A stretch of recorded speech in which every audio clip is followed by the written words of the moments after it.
When Xu Liang opened his eyes on the beach, he was only wearing a pair of white underwear, but a blue glowing diamond-shaped medal was embedded in his left wrist.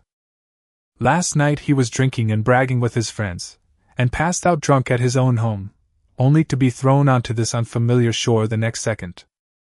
Behind them stretched the boundless sea, and in front of them lay rivers, forests, and a giant turtle the size of a truck crawling out of the water onto the beach.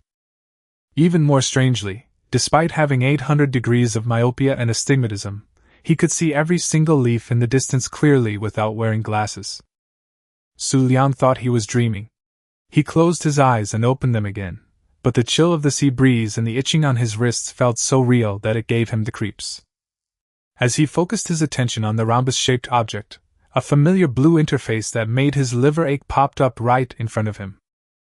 Name, Xu Liang, Level 1, Tribe Name, Xu Liang's Tribe, Days 1. Life, Endurance, Oxygen, Food, Water, and Weight all showed 100, but he had no weapons, no clothes, and no shelter. The first item in my inventory is the diamond-shaped implant, with only one sentence on it: your sample implant, an ancient artifact. Xu Liang stared at the interface, his heart sinking deeper and deeper. This was no dream at all. This was the game he had played for 800 hours, Ark, Survival Evolved. In this world, dinosaurs are not just background figures, but hunters who can tear people apart at any moment. This place is home to the dominant creatures of every era on Earth, while unarmed human novices often die without even their bodies being found. He immediately checked his imprint skill. Fortunately, Level 1 allowed him to learn notepads, stone pickaxes, and torches, so at least he wouldn't have to survive with his bare hands like a real caveman. Xu Liang breathed a sigh of relief. Helena should have already become a god, and only the later survivors would be qualified to learn the skills. Otherwise, without any traces or tools, surviving in the Ark wilderness with only your bare hands is no different from waiting to die. He continued to browse through the tribes, taming, dinosaur commands, and explorer's notes, which were basically the same as in the game, except for the addition of a map and chat function. This alerted Xu Liang. The ultimate goal of the Ark was never to allow people to live a peaceful life farming. It will throw survivors into different arcs, making everyone compete with each other, forcing out the strongest one, who will then return to Earth. If there are other players here, PvE and PvP are two completely different hells. Xu Liang opened the map, which was mostly white, with only the terrain he had just explored showing up. The map doesn't mark locations, but that's no problem for a veteran player who's played for 800 hours. He climbed up the small slope, and at the edge of the woods, a thunder dragon the size of a small mountain was stretching its neck and gnawing at the treetops. Behind Lei Long, a massive metal sci-fi tower that pierced the clouds appeared and disappeared, its tip emitting red light as if connecting to the end of the sky. Upon seeing the Ark beacon, Xu Liang finally confirmed that he had indeed entered the game. Excitement and fear surged up at the same time. He thought of his cozy little house, but also knew that human life was the least valuable thing here. Who hasn't started as a newbie and died their way through the game? But in this game, dying means you can restart. Dying this time might not be so easy. He carefully observed the terrain. It was a small peninsula extending into the sea, and there were no large carnivorous dinosaurs nearby. The familiar coastline, rivers, and thunder dragons quickly pinpointed his location, South Zone 1 of the isolated island, a paradise for newbies according to players. At least they didn't throw him into the mangroves. Just as a glimmer of hope rose in Xu Liang's heart, he immediately began searching for other people's buildings and traces. The area was deserted, with no houses or people in sight, as if the entire area had just been thoroughly cleared. According to the rules of the Ark, survivors who remain complacent and lack ambition will be periodically eliminated by the overseers. This means that he was likely a newcomer who was reintroduced after the cleanup was completed. Xu Liang ducked into a thicket of bushes, lowered his body, reopened the interface, and entered the world chat channel. Chaos had completely erupted inside. Family, where am I? I woke up in the desert, what happened?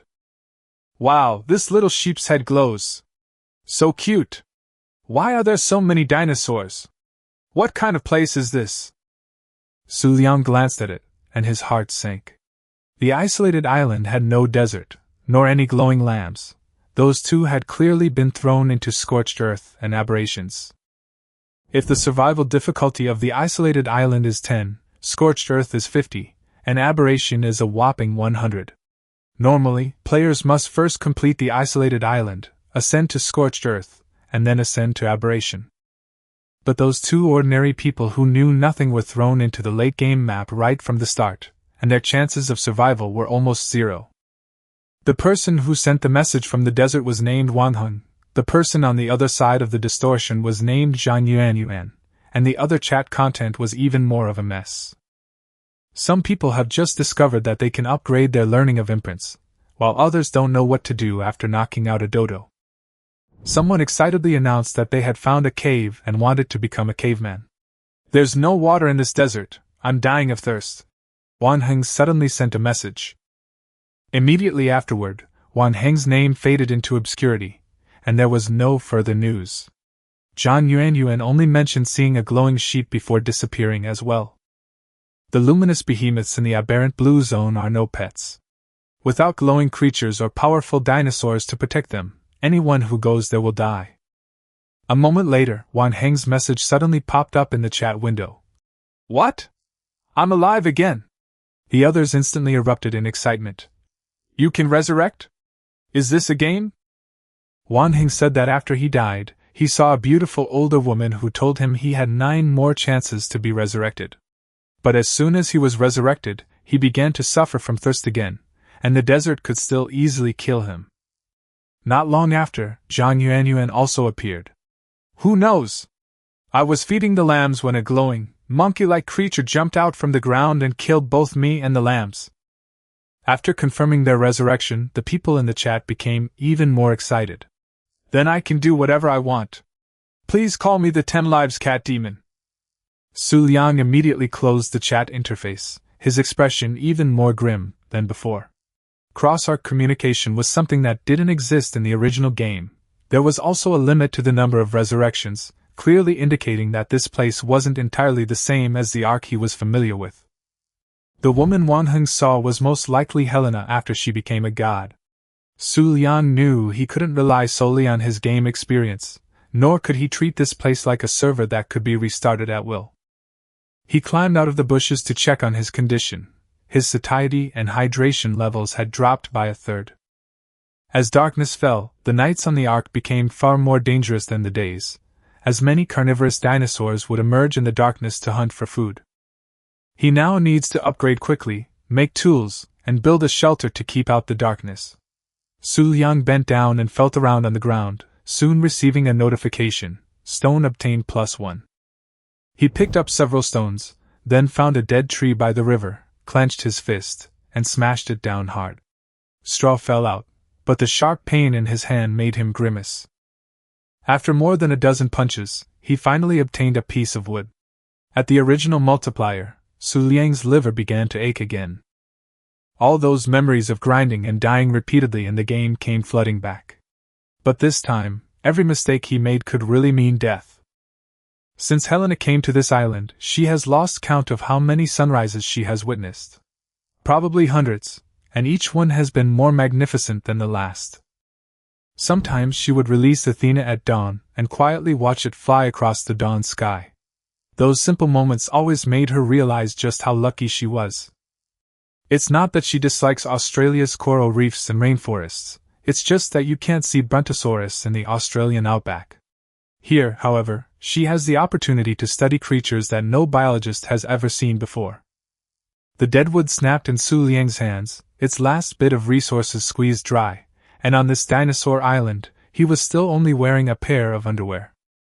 His backpack contained only 22 bundles of straw, 4 pieces of wood, and a few stones, but this was his first capital to survive. He quickly crafted a stone pickaxe, a chilling reminder appearing before him. This thing could break rocks, chop down trees, and even rip flesh from corpses. After reaching level 2, 2 skill points were unlocked, but Xu Liang didn't hesitate to add them all to movement speed. Here, having high HP is useless, and having strong fists may not be useful either. Being able to run faster than your companions is the real skill for survival. He unlocked a campfire, a stone axe, and a spear, but couldn't afford clothes, so he remained naked and exposed to the dangers of the southern coast. At least this isn't a snow-capped mountain, otherwise he wouldn't have even made it through the first night. He would have been frozen solid and no one would have claimed his body. Scattered along the riverbank were piles of stones. Xu Liang gripped his stone pickaxe tightly, his eyes fixed on the 3 fish birds circling above the water. Those little creatures may look insignificant, but they will swoop down and randomly snatch something from a person's backpack, eat it, and it will be gone forever. Xu Liang doesn't even have a bow right now. If they target him, the survival supplies he just saved up might turn into bird food in the blink of an eye. He smashed a rock, grabbed flint and stones, and ran, unexpectedly finding 3 pieces of metal ore. Metal was useless at this stage, and the furnace skill could only be learned at level 20, but Xu Liang still couldn't bear to throw it away. He tried dropping the metal on the ground, and a packaged cube immediately appeared on the ground. After the implant scanned it, a countdown popped up. Resources decompose, and so do corpses. This arc is no different from the game he is familiar with, yet it is far more cruel. With enough materials, he immediately made a stone axe and a torch. Although the axe blade, pieced together from broken stones, was rough, it was his first weapon in the true sense. The stone axe struck the tree trunk, and in a few strokes, the tree fell. 50 pieces of wood and 11 bundles of thatch fell into the backpack, instantly multiplying the efficiency several times over. Once he crafts the stone spear, he will no longer be an unarmed novice, but someone capable of fighting to the death against low-level predators. To make the stone spear, Xu Liang was still missing fiber, so he returned to the small mound where he had been hiding and, holding a torch, ventured into the dense bushes. After a round, he collected over 100 fibers, as well as 6 kinds of berries: red, blue, yellow, black, white, and purple. He swallowed the red, blue, and yellow berries directly to barely suppress his hunger. Black berries cause drowsiness, white berries restore health but cause dehydration, and purple berries are key to taming herbivorous dragons later on. In the low multiplier arc, every berry has value, and those who waste resources usually don't live to see the day they establish a camp. Xu Liang crouched deep in the bushes, and after confirming that there were no dinosaurs nearby, he made 7 stone spears in one go. However, his speed would drop drastically during the process, and if a carnivorous dragon were to rush out at that moment, he wouldn't even have a chance to escape. Just then, it started raining, replenishing his thirst and causing the temperature to plummet. Xu Liang was shivering from the cold. A snowflake icon lit up on the screen. The cold would accelerate food consumption, and the dense rain could also mask the dinosaur's footsteps. He huddled in the bushes, clutching his stone spear, afraid to move, waiting for the rain to stop, but in his exhaustion, he unknowingly fell asleep. In a daze, he returned to his cramped rented room, got up and washed up as usual, and prepared to go to work. But the reflection in the mirror suddenly changed its expression, anxiously calling Xu Liang's name, its mouth opening and closing, but it was impossible to hear what it was saying. Finally, all that remained in his ears was a strange, gurgling sound. Xu Liang suddenly woke up. The rain had stopped, but he was still curled up on the grass, his face covered in cold rainwater. The cooing sound came again from the side, and a chubby, short-winged tutu bird swayed out of the bushes. It didn't notice Xu Liang hiding in the grass, nor did it know that it had stumbled upon a starving human. Xu Liang held his breath, raised his stone spear, and hurled it with all his might. With a soft thud, the spear pierced through the tutu bird, pinning it to the ground. "You're quite cute, but I have to live too." Xu Liang stepped out of the bushes and swung his stone axe at the corpse. He acquired 8 pieces of raw meat and 13 pieces of animal hide, leveling up again, and still putting all his attribute points into movement speed. At level 6, he finally learned the coarse cloth suit and the animal hide water bag, and gritted his teeth to unlock the grinder. The grinder can make anesthetics, ignition powder, and cement, but there aren't enough imprint points left to learn how to make anesthetics. This isn't a game. One wrong choice and you might not even survive to reset your skill points and start over. Xu Liang recalled the days when he and his friends cleared land in the old days, and a pang of sadness welled up in his heart. Suddenly, he heard hurried footsteps outside the bushes. He instantly grabbed his spear, lowered his body, and prepared to run away at any moment. A parasaurus burst through the bushes, looking back in terror as it ran, clearly being chased by something. The next second, a small carnivorous dinosaur with a fleshy crest on its head emerged from the shadows. It was a Dilophosaurus. In the game, the Dilophosaurus is as stupid as a target, but this one in front of me stopped in place, stared at Xu Liang, and slowly opened the crest on its head. Instead of rushing forward rashly, it lowered its body and hissed to display its threat, as if assessing whether it could kill this unfamiliar prey. Just as Xu Liang realized something was wrong, a glob of black liquid spurted from its mouth, aimed directly at his face. He was prepared and dodged to the side, the foul-smelling venom grazing his ear. The Dilophosaurus pounced immediately, and Xu Liang hurled his stone spear. The spearhead pierced through its open mouth and went straight through the back of its head. The Dilophosaurus took another step forward due to its momentum, then its legs gave way and it collapsed heavily in front of Xu Liang. Xu Liang didn't rush closer. He first gripped another stone spear, making sure there were no other predators around, before poking the carcass with the spear tip. Once he was sure it was dead, he pulled out his stone axe and smashed it down on the Dilophosaurus's corpse. The Dilophosaurus in front of him was only level 3. No wonder Xu Liang could easily kill it with a single axe blow to the head. It seemed that headshot damage also existed in this world. He immediately disposed of the corpse with his stone axe, and then casually killed the dodo. As dusk approached, the usual plan would be to build a temporary base. However, Xu Liang didn't intend to establish a home in Nanyi. Although it was safe, resources were scarce, building a house would be time-consuming and labor-intensive, and large carnivorous dragons hadn't spawned yet. More importantly, he might not be the only survivor on this map. Thatched and wooden houses are no match for raiders, and with the current gathering efficiency, it's not worth wasting time building houses. Before nightfall, Xu Liang ran up a small hill covered with bushes, carrying a torch to collect a large amount of fiber and berries.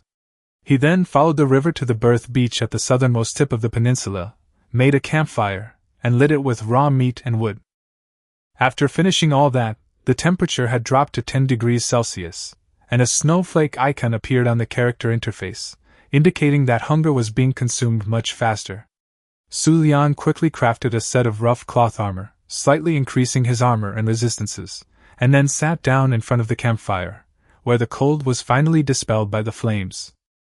The 2 pieces of raw meat in the campfire were now cooked.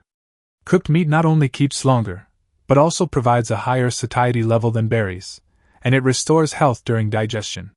Xu Liang ate the 2 pieces, and his satiety level was immediately full. The first stage objective was considered complete. The distant forest was pitch black, with only occasional glimpses of eerie light. The jungle at night was the most dangerous place. In the game, you could adjust your gamma level, but not here. Human vision was severely impaired by the darkness, while carnivorous creatures were unaffected. Newbies venturing into the forest at night wouldn't even know how they died. If he encountered a Truden, he would suffer a torment before dying. Under the cover of night, beams of colored light rose in the distance, supply drops from the watchers. They might contain various valuable resources, but Xu Liang had no interest in them. Without a flying dragon as a mount, venturing out at night to steal an airdrop is tantamount to suicide. He leaned against the campfire and let out a long sigh, looking up at the starry sky. Although the beautiful scenery was merely an illusion projected by the Ark's protective shield, it did not diminish its magnificence in the slightest, and Xu Liang couldn't help but fall into deep thought. He didn't sleep a wink that night. Having learned his lesson, he dared not be careless again. Even a random carnivorous dinosaur could easily kill him while he slept. However, this body, cloned by Helena, seemed to have been modified as well. Like in the game, it didn't get tired even without sleep, the perfect worker for capitalists. Around 5 in the morning, the sky began to lighten. Sunlight fell on the clouds, gilding the sea of clouds with a golden hue, which then merged with the distant sea horizon, as if a gradually changing golden curtain had been lowered between heaven and earth. If there were no pressure to survive, retiring here wouldn't seem like a bad idea. Seeing such a sight, Xu Liang even had the urge to lie down, but he quickly suppressed the thought. The observers clearly wouldn't allow survivors to lie down peacefully. Perhaps only the scorched earth offered such an opportunity, and he didn't know if he would even live to reach it. Xu Liang rallied his spirits and prepared to start a new day. The most important thing right now was to level up, and the fastest way would have been to retrieve the notebook and then use the grinder to make an anesthetic. The notebook was located to the west of South 1, but going there without bodyguards was too risky. Xu Liang was unwilling to take risks, and his engram points were extremely scarce, so he decided to hunt nearby herbivores first and try to reach level 16 today. At level 16, he could learn to craft rafts.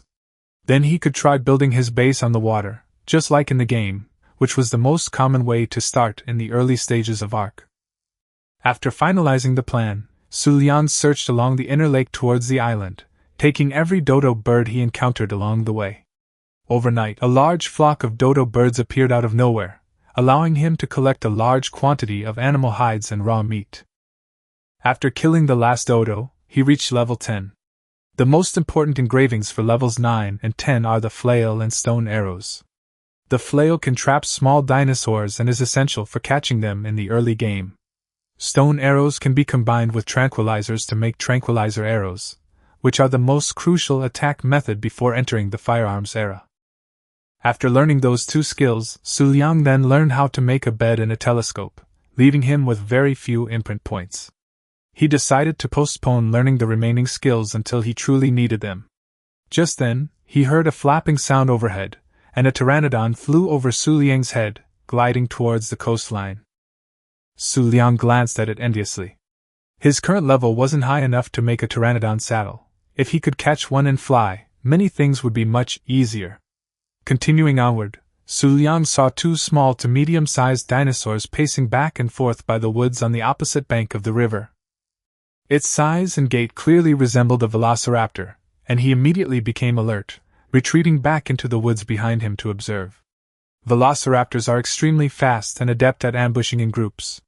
Usually, by the time you hear their footsteps, it's basically too late.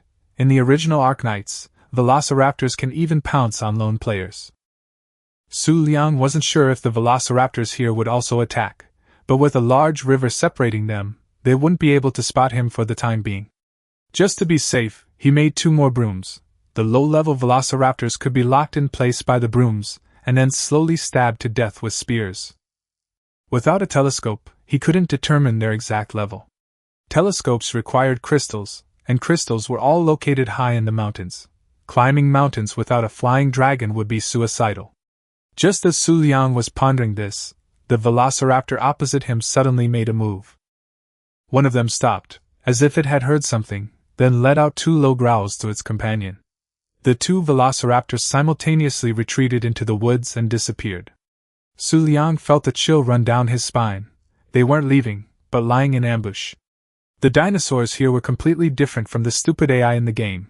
They knew how to communicate and even knew how to set ambushes. It seemed he had to move as soon as possible, otherwise he'd be finished the day those 2 velociraptors crossed the river. Xu Liang held his breath and continued to observe, eager to know who they were targeting. Not long after, several figures appeared behind the opposite ridge. 4 people were frantically running towards the river when 2 velociraptors leaped out of the woods.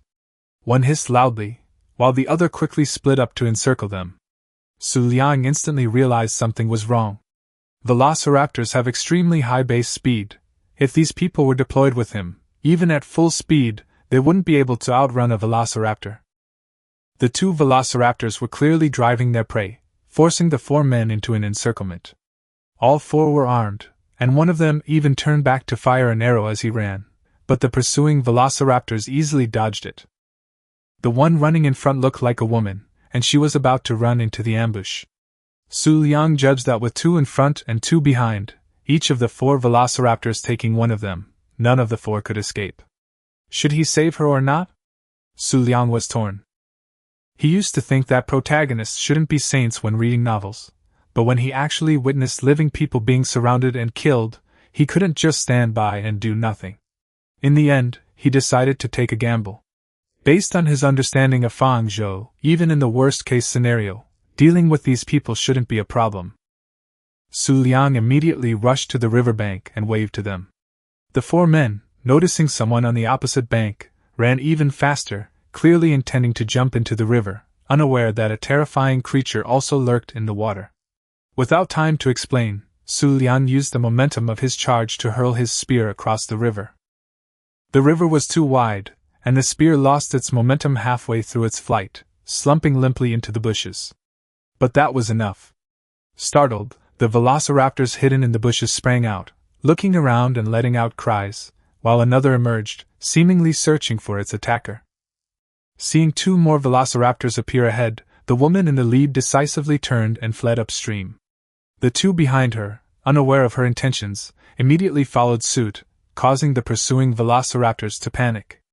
They roared loudly, and the 2 velociraptors in front, hearing the signal, turned and gave chase to the 4 of them.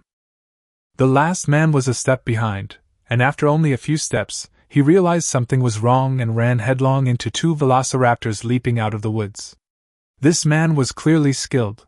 In desperation, he fired several arrows in quick succession, much faster than ordinary archery.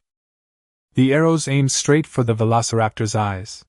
Both velociraptors, barely regaining their footing, were struck by an arrow each. While not fatal, their speed was noticeably affected. However, the 2 pursuing velociraptors had already caught up. They no longer held back, accelerating rapidly and instantly closing the distance to the 4. The second-to-last runner was a burly man who seemed to have neither speed nor stamina. Running, archery, and chopping trees all deplete stamina, and his speed quickly began to decline. The archer, on the other hand, clearly focused on stamina and was quite skilled with his bow. He wasn't the fastest, but he had enough endurance to overtake the burly man. But in moments like these, humanity is more terrifying than a velociraptor. The burly man raised his spear and hurled it directly at the archer, the spear instantly piercing him.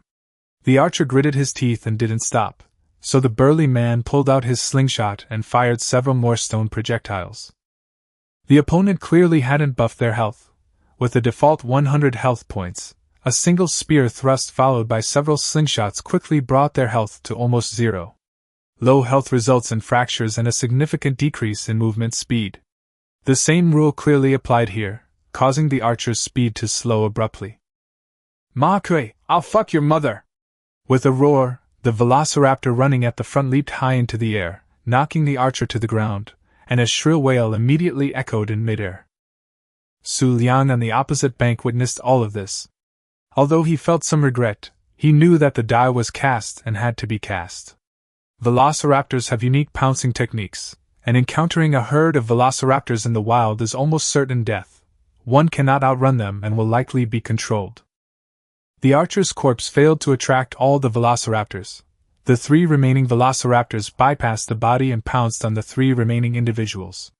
With no escape on land, the 3 could only run frantically upstream along the river, where the terrain gradually rose. Xu Liang saw a high platform to the right of the leader, with a river flowing below. To survive, he realized his only option was to jump into the water. In the original game, while land carnivores could swim, they typically didn't venture into deep water, as there were predators that could threaten them there as well. "Dive!" Xu Liang shouted to the leader, gesturing wildly. The 3 men's view was obscured by tall bushes, but fortunately, the leader was quick-witted and immediately understood Xu Liang's meaning.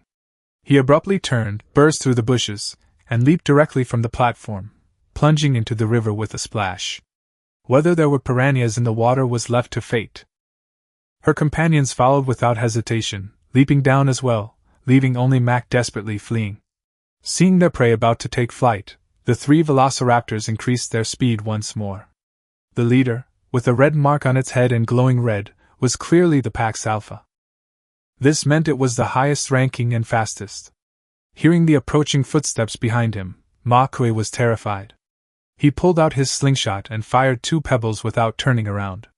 The velociraptor leader was clearly wary of the slingshot, dodging a few steps, temporarily increasing the distance.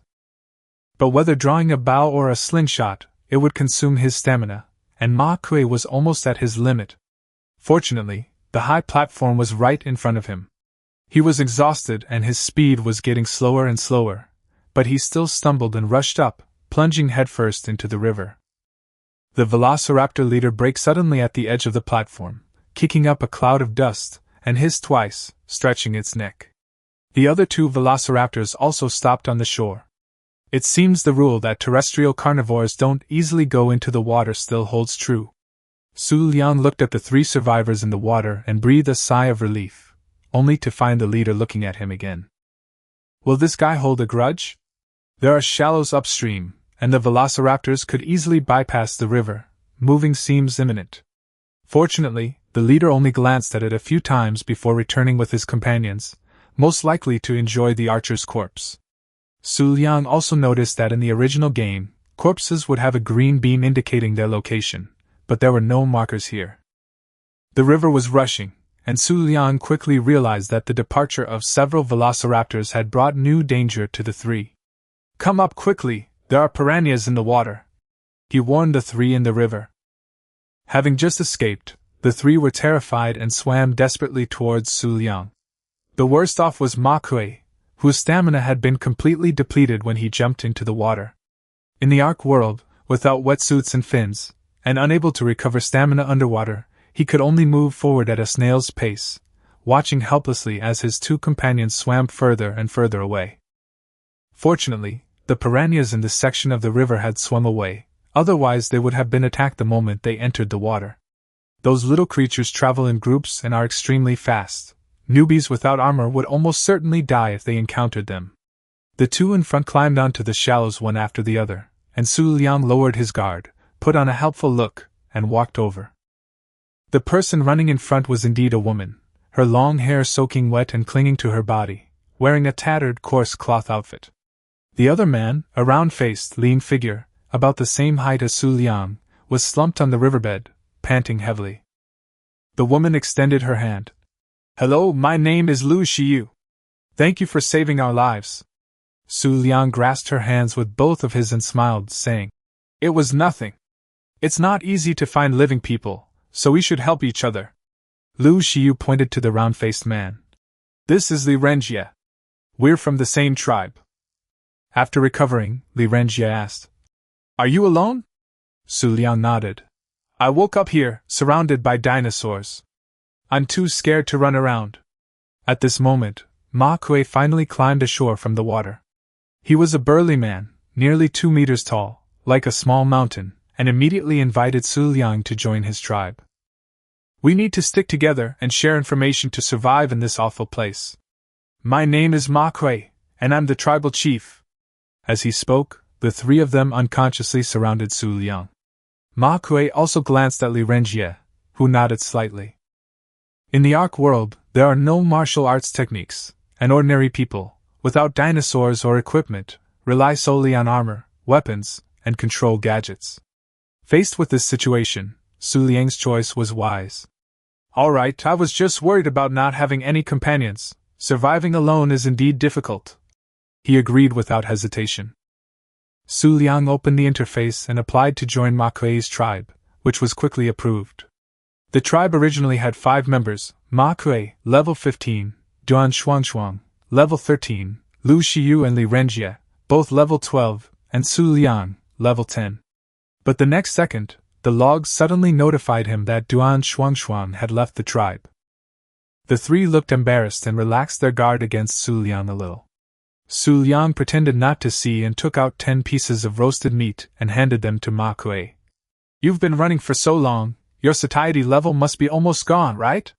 Ma Kuei took the roasted meat, first giving Lu Xiyu and Li Renjie each a piece, and seeing that the two of them were fine after eating, he took the lead and wolfed down his own meat. After they finished eating, Ma Kuei winked at Lu Xiyu. Lu Xiyu smiled and sat down next to Xu Liang, starting to probe for information. She asked Xu Liang if he knew what was going on here, and Xu Liang only said that he woke up to find himself lying on the beach. Next, Lu Xiyu asked how to roast the meat. Xu Liang pretended to be proud and said that he put the raw meat into the campfire, and it was cooked in no time.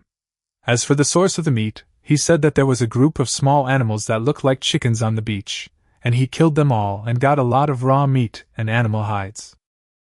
A hint of resentment flashed across the three men's faces, but Xu Liang pretended not to notice and instead asked them where they had come from.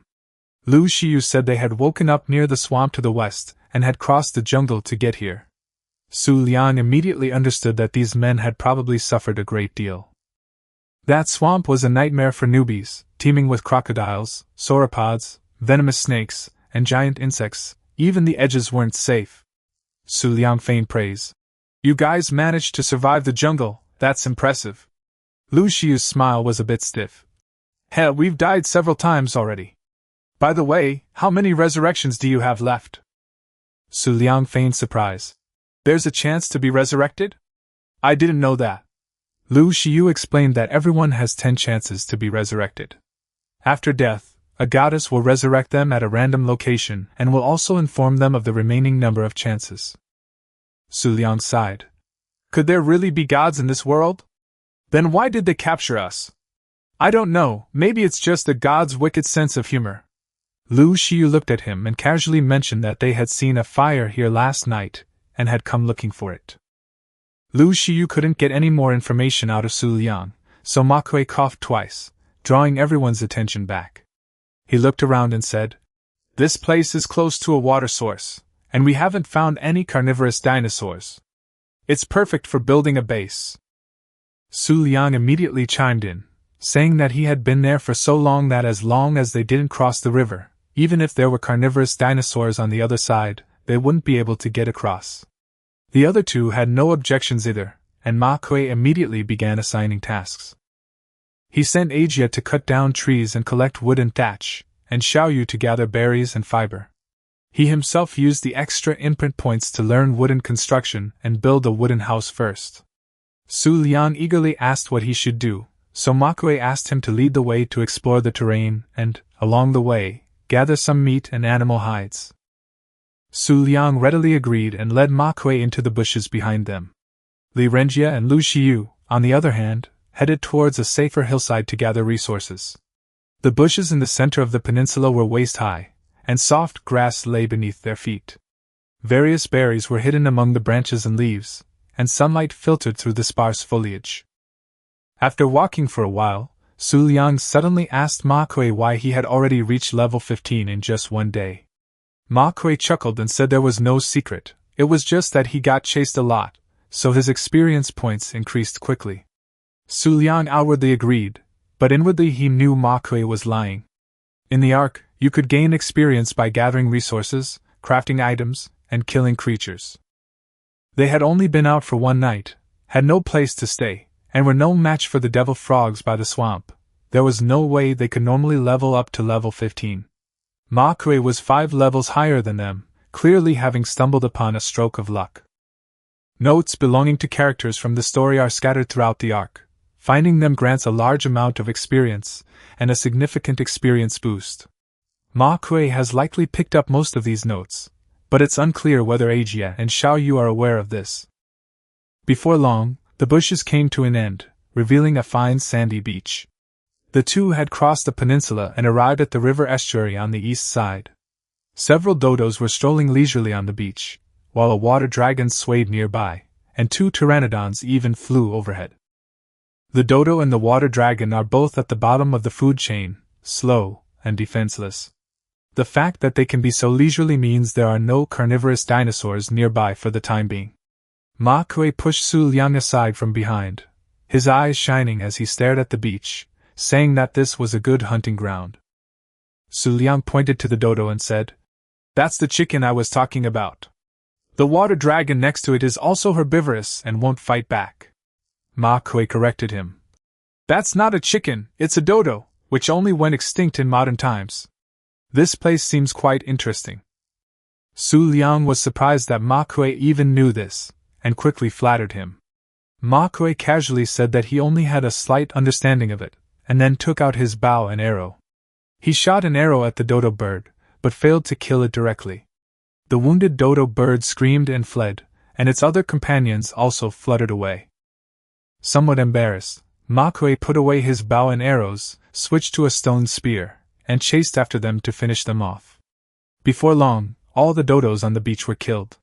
The two dissected the carcasses, harvesting a considerable amount of raw meat and animal hides.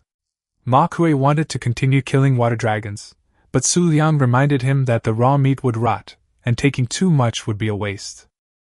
Ma Kuei calmed down and agreed to go back and check first. But as soon as the two turned around, a dark shadow suddenly flew out of the woods on the opposite bank of the river and crashed heavily onto the riverbed. The thing struggled for a while before getting up, and looking across the river, it turned out to be a velociraptor. Ma Kuei's face changed instantly. The fear of being chased by the velociraptor surged back, and even the archer's screams seemed to echo in his ears. He tried to remain calm and said to leave quickly, but his trembling voice betrayed his fear. Xu Liang told him not to rush, that the river was too wide for the velociraptors to cross, and they might even be able to find a hidden gem. Ma Kuei glanced at him in surprise but didn't argue. Then, a deafening roar came from the forest, and a triceratops with a huge, sharp horn charged out, crashing violently into the velociraptors. The velociraptor was still reeling from the fall when the triceratops charged again, sending it flying into the middle of the river. The velociraptor thrashed about a few times and then lay still.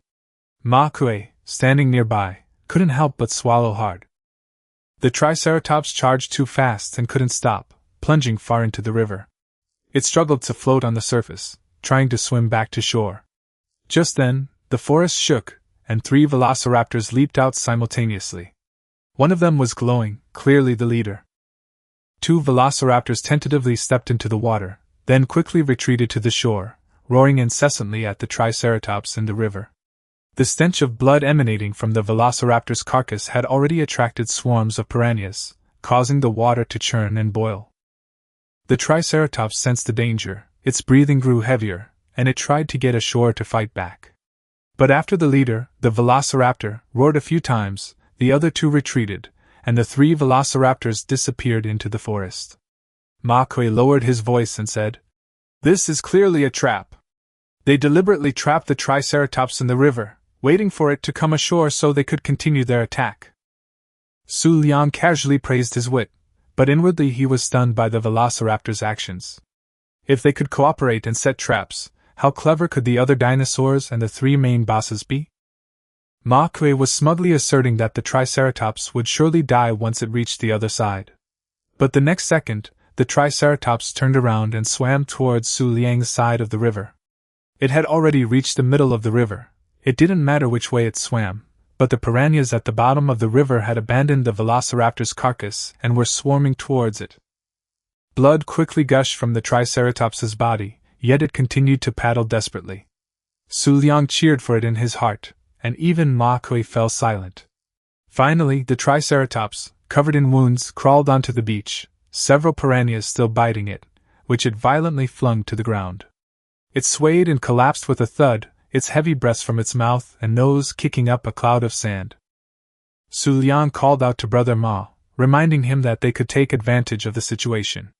Ma Kuei, however, said seriously that this triceratops was a brave warrior, and they should wait a bit longer to avoid it suddenly attacking. In truth, he simply realized that this triceratops was of a high level, and with his meager health, a single hit would likely break his bones, so he dared not approach it. But no sooner had the words left his mouth than the triceratops shakily got to its feet. Having regained some stamina and health, it walked to the edge of the woods and began to devour the bushes. On the opposite bank of the river, the glowing velociraptor leader leaped out of the woods, looked in their direction for a moment, cried out a few times, and then disappeared back inside. The 2 men watched this scene, and a moment of silence fell. Xu Liang called out to Brother Ma again, saying that now was the time to pick up the scraps. Ma Kuei was about to start cursing when he saw Xu Liang grinning and pointing to the riverbank. Lying there were the carcasses of piranhas still struggling, that had been flung ashore by a triceratops. Following Xu Liang's pointing finger, the several piranhas that had been struggling desperately on the riverbank had completely stopped moving. Collecting these plump carcasses would yield a considerable amount of raw fish meat, a decent haul. Ma Kuei stared at the triceratops not far away, his face full of hesitation. "Brother, that guy is still over there. If we go over and get hit by it, we're probably done for." Xu Liang explained that triceratops are herbivores and usually don't attack unless provoked, and besides, it was badly injured and shouldn't cause any more trouble. But Ma Kuei only had 5 lives left and was unwilling to take any risks, so he sent Xu Liang, who still had 10 lives, to test the waters first, while he followed behind. Xu Liang sneered inwardly. Ma Kuei wasn't trying to outrun a triceratops, he was clearly just trying to make him the last one. He readily agreed, only telling Ma Kuei to run if things went wrong. Ma Kuei patted him on the shoulder with satisfaction. Xu Liang had also wanted to take this opportunity to confirm whether the herbivorous dragons in the ark were still like those in the game, and wouldn't easily attack humans. However, the unusual behavior of the velociraptors made him hesitant to fully trust his previous game experience, forcing him to be extra cautious. Fortunately, he still maxed out movement speed after leveling up. The triceratops weren't fast, and their only danger was their charge attack. That skill makes it difficult to turn while sprinting, as evidenced by the triceratops charging headfirst into the river earlier, so this trip wasn't entirely without its risks. Xu Liang didn't run, but instead conserved his stamina, slowly approaching the piranha carcass along the riverbank. The triceratops was munching on berries from a bush a dozen meters away. It didn't notice him at first, but stopped when Xu Liang got closer, raising its head and exhaling a few deep breaths. It seemed to have smelled Xu Liang's scent, but didn't perceive the predator's threat, and quickly lowered its head to continue eating the berries. Xu Liang walked to the fish carcass. The triceratops' alertness noticeably increased. Its massive, horned head was facing him, and its breathing grew heavier. Up close, this triceratops was as large as an elephant, with thick limbs supporting its heavy body, and bony armor on its head almost completely covering its entire body. The 2 long horns on its forehead and the shorter horn below gleamed coldly. Even at such close range, Xu Liang's heart was in his throat. He knew he couldn't get any closer, unless he had a ghillie suit that could significantly reduce the beast's alertness. He could easily provoke this huge creature. Xu Liang dared not dissect the fish carcasses on the spot. Instead, he slowly bent down, put the piranhas into his backpack, and retreated step by step while still facing the triceratops. Only when the triceratops started gnawing on the bushes again did he turn around, dragging the fish carcasses, and run back to Ma Kuei's side. Seeing him return unharmed, Ma Kuei couldn't help but praise his courage. Xu Liang, on the other hand, deliberately said smugly, "Herbivorous dragons really don't attack unless provoked." The 2 then dissected the piranha on the spot, obtaining a considerable amount of raw fish meat. Ma Kuei glanced at it, and thought it was no different from ordinary raw meat. For survivors, the difference might not be significant, but Xu Liang knew that fish would be the designated food when taming certain dinosaurs in the future. This kind of information was completely unknown to ordinary newcomers. The world chat was mostly filled with discussions among beginners, and those who truly possessed the information wouldn't easily share it. Seeing that it was getting late, Ma Kuei suggested going back to the southern peninsula to build a house, at least to have a place to stay, and Xu Liang naturally agreed. On the way, Xu Liang deliberately slowed down to keep pace with Ma Kuei. He guessed that Ma Kuei had probably focused on health points, and had hardly increased his movement speed. Back in the south, Lu Xiyu and Li Renjia were huddled together by the campfire talking when Ma Kuei's face immediately flashed with displeasure. He gestured for Xu Liang to be quiet, and then stealthily approached under the cover of bushes. But the friction noise still alerted the 2, and they immediately drew their bows and arrows. After Ma Kuei revealed himself, Lu Xiyu and Li Renjia put down their bows and arrows. Li Renjia quickly explained that they had returned early because their load was full and there was no room to store the materials. Ma Kuei told them to throw out the wood, thatch, and fibers so he could make the materials himself, as he would gain more experience from it. He was overweight after collecting the materials, so he could only stand still and make the wooden floorboards before laying them on the ground. But he ran out of wood after only a few pieces. Ma Kuei told Li Renjia to continue chopping wood, while Xu Liang volunteered to go with him. Ma Kuei was increasingly satisfied with Xu Liang, and even had Lu Xiyu grill the meat again, instructing Xu Liang to hand over the animal hide and raw meat, while discarding the rotten meat. Xu Liang readily handed over the raw meat and animal hide, but secretly kept the rotten meat. Lu Xiyu gave him a deep look as she checked her backpack. She only said one sentence, "You've had a good haul this time," before turning and leaving.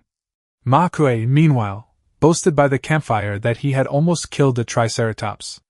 Xu Liang watched Lu Xiu's retreating figure thoughtfully, while Li Renjie urged him to set off from behind, giving Ma Kuei a disdainful smile. The nearby saplings had already been cut down, so the two had to walk further away. Having stone axes improved their gathering efficiency considerably, but their low level and limited carrying capacity meant they were full after only a few trees. Xu Liang suggested crafting the finished products as they went, but Li Renjie cautioned him against acting on his own, as Ma Kuei was the leader and a higher level than them. Xu Liang then suggested making 2 storage boxes, one for storing wood and the other for storing thatch, so they could be moved back together later. Li Renjie lamented that he didn't have enough imprint points, so Xu Liang casually made the boxes and even probed why he had so few imprint points despite his high level. Li Renjie only vaguely said that he had just randomly picked some things before.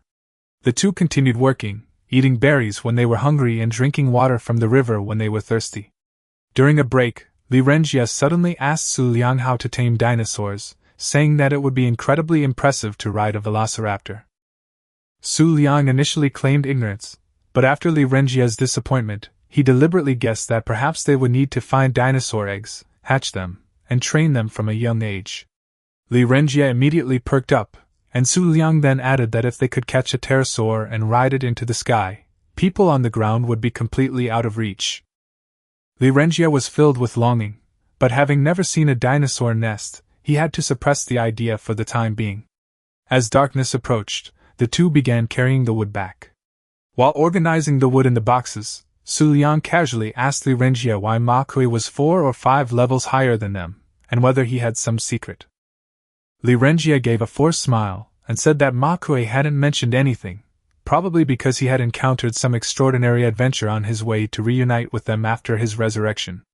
Xu Liang understood immediately. Ma Kuei clearly wanted to maintain his leadership position by leveraging his level and information advantage, even being wary of his fellow tribesmen. Such mutual distrust within the group would only slow down their development. Li Renjie took some wood and thatch, told Xu Liang to go back first, and the two hurried towards the southern part of the peninsula, stepping over the bushes. In the distance, they could see several foundations and campfires on the beach, where Ma Kuei and Lu Xiu were grilling meat and chatting. Xu Liang's expression darkened slightly. They had just stepped out of the bushes when the two men opposite them spotted them. Ma Kuei pointed to 3 large storage boxes at the junction of the grassland and the beach, instructing them to put the wood and thatch inside. These large storage boxes had 45 compartments, 30 more than ordinary chests, enough to hold all the resources they had gathered. Xu Liang, now at level 13, still couldn't learn the mark of a large storage cabinet, so it seemed this thing was most likely made by Ma Kuei. As dusk approached, the group stopped talking and focused on moving supplies. Lu Xiu continued grilling meat, while Ma Kuei tirelessly crafted modules for building the wooden house. Just before dark, a small, square wooden cabin stood on the beach. It had no decorations, no layout, just a door and a box-like structure, the kind of thing you'd find in a beginner's matchbox. When basic needs like food and safety are not guaranteed, a matchbox that can shield you from danger is the most reassuring home. After entering the house, Lu Xiu added straw to the campfire in the middle, and the house was soon lit up. There was also a makeshift bed in the corner. With a bed, resurrection wouldn't result in being randomly dropped to some corner of the island, and the bed could also be used for fast teleportation, although no equipment or items could be carried during teleportation. Since Ma Kuei now controlled all the tribe's resources, Xu Liang couldn't make a bed himself, so he could only pretend to be envious and secretly approach it with his implanted left hand. The implant immediately displayed information about the makeshift bed, and sure enough, there was a fast teleportation option next to it, exactly the same as the function in the game. Xu Liang calmly withdrew his hand, pretending not to have noticed anything. At this moment, Ma Kuei laughed from behind. "We don't have enough animal hides for now. We can only make one bed. Tomorrow, Xu Liang will take Li Renjie to kill that water dragon beast from yesterday, and we'll get a few more for everyone." Xu Liang turned around and saw that Ma Kuei had already changed into an animal hide suit. The animal hide suit requires level 15 to learn, and its defense and resistance far surpass those of the coarse cloth suit. Animal hides were already scarce in the early stages, and Ma Kuei had made himself a set of animal hide armor and a bed. No wonder he only had so few resources left. The campfire crackled, and Li Renjia's face was somewhat grim, but he quickly concealed it. Ma Kuei said that everyone would have to make do today, and then he was the first to walk to the bedside and sit down. Li Renjia then laughed and said that having a roof was already much better than being outside. Xu Liang and Lu Xiu also gathered around the campfire. Although the wooden cabin was simple, it could hold out for a while even if a carnivorous dinosaur attacked. Lu Xiu suggested taking turns standing guard outside at night to avoid being trapped inside. Li Renjie agreed, saying that the absence of large carnivorous dinosaurs didn't mean there wouldn't be other survivors. Ma Kuei immediately assigned the shifts: Xu Liang first shift, Lu Xiu second shift, Li Renjie third shift, and finally it would be his turn, 3 hours each. Xu Liang agreed and left the warm little house, torch in hand. The people on the ark didn't need sleep to recover, but on this unknown island, even the most tense minds needed a breather. Outside, it was pitch black. The sea was like a black mirror, seemingly concealing unseen dangers. Screams echoed from the woods, and a cold wind carried a faint smell of blood, indicating that the carnivorous dinosaurs were not idle even at night. Xu Liang went to the campfire where they had roasted meat during the day, added some straw, and relit it. The orange flames dispelled some of the chill. He stared at the fire and began to assess the current situation. Ma Kuei was outwardly strong but inwardly weak, yet he tightly controlled the tribe's resources. Li Renjie was dissatisfied, but fearing Ma Kuei's high rank and strength, he dared not easily turn against him. Ma Kuei was clearly trying to win over Xu Liang while suppressing Li Renjie, indicating that he was also wary of Li Renjie. The difference in levels wasn't enough to create an absolute crushing defeat. Lu Xiu seemed to favor Ma Kuei, and the person who knew how to use a bow and arrow had been tricked by Ma Kuei into leaving the tribe. These few people started fighting amongst themselves, unwilling to even share information. Xu Liang knew he had to leave as soon as possible.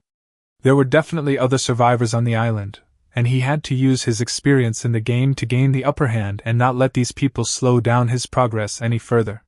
For now, he had to side with Li Renjie and find an opportunity to add fuel to the fire.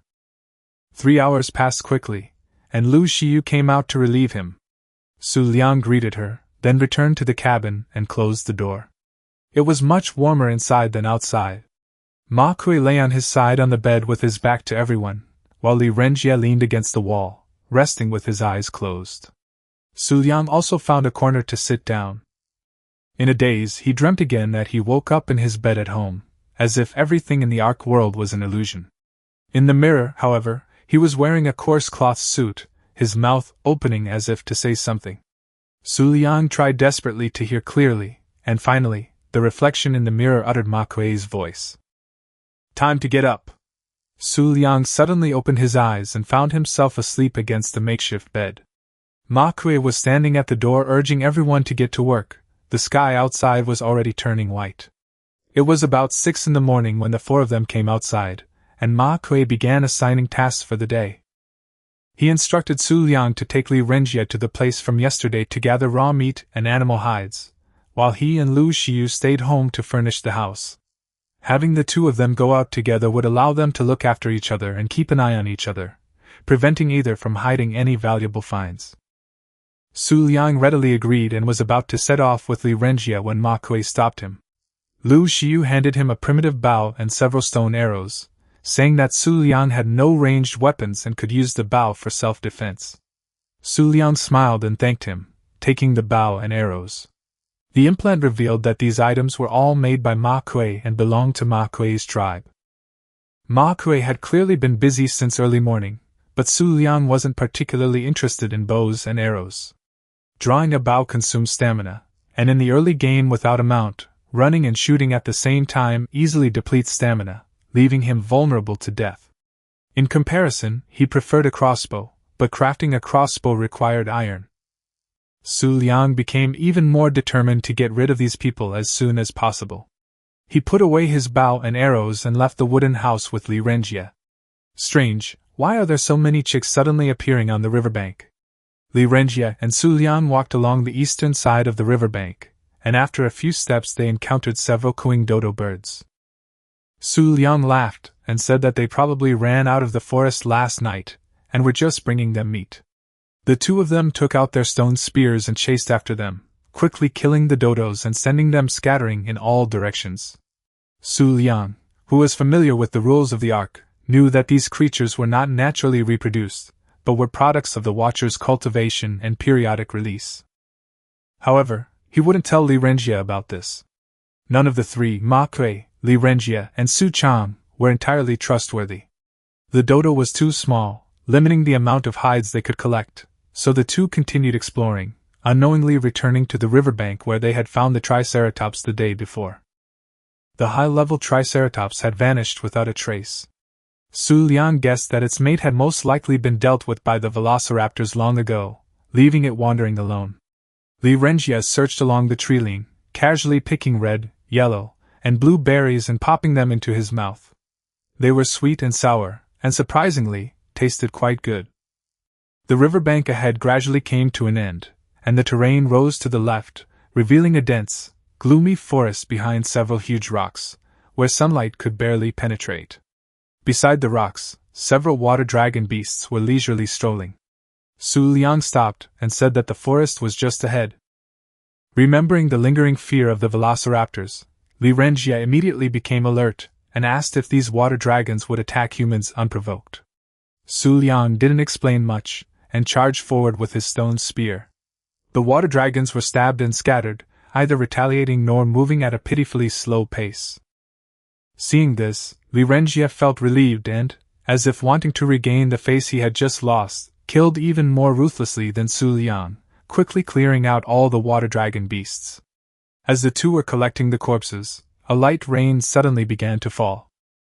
Not long after, a hiss came from overhead, and a dark shadow leaped off the cliff, spreading its fleshy wings and gliding towards the estuary. It was the pteranodon they had seen before. Li Renjie watched its soaring figure, his face full of envy. There was clearly a pteranodon's saddle in the imprint. If only he could ride it. The pterosaur quickly flew away, disappearing into the treetops of the dense forest on the opposite bank. But the rain intensified, fog began to spread, and visibility steadily decreased. Li Renjie immediately suggested returning. The heavy rain masked any footsteps in the forest, and the thick fog made staying there too dangerous. Xu Liang stood still and told him in a low voice that he seemed to have seen a pterosaur's nest. The pterosaur had just flown away and then got caught in the thick fog, so it might not be able to return for a while. Li Renjie was clearly tempted, but after hesitating, he said it was too dangerous and that it would be better to go back and call Ma Kuei along.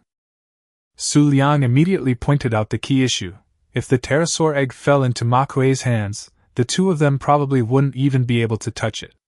Then he took the initiative to back down, saying that his level was too low and even if a pterosaur hatched, he wouldn't be able to make a saddle. He only asked that Li Renjie keep one of the extra eggs in the future. These words completely dispelled Li Renjie's concerns. He patted Xu Liang on the shoulder and assured him that if he followed him, Xu Liang would never be as stingy as Ma Kuei. The two then climbed the hillside one after the other, moving along the slippery edge of the cliff. Although it's a river below, and a fall wouldn't necessarily kill you, the piranhas in the water wouldn't be so merciful. Xu Liang knew, of course, that there were no pterosaur nests here. The dinosaurs in the Ark were all released by the Watchers. They only lay eggs wherever they want, they don't build nests, and there are no baby dinosaurs. He just wanted to test Li Renjie's skills with the pterosaur to see how he would react in danger. This adventure, in fact, was a pre-planned scheme. The rain intensified, stinging their skin. As they neared the edge of the cliff, Xu Liang deliberately left Li Renjie behind to provide cover while he went up to check for eggs. As expected, Li Renjie immediately refused. He checked his health points and felt he was more resilient, insisting on going himself and leaving Xu Liang to stay behind and provide backup. Both of them were now in a low-temperature state, with ice icons appearing on their character interfaces, their health points slowly decreasing, and their satiety depleting faster and faster. When Ma Kuei set off, there wasn't much barbecue left, and the two of them each had only one piece left.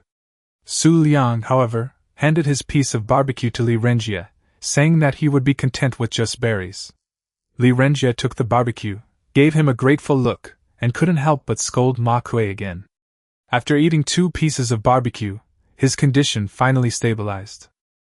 Xu Liang reminded him that if they encountered danger, they should run towards him and never retreat towards the cliff or into the river, as there were piranhas underwater.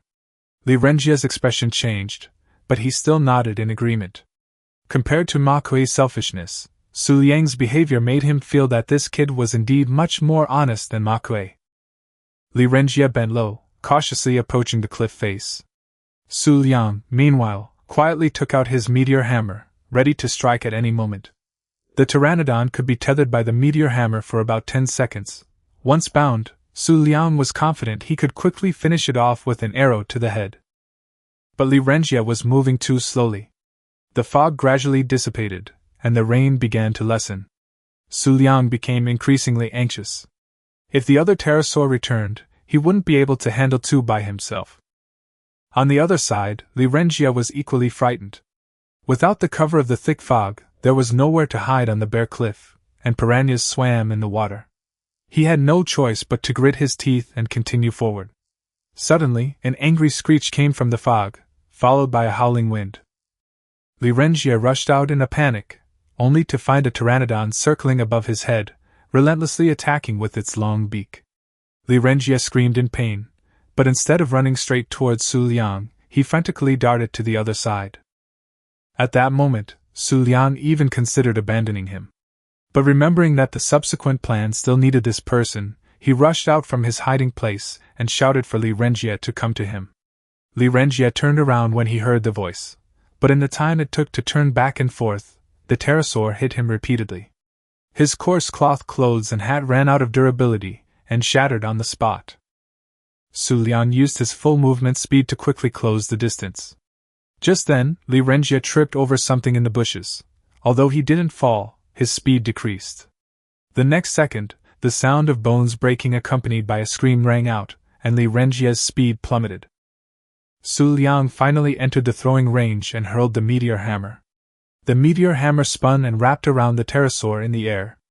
The pterosaur screamed and fell down, landing squarely on Li Renjie, who was unable to move due to his broken bones. A scream all too familiar to ARK players rang out, and Li Renjie fell completely still. The pteranodon thrashed a few times after landing, but unable to break free of the meteor hammer, it stopped struggling. Xu Liang, getting closer, realized that this creature was far larger than it had appeared from the sky. Bound to the ground, its body not even fully extended, it was still taller than Xu Liang. The pterosaur stared at him warily, its long beak still stained with Li Renjie's blood. The meteor hammer could only restrain the target for 30 seconds, leaving no time to prepare tranquilizer arrows. Xu Liang didn't hesitate, raising his bow and firing 5 arrows in quick succession at the pterosaur's sharp head. The pteranodon screamed in agony, struggling desperately before finally collapsing to the ground with a mournful cry. Xu Liang examined it and discovered it was a level 40 female. The isolated island was a beginner's world, where wild dragons were generally low level. Level 40 was already considered usable. This further solidified Xu Liang's resolve to leave this place sooner or later, but not now. He dissected the pterosaur carcass. Li Renjie's body had long been devoured, leaving only a backpack with a countdown timer for dismantling. Inside were animal hides, raw meat, coarse cloth, a bow and arrows, and a stone spear. But most conspicuous was a round, plump pterosaur egg. So Li Renjie really did steal the egg. No wonder the pterosaur chased him so relentlessly. In the ARK, stealing wild dragon eggs is the most dangerous and suicidal act. Even normally docile herbivorous dragons will go to great lengths to hunt down egg thieves. Fortunately, there was only one pteranodon nearby, otherwise Xu Liang would have died here today too. Just then, the implant sent a notification that Ma Kuei was looking for him in the tribe channel. Ma Kuei asked if he was alright and said that Li Renjie had already resurrected and returned home. Xu Liang first checked the tribe log and confirmed that Li Renjie had been killed by a level 40 pteranodon. He then explained that he and Li Renjie had encountered a thick fog while gathering animal hides, and the pteranodon suddenly appeared and killed Li Renjie, while he himself was lucky to escape unharmed. Li Renjie had also asked him to help collect equipment, but made no mention of the dragon egg. Xu Liang immediately understood. Both of them tacitly agreed to keep the egg theft a secret. The rain subsided, but the thick fog persisted. Xu Liang dared not linger. If the male pteranodon returned, things would become even more complicated. He cautiously made his way to the camp when he suddenly heard heavy footsteps. He immediately crouched down in the waist-high bushes. Judging from the frequency, it sounded like a sauropod dinosaur. As long as it wasn't a theropod carnivore, that was fine. With his current level and equipment, a head-on collision with a carnivore would likely end in certain death. A massive figure quickly emerged from the thick fog. Its head and horns were familiar. It was the same Triceratops from before. The Triceratops passed by not far away, unaware of Xu Liang in the grass. The heavy rain washed away the scent, and the thick fog impaired visibility, so it eventually headed towards the river. Once the Triceratops was far away, Xu Liang continued on his way. He deliberately avoided the riverbank and chose to cross the forest to avoid running into the male pteranodon. But the journey was unusually quiet. Even the dodo and the water dragon were nowhere to be seen. Just as Xu Liang was wondering what was going on, he suddenly heard a faint rustling sound ahead. He immediately hid behind a tree, drawing his bow in readiness. A pair of hands parted the bushes, and a cautious figure emerged. It was Li Renjie. This man had changed into rough clothes and was carrying a stone spear. He had clearly risked coming out to find Xu Liang. Ultimately, he was afraid Xu Liang would simply take the dragon egg and run away. Xu Liang put away his bow and arrows and came out. Li Renjie saw that it was him, and immediately breathed a sigh of relief. He lowered his voice and asked, "Did you pick up everything?" Xu Liang noticed the bushes behind Li Renjie moving, but deliberately raised his voice. "Don't worry, I'll give you the eggs now." Li Renjie snatched the dragon egg and quickly gestured for him to be quiet. But the next second, Ma Kuei emerged from the bushes and asked loudly, "What kind of egg is this?"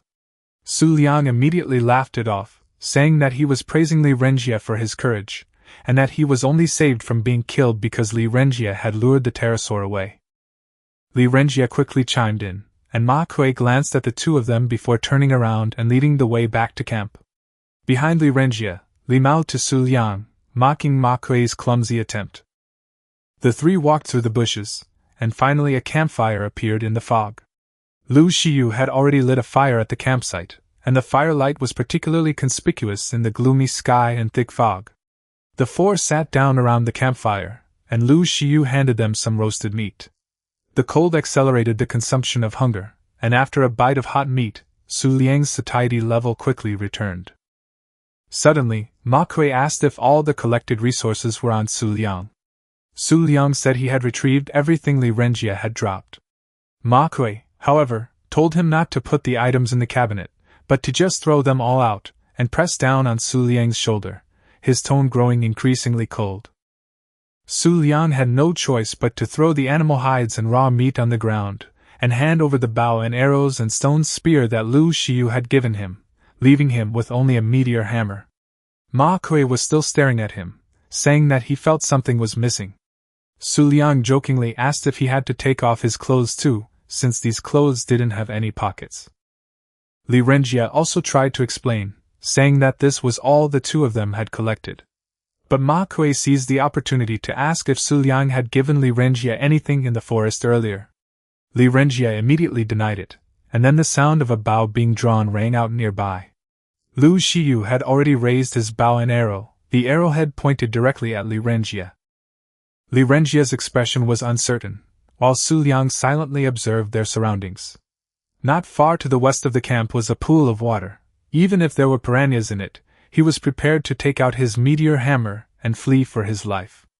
Just as the atmosphere reached its peak of tension, a dark figure suddenly leaped out of the thick fog behind Lu Xiyu, lunging straight at her back. Lu Xiyu had no time to react before being tackled to the ground by a dark figure, a velociraptor. Xu Liang also heard a whoosh of wind behind him. The remaining three, on edge, immediately dodged to the side, and the velociraptors leaping from the thick fog all missed their target. The three velociraptors stood upright and hissed at the three men. The one in front of Xu Liang, with a red dot on its head, was the leader of the velociraptors that had chased Ma Kuei and his companions earlier. They had actually circled around from the shallow waters upstream, taking advantage of the dense fog to launch a sneak attack. No wonder they hadn't seen a single herbivorous dinosaur on their return. The three men had clearly been targeted long ago. As the two sides faced off, Lirengia suddenly hurled his spear at the velociraptor and turned to dash westward towards the river. Ma Kuei, ignoring Lu Xiu who had been tackled, turned and charged towards the cabin. Xu Liang, his escape route taken by Lirengia, was forced to flee into the woods. The three velociraptors had a clear division of labor, each chasing one of the three.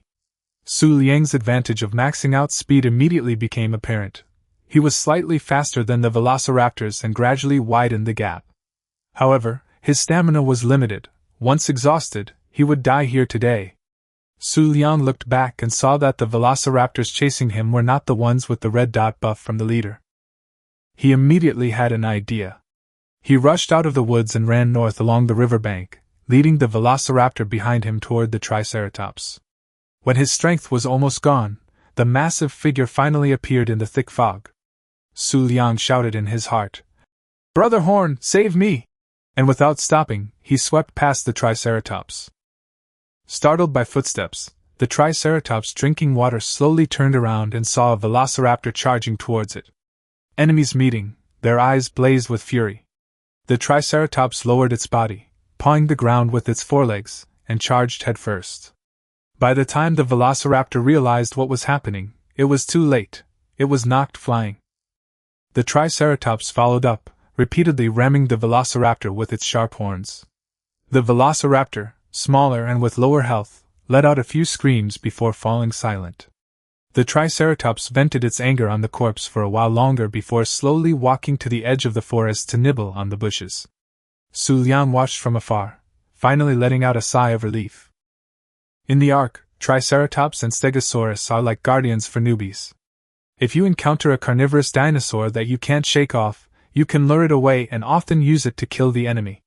Xu Liang emerged from behind a boulder on the riverbank and headed towards the velociraptor's corpse to loot its spoils. Carnivorous dinosaurs have a chance to drop equipment upon death. The higher their level and status, the better the loot usually is. This velociraptor was only level 25. If Xu Liang still had his weapon, he could have easily immobilized it with his flail, and then killed it. Sure enough, the corpse yielded a primitive bow, 3 stone arrows, a stone spear, and berries. Xu Liang ate the berries, picked up his weapon, and prepared to sneak back to camp. He opened the tribe log and saw that Lu Xiu had been killed by the velociraptor, but Ma Kuei and Lirengia had no death records. Immediately afterward, a message popped up in the log: Lirengia has left the tribe. Xu Liang guessed that the guy must have killed the velociraptor and run away with the pterosaur egg. However, the eggs laid by wild dinosaurs were all unfertilized and could not hatch, so they could only be eaten or used as feed. Ma Kuei and Lirengia were obviously unaware of this secret. As for Ma Kuei's continued existence, Xu Liang felt something was amiss and decided to go back to see if there was an opportunity to take advantage of the situation. As the thick fog gradually dissipated, Xu Liang quickened his pace. Just as he approached the camp, he heard the roars and crashes of a velociraptor, as if it were attacking the cabin. He lowered his footing, using the bushes to get closer to the tree-line. A velociraptor carcass lay on the ground, and next to the cabin, Ma Kuei was sitting and frantically eating roasted meat to recover his health. Loud thuds echoed from inside the cabin, indicating that another velociraptor was trapped inside. Ma Kuei had killed one, but he himself was seriously injured and could only slowly recover health by eating. Xu Liang had just conjured a few meteor hammers and immediately brandished one as he reached out from behind Ma Kuei, intending to lasso him. But as soon as he stepped out of the bushes, Ma Kuei spotted him. The meteor hammer flew slowly and fell heavily, so with the guard up, it couldn't bind anyone. Ma Kuei dodged the meteor hammer and drew his bow to shoot. Xu Liang fired 3 arrows at him in quick succession, then turned and fled, leaving himself with only a stone spear, no match for him. Enraged, Ma Kuei chased Xu Liang to the edge of the woods. The next second, a dark figure descended from the sky, binding him completely. "Damn it, who's there?" Ma Kui roared. A familiar voice echoed from the woods. Aren't you going to do it? Lu Xiu emerged, drew his bow, and fired, riddling Ma Kui with bullets amidst his curses and screams. Xu Liang immediately understood. You placed sleeping bags nearby? Lu Xiu didn't answer, only calmly saying, There's also the velociraptor leader inside. Let's kill him together, and the camp's supplies will be split 50-50ths. Xu Liang instantly realized. No, you're the one who brought the velociraptors here, Lu Xiu retorted. Weren't you also trying to sow discord between them? Her bow and arrow were subtly pointed at Xu Liang. Deal. Xu Liang readily agreed, then asked if she wasn't afraid he might betray them. Lu Xiu put away her bow and arrows and took out her meteor hammer. If you were that kind of person, you wouldn't have saved us in the first place. Go and collect Ma Kui's equipment. The cabin is about to collapse. Xu Liang opened Ma Kui's backpack, which contained a bow, 20 stone arrows, 7 stone spears, 45 pieces of cooked meat, 2 leather water bags filled with water, torches, and a fine slingshot with 162.7% damage.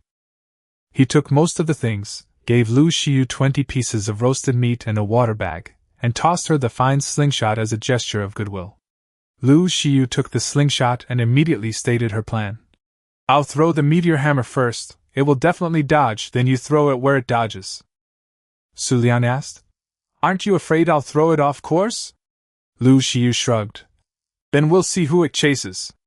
With a loud bang, the wooden wall finally shattered, and the velociraptor leader, with a red dot on its head, leaped out of the cave. It saw its companion's corpse, hissed a few times but received no response, and then fixed its gaze on the 2 people beside the tree line. The leader was completely enraged and charged towards the 2 of them, clearly intending to tear them to pieces. Xu Liang immediately warned. It's coming! Faced with the ferocious carnivorous dinosaur charging straight at him, Lu Xiu's fear was fully aroused, and he threw his meteor hammer ahead of time. The meteor hammer flew a distance before landing far away from the velociraptor. Lu Xiu's expression changed. She turned back to look for Xu Liang, but he had vanished. A panic gripped her, and she could only flee towards the riverbank, her mind filled with only one thought: this kid tricked me. A whooshing sound came from behind her, and Lu Xiu was utterly desperate. Although she increased her speed, she was only slightly faster than Ma Kui and the others, and couldn't shake off the velociraptor at all. Just when she thought she was doomed, a spinning sound rang out in the air again, and the velociraptor roared and collapsed to the ground. A stone arrow pierced its head at an angle, and the intense pain made it howl even more fiercely. What are you waiting for? The meteor hammer won't hold it for long. Xu Liang appeared out of nowhere, drew his bow, and fired a series of shots at the velociraptor. Lu Xiu immediately snapped out of his daze, took out his bow and arrows, and joined the battle. After losing 3 companions, the velociraptor with the red head lost its leader's buff and finally let out a mournful cry before dying under the 2 men's stone arrows. Once he was sure it was dead, Xu Liang went to check on it. A level 50 velociraptor was already quite good for the early game, and it could even be used for mounted archery, which made this veteran arc player feel rather sorry for it. Lu Xiu gave him a complicated look, then sheathed her bow and headed back to camp. Xu Liang quickly finished collecting the carcass and followed closely behind her. The campsite was littered with signs of battle. A large hole had been smashed into the side of the wooden hut, and the campfire was mostly destroyed. Inside, the hut was a complete mess, ravaged by the velociraptors. Fortunately, the supplies fell to the ground after the cabinets were destroyed and would only decompose after 3 hours. The 2 split up to carry the supplies, but their loads weren't enough, so they had to make trips to the tree line. There, Ma Kui had built a large storage cabinet, which would provide temporary storage. After they finished tidying up, the fog dissipated, and it became completely dark. Xu Liang said, "Let's stay here for the night. Ma Kui probably won't dare to come back." Lu Xiu readily agreed. Traveling at night was indeed unwise. Xu Liang rekindled a fire near the cabinet, and casually opened the tribe log on his character interface. The last entry showed, tribe member Ma Kui, level 22, dead, killed by Lu Xiu, level 19. Despite suffering such a huge loss, Ma Kuei didn't cause a scene in the clan channel. Xu Liang knew that the silent dog was the most dangerous, and he and Ma Kuei had already formed a deadly feud. He immediately left Ma Kuei's clan. With his 800 hours of arc experience, if he couldn't even handle Ma Kuei, what was the point of talking about ascension? Lu Xiu stared at the campfire and suddenly asked, "What are you planning to do next?" Xu Liang answered truthfully that they couldn't stay here any longer, and would leave at dawn. He had already unlocked the raft and was preparing to transport all the supplies eastward along the coastline. After hesitating for a moment, he still extended an invitation. "Want to come along?" He had deliberately turned his back to Lu Xiu many times, always wary of her, but she hadn't made a move yet. Lu Xiu didn't answer, but instead asked, "Why did you deliberately leave the rotten flesh behind?" Xu Liang knew he couldn't hide it, so he could only explain that rotten flesh combined with blackberries could make an anesthetic, and that stuff was most likely not meant for human consumption. He then brought up Jurassic Park, specifically the second movie where hunters used tranquilizer darts to capture Tyrannosaurus rex. He guessed that there would definitely be similar methods in the future implant skills, perhaps used to tame dinosaurs. He didn't explicitly state that the tranquilizer arrow could only be unlocked at level 21, but subtly hinted at it through the film. Although Lu Xiu hadn't agreed to join, her forbearance and scheming had already earned Xu Liang's approval. Lu Xiu paused for a moment, then brought up the tribe that originally consisted of 4 people. The archer who stayed behind to cover the retreat when they were being chased by the velociraptors that day was named Duan Shuangshuang. Xu Liang recalled the man who kept shooting arrows while running. Duan Shuangshuang was fast and accurate with his arrows, and despite having the same stamina, he shot far more arrows than the others. Later, Lu Xiu learned that Duan Shuangshuang had been on the archery team at a sports school before coming here. Everyone's stats were clearly similar, but his real-world talent had been brought into this world. Xu Liang was startled. He had underestimated the other survivors. Everyone in the ark likely possessed a unique skill. So, what was his own skill? Was it familiarity with the game's plot? Lu Xiu sighed. Duan Shuangshuang was too young and naive. She believed everything Ma Kuei said, which ultimately led to her betrayal. This was perhaps the real reason for her defection. Xu Liang asked her why she had been captured and brought to this cruel place.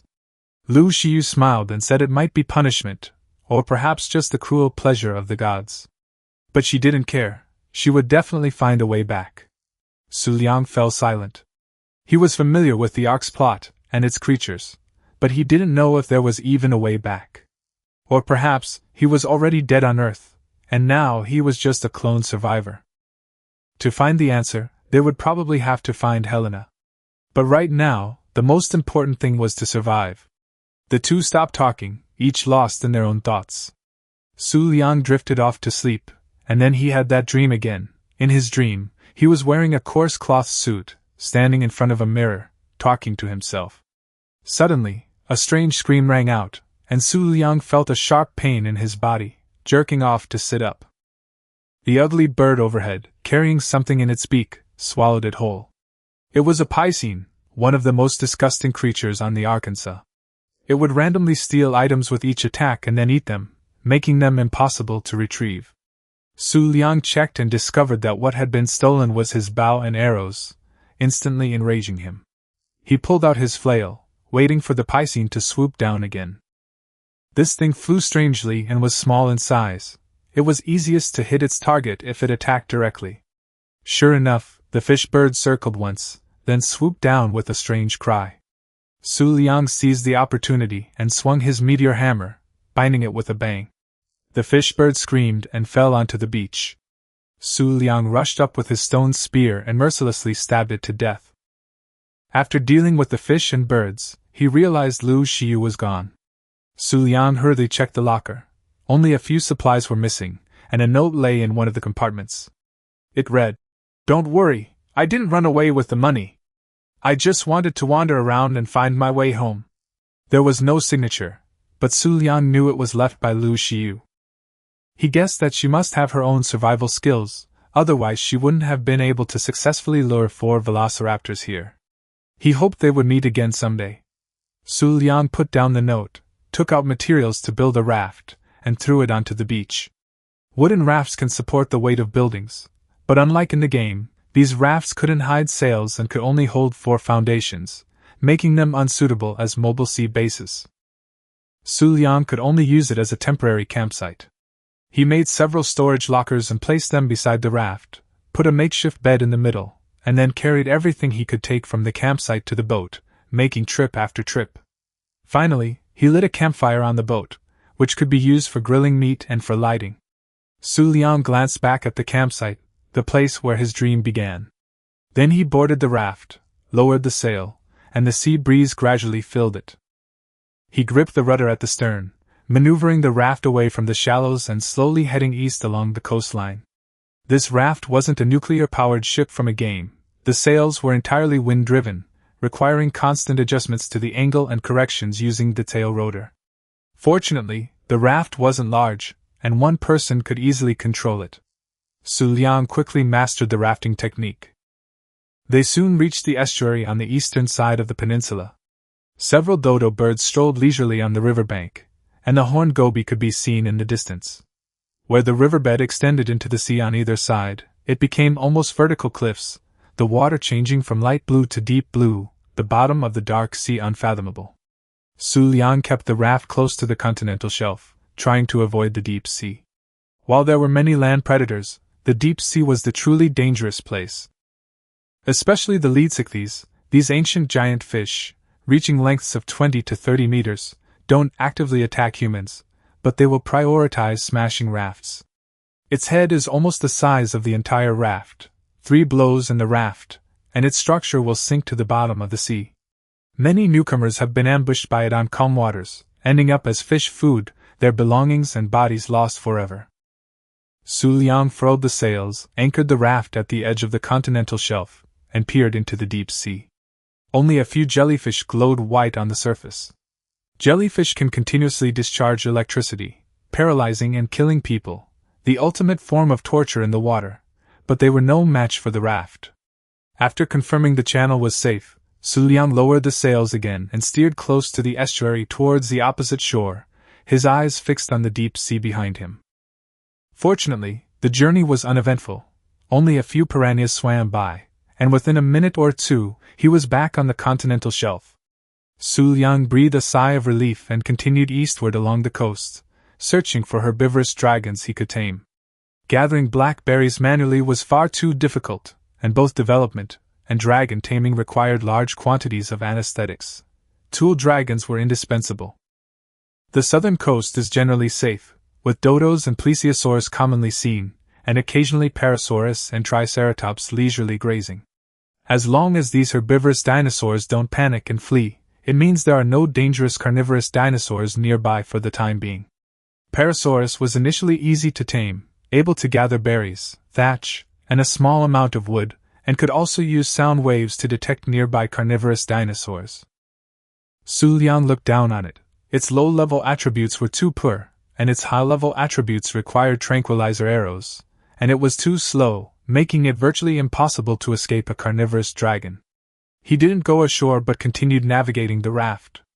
Ahead, 2 craggy rocks appeared on the shore, one tall and one short. The shorter rock was wide enough for a person to climb on. As Xu Liang bypassed the shallows, he discovered a foundation standing on the slope of the shorter rock, complete with a bed, storage cabinets, and a campfire. He hesitated whether to go up and touch the cabinet when a familiar, eerie cry suddenly rang out, and the fish bird swooped down from the top of the high rock. Xu Liang decisively sped away, and the fish bird, unable to catch up, could only turn back to its original spot and continue to torment the unfortunate fellow who had made his home on the beach. These things even dare to steal from Tyrannosaurus rex, and they frequently spawn on the beach. If someone builds a home here, their belongings will be stolen sooner or later, causing them a headache. Continuing eastward, Xu Liang ate roasted meat when hungry and drank seawater when thirsty, finally easing the pressure of survival considerably. However, the fact that the seawater in the ark wasn't salty was truly absurd. The sea breeze was refreshing, the climate pleasant, even giving him the illusion of a vacation. But the terrifying roars that occasionally echoed through the woods quickly pulled him back to harsh reality. Ahead, another massive boulder stood on the continental shelf, its top flat but its sides smooth and vertical, making it impossible to climb without tools or a flying dragon. This spot was also suitable for setting up a camp, but fish and birds would still spawn there, and the loss of high-level weapons or high-level dragons from the cryogenic chambers would be too great. Passing through the waterway between the boulder and the beach, a new river estuary appeared. Xu Liang opened the map and confirmed that this was the estuary in the very center of the southern part of the isolated island. Following the river upstream, he should be heading towards the swampy area. Just then, he saw a black creature swimming by in the shallow sea. It was a trilobite covered in armor. There were no piranhas nearby, so Xu Liang immediately jumped into the water and started stabbing it with his stone spear. The stone spear had very low durability, so he replaced it with a new one when it broke. In the end, he killed the trilobite and used a stone axe to collect chitin, silicon-containing pearls, and oil. To his even greater surprise, the trilobite had also dropped a black pearl, making it a very good haul. Black pearls are a rare resource in the deep sea, and difficult to obtain in large quantities on a deserted island. Silicon-containing pearls are an important material for making circuit boards in the electrical age. Xu Liang wished the descriptions of these materials were as simple as possible. The slower the other survivors explored, the greater his advantage would be. After confirming there was no danger near the estuary, he circled the shallow waters, clearing out almost all the trilobites. He worked until the afternoon, and finding no more trilobites, Xu Liang reluctantly returned to the raft and continued eastward. The trees on the right beach gradually disappeared, replaced by large areas of strange rocks. On the map, this area was an inland lake surrounded by L-shaped land. The rocky peninsula doesn't spawn any creatures, making it a good place to build a base. However, the inner lake connects to the sea, where you'll find sauropods, manta rays, and megalodons. These aquatic predators are not to be trifled with. As Xu Liang observed the rocks, he remembered a pool of water surrounded by boulders ahead. That pool connected to the sea, wasn't very deep, and could be used to raise small fish. He had made his home there before. Not far along, a dolphin-like creature was stranded on the shore. Ahead lay a shallow river. It disappeared into a cluster of rocks. Xu Liang pulled the raft closer and recognized it as an ichthyosaur. Ichthyosaurs are gentle and won't attack unless provoked. They can be tamed by feeding them fish. They are the easiest marine creatures to tame in the early stages, but they can only stay in the water, and following the raft makes them vulnerable to being killed by predators. Xu Liang was considering whether to tame it when he suddenly raised his right implant and scanned the area, his expression instantly changing. He immediately placed the wooden shield left by Ma Kuei in his secondary hand, holding the shield in his left hand and the axe in his right, cautiously observing his surroundings. The taming progress bar for this ichthyosaur had already reached 70%. The higher the creature's level, the more food it needs. High-quality food and feed can accelerate taming. With each bite of food, the taming progress increases until it reaches 100%, at which point the creature will completely obey. However, Helena's notes had already mentioned that the ease with which creatures in this world could be tamed, even more obedient than domesticated dogs, was itself highly abnormal. Xu Liang's first thought was a trap, but seeing no one around, he immediately guessed that someone had lured the ichthyosaur here to tame it, but had gone to kill fish because they didn't have enough meat. Sure enough, footsteps echoed from the rocks behind the stream, and a man wielding a stone spear and dressed in animal skin armor emerged. Seeing Xu Liang beside the fish dragon he had painstakingly lured, the man paused, then raised his spear, shouted, and charged at him. Without a word, Xu Liang turned and leaped onto the raft, heading straight for the deep sea. The man chased after him, shouting, as two more men in animal skins appeared behind him, brandishing weapons and pursuing him toward the shore. The ichthyosaur, which had been lying in the shallows, struggled a few times when it saw Xu Liang run away, then leaped into the deep water, flicked its tail, and followed the raft. The man on the shore immediately concluded that Xu Liang had tamed his ichthyosaur first, and then abducted it, and he roared in anger. Xu Liang, however, did not notice the ichthyosaur behind him, and was only concerned with steer the raft away from the shore, fleeing eastward. Only after creating enough distance did he glance back. The three continued their pursuit along the coastline, stopping at the estuary and hurling stone spears from afar. The spears streaked across the sky and plunged into the sea, but the distance was too great. They couldn't reach the raft. Watching the three figures gradually disappear, Xu Liang finally breathed a sigh of relief. Before he had sufficient strength, it was best to avoid encountering other survivors. Moreover, the three were already wearing animal skin suits, so Xu Liang needed to speed up his progress. Ahead, the estuary was quite wide, with silt carving out an isolated island. The island was lush with vegetation, and a Parasaurolophus was leisurely grazing. Xu Liang observed carefully but couldn't find the creature he was looking for, so he could only continue navigating the raft forward. Shortly after, a white beam of light rose in the distance, and something was falling from it onto the beach not far ahead. It was a supply crate randomly dropped by the observers. White supply crates are the lowest level, mostly containing only basic materials, but Xu Liang was currently lacking everything. As the raft approached, he found the supply crate stopped at the edge of the woods, some distance from the beach. The supply crates would disappear automatically, but it was precisely in situations like these that one couldn't rush. Many survivors had lost their lives chasing after airdrops. Xu Liang quickly noticed something amiss. There were no other survivors around, not even any herbivorous dinosaurs, and it was eerily quiet. He hesitated for a moment, then decided to leave. Just as he lowered the sail, a Parasaurolophus charged out of the forest, followed closely by two velociraptors. One of the velociraptors suddenly accelerated, pinning the Parasaurus to the ground. The Parasaurus let out a mournful cry and was quickly devoured by the two velociraptors. After finishing their prey, one of the velociraptors looked up and spotted Xu Liang on the raft, calling out as it prepared to charge. However, several calls of its own kind came from the forest. The two velociraptors stopped abruptly, stood upright, and listened intently before disappearing back into the forest. Xu Liang didn't linger and immediately steered his boat away. A group of velociraptors had spawned here, and the herbivores around would be wiped out sooner or later. There was no need to risk fighting for the supply crates. Who knew if those velociraptors were lying in ambush in the woods under their leader's command, waiting for someone to take the bait? Further ahead was the last estuary in the south. Upstream along the river was the green obelisk, which was relatively safe, but Xu Liang couldn't cross it for the time being. Herds of velociraptors and carnotaurus would spawn on both banks of the river, both dangerous creatures he couldn't handle at this stage. Looking upstream, he saw a long-legged, ostrich-like creature galloping across the eastern riverbank, a gallimimus. Gallimimus couldn't fly, but it was incredibly fast and could leap. Its saddle could even carry 3 people, earning it the nickname Arc 3-wheeled machine among players.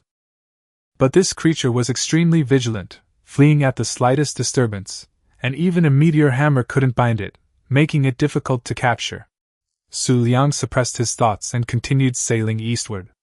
At the horizon, a solitary island finally appeared, which was his destination, Vegetarian Island, also known as Moon Island. This island is not connected to the mainland and won't spawn carnivorous dinosaurs.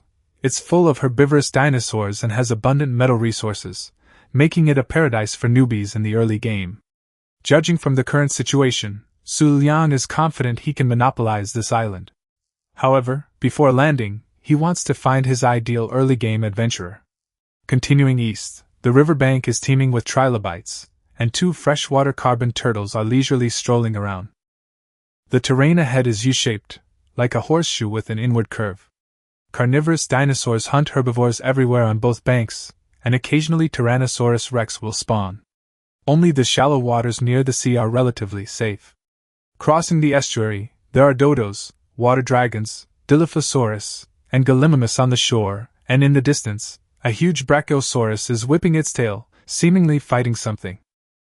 Vegetarian Island faces the estuary, with the beach stretching northwards.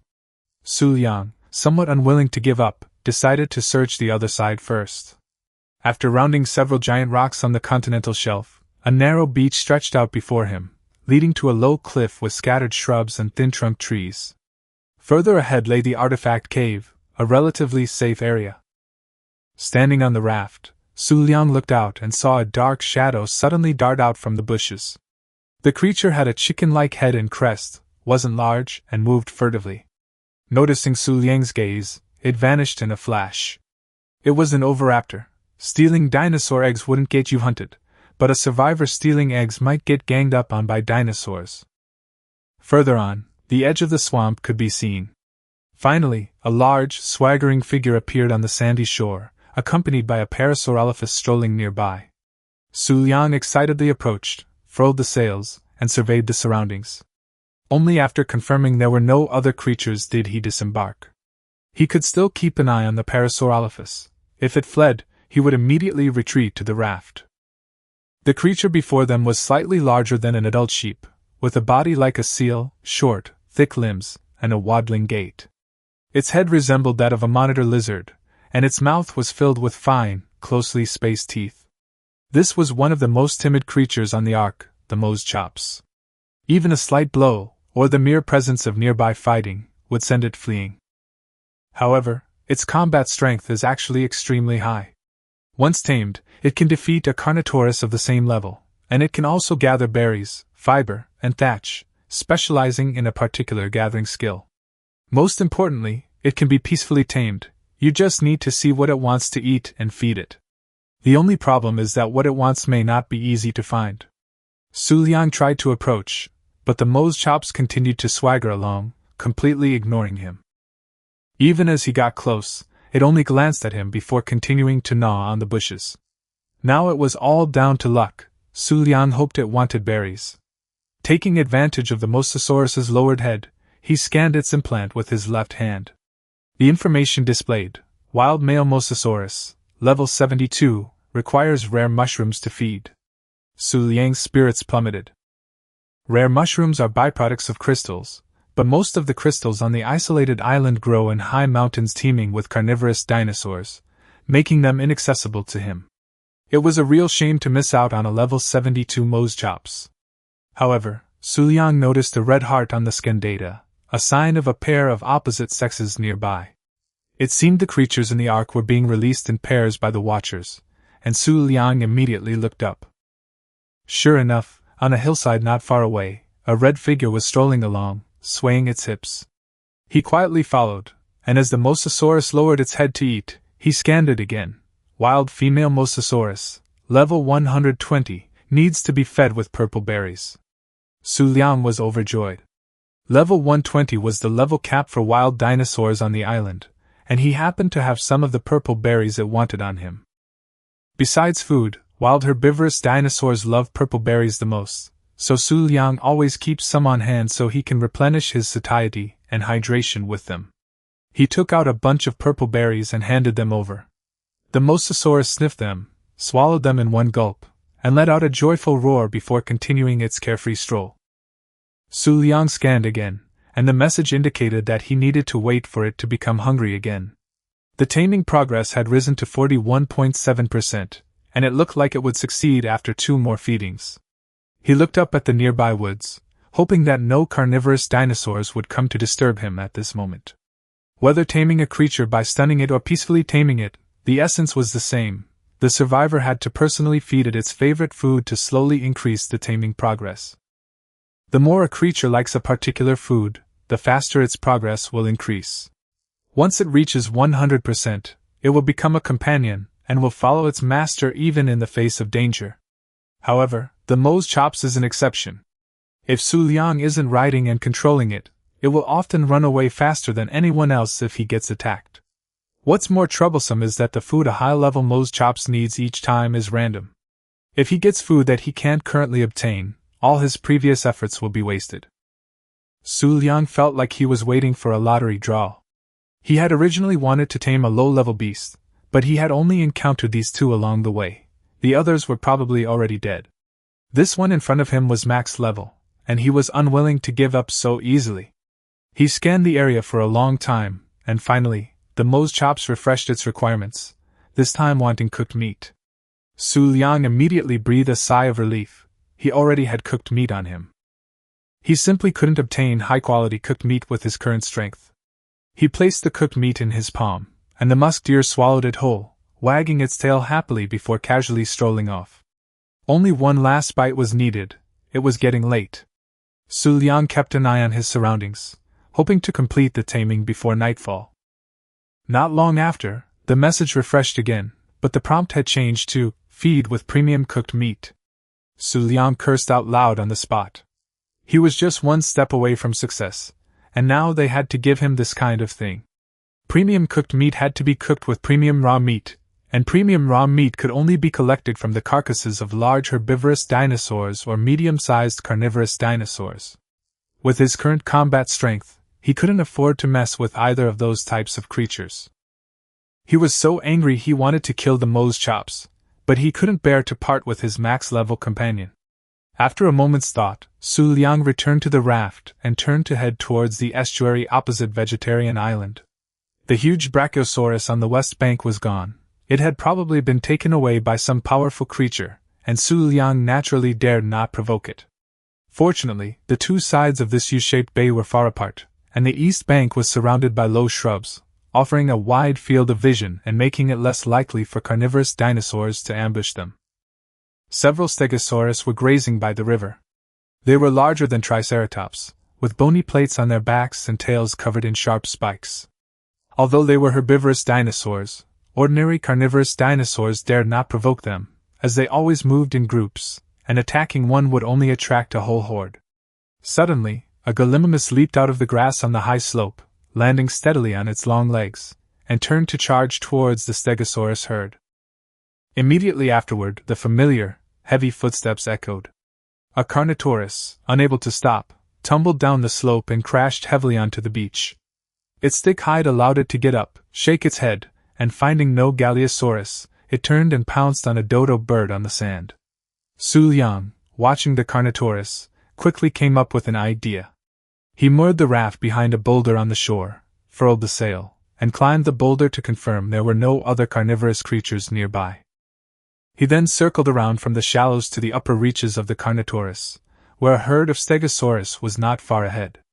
Xu Liang calculated the distance, took out his bow and arrow, aimed at the Carnotaurus that was devouring a dodo carcass, and shot an arrow into its back. The stone arrow arced through the air and hit its mark accurately. The Carnotaurus roared in pain, turned around, locked onto Xu Liang, and charged forward. The Carnotaurus had two horns on its head and was a large, carnivorous dinosaur that was extremely fast on land. In the Ark game, it wasn't considered particularly powerful. Its footsteps were loud, its stamina was low, and it didn't have many attack methods, so few people tamed it. But the real-life Carnotaurus was no less imposing. The moment Xu Liang shot it, he put away his bow and arrow and ran at full speed towards the Stegosaurus herd. His movement speed had already increased to 130. Although the Carnotaurus was fast, it couldn't catch up with him for a while. The loud footsteps startled the herd of Stegosaurus, and several of them raised their heads and gathered together. Xu Liang seized the opportunity and nimbly slipped through their ranks. Stegosaurus usually didn't attack humans unprovoked, but when a menacing Carnotaurus charged at them, they wouldn't hold back. The Carnotaurus couldn't explain that it was just chasing a human, and it directly rammed its head into the side of one of the Stegosaurus. The Stegosaurus, in pain, lashed out with its spiked tail, slamming it into the bull dragon. The bull dragon regained some composure, roaring as it retreated, trying to create distance. But several other Stegosaurus had already surrounded it. Xu Liang, standing on a large rock on the eastern slope, saw the bull dragon's retreat and immediately fired 3 arrows. The bull dragon, locked in a standoff with the Stegosaurus, was completely oblivious to the incoming stone arrows. 3 arrows struck its back in quick succession, enraging it completely. It pounced on the group of Stegosaurus, biting one in the back, blood gushing out instantly as the bleeding effect took effect. The Stegosaurus, not to be outdone, lashed out with their spiked tails in relentless counterattack. After several rounds, the bull dragon was covered in wounds and blood. It let out a final roar, took another heavy tail blow, and finally its legs gave way, collapsing to the ground, lifeless. None of the 4 Stegosaurus were dead. The one in front was slightly injured, and they then scattered to continue grazing on bushes to recover. Xu Liang's plan had succeeded. It would be difficult for a single Carnotaurus to kill 4 Stegosaurus unless there was a significant level difference between them. The Stegosaurus itself has damage reduction abilities, so even if the bull dragon manages to win, it will inevitably be exhausted, allowing Xu Liang to reap the benefits. Only after the Stegosaurus had gone far away did he approach the bull dragon's corpse. The implant skin revealed it was a level 40 female bull dragon, with no companions nearby. The corpse also contained a coarse cloth bracer, 3 stone spears, 4 tranquilizer arrows, and some berries, all of which Xu Liang collected. He then used his stone pickaxe to collect the corpse, obtaining a large amount of animal hides and raw meat, most importantly, 5 pieces of high-quality raw meat. High-quality raw meat can only be kept in his backpack for 5 minutes before it rots. Xu Liang didn't dare delay and immediately headed towards the raft. He first dived into the water to confirm there were no piranhas, then circled around the boulder and climbed back onto the raft. After the raft reached the safe waters at the estuary, Xu Liang lit a campfire and roasted the high-quality raw meat into well-cooked meat before it spoiled. Carrying this hard-won food, he immediately steered the raft back to the shore where the mosasaurus was. Along the way, Xu Liang prayed that no carnivorous dinosaur would spawn. The mosasaurus wouldn't fight back, and if it was scared away, a max-level mosasaurus wouldn't be so easy to find again. Moreover, once a peacefully tamed creature is attacked, its taming progress will be reset to 0.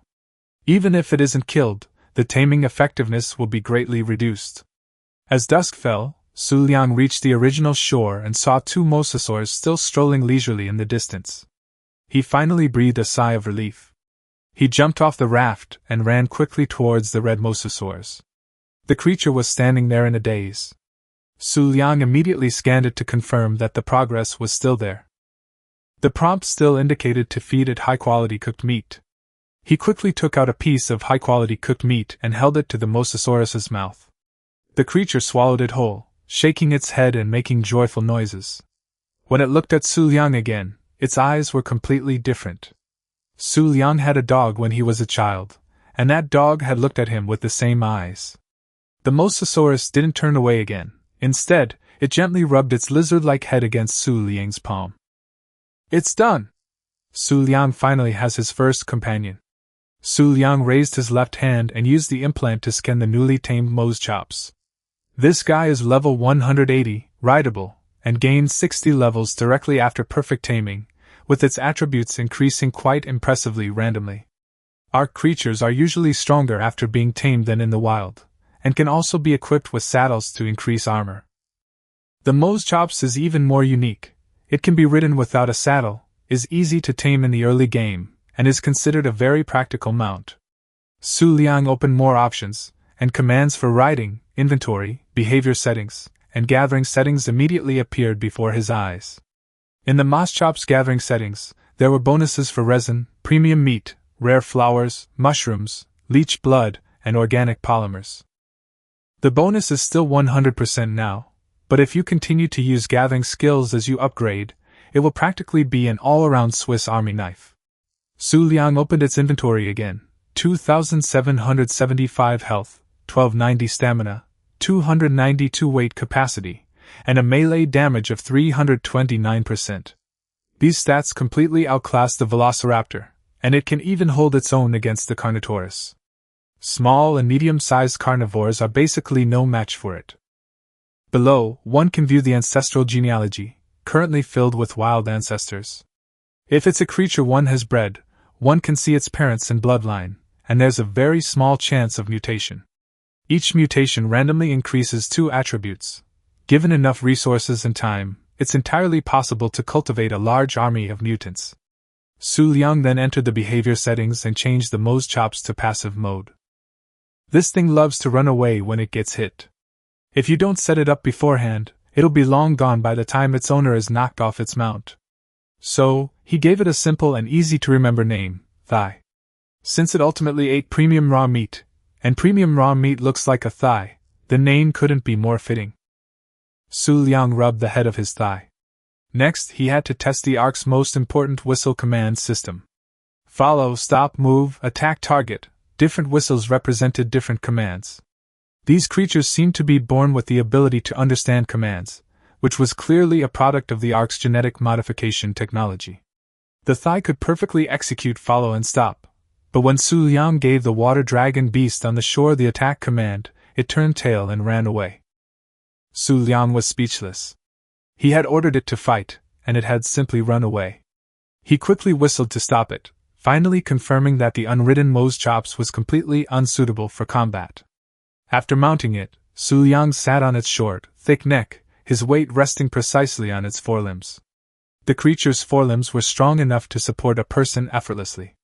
Xu Liang squeezed his legs together, and the Mo's chops darted forward joyfully. Its stamina was exceptional. It ran several laps around the beach before finally reaching its limit. During the rest, Xu Liang discovered he could still use a bow and arrow on its back, and even control the mount with one hand holding a shield and the other an axe, relying entirely on his legs. Now, he felt somewhat like a knight. He then let his thighs graze on thatch and trees, and when he opened his backpack, it was filled with berries, fiber, and thatch. Although there was less wood, the gathering efficiency far surpassed that of humans, causing the dragon's legs to level up several times. Xu Liang put all his upgrade points into carrying capacity, prioritizing the tool dragon's carrying capacity while keeping its attack power sufficient. He didn't expect it to be the main fighter anyway. Not far away, 2 Dilophosaurus were strolling around, having already wiped out the nearby dodos. Xu Liang charged straight at them, riding on his thigh. Now that he had a mount, he no longer needed to indulge these two. The Dilophosaurus, seeing its prey come to it, immediately opened its crest and hissed, spewing black venom. Xu Liang was prepared. With a swift maneuver, he easily dodged the venom. While the Mo's chops wasn't particularly agile, dodging the Dilophosaurus's spray wasn't difficult with anticipation. The next second, the giant leg rushed forward, biting one to death in a few bites, then turning to take down another. The battle only cost Xu Liang a tiny bit of health, but he had truly witnessed its strength. As long as he didn't run into a velociraptor, he could basically roam freely on this beach. Before it got completely dark, Xu Liang gathered another batch of resources and rode the giant leg back to the raft. As night fell, he lit a campfire, took out raw meat from his thigh backpack, and put a batch in to roast. He put the rest of the meat into his inventory, because perishable items would rot faster on a person. The simplest way to get a large amount of rotting meat was to let the raw meat rot on his body. With the thigh, Xu Liang had achieved raw meat freedom. Next, he used the resources in the cabinet to make a grinder, put in the rotten flesh and black berries, and began to automatically produce anesthetic. It was just a primitive grinder, yet it required no manual operation and continuously provided him with experience.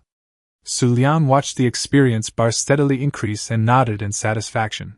Using the firelight, he steered the raft to a large rock on the shore and stopped, letting the rock block the light from the campfire. No other survivors have been found nearby, but this only makes it more crucial to remain vigilant. The sea is eerily calm. While the Ark lacks hurricanes and giant waves, it doesn't guarantee the ocean's safety. The dangers lurking beneath the mirror-like black water are all the more unsettling. Xu Liang, who already suffers from thalassophobia, is overwhelmed by loneliness and fear as he sits alone on this raft. The thigh seemed to sense his emotions, gently nuzzling him before crawling behind him and lying down. Xu Liang leaned against its warm side, his mood calming slightly. The creatures here were far less rigid than the AI in the game. They truly felt like flesh-and-blood companions. He opened the chat channel, which had been bustling with activity when he first entered the Ark, but was now eerily quiet. Occasionally, a few messages would appear, almost all of them survivors cursing each other. In just a few days, everyone realized this wasn't a game. They would starve, die of thirst, and even be eaten alive. People would fight each other for a bite of food and a few resources. Civilization and etiquette were rapidly collapsing. Xu Liang couldn't help but miss his old comrades who had once explored the land and farmed for materials together. Learning from his previous experiences, he didn't sleep that night, instead constantly contemplating his next move. As dawn broke, Xu Liang steered his raft away from the boulder to the beach closest to Vegetarian Island. Surrounded only by dodo birds and no other dangerous creatures, he moored the raft, mounted his lap, and began planning his escape route. Vegetarian Island appeared close, but the actual journey involved traversing a deep-sea area. There's a high chance of finding leeds fish there, which are extremely persistent with the raft, and won't stop until they've smashed it to pieces. The sea also harbors dangerous creatures like megalodon, jellyfish, and manta rays. Once the raft sinks, falling into the sea is practically certain death. In the Ark's food chain, humans are practically on the bottom. From Tyrannosaurus rex to giant insects, almost everyone wants a bite. On land, there are herbivorous dragons, but in the sea, most are predatory carnivores that actively attack, and humans are no match for them in the water. After working for half a day, Xu Liang found a grassy spot on the shore and placed a bed and a storage cabinet there. He then built a new raft and added another bed to the cabinet, finally putting in a set of roasted meat. Even if he died at sea during the voyage, at least he could resurrect nearby and obtain the most basic survival resources. As for the equipment that fell into the deep sea, Xu Liang had no hope of finding it again. After completing the preparations, he had his lapstick board the raft, carefully confirmed the route, and then set sail. His lapstick had to be taken with him. Leaving it here, even a Dilophosaurus could easily kill it. More importantly, if the raft is destroyed, Xu Liang can use it to escape.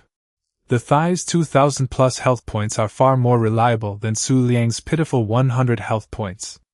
As long as he doesn't encounter jellyfish, it will significantly increase Xu Liang's chances of successfully landing on the island. The weather is good today, there's no rain or fog at sea, and the vegetarian island in the distance is clearly visible. Between Vegetarian Island and the main island stands a giant rock and a small beach, a miniature island extending from the continental shelf. Xu Liang plans to first land here, then circle around to the east coast of Vegetarian Island, the best sea route inaccessible to lead ichthyes. Ahead, a giant freshwater carbon turtle floats leisurely on the sea.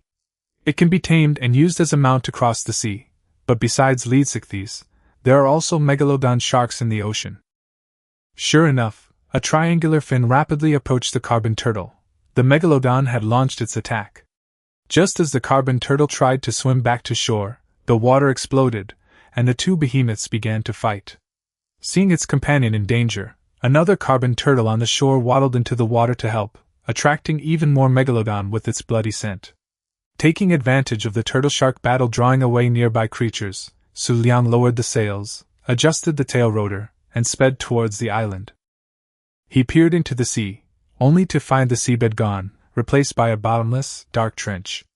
The suffocating feeling of being watched by a deep-sea monster made Xu Liang quickly pull back, focusing on the approaching island. On the island, a creature as fat as a pig was strolling. Xu Liang wondered how it got there when suddenly the raft was forcefully pushed out of the water. The raft crashed heavily back into the sea, and a huge shadow appeared underwater, slowly circling it. Then, a fishtail larger than the raft slammed down, creating a giant wave. The attacker was a leads mackerel.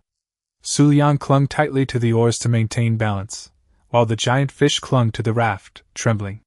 If Xu Liang hadn't set it to a passive mode beforehand, the creature would probably have already jumped overboard to escape. Xu Liang suppressed his fear and steered the raft straight towards the island, but the leads fish clearly wasn't going to let them go. Huge waves surged behind them, and when he looked back, a massive fish head had already emerged from the water. Its exposed yellow eyeball was almost as tall as Xu Liang. The leads fish adjusted its course and rammed into the raft. With a loud crack, the raft groaned under the weight, as the immense force shoved it from behind. Xu Liang gripped the oars tightly to avoid being thrown off, while Brother Thai crashed into the sail and fell onto the deck, groaning in pain. The raft couldn't withstand several impacts, but this one pushed them forward quite a distance. With the island right in front of them, Xu Liang decided not to turn around and used the momentum to propel the raft straight onto the beach, where it crashed into a tree and ran aground. As soon as it came to a stop, he flipped onto the raft, jumped off, and finally breathed a sigh of relief as his feet touched the land. 2/3 of the raft had already reached the island, with the remaining sections still tethered to the shore. The leads fish were no longer visible in the distance. The beach plunged vertically into the deep sea, and even the distant battle between turtles and sharks had completely subsided, as if nothing had happened. Just then, the pig-like creature on the island approached. It was actually an oligocene. With a long trunk and downward-pointing tusks, it was one of the ancestors of modern elephants, larger than a moss foot, yet a herbivore that never fought back. The oligocene was characterized by its voracious appetite and profuse excretion, providing more hides and raw meat, which is why Ark players affectionately called it a pig. The island is small, you can see its entire length at a glance. The vegetarian island on the opposite shore is already right in front of you. Coral grows on the seabed continental shelf, triceratops stroll on the beach, and a huge brontosaurus can be seen to the east. Xu Liang found a green metal box in the corner of the boulder. He almost forgot that the explorer's notes were hidden there. The box was covered in scratches, and inside was a notebook with a drawing of a hyena and a record of its habits. This was clearly the work of biologist Helena, who studied the creatures of the isolated island and summarized their characteristics. After putting away his notes, Xu Liang leveled up 2 levels in a row, and an upward arrow appeared on his character interface. This represents a 4-fold experience boost. He whistled to summon Brother Thigh, only to find that Brother Thigh had also leveled up and received the experience buff. Unlike in games here, both humans and dinosaurs can gain rewards as long as they are near treasure chests. You don't have to ride a dragon to open the chests. Now that he was here, Xu Liang swung his meteor hammer to trap the new elephant, and rode on his thigh to bite it to death. The new elephants offered no resistance whatsoever, and just one provided Xu Liang with a large harvest of animal hides and raw meat. He could raise a few more to breed them later. Seeing that it was getting late and the lead's fish still hadn't appeared, Xu Liang pushed the raft back into the sea and prepared to continue on his way. He steered his raft close to the island, and perhaps because he was near the underwater cliffs, the lead's fish did not pursue him further. After rounding the small island, the continental shelf gradually rises, and underwater corals can be seen below the raft. The vegetarian island is finally in sight. The entire vegetarian island is C-shaped, like a crescent moon, high in the middle and low on both sides, with the inner sea embracing it from both sides in the center. The inland sea is wide enough for megalodons and basilosaurus to pass through, but rarely spawns underwater carnivores, making it a natural safe haven. After the raft entered the inland sea, it was surrounded by herbivorous dinosaurs, including Triceratops, Stegosaurus, Ankylosaurus, Parasaurolophus, and Oligocene. Even tired pterosaurs can be seen landing to rest in the sky. There are no carnivorous dinosaurs here. Xu Liang calls it Ark Bali, a paradise for leisure and retirement. He moored the raft behind the easternmost boulder, checked his weapons and equipment, and the first thing he did was to confirm whether there were any other survivors on the island. Survivors cannot directly respawn on Vegetarian Island in the game, but the rules are different here, so Xu Liang dared not be careless. He left Thigh Guy by the boat for the time being, passed through the gaps in the rocks, and officially stepped onto the edge of the Vegetarian Island. The vegetation was sparse here, and he could only search using the scattered bushes for cover. After walking a few steps, 2 Triceratops emerged from behind a rock. Xu Liang remembered there was a treasure chest behind the rock, but he didn't rush to take it.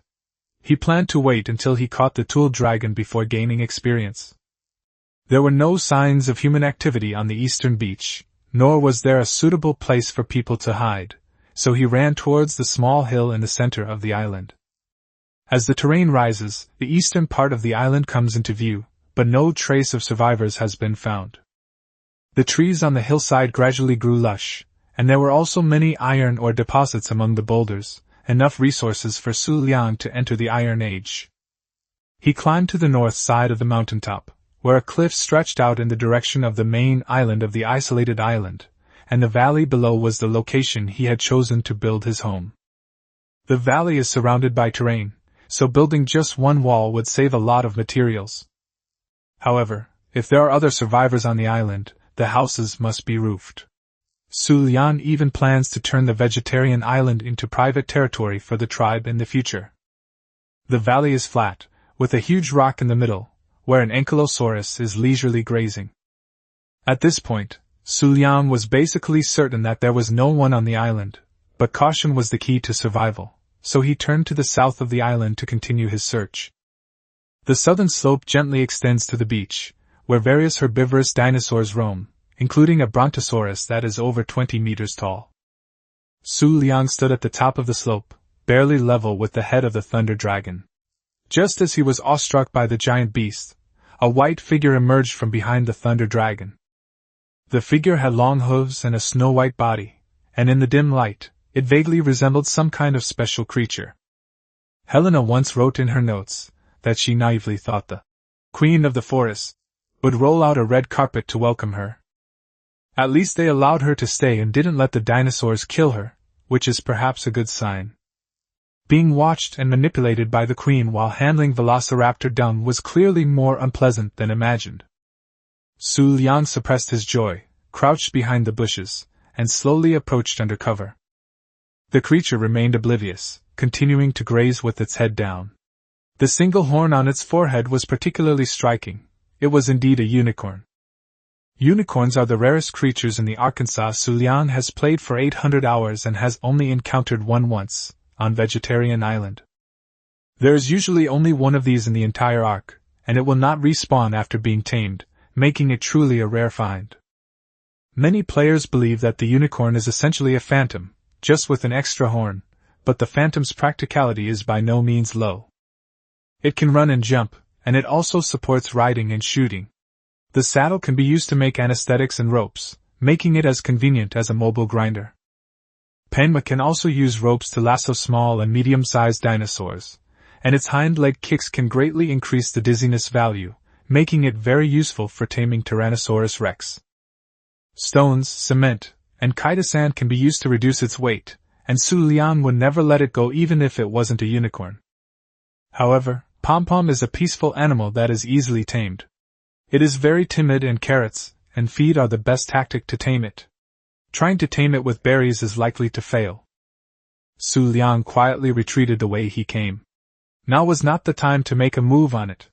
If he startled it, and it ran into the sea, it would be a huge loss if it were eaten by a megalodon. After retreating to a safe distance, he searched westward along the mountaintop and spotted pterosaurs and stegosaurs not far away. The creatures on the island alone were enough to support his early development. Before nightfall, Xu Liang finally finished searching the entire vegetarian island and confirmed that there were no other survivors on the island. Now he can develop in peace, and no one will come for a while, and no one will know the secret of the lead's fish. Back on the eastern part of the island, Xu Liang moored the raft on the beach in front of the central valley, lit a campfire, and began planning the next step. The primary goal, of course, is to enter the Iron Age. Stone axes and pickaxes are too inefficient, and gathering resources is a waste of time. The Pteranodon's saddle requires level 38 to learn, and he's already level 29. Once he builds the temporary camp, his level should be about right. Since the vegetarian island wouldn't spawn carnivorous dinosaurs, Xu Liang grabbed a torch and got right to work, chopping down trees and breaking rocks to build a refining furnace. He first put the furnace on the raft, then went to the hillside to find iron ore and dug out a piece with a stone pickaxe. However, the stone pickaxe was really ineffective. A large chunk of iron ore only yielded 14 pieces of metal and a little over 50 stones. Xu Liang didn't waste any more time. He threw the metal into the furnace and started smelting it with wood. Both thatch and wood can be used as fuel, but wood can be burned to produce coal, which later became an important material for gunpowder. While the furnace burned, he didn't rest. He took out flint, thatch, and fiber and made 100 stone arrows in one go. With the mosasaurs, fiber was never lacking, and experience kept increasing. Xu Liang increased his movement speed to 130% and then started replenishing his weight capacity, as building a house without weight capacity was too difficult. Once the tranquilizer arrows were made, the 14 pieces of metal were also smelted into 7 metal ingots, enough to build a blacksmith's table. After placing the raft on the blacksmith's table, he used the remaining metal ingots to make a metal pickaxe. With this thing, the efficiency of iron mining changed dramatically. Xu Liang found a rich ore deposit, and after a few taps, it was already overweight. He could only discard the stones, barely managed to carry back 50 pieces of metal, and throw them into the furnace to continue burning. Once he had enough metal, he took out the anesthetic from the grinder and began making tranquilizer arrows. The character's movement will slow down during the creation process, but the mount will not be affected. Xu Liang continues to pick berries and cut fibers while riding the thigh-high guy. The arc's motto is, never be idle. If you can roll, roll to the death. After a whole night of work, the sky finally began to lighten, and the metal ingots were almost completely burned. Xu Liang took the metal ingots to the blacksmith's table, and combined them with animal hides, wood, and fibers to make a metal axe and a crossbow. He threw away the stone axe and pickaxe on the spot. With metal tools available, who would still use such junk? Looking at the item labeled Xu Liang's tribe, he felt uneasy, so he simply opened the interface and renamed the tribe Jurassic Park. It's getting light. Time to go out and find some new friends. Xu Liang cleared out any excess supplies from his body, rode the Thigh Brother into the valley, and remembered that there was a lone ankylosaurus there. Bypassing the boulder blocking the entrance, an ankylosaurus was munching on grass, completely relaxed and unsuspecting. Without binoculars, he couldn't see the levels, so he could only tentatively ride on the thigh-riding guide to get closer. The ankylosaurus noticed the commotion, but merely flicked its tail without attacking. Xu Liang continued to approach, almost reaching its face. The ankylosaurus exhaled a few breaths and swayed, shifting its position. He simply jumped off his mount, let the guy with the big thigh follow him, spread his arms to indicate that he was not hostile, and then slowly approached. As the ankylosaurus gradually relaxed, Xu Liang took the opportunity to scan it with the implant, and information immediately popped up in front of him. Wild male ankylosaurus, level 80. Level 80 is more than enough to be a tool dragon. He retreated to a safe distance, took out his crossbow, loaded it with a tranquilizer arrow, and fired a shot. The ankylosaurus roared in pain and charged, but it was slow and clumsy when turning, so it couldn't touch Xu Liang at all. Xu Liang ran and knocked arrows at the same time, turning back to fire as he created distance, completely treating the ankylosaur like a kite. The level 80 ankylosaurus had a stun value of over 2,000. After about 10 tranquilizer arrows, it turned around and tried to escape. But the valley had only one exit, making it a natural cage. The ankylosaurus didn't run far before it swayed a few times and collapsed to the ground. Xu Liang stepped forward to check and found that the taming success rate was as high as 99.6%, and that it would also increase the level by an additional 39 levels upon success. The taming progress bar now has a small plus sign, unlike the original Arknights. He tried clicking it, and the plus sign immediately changed to multiplied by 3. Could this be 3 times the taming speed? Xu Liang opened the ankylosaurus backpack and found that its hunger level was dropping rapidly. After putting in a set of purple berries, it immediately took a bite. The taming progress increased by 6%. The familiar feeling made Xu Liang wonder if he could become a code warrior again. But after studying it for a long time, he couldn't find where to input the code. It seemed that only this threefold taming effect was available. As for whether others have this ability, he couldn't figure it out for the time being, and he was too lazy to think about it too much. With 3 times the taming power, there was no need to worry about the ankylosaurus waking up. Xu Liang left it in the valley and continued to recruit talent on the island. He rode his leg towards the eastern beach, the sea breeze dispelling the afternoon heat. The place was simply like paradise. He hadn't run far when several stegosaurus appeared ahead. Upon closer inspection, Xu Liang realized there were more than 3. One of them was made entirely of metal, with a back that shimmered with a ghostly blue light. It was clearly a tech stegosaurus. Tech creatures are unique creatures exclusive to Ark, with the same habits and attack methods as the original game, only with a higher level cap. The level cap for ordinary wild dragons is 120, while tech dragons can reach 150, and the taming method is the same. More importantly, this thing is made entirely of metal and has cool lighting. What boy could resist a mechanical dinosaur? Regardless of its level, Xu Liang must tame this tech stegosaurus today. Helena's notes mention that the creatures kept by the queen of the forest had no significant difference in diet from wild animals. The queen would regularly take herds out hunting, but she never had to go too far, as there was always an unusual abundance of prey nearby. Even though the birth and growth rate of her beast horde is absurd, the surrounding resources are still plentiful. Helena finally learned the true name of the beast forest queen, Li Meiying. Li Meiying's attitude towards her softened considerably, and Helena also realized that messing with animal feces as soon as they met was indeed not a good idea. Xu Liang hadn't spotted the tech stegosaurus while patrolling the island earlier, so it was probably just spawned. After all, the presence of any creature on the island was entirely up to the observers. He dismounted, whistled to signal Thigh Bro to stay away, then took out his crossbow and fired an arrow at the tech Stegosaurus. He had to avoid the two ordinary Stegosaurus next to him. Fortunately, tech creatures and original creatures are not of the same species. When the tech Stegosaurus was attacked, the other two did not help at all. Otherwise, Xu Liang would have no chance of winning against three sword dragons at the same time. The tech Stegosaurus trembled and turned to charge at him. The mechanical behemoth, nearly 10 meters long and 5 meters high, ran with an overwhelming sense of oppression. It is much faster than the Ankylosaurus, but Xu Liang's 130 movement speed still gives him an edge. However, the speed drops when the crossbow is reloaded, which allows the Stegosaurus to close the distance. He can't just run around randomly. Wild dinosaurs will scatter when they are about to faint.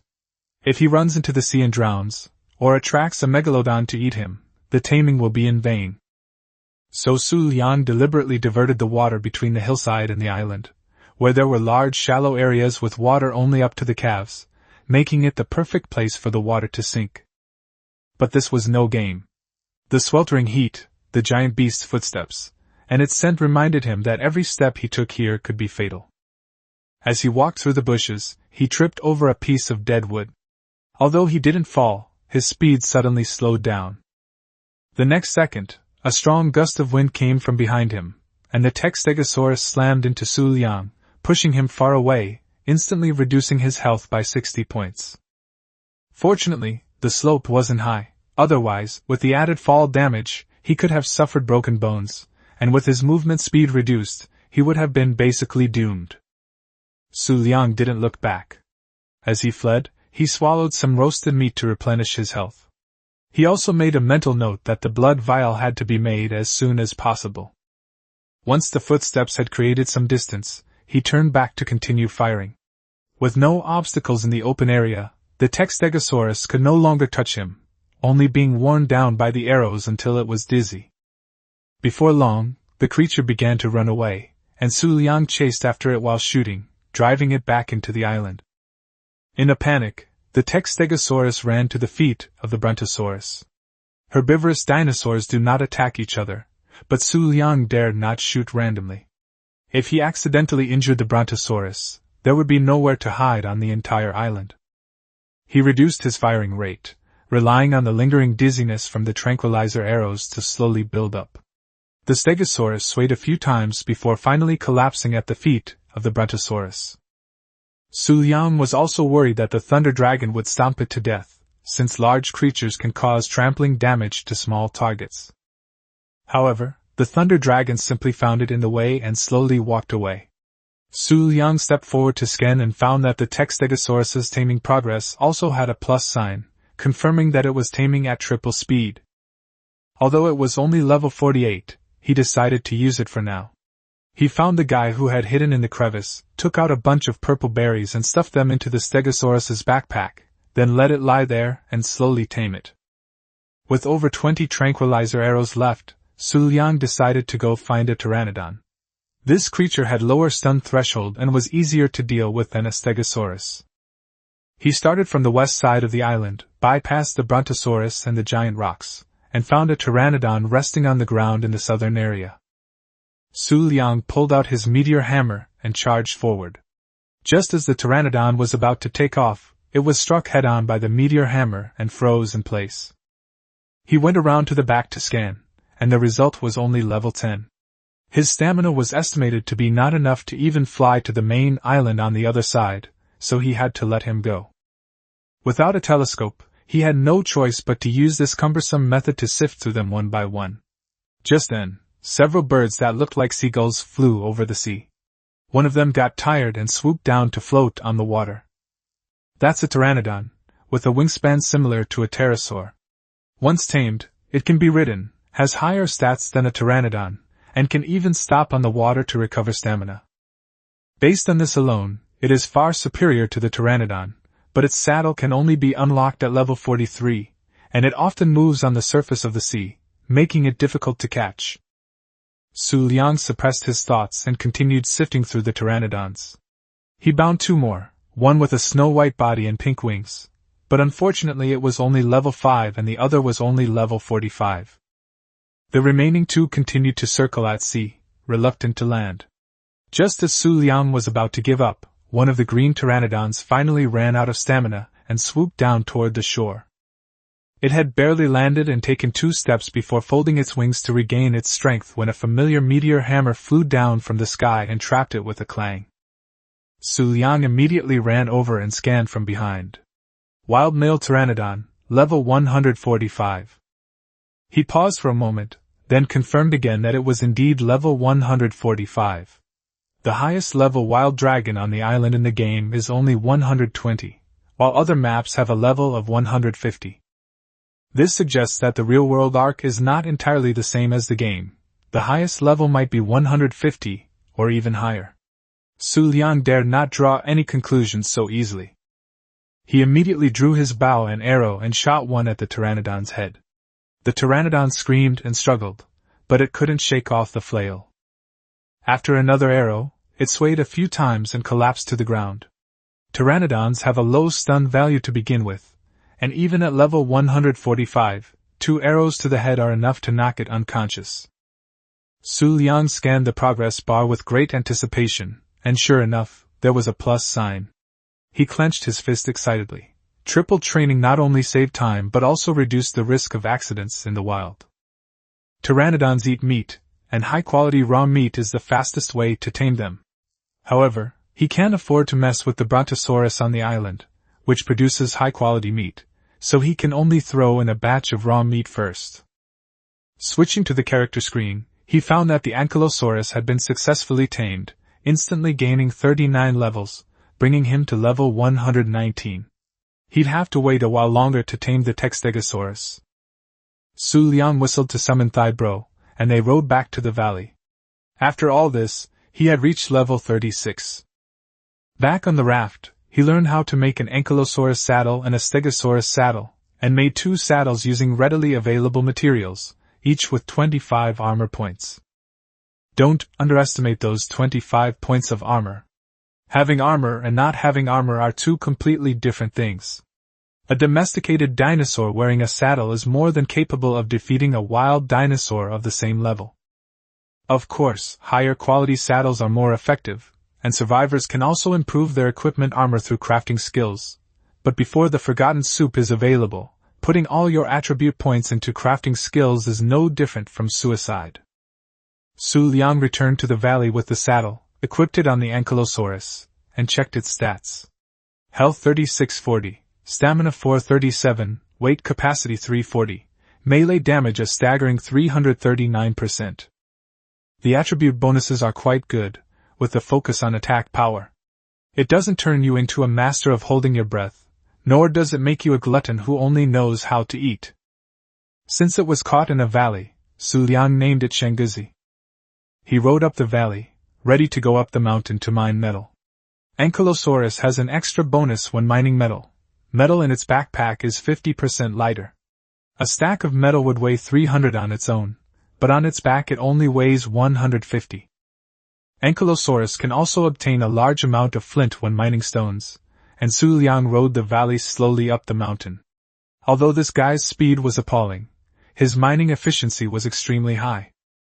With a single slam of its tail, an entire ore pile vanished, yielding a total of 103 pieces of metal. Before long, the valley's inventory was full. He didn't throw away the stones that came with the mining. Wooden houses were too easily destroyed, so he planned to build stone houses directly in the future. To demolish a stone building, you'd need at least a rocket launcher or C4. The other survivors don't have any special abilities. By the time they figure out the electrical age, Xu Liang will probably be much further ahead. He threw all the metal into the refining furnace to start burning iron.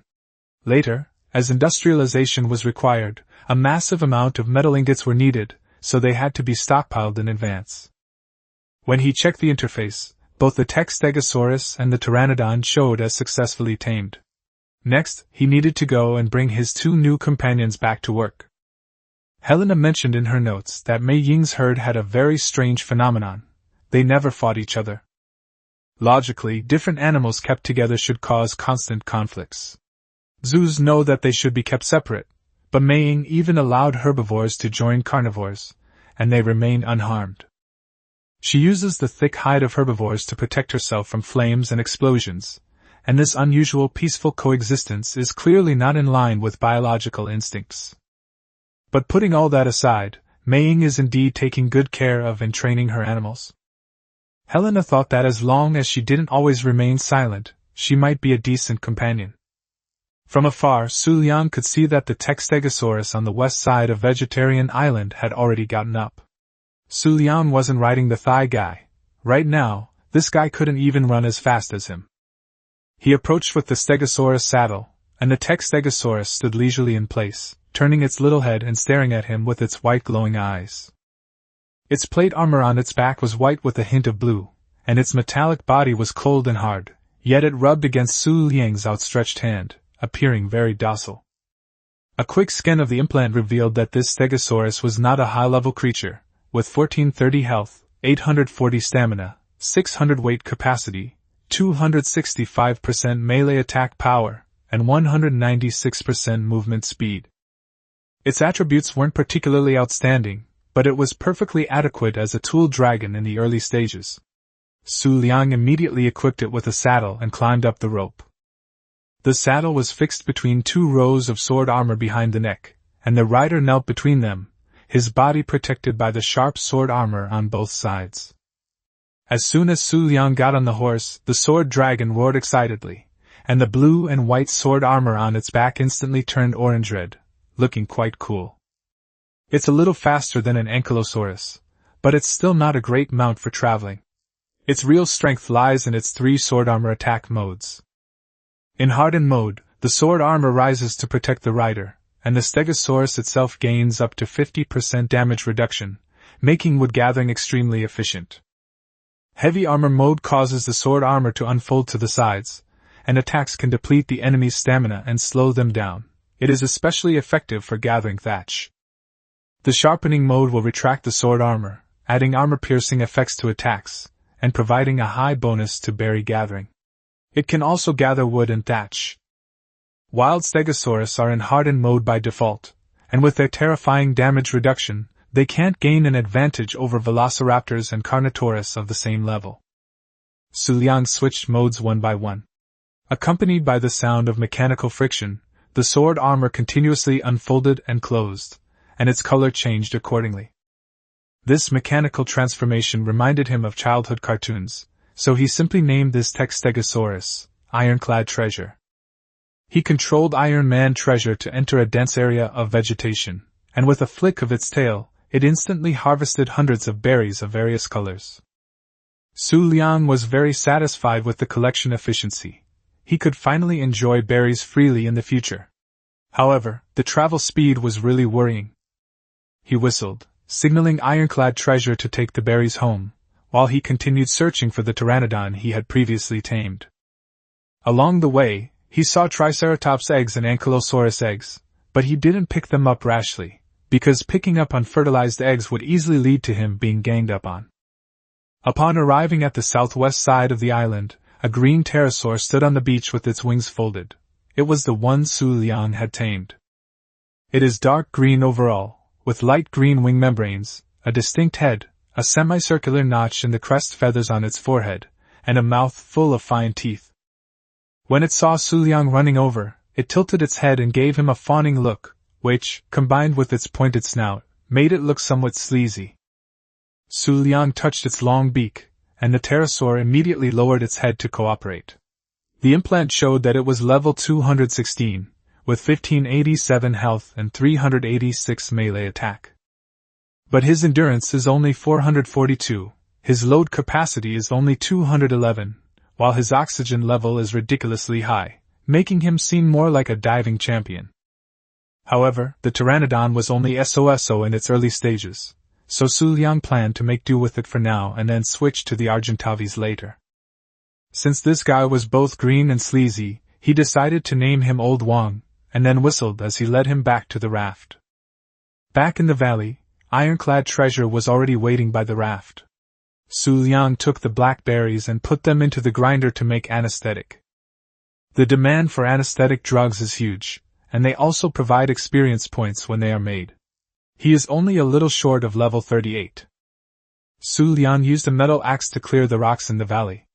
Manual collection was inefficient, and the weight was insufficient. He quickly became overweight, and had to carry the stones back and forth. As darkness fell, he truly realized how troublesome nights were in reality, unlike in games where you could turn up the brightness, and there was almost no difference between day and night. Upon opening the character interface, Xu Liang had already leveled up twice, gaining 2 more attribute points, which he added to his carrying capacity to improve work efficiency. He then used animal hides, chitin, and fibers to create a primitive pterosaur saddle with 25 points of armor. The saddle uses leather straps to connect the pterosaur's head and feet, and then the seat is fixed to the back. Leather buckles on both sides can lock the lower legs to prevent the rider from slipping off.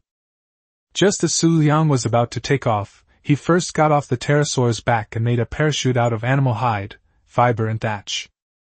As a seasoned survivor, he knew very well that novices were most likely to press the wrong button and fall to their deaths from a great height. The pterosaur would remain in the sky and would be impossible to find. After equipping himself with a parachute, he climbed back onto Lao Wang's back. The guy even leaned down to make it easier for Xu Liang to ride him. Xu Liang patted the back of its head. "Very good, I'll find you a wife when I have the chance." With a pull of the reins, old Wang spread his wings, pushed off the ground with his hind legs, and soared into the sky with a strange cry. The ground was getting farther and farther away from him, and a strong wind was blowing in his face. Xu Liang finally took to the air.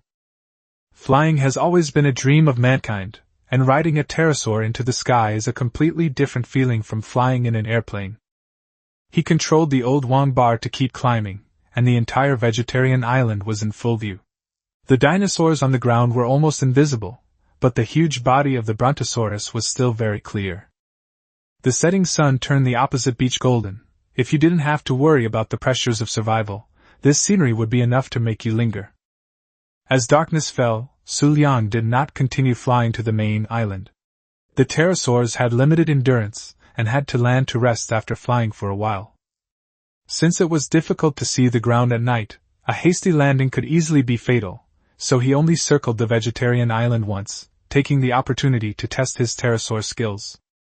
Pteranodon can spin and charge forward, dealing massive damage to enemies in its path, but its stamina consumption is equally astonishing. Xu Liang only used it once, and his penis started panting heavily, so he had to quickly land and rest.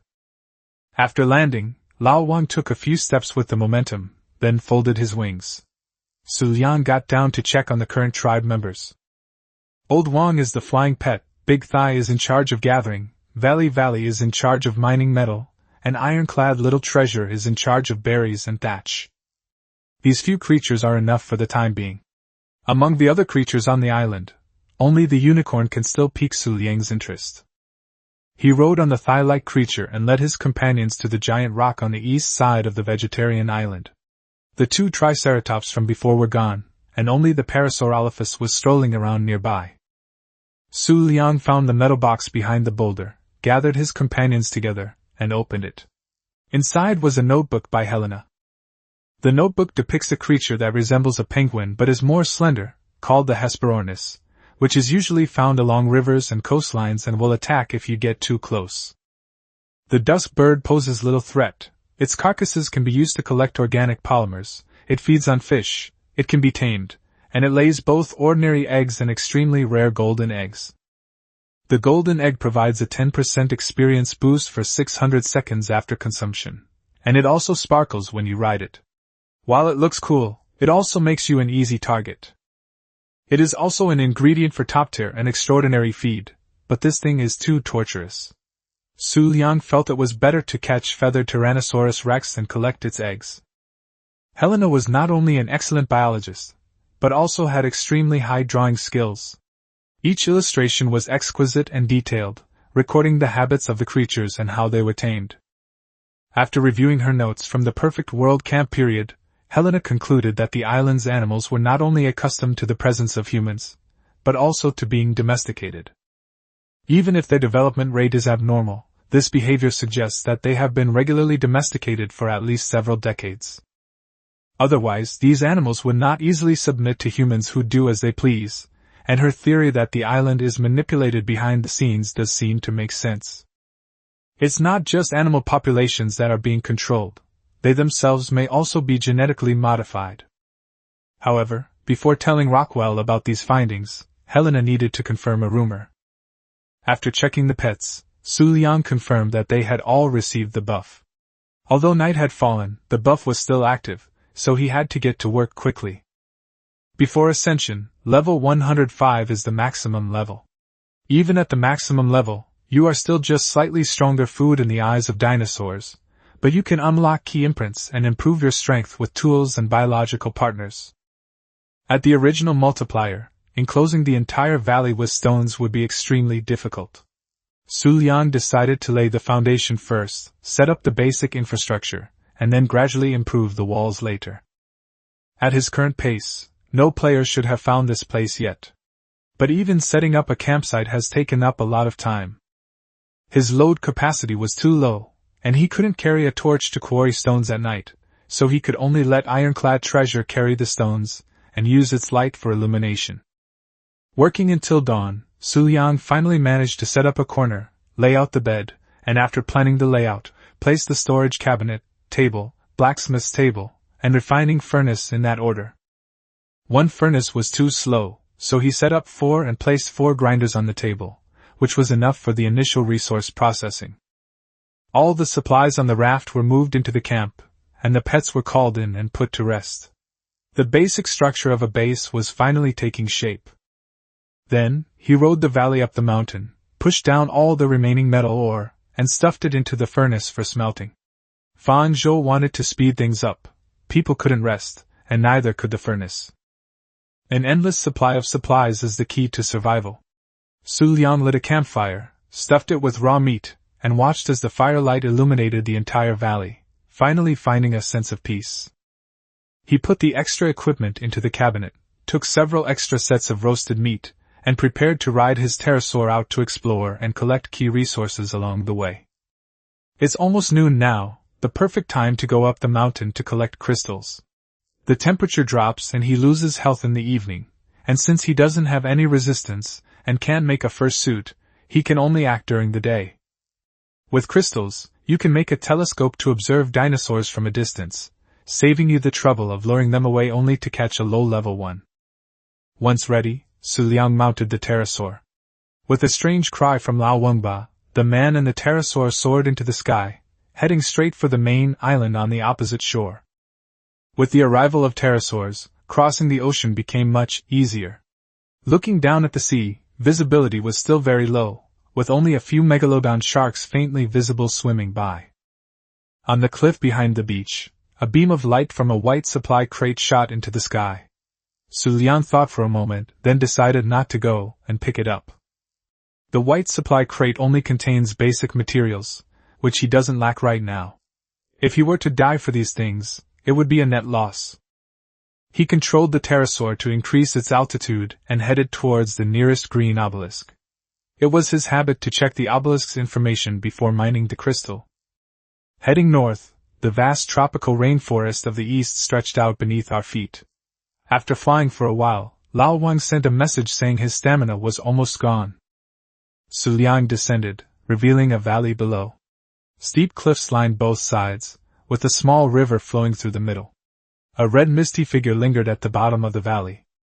He landed the pterosaur on a solitary boulder on the east side. The rock was smooth on all sides, making it impossible for any creature to climb up, which was perfect for old Wang to rest. Looking down into the valley, Xu Liang recognized the red mist as an elite velociraptor, with its companion beside it. This thing is a technologically modified biological weapon, faster and stronger than a regular velociraptor, born only for killing, and cannot be tamed. Of course, the exception is Queen Li Meiying. She once tamed an elite velociraptor with her bare hands, making her the sole exception. Killing elite velociraptors will grant you the elite claws needed to unlock higher-level bosses, as well as high-quality tools. Collecting their corpses will also yield a large amount of premium raw meat. But Xu Liang is no match for it now, and he can't outrun it on land either, as it's one of the fastest land creatures. After Lao Wang regained his stamina, Xu Liang noted the location and controlled it to leap into the canyon. The pterosaur used the updraft to flap its wings and rise into the air. The elite velociraptor glanced up but ignored it. Once high in the air, the green obelisk became clearly visible. The closer Xu Liang got, the more he felt its grandeur and imposing presence. A beam of green light shot straight into the sky, and 4 massive black metal structures floated near the ground, facing each other in pairs, their surfaces shimmering with mysterious patterns in a controlled manner. They resembled 4 slumbering steel behemoths, emitting a low hum as the light flickered. Looking closely at this technological marvel of the Ark world, Xu Liang was filled with awe.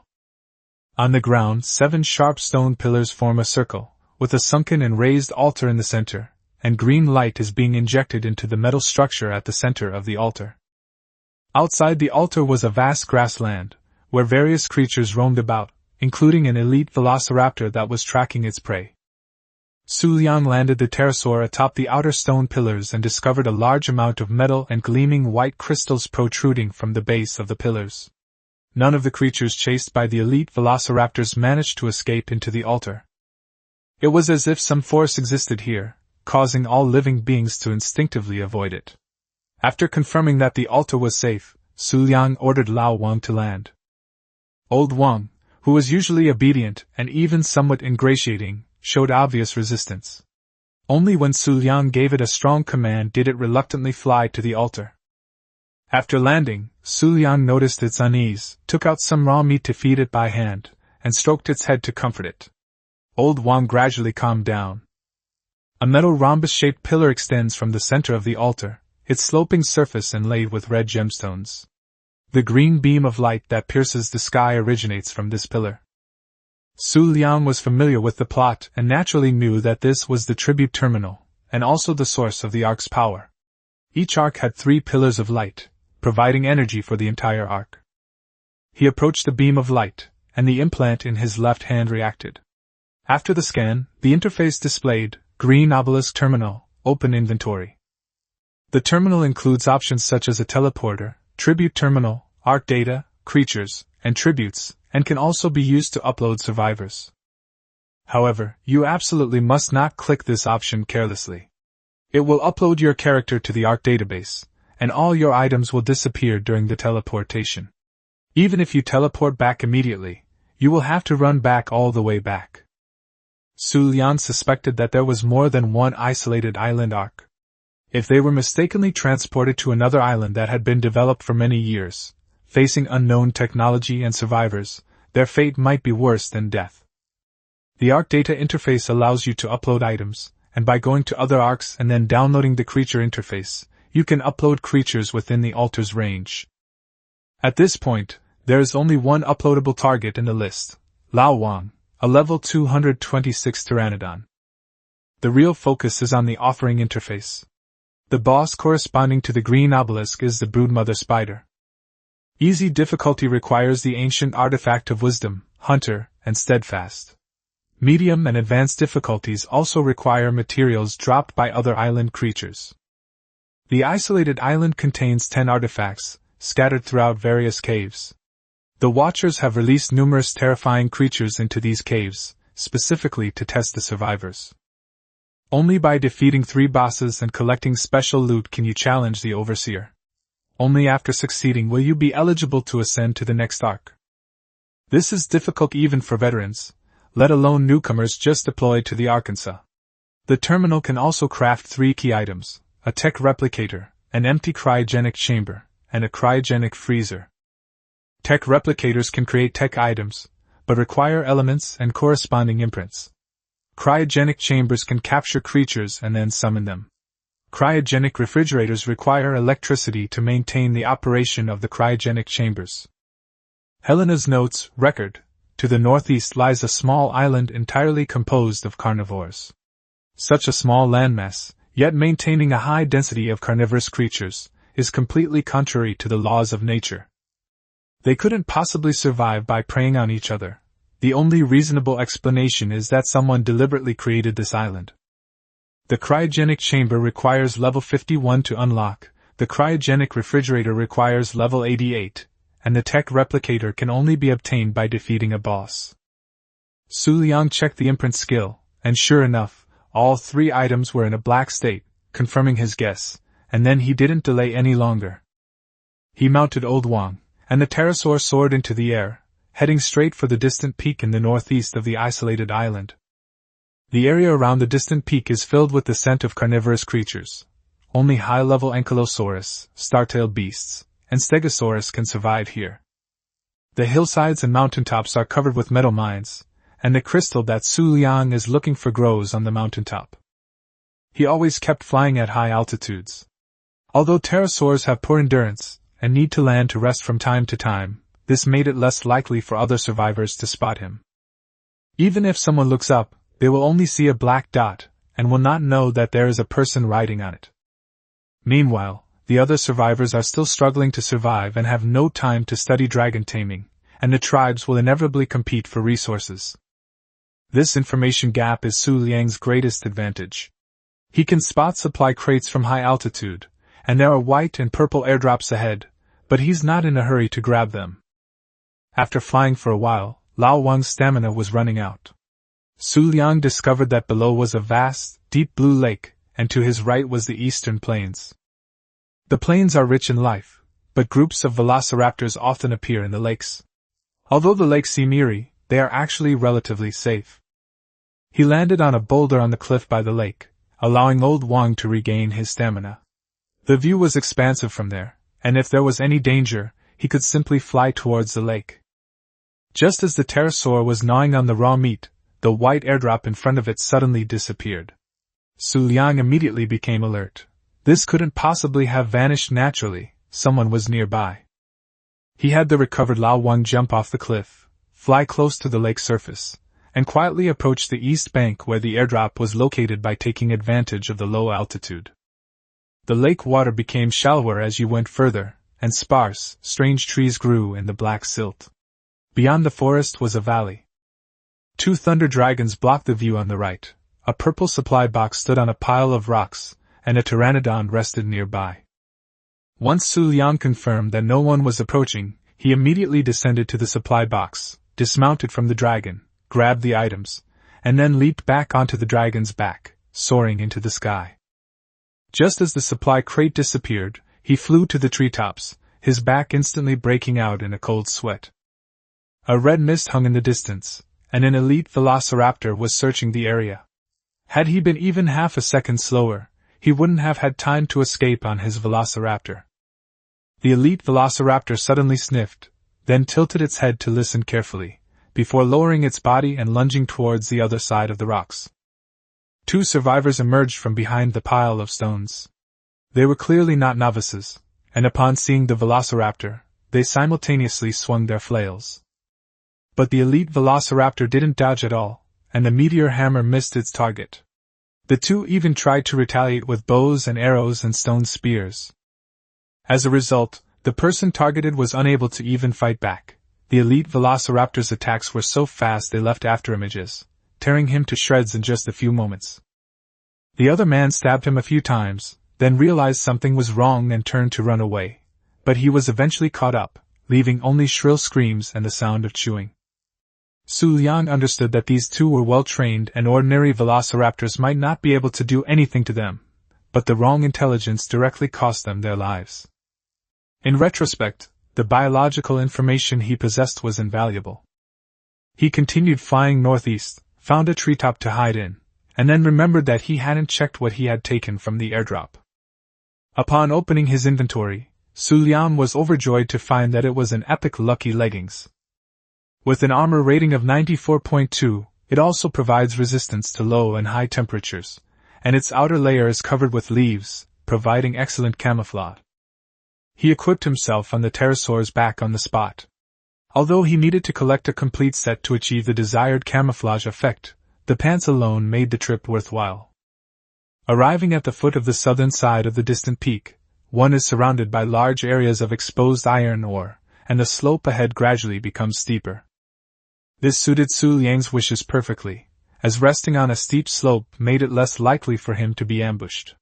Halfway up the mountain, next to a tree, appeared the ruins of a platform with stone pillars. Ruins usually contain explorers' notes. Seeing that there was no danger around, Xu Liang immediately told Lao Wang to land so he could retrieve the notes first. The notes were in an exquisite pottery jar. He had just taken them out when hurried footsteps sounded on the boulder behind him. Xu Liang grabbed the reins and leaped onto the dragon's back with a burst of energy, while Lao Wangba let out an A. Several small creatures pounced, tearing at the pterosaur. He jerked the reins, spurring Old Wang off the cliff between two stone pillars. The pterosaur spread its wings and took off, but the group of creatures couldn't stop and plummeted off the cliff due to inertia. After confirming that he was safe, Xu Liang looked down and saw that the attackers were a group of hyenas, one of which had a leader buff. If he hadn't escaped quickly, he would have broken his bones if he had fallen off the cliff. Old Wang might not have died, but he himself would definitely be finished. This real-life thrill was 100 times more intense than playing a game. He found himself losing a third of his health, and the pterosaur had taken several hits. Xu Liang ate the barbecue to restore his health, and the notes buff also leveled him up, increasing his health as well. However, he also realized that he had forgotten to bring health potions this time, which was indeed careless. As the altitude increases and the temperature drops to 6 degrees Celsius, an ice block icon appears on the character interface, and health begins to decrease slowly. Although there was a green airdrop halfway up the mountain, he didn't dare delay and headed straight for the summit. This was where Giganotosaurus and Carcharodontosaurus might spawn, but thankfully neither appeared this time. He circled the mountaintop and observed the surroundings, but found no carnivorous creatures. He only spotted a giant Argentinian eagle circling halfway up the mountain to the northeast. Since there were no conditions to tame it, Xu Liang had the pterosaur stop next to a crystal, and learning from his previous experience, he made sure it was safe to get off the dragon's back first. He quickly chipped off about 10 pieces of crystal with a metal pickaxe. Only 2 pieces were needed to make a telescope, but the pterosaur had a low load capacity, and carrying too many would make it unable to fly. Xu Liang mounted Lao Wang and immediately left, descending the altitude while attaching torches to the saddle. The warmth behind him didn't stop the bleeding, so he could only speed up and get away from the cold mountaintop as soon as possible. Helena's notes record that although her theory was not accepted by Rockwell, she discovered that he was completely attracted to the obelisk on the island. Rockwell once stumbled upon a way to interact with obelisks while exploring caves. The nature of these obelisks remains a mystery, and Rockwell's ideas made Helena realize that they might be related to her investigation. Xu Liang flew south along the way he came. He was so caught up in the chase by the pack of dogs that he almost forgot there was an experience chest next to his notebook. This time, they obtained Nerva's notes. He was from the same era as the main characters and was originally a centurion in ancient Rome. He caused a lot of trouble for the protagonists on the isolated ark, but was later used by Rockwell and ultimately lost his life. The notes were written entirely in Latin, which Xu Liang couldn't understand, but he certainly couldn't miss out on the experience gains. On the cliff to the west of the notebook, a complete square artificial platform extends out, with broken round stone pillars standing at both ends. At the center of the platform is a white metal base, the hexagonal metal plate of which is mostly destroyed by black root-like objects. The roots form an inclined cylinder with a faint blue energy plate embedded in the center, and a diamond-shaped device that looks like a survivor's implant. With a wide field of vision and no other creatures in sight, Xu Liang had the pterosaur land in the center of the platform. He jumped off the dragon's back, scanned the device with the implant, and a string of mysterious numbers that he couldn't understand immediately appeared in front of him. After confirming that the experience buff had been received, Xu Liang immediately rode back to the pteranodon, lowered the altitude, and left the area. This side of the hillside is steep, and there are few wild animals. Even the Argentinian giant eagle rarely approaches. Xu Liang checked his upgrade progress. He had leveled up once, while the pterosaur had leveled up twice. He added some extra weight to himself, while Lao Wang focused all his points on endurance, prioritizing improving the range of long-haul flights. He then had Old Wang raise the bar again before heading back, intending to first go to the swamp south of the eastern plains to find something good. This time, we encountered other survivors. Although those two were sent away by the elite Sengur, their performance was not bad. They lost simply because of the information gap, which made Xu Liang realize that he could no longer rely on his foresight and be careless. After flying for a while, low trees appeared ahead, but instead of grass, there were puddles of reflective water beneath them. We've arrived at the swamp, a place teeming with carnivorous creatures that could use the terrain to deliver a fatal blow at any moment. The most disgusting newbie killer is the hog crocodile. Don't let its comical name fool you. This creature can leap high into the air and charge a great distance when hunting. It can grab and kill small creatures, and even bite off survivors riding on its mounts. Even if you manage to kill one crocodile, the noise will attract all the other monsters in the swamp. Old Wang's stamina was running low, so Xu Liang descended to the high ground at the edge of the woods to rest and observe the surroundings. But as soon as they landed, they heard a familiar hissing sound behind them. Xu Liang instinctively made the pterosaur jump down the slope. A titanoboa, as thick as a tree trunk and over 10 meters long, lost its footing and tumbled down the slope. The hillside wasn't high, and after landing, the creature swam away as if nothing had happened. Titanoboa is best at hiding in the grass and water to ambush people. Its fangs not only cause you to lose health, but also continuously increase your dizziness level. If the dizziness level gets too high, even drinking a lot of health potions will make you faint. Fortunately, both ginkgo seeds and stimulants can reduce dizziness, and Xu Liang escaped unscathed before returning to the top of the slope to check. Below the slope was a mudflat with sparse trees, and not far away was a gloomy swamp. A giant rhinoceros was swaying on the mudflats. It had rhinoceros hide, an elephant's body, a long neck, and a small head. Its size was similar to that of a brachiosaurus. This creature is a large herbivore that will not attack people unless provoked.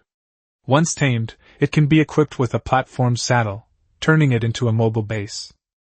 Moreover, giant rhinoceroses have high biological authority, and ordinary carnivores usually dare not provoke them. Two Dilophosaurus were wandering around nearby, but they didn't dare to approach the giant rhinoceros, and could only watch from a distance. Xu Liang raised the pterosaur to a height that the hog crocodile couldn't reach, and continued searching along the edge of the swamp. A group of dimorphodonts flew among the treetops. Although they were too small to ride, they could be tamed as shoulder pets. These small pterosaurs are extremely agile in the air, able to bypass their mounts and attack the riders directly. When high-level pterosaurs gather in groups, they can take down survivors in just a few bites. Xu Liang doesn't have the ability to tame them right now, so he can only avoid them for now and will never venture deep into the swamp and jungle. Along the way, he saw Titanoboa, Heterodontosaurus, and Oligocephalus, with most of the carnivorous creatures chasing after the Oligocephalus. The Oligocene was almost at the bottom of the food chain here, and even Dilophosaurus dared to bully it, but it also helped Xu Liang avoid a lot of danger. After confirming that the area was temporarily safe, Xu Liang landed on the ground and quickly crawled into a patch of grass that looked like foxtail grass to collect the herbs.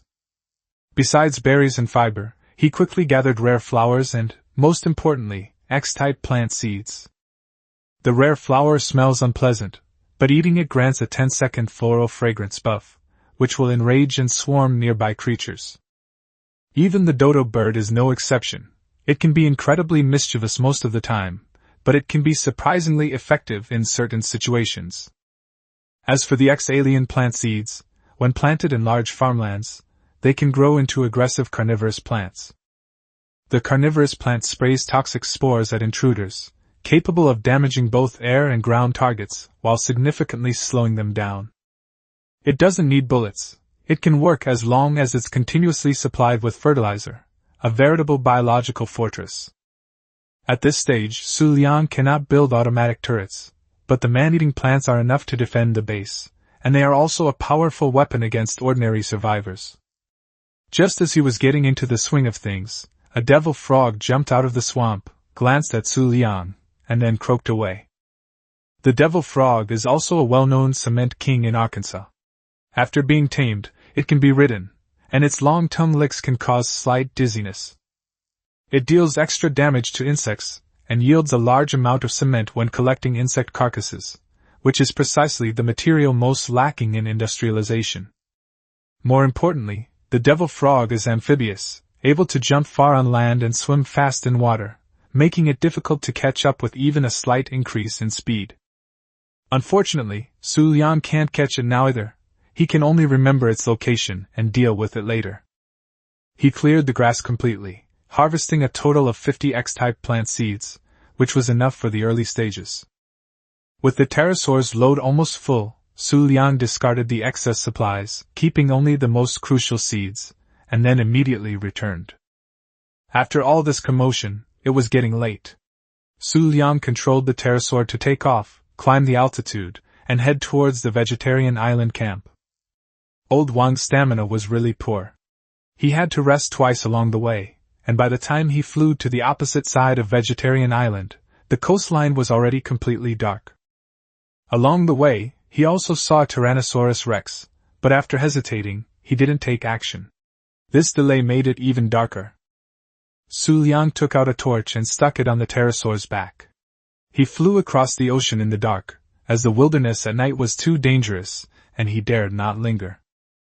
Old Wang, with his torch, was like the brightest star in the sky, so ostentatious that he might attract the attention of those with ulterior motives. If someone were to ambush him at night, a single meteor hammer could kill Xu Liang on the spot. He could only fly low and close to the sea's surface to minimize the chances of the firelight being spotted by people on the shore. Like a shooting star streaking across the sea, Xu Liang finally returned to Vegetarian Island, but did not rush to land. He first circled above the valley, using the firelight and the light from the ironclad treasure to carefully check if there was anything unusual about the camp. Only after finding no signs of an ambush did he descend behind a row of stoves, where he spent another half a day outsmarting the air. In Ark's PvP mode, it's impossible to defend against a 6th-tier player. If it were a true veteran, Xu Liang's base would probably have been raided long ago. Fortunately, the other survivors are still newbies and are not progressing fast enough. They haven't even tamed a Parasaurolophus yet. When the Parasaurus activates its turret mode, it can detect nearby hostile creatures, including players from other tribes, which can help it provide early warnings. This trip made Xu Liang realize that he was not well prepared and almost had a disaster, so he quickly transferred the supplies on the pterosaur into the storage locker. With the crystal, he finally made a telescope, which, though primitive, could detect the sex and condition of dinosaurs from a distance, and was a necessity for survival. Xu Liang then retrieved the materials and made a cooking pot and several drying boxes. Cooking pots can cook ingredients and water into soups, stews, and dyes, each with its own special effects, provided you know the recipe. Wild carnivorous creatures have a chance to drop recipes, but that's not a problem for Xu Liang, as he has all the recipes memorized. He had a photographic memory from a young age, and although it diminished as he grew up, his memory still far surpasses that of ordinary people. He memorized almost everything about the creatures in the Ark, their habits, food recipes, and the locations of artifacts. The drying box uses ignition powder to dehydrate food at low temperatures, extending the shelf life of perishable foods. It looks like a simple refrigerator. However, it can also make dried meat using ignition powder, oil, and cooked meat, producing 1 piece per hour. High-quality meat can be used, but fish cannot. Dried meat not only keeps longer, but also provides a much stronger feeling of fullness and energy replenishment than regular cooked meat. Helena mentions in her notes that although the Brotherhood of Steel received her, they were clearly not welcoming, and they especially did not want to hear Rockwell's name. Their camp was remote and dark, and their leader had gone out hunting and had not returned for a long time, which made her increasingly uneasy. She has now confirmed that the Brotherhood of Steel has collected all the ancient artifacts that Rockwell was looking for. These artifacts were enough to activate one of the obelisks, but despite such a significant discovery, there was no celebratory atmosphere in the camp. As night deepened, Xu Liang did not stop. He lit a campfire, continuously added wood to the refining furnace, and took out the refined metal piece by piece, placing it next to the blacksmith's table. Metal ingots are consumed in large quantities later on, so they must be stockpiled in advance. The valley camp was ablaze with fire, but fortunately, the large rock at the entrance blocked the light. Before a complete defense system is in place, he still needs to keep a low profile and not let outside creatures easily discover this place. The 3 grinding tools next to the blacksmith's table were also busy. One was used to make anesthetic, one to make ignition powder, and one to make cement from shells and stones. Xu Liang himself unlocked the large-scale farmland that can be created at level 36, and is preparing to develop the planting industry as well. Large farmlands come with a fence to keep out pests, but each fence consumes 100 stones. Grinding mills also consume a lot of stones, immediately making resources scarce. Xu Liang could only run to the beach and knock on the stones.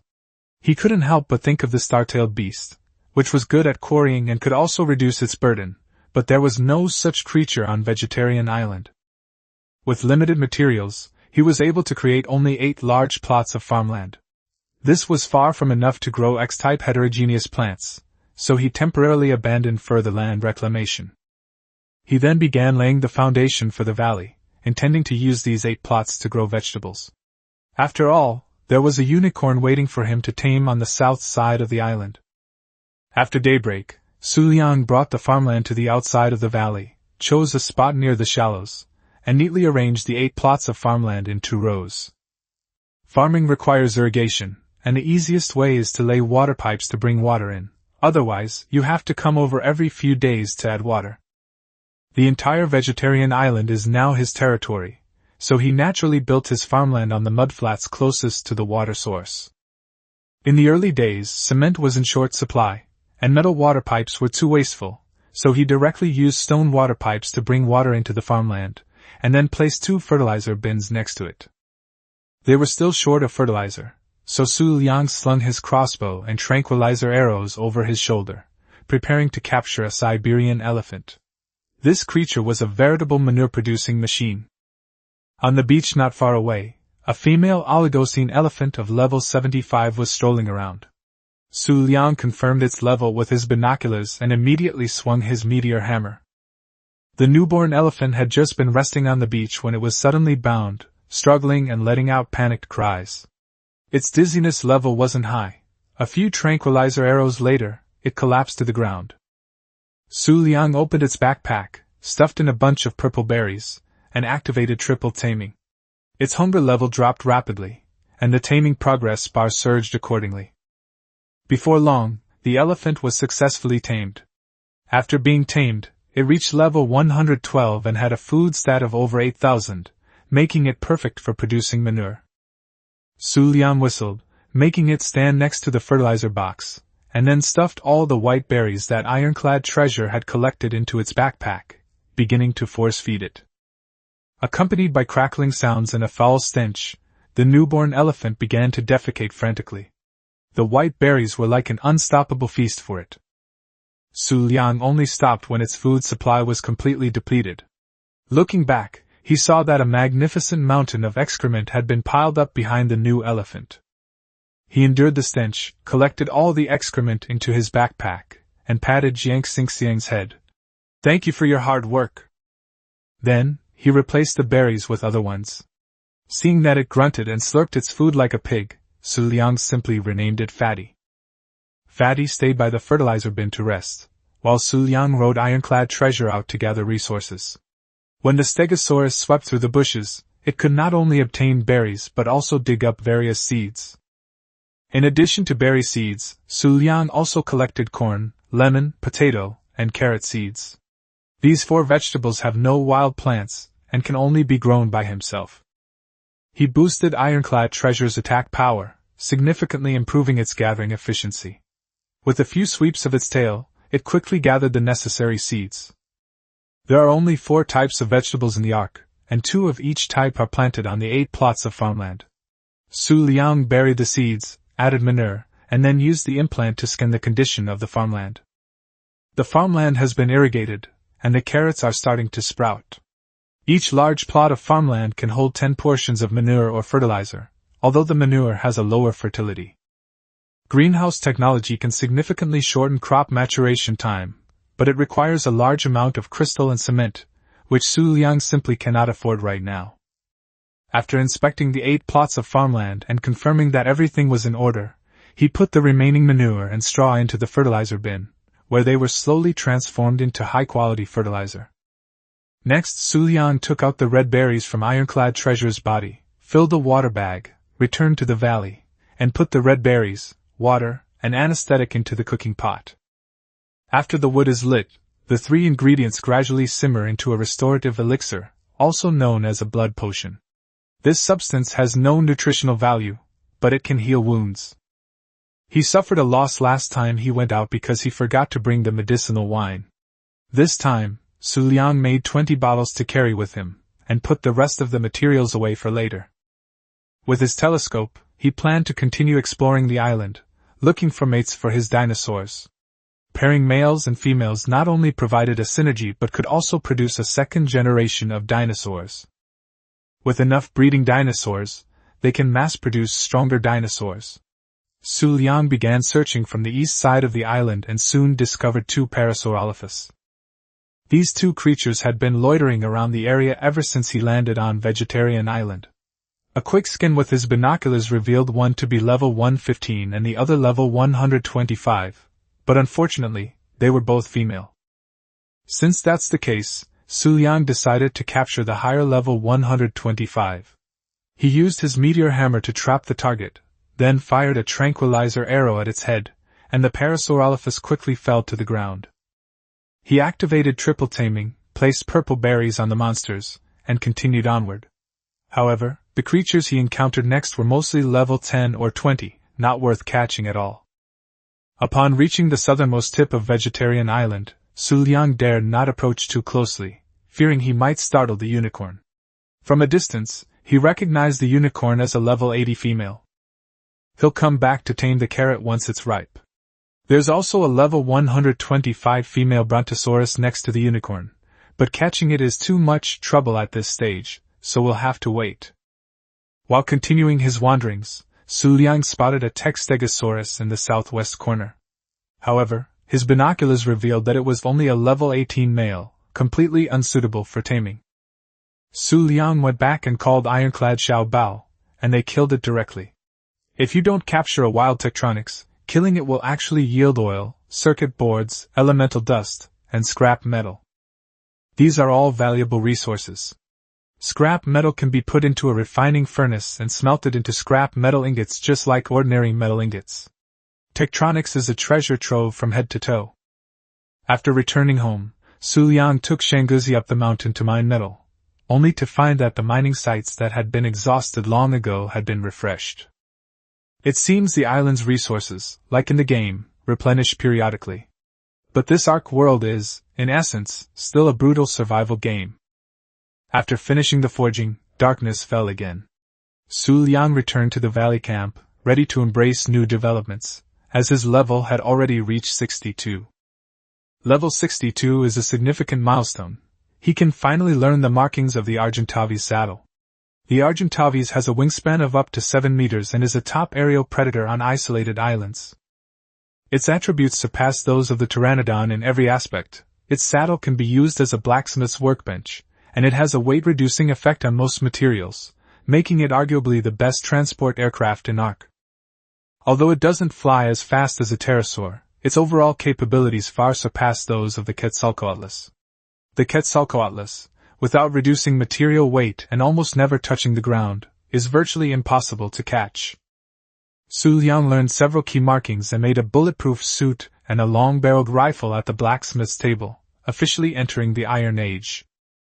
The bulletproof suit consists of 5 pieces, each providing 100 points of armor. With this armor and some additional health, it's very difficult to kill him instantly in a normal surprise attack. As long as he isn't instantly killed, he can ride the dinosaur and fight back. The long-barreled rifle can fire improvised rifle bullets and tranquilizer darts. The tranquilizer dart has a stronger stun effect than a tranquilizer arrow, but causes less damage to living creatures. Xu Liang picked up the primitive long-barreled rifle he had made himself, and a new phase of the hunt began. Helena examined the ancient artifact in her hand and finally understood why the leader of the Brotherhood of Steel didn't want it. This thing seems useless. It only serves as a reminder of the tribe members who sacrificed themselves when they retrieved the artifact from the giant spider. But is it really useless? Helena remembered that the artifact that activated the obelisk was very similar in appearance to it. She went to the nearest obelisk to try, but failed. Perhaps, the artifact could not activate the obelisk itself. She suddenly thought of the platform in the cave. Although the chances were slim, it was the only thing that resembled the obelisk, so it was definitely worth a try. The refining furnace consumed a large amount of wood, which was then burned and turned into coal. This coal, along with ignition powder, was then put into a grinder to finally produce gunpowder. Gunpowder is the core material for making firearms and explosives. When combined with metal ingots, it can be used to make simple rifle bullets. When combined with anesthetic drugs and metal ingots, it can be used to make anesthetic targets. However, the grinder was too inefficient. Xu Liang struggled for a long time and ran out of gunpowder, only managing to make 40 anesthetic targets. These are enough for now, and I also repaired the crossbow at the blacksmith's table. The production of tranquilizer darts is too low, so I have to use them sparingly. For tough creatures, I still have to rely on the crossbow and tranquilizer arrows.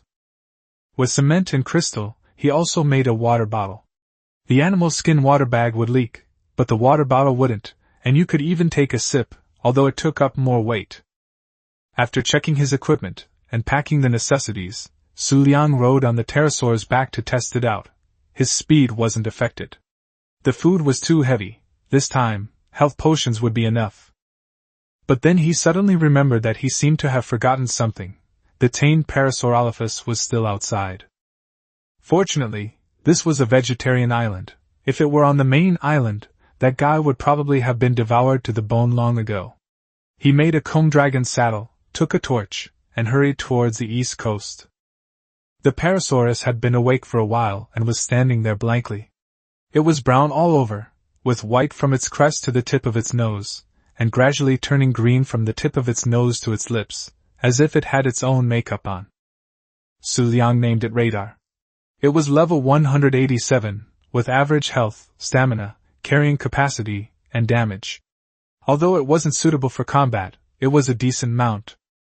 Radar has a broad back and pedals on both sides of the saddle, making it as comfortable to ride as a motorcycle. It can also be used for riding and shooting, which is much better than those creatures that can only kneel. It runs quite fast, consumes very little stamina, making it suitable for long journeys. It can also gather berries, thatch, and a small amount of wood, but its efficiency is not as good as ironclad treasure. Its roar can frighten small creatures, but it's not very useful. However, its other skill is very useful. It can emit sound waves in all directions to detect hostile creatures. Xu Liang stuck the torch on the saddle and saw a purple beam of light descending from the back mountain in the distance. The supply box had just landed nearby, so he had to go and check it out. While traveling, the radar suddenly alerted him to the presence of enemies nearby. Xu Liang's heart tightened, and he immediately extinguished his torch, taking a few steps forward in the dark.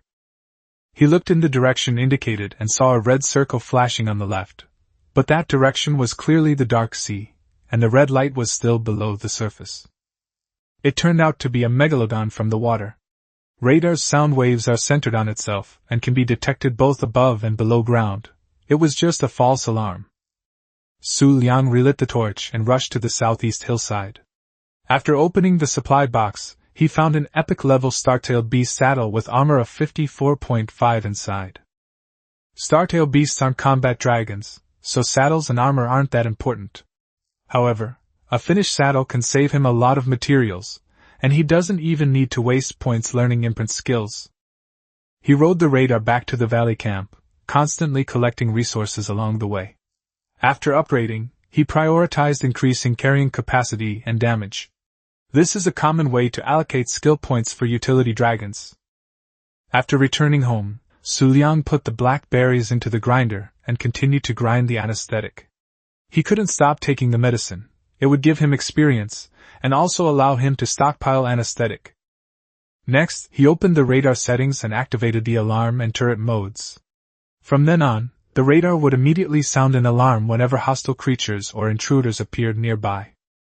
After working for a while, Xu Liang leveled up twice more, this time allocating his points to speed. He planned to raise his movement speed to 140 before increasing his resistances. Enhanced resistance to extreme temperatures and toxicity makes humans more adaptable to various harsh environments. As dawn broke, Xu Liang, carrying supplies, rode Old Wang's motorcycle and took off from the valley. On the way to the main island, a huge fish fin was faintly visible beneath the surface of the sea. Xu Liang glanced at it through his binoculars.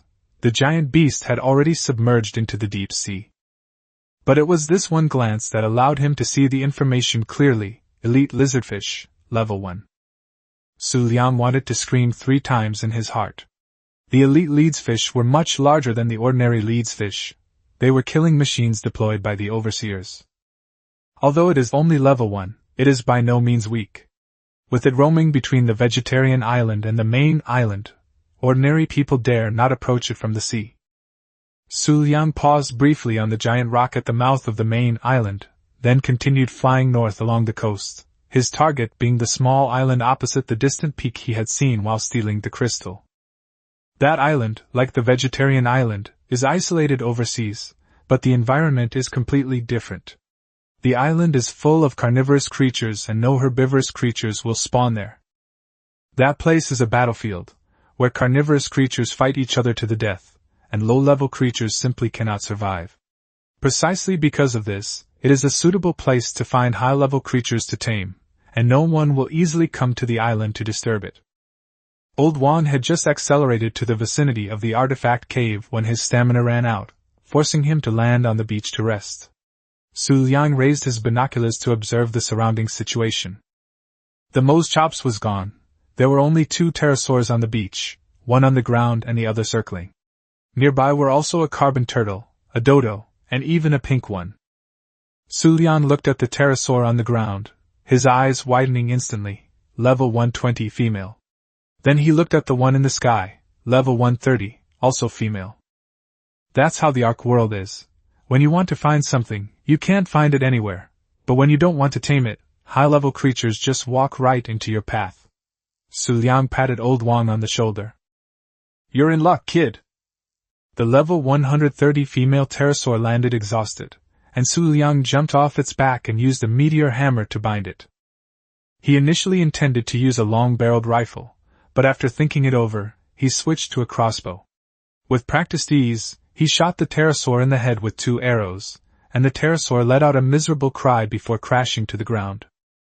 Xu Liang took a piece of raw meat from its body, put it into the backpack of the unconscious pterosaur, activated the 3x taming skill, and prepared to stay here and wait for it to wake up.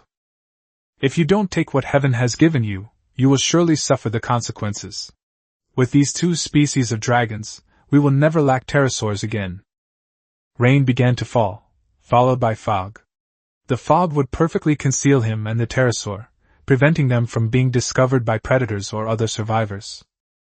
Even with triple the taming power, this pterosaur still needs to eat 6 bites of meat before it can get up. Xu Liang couldn't get any thigh meat, so he could only guard it. If he left and came back, there would probably be nothing left. The rain intensified, but the fog began to dissipate.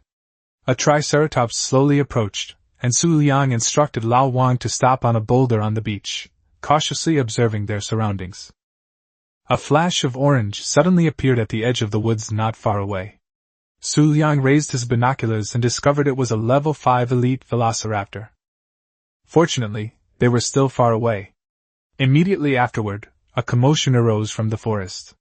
The elite velociraptor listened intently, then suddenly darted into the forest, as if lured away by something else.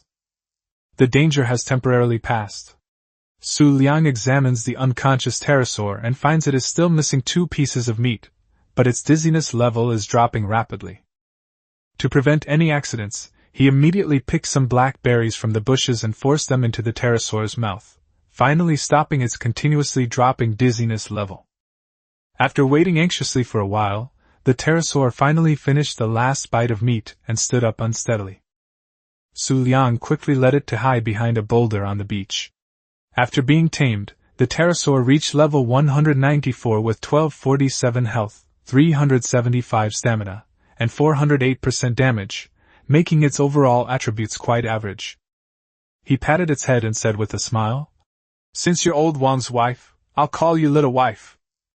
After changing his name, Xu Liang turned back to look at Lao Wang and said, "You're really lucky, kid."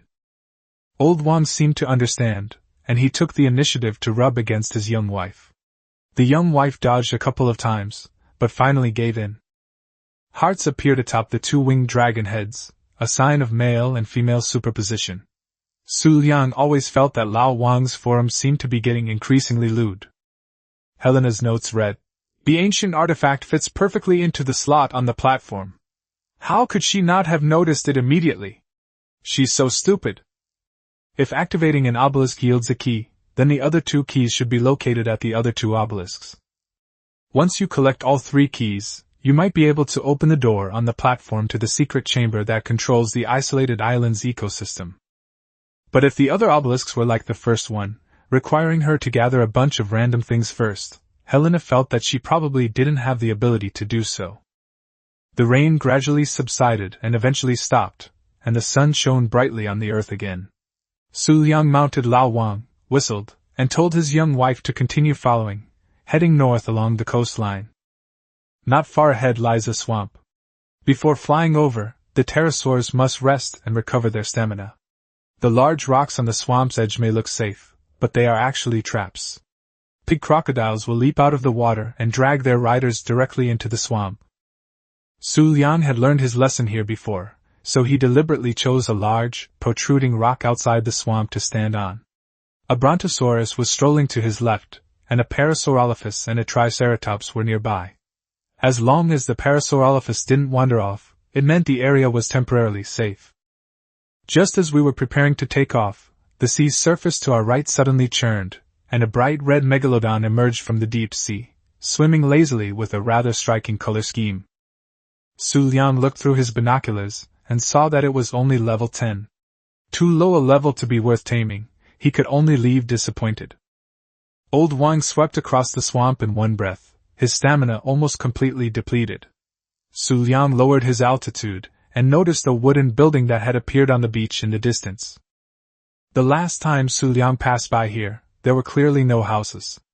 Remembering the two guys who were taken down by the elite velociraptors, Xu Liang guessed that this makeshift structure was most likely built by them. A natural path runs along the west side of the cabin, flanked by dense forests, leading directly to the biodiverse eastern plains. Numerous carnivores roam the area, including groups of velociraptors and carnivorous carnivores. Speak of the devil, and he appears. Familiar heavy footsteps echoed from the woods, and a carnotaurus suddenly leaped out, pouncing on a lone triceratops on the beach. The triceratops' companions were far away, indicating that the carnotaurus had been watching it for a long time. Its speed far surpassed that of the triceratops. The triceratops reacted quickly, trying to use its hardest head to meet the attack, but it was still a step too late. The carnotaurus, with its sharp horn, rammed into the triceratops's unprotected belly. The triceratops roared in pain and tried to retaliate with its horn, but the distance was too close, and it couldn't unleash its full power. The carnotaurus seized the opportunity and bit down on its belly, causing blood to gush out and inflicting a bleeding effect. Hearing its companions scream, the triceratops in the distance immediately lowered its head, its horns flashing, and charged forward. It knocked the carnotaurus back several steps, saving its companion. Immediately afterwards, two triceratops attacked the carnotaurus side by side, and the scene became extremely dangerous. Xu Liang scanned the area with his binoculars. The carnotaurus was level 20, the bitten triceratops was level 10, and the reinforcements were level 12. If there were a rider controlling the carnotaurus, its powerful knockback ability might allow it to wear down the carnotaurus without taking any damage. But this wild carnotaurus was clearly not that stupid. It used its speed to dodge left and right, keeping its sights on the first injured triceratops, and relentlessly finishing it off. The bleeding effect caused the level 10 triceratops to lose health continuously, and it quickly became breathless, and its movements became increasingly slow. The other Triceratops, however, did not back down. Instead, it was provoked and repeatedly gored the Carnotaurus, leaving it covered in blood. Both sides were at a disadvantage, and while the level difference wasn't overwhelming, the Carnotaurus was also suffering. However, the bleeding effect ultimately had the upper hand, and the injured Triceratops finally let out a mournful cry, its legs giving way as it collapsed. One characteristic of the wild dinosaurs in Ark is that they can quickly recover their full health by eating a corpse, regardless of their remaining health. This rule obviously applies to this world as well. The Carnotaurus, enduring the attack of another Triceratops, buried its head in the carcass and began to devour it. When it looked up again, its earlier exhaustion was gone, and even the bloodstains on its body had disappeared.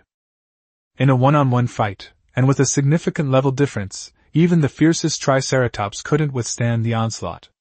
Before long, it too collapsed with a mournful howl, and the Carnotaurus roared in victory, beginning to feast on the second corpse. In the early days of the game, the Carnotaurus didn't have a bleeding effect, so it was considered one of the 3 weakest units in Ark Knights. But now that it has a bleeding buff, it's significantly stronger, and calling it one of the 3 weakest units is no longer appropriate.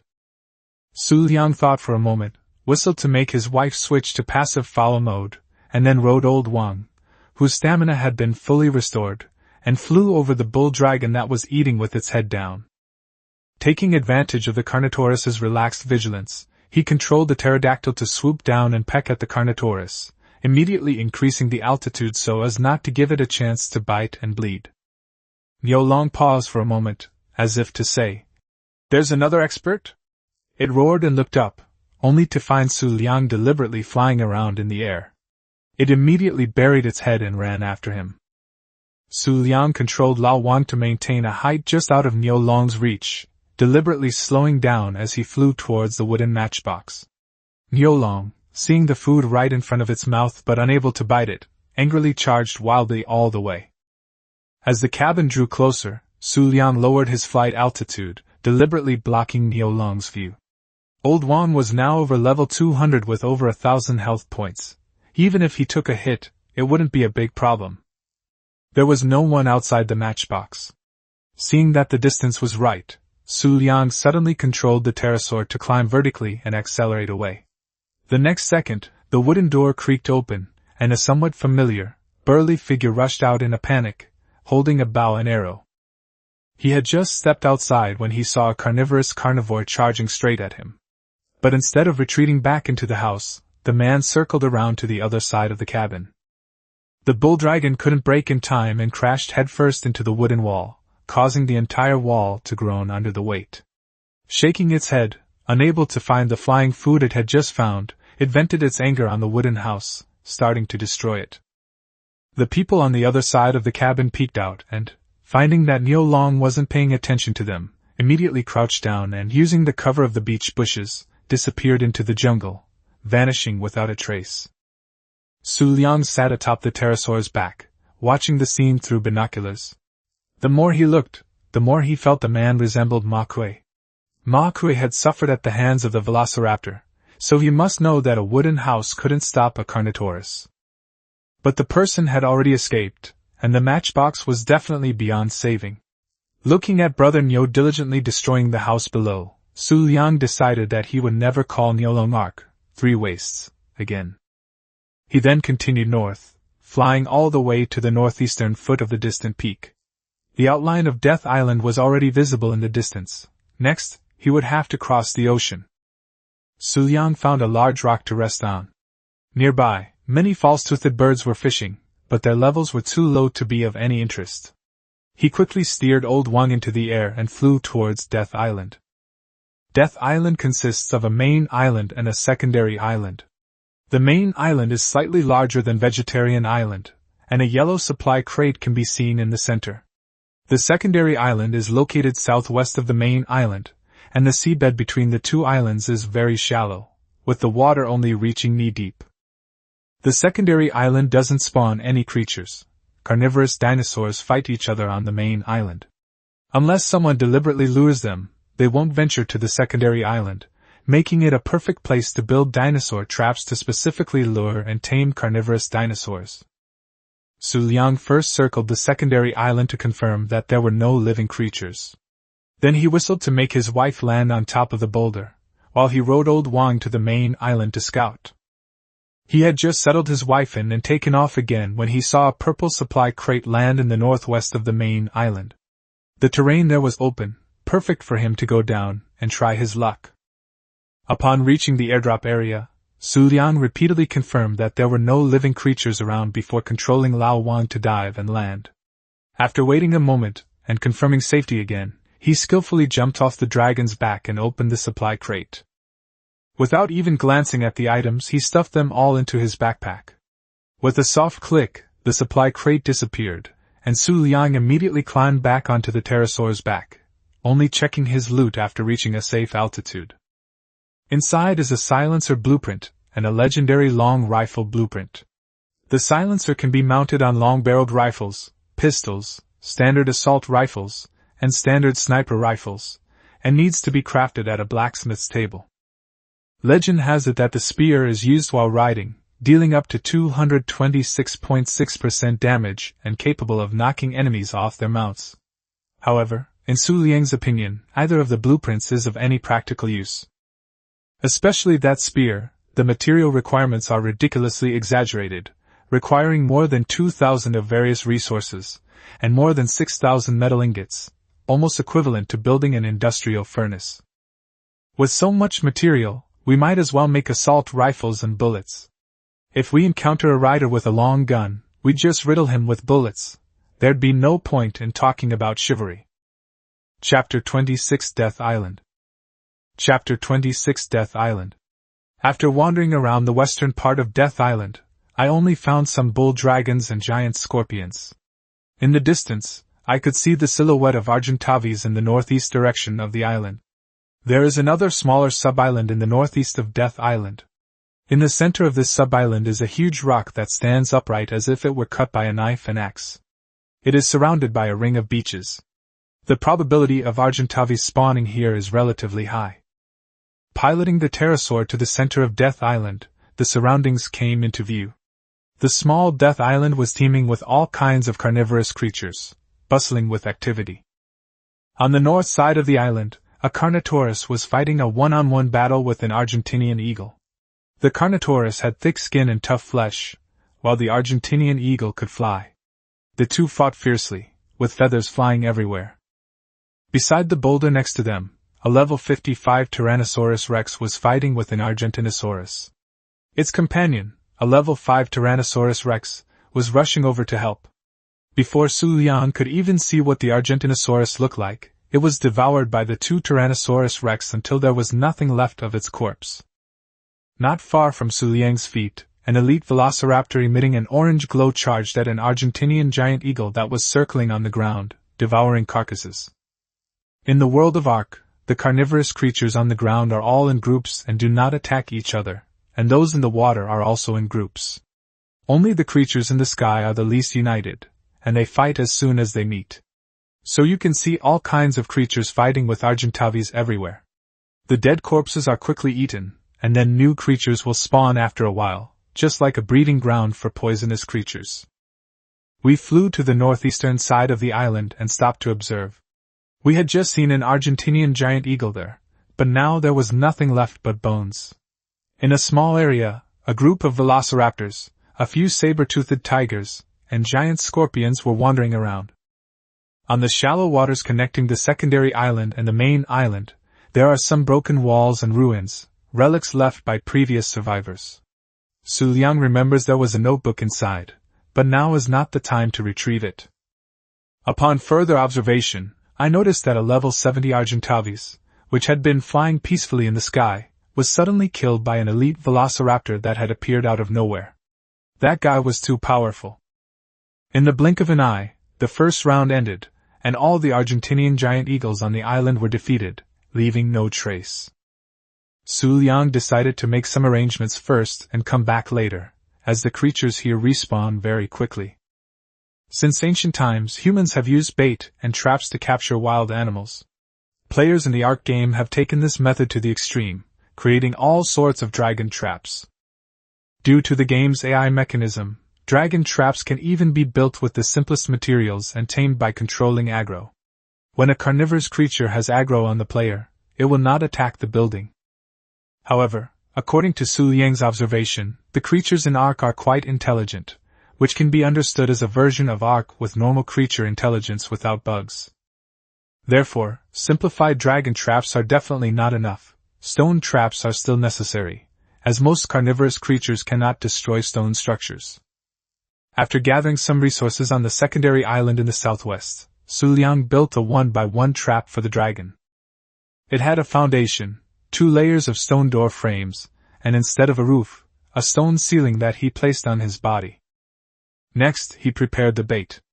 Xu Liang rode Lao Wang to the main island of the opposite island, ran back and forth along the shore twice, and caught a dodo and a water dragon. He used his pterosaur's short legs to grab them, brought them back, and threw them into the trap. He then manipulated the pterosaur to land, enter the trap, kill the dodo, and throw the carcass inside. He then returned to the pterosaur, patted its head, and rode the pterosaur again to the main island of Death Island to search. In a short time, another blue supply box fell next to the giant rock protruding in the middle of the main island, but Xu Liang did not risk picking it up this time, as several velociraptors were wandering around. Landing atop the giant rock, the next round of battle on Death Island had begun. To the due north, a Tyrannosaurus Rex was fighting a group of Argentavis. Xu Liang looked through his binoculars and saw it was the level 55 Tyrannosaurus Rex. Its companions were nowhere to be seen, presumably eliminated. There were 4 Argentavis circling around the Tyrannosaurus Rex, all of low level, the highest being only level 60. They were definitely no match for it. Sure enough, after a short while, a gray Argentavis covered in wounds couldn't hold on any longer and crashed to the ground. After the Tyrannosaurus Rex ate its corpse, it recovered fully and became even more powerful, opening and closing its massive jaws as it tried to bite the other circling Argentavis. Looking towards the northeast, 4 Argentinian giant eagles were sparsely circling in the sky. Their levels weren't high, with the highest being only level 50. The giant scorpions and velociraptors that had been on the ground earlier were gone, probably because they had been eliminated. This group won't work either. There's only one lone one fighting the giant scorpion. Xu Liang glanced at it through the binoculars and saw it was an Argentinian giant eagle, male, level 125. Xu Liang was overjoyed. It was the one. He had to lure it away quickly because the elite velociraptor was clearly attracted by the commotion and was about to wander over here. Stay calm, don't be afraid. Xu Liang patted Lao Wang's head and whispered, then manipulated it to leap up. The Argentinian giant eagle quickly decided the outcome of the battle with the giant scorpion and was now gnawing on the giant scorpion's corpse. Maneuvering the pterosaur downwards, it swept past the Argentavis, which indeed attracted the presence of this aerial overlord. Upon seeing that there were other dinosaurs in the sky, the creature let out a long cry, its head glowing green, and flew towards the pterosaur. That's the Argentavis' buff. After it devours a corpse, it gains a health regeneration buff that lasts for tens of meters per second. During this time, its health regeneration speed will be accelerated. Moreover, the Argentavis has a scavenging appetite, and its interest in corpses is far greater than that of other creatures. It can also detect the presence of corpses from a great distance. Xu Liang was planning to take advantage of this. The sound of wings flapping and cutting through the air came from behind. The Argentavis' magnificence was larger and stronger than the pterosaur. Its sharp, downward curving beak and sharp talons on its feet were all weapons of attack. Feeling the pressure from behind, the old man between its legs cried out uneasily, instinctively trying to speed up and get rid of the threat behind it. Pteranodon is the fastest flying creature on the island. Since flying creatures cannot increase their movement speed, as long as the Pteranodon accelerates, it can escape the Argentavis' pursuit in just a few seconds.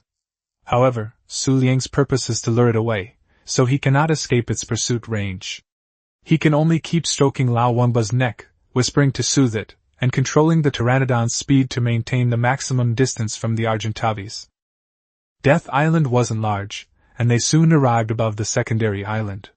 The pterosaur lowered its altitude, and the Argentavis behind it followed suit, swooping down to tear apart the creature that had challenged its dominance in the air. Seeing that the distance was about right, Xu Liang controlled the pterosaur to accelerate and dive towards the trapping room. Just before it hit the wall, it pulled up again, letting the pterosaur fly over the trapping room. This acceleration caused the Argentavis to be thrown a great distance away. Seeing that it couldn't catch up, it prepared to turn around and leave, but after circling in the air for a while, it seemed to have discovered something, and then it swooped down directly towards the dragon trapping chamber. It took the bait. Xu Liang, who had created some distance, turned around and saw this scene. He immediately controlled the pterosaur to turn and followed the Argentavis downwards. This guy was obviously not used to being trapped in the dragon cage and plunged in headfirst. Since the 1x1 dragon cage was too small, it retracted its wings and went straight in. Right now, Xu Liang controlled the pterosaur to accelerate, took out the stone ceiling from his pocket, positioned the phantom image on the roof, and then slammed it down, completing the dragon trapping chamber. Controlling the pterosaur to land through the gap in the door frame of the dragon trapping chamber, one can see that the dodo carcass has been completely devoured, and the Argentavis is killing the water dragon inside. The water dragon has nowhere to escape, and its body is pierced by sharp talons. When the Argentavis finishes its meal and is about to leap away, it finds that its head has been blocked. It begins to attack the stone wall with its talons and beak. The sharp talons scratch the stone wall, making a piercing sound, but it is all in vain. Xu Liang observed from a distance, and after confirming that the creature was trapped, he jumped off the pterosaur's back, took out a piece of raw meat from his pocket and fed it to the creature, praising Lao Wang a few times. The creature barked proudly. Only when you get close to the dragon trapping room can you truly feel the oppressive aura emanating from this prehistoric giant eagle. The 1x1 dragon trapping room was almost completely full, and the Argentavis could barely turn around inside. When it saw Xu Liang approaching, it began to flap its wings even more fiercely and let out a high-pitched cry, but it was no use, as there were no companions around. Pulling out his prepared long-barreled rifle, Xu Liang decided to use a tranquilizer dart as a sign of respect. The combination of the long-barreled rifle and the tranquilizer dart resulted in low damage to living beings but high stun value, allowing him to shoot them directly in the head without fear of killing them. After about 10 shots, the creature stopped its ferocious thrashing and began to dodge. It was almost dizzy and wanted to escape, but the dragon trapping chamber was designed for this situation, preventing it from reaching you or escaping. After a few more shots, the Argentavis swayed and collapsed to the ground, breathing evenly.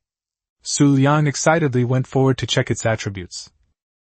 Health points, 1387.0. Endurance, 800.0. Oxygen, 465.0. Food, 6600.0. Weight, 640.0. Melee damage, 180%. Movement speed, 100%.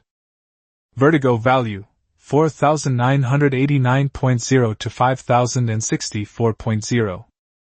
While its health and attack are somewhat poor, its carrying capacity is decent, and the attribute points gained from leveling up after taming will be randomly redistributed.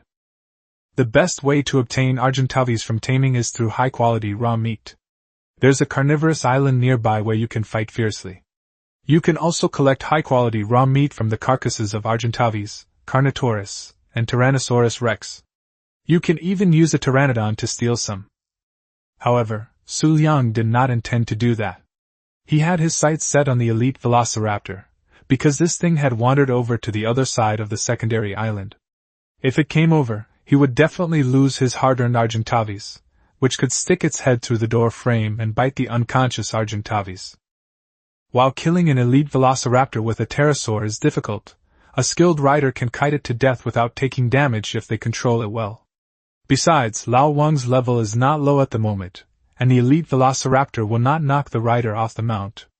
Killing it eliminates the potential danger and also obtains loot, so why not? Chapter 27 Outwitting Elite Monsters. Chapter 27 Outwitting the Elite Monster. Today I'll show you how powerful you are, don't let me down. Xu Liang patted old Wang's big head. Ever since he founded a little wife, This guy has become even more obsequious to Xu Liang, and it took the initiative to rub against Xu Liang's hand. Hop on, old Wang, take your little wife, and fly towards Death Island.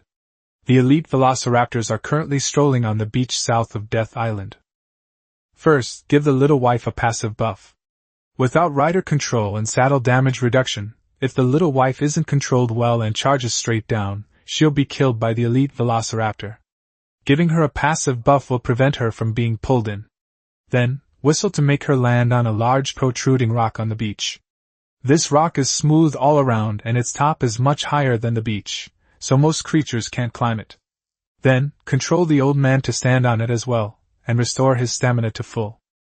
I took out my binoculars and checked. The elite velociraptor was only level 10. Based on my experience, I estimated its health to be around 5,000 points. It wasn't a big problem. The elite velociraptor was already the lowest level among elite creatures. I jumped off its back, stood on the boulder, and fired a shot at it from a distance with my long-barreled rifle. The guy shuddered and turned around to see Xu Liang holding a long-barreled rifle on the boulder. He then sprinted over.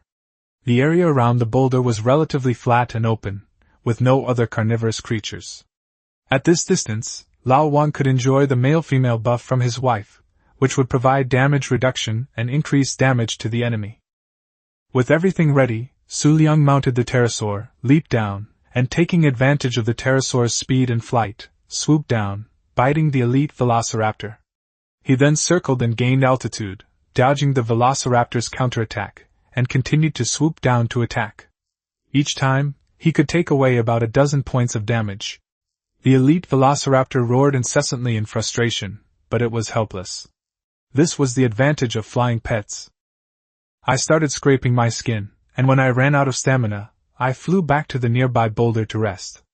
I don't know if my little wife was watching over me again, but this time old Wang was extremely powerful, showing no fear throughout. He inevitably got bitten by the velociraptor during the attack intervals, but it wasn't a big problem. With various buffs stacking up, he only lost a few dozen points of health each time he was attacked by an elite velociraptor. During the rest intervals, I fed the pterosaur raw meat and other foods that would allow it to slowly recover health. After several rounds of this, the elite velociraptor could no longer hold on. Large patches of blood began to appear on its body, a sign of its health dropping significantly. Then, it suddenly turned around and ran away without looking back. However, Xu Liang was not in a hurry. He found a relatively low rock nearby and manipulated the pterosaur to land and rest. Sure enough, this thing kept looking back as it ran. When it got a certain distance away and saw that Xu Liang wasn't chasing it, and instead landed on the ground, it turned around and came back. Many creatures in the Ark know this trick. If they can't attack you, they'll pretend to run away.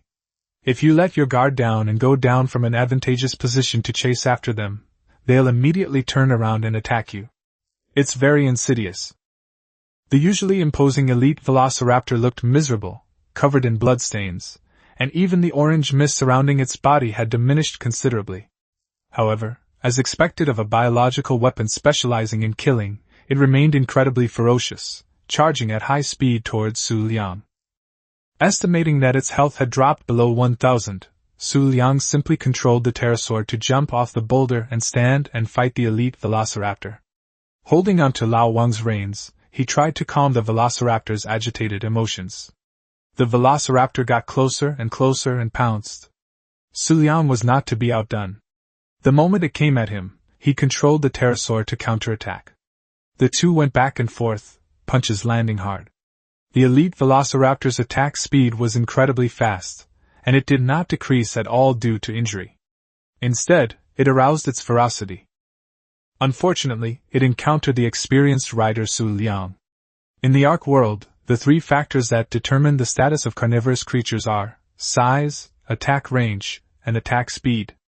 Velociraptors only account for one of these factors, attack speed. Size is the most important factor. Larger creatures not only have more health, but they also have a knockback effect when attacking smaller creatures.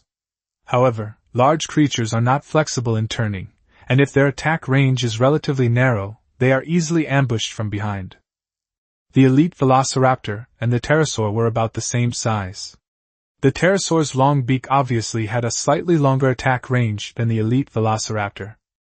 This advantage could be amplified infinitely under the control of an experienced rider. Xu Liang retreated while attacking the elite velociraptor with the pterosaur's long beak. Since the two were about the same size, each attack had a knockback effect. Each attack from the pterosaur could knock the velociraptor back slightly. Although the velociraptor could immediately pounce on him with its speed, Xu Liang could control it to retreat.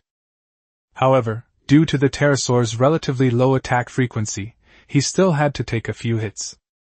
With the tides turning, the ferocious elite velociraptor finally exhausted its last bit of health, letting out a long, mournful howl before collapsing to the ground. Xu Liang felt that his backpack had gained some more items. He first controlled the old turtle to collect the elite velociraptor's corpse, obtaining a large amount of high-quality raw meat from the hide. Then, he called on his wife, who had been observing the entire game, and they flew towards the unconscious Argentavis. Although in a normal game, no carnivorous creatures would approach, it was better to be safe than sorry. Seeing that the Argentavis was unharmed, he finally felt relieved.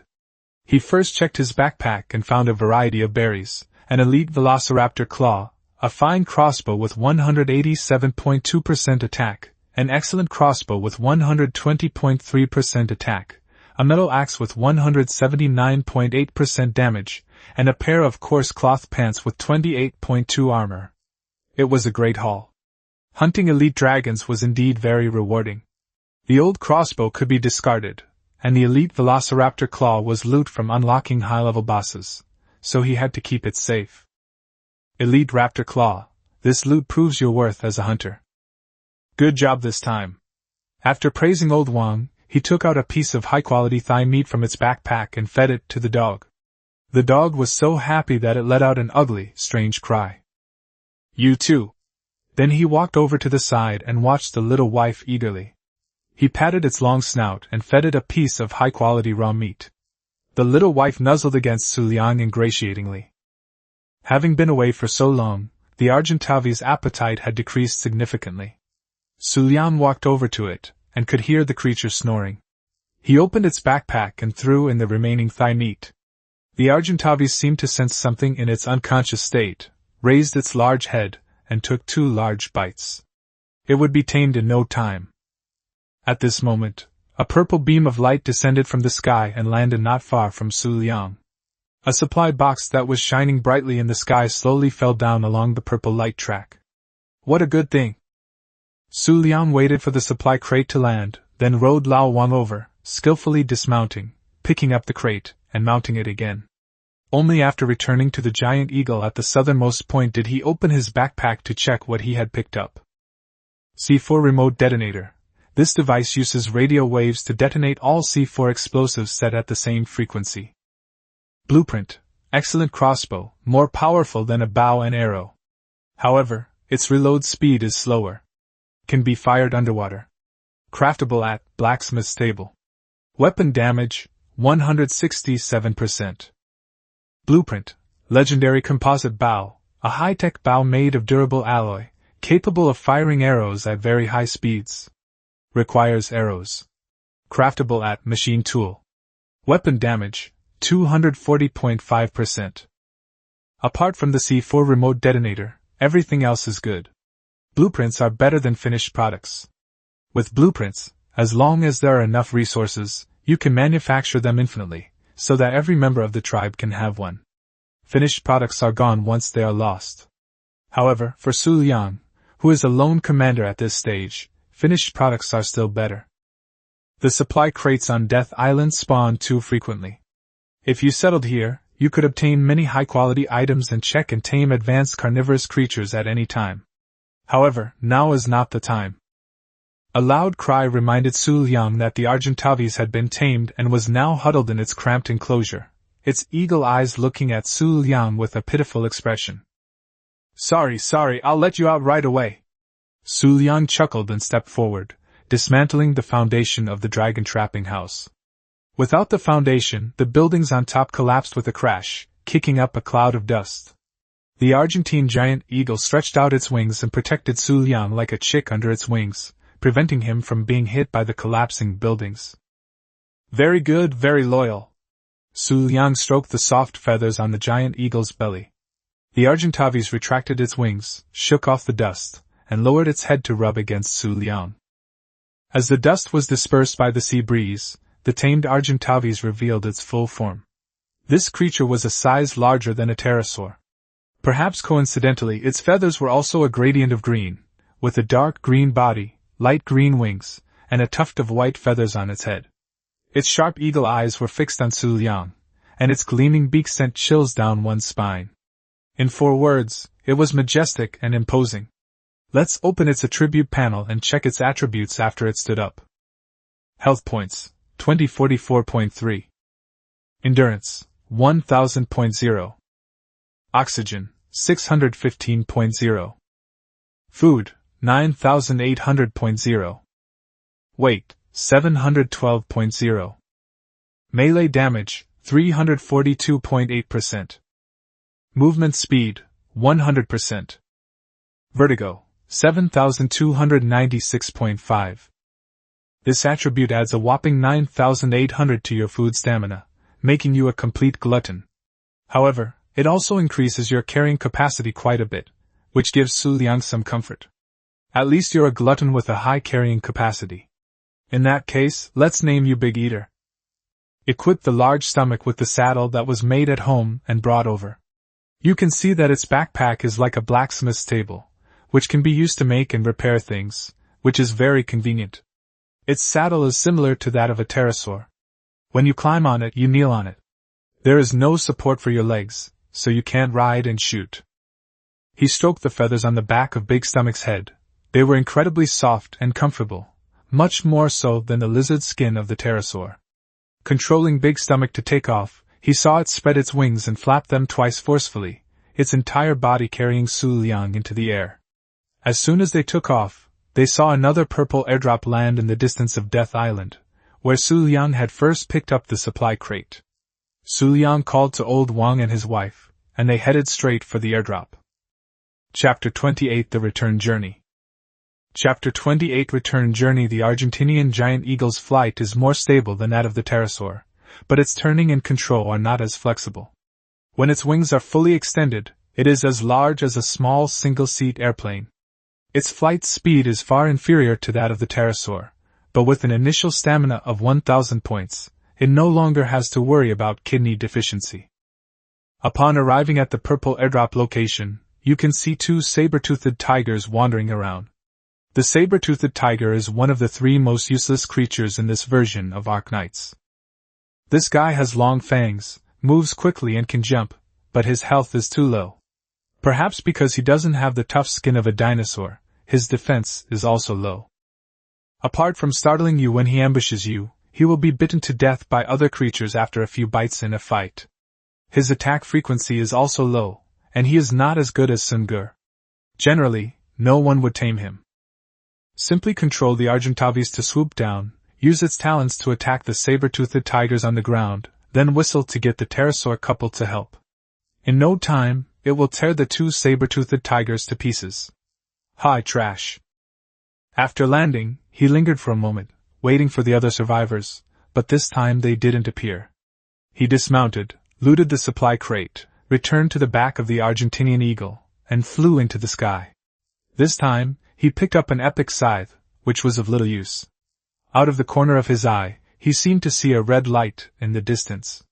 Upon closer inspection, he saw another purple supply crate landing on the southernmost coast of the main island of the isolated island on the opposite shore.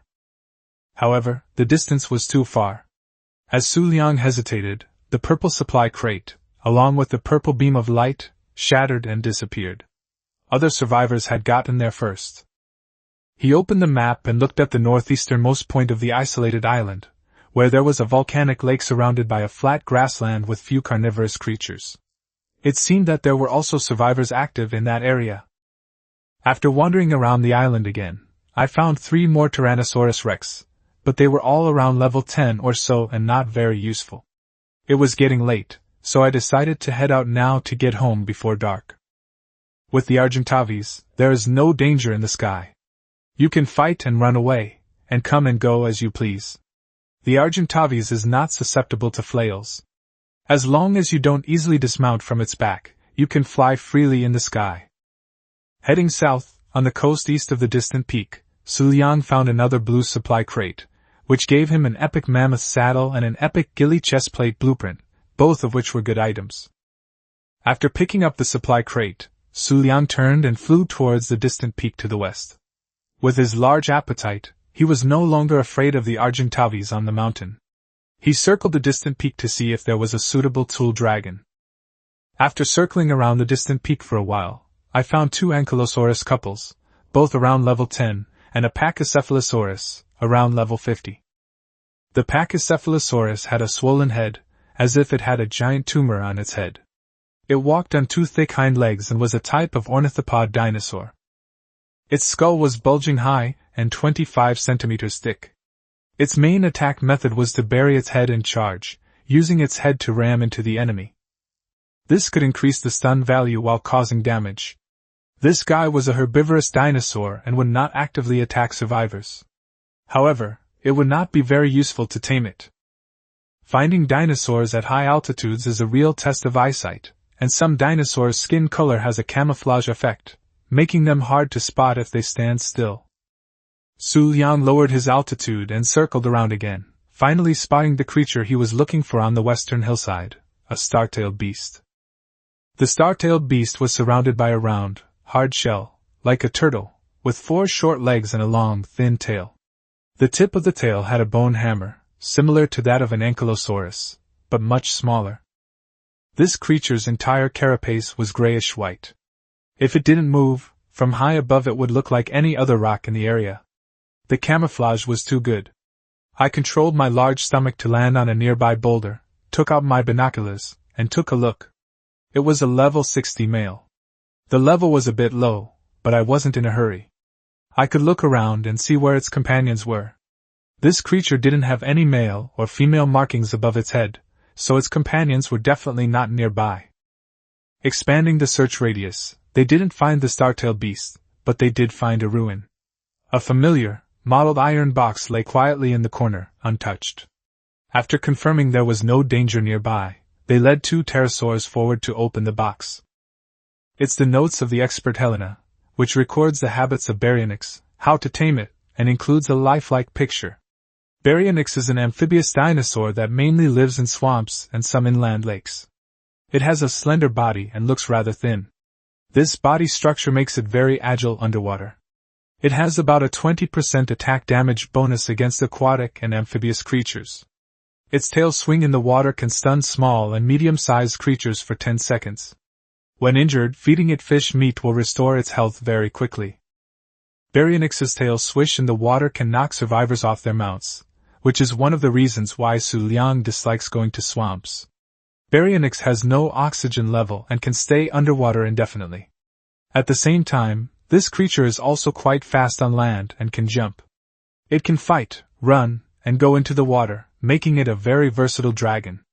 It is Xu Liang's favorite dragon to take into the water. However, it is also interesting that Helena hid the Pokédex on the hillside. I picked up the notebook, leveled up myself, and leveled up the giant eagle to level 5.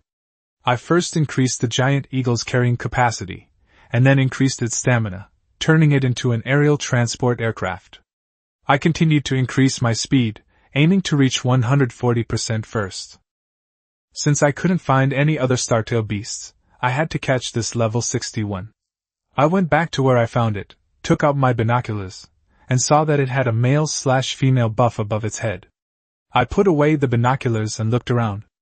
I found its companion behind a rock not far away. Could this star-tail beast have spawned after I left? Xu Liang hovered the eagle, took out his binoculars, and looked inside. Female star-tailed beast, level 100. You're the one. He put away the binoculars, steered the eagle to swoop down, extended its talons above the star-tailed beast's head, grabbed it, and flew away with it in his grasp. Like the pteranodon, the Argentavis can use its talons to grab creatures smaller than itself. Once grabbed, it will not harm the creature unless you continue to attack. The star-tailed beast is a herbivore and will not attack unless provoked. After feeling the eagle shake a few times, it regained its balance, indicating that it had given up struggling. And so, Xu Liang rode on Big Stomach, grabbed a wild star-tailed beast, and flew south. Taming it here was too dangerous. He would take it home and deal with it slowly. Old Wang and his young wife flanked him like two winged men, and the three flying creatures formed a triangle in the air as they flew toward Vegetarian Island. As Xu Liang flew over the eastern plains, he glanced at the coastline in the distance. Only ruins remained of Matchbox, and Yo Long was nowhere to be seen. With his family with him, he didn't have time to confirm whether the man was Ma Kuei. He controlled Big Stomach to accelerate back home. The Argentavis' stamina far surpasses that of the Pteranodon. Flying from the distant peak to the bay opposite Vegetarian Island, it only stopped once to rest and quickly arrived at the eastern shore of the bay. It found a safe place to drop off the star-tailed beast. This creature had been on a free flight for so long without any in-flight meals provided by flight attendants, so it was probably hungry. As soon as it landed, it found a bush and started munching on the berries on it. Xu Liang landed the Argentavis on the edge of the cliff. Below was the beach it had visited before. The once leisurely strolling stegosaurus, dodos, and water dragons were gone. A group of velociraptors were wandering on the beach, interspersed with an elite velociraptor emanating orange mist and a bull. These guys had somehow gotten together and slaughtered all the herbivores in the area. Even the stegosaurus herd was gone. Looking through his binoculars, he saw that the elite velociraptor was level 15, and the 4 ordinary velociraptors with the leader buff were a full level 150. This time he'd struck it rich. Xu Liang was overjoyed. That's how the world of Ark is. You can never predict what you'll encounter or what creatures you'll meet when you go out. You often find high-level creatures while wandering around or rushing home. But now is definitely not the time to bring your family along. After waiting a while, some noise came from the other side. In the distance, several figures that moved very fast ran out of the woods deep in the bay. They were the other survivors. Without looking back, the group ran desperately along the beach toward Vegetarian Island. However, due to their different skill point allocations, the distance between them quickly widened. Then, the trees behind them fell one after another, and a huge body emerged from the forest, a Tyrannosaurus rex, a level 100 Tyrannosaurus rex. It must have been the one that killed the previous Brachiosaurus. This guy wasn't actually that fast, but its large size and thick hind legs meant that it covered a long distance with each step. The unlucky guy at the back obviously couldn't outrun it, and was bitten by the charging Tyrannosaurus rex. The damage from the level 100 Tyrannosaurus rex immediately reduced its speed to the minimum, and broke its bones. Then, it saw the Tyrannosaurus rex lower its head and bite again from afar, and then start chewing. Fortunately, this guy's sacrifice allowed the 3 people in front to create some distance. The person in front seemed to have seen something and ran wildly towards the beach opposite Vegetarian Island. This figure and situation made Xu Liang feel vaguely familiar. Oh right, Xu Liang suddenly realized that when he crossed the sea, he had built a foundation and placed resources on the shore to avoid crashing and having to start over. There was even a raft inside. Looking at the person running ahead, he was heading for Xu Liang's building. Moreover, Xu Liang was used to playing in single-player mode and hadn't locked it. As they drew closer, the faint sound of Tyrannosaurus Rex's footsteps could be heard. Through the binoculars, 3 people could be clearly seen.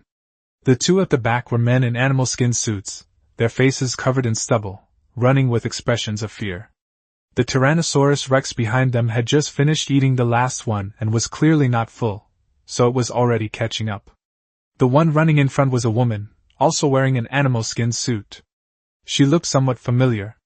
After a quick glance at her face, Xu Liang immediately steered the giant eagle to spread its wings and fly towards the 3 of them. Chapter 29 saved him again. Chapter 29 saved again at this moment. The 3 of them were focused on the Tyrannosaurus Rex behind them, and did not notice that a large bird with 2 winged men was flying towards them from the opposite shore. The woman in the lead had already seen the locker from afar, and showed a happy expression on her face. Even if there was nothing to save her life in the locker, she could just jump into the sea. The Tyrannosaurus Rex would not go deep into the ocean. Then a high-pitched cry came from above, and her body suddenly felt light. She felt her shoulders being grabbed and her legs being lifted off the ground. The woman was terrified and was about to pull out her stone spear to fight back. "Don't move, it's me, Xu Liang." Although he couldn't see the reaction of the woman grabbing him, Xu Liang could guess and promptly identified himself. This woman was Lu Xiyu. Hearing Xu Liang's voice, Lu Xiyu stopped struggling. As she climbed higher, she finally escaped the Tyrannosaurus Rex's pursuit. She looked down and saw a familiar scene. The guy at the back took out a meteor hammer, swung it a few times, and threw it at the person in front. The person in front was caught off guard and could only stand there, bound by the meteor hammer and unable to run away. He could only stand there helplessly as the person who ambushed him passed him and ran further and further away. He started cursing loudly, then turned into painful howls, and finally his voice disappeared, leaving only the sound of the Tyrannosaurus Rex chewing. Having betrayed his companion, the lagging guy finally reached the cabinet. Lu Xiyu saw from high above that he took something out of the cabinet, and then hurriedly ran to the beach, where a raft stopped on the shallow shore. The guy climbed onto the boat, hurriedly lowered the sail, fiddled with it for a bit, and the raft slowly sailed towards the sea. The Tyrannosaurus Rex rushed over, but the raft had already stopped on the beach. It paced a few steps along the water's edge, let out a resentful roar, and then turned and left. The guy on the raft, seeing that the Tyrannosaurus Rex hadn't swum over, plopped down on the ground and looked up at Lu Xiyu, who had been caught by a large bird in the sky. He had vaguely seen something sitting on the bird's back, and guessed that Lu Xiyu was probably in grave danger. He was secretly congratulating himself on his good luck. Then Lu Xiyu witnessed a scene she would never forget. A huge, white fish head glowing red slowly emerged from the deep sea beneath the raft. The part visible to the naked eye was larger than the entire raft. In the pitch-black deep sea, the enormous body was faintly visible. She gasped for breath and opened her mouth wide, about to warn the people on the raft, but it was too late. The huge, ferocious fish head pressed against the bottom of the raft, lifting it high into the air before it fell back to the surface, creating a huge splash. The man on the raft was lifted up by a tremendous force, and then slammed back onto the raft. Before he could even struggle to his feet, the second wave of attack came. He could only hold on tightly to the rudder, silently praying that the raft could withstand the impact, but it was all in vain. With the third impact, the raft finally gave way, cracking into pieces with a loud bang. The man fell into the water and swam desperately towards the shore. He couldn't help but look back to see what had shattered his raft. Then he saw a gaping maw with countless teeth, opening towards him. After that, he knew nothing more. Lu Xiyu witnessed all of this from high above. Although she was far from the sea, the oppressive feeling from the enormous, terrifying aquatic beast made her feel breathless. She didn't even get a complete view of the beast before the raft below shattered. It wasn't until the massive body gradually disappeared into the dark depths of the sea that she came to her senses and realized that the giant eagle was carrying her toward the island on the other side. Two unpleasant cries rang in her ears. Lu Xiyu looked around and saw that there was a pterosaur on each side of the large bird, flying closely behind it. They seemed to have no hostility at all. Could these also be creatures that Xu Liang had tamed? She had a lot of questions. As the crescent-shaped island drew closer, the large bird began to descend. Lu Xiyu could clearly see a few scattered creatures leisurely strolling on the island. In the shallow waters of the bay in the middle of the crescent-shaped island, a raft was moored, with some structures placed on it. Not far from the raft, some plants grew in a regular pattern, appearing to be artificially cultivated. With her shoulders relaxed, her feet stepped onto the soft sand. The large bird above her circled once and landed beside her. Only then did she see the bird shape clearly. It was a majestic giant eagle. Xu Liang jumped off the eagle's back, whistled, and the two pterosaurs obediently landed on the beach not far away. "You saved me again." Lu Xiyu looked at Xu Liang, who was wearing full armor, and felt a mix of emotions. "I didn't expect to meet you so soon." Xu Liang didn't seem to take credit at all. Suddenly he slapped his forehead and said, "Oh no, I almost forgot about that guy. Wait for me here. There are no carnivorous creatures on this island, you can wander around." After saying that, he hurriedly climbed back onto the giant eagle's back and soared into the sky, giving Lu Xiyu no chance to react. After taking off, the giant eagle flew not far before circling back. By the way, don't go to the back mountain for now. I'll explain when I get back. After saying this in midair, the giant eagle cried out and took off. Xu Liang was riding his big stomach and flying hurriedly to the other side, almost forgetting about the star-tailed beast. There was a group of swift men below the hillside next to it, and falling down would be troublesome. When the star-tailed beast is attacked, it will shrink back into its shell after its health drops to a certain value. It will only come out again when its health is fully restored. At this time, the star-tailed beast has extremely high defense, but it can't withstand the elite swift men and level 100 Tyrannosaurus Rex there. Upon arriving above the beach on the opposite side of the main island, the Tyrannosaurus Rex had vanished, but the herd of velociraptors remained in their previous positions. After searching the hillside for a while, they finally discovered that the star-tailed beast had wandered off to the edge of the island's forest. They estimated that if Xu Liang had arrived any later, he would have been unable to find it. He steered the giant eagle down, and snatched the wandering star-tailed beast, then took flight. Before it got completely dark, he went to the temporary respawn point he had set up on the other side of the bay. The storage locker was empty. The supplies he had put inside had sunk to the bottom of the sea along with that guy. He dismantled the foundation to eliminate any trace of the survivors' activities, then controlled the giant eagle to snatch the star-tailed beast again, and fly back to Vegetarian Island.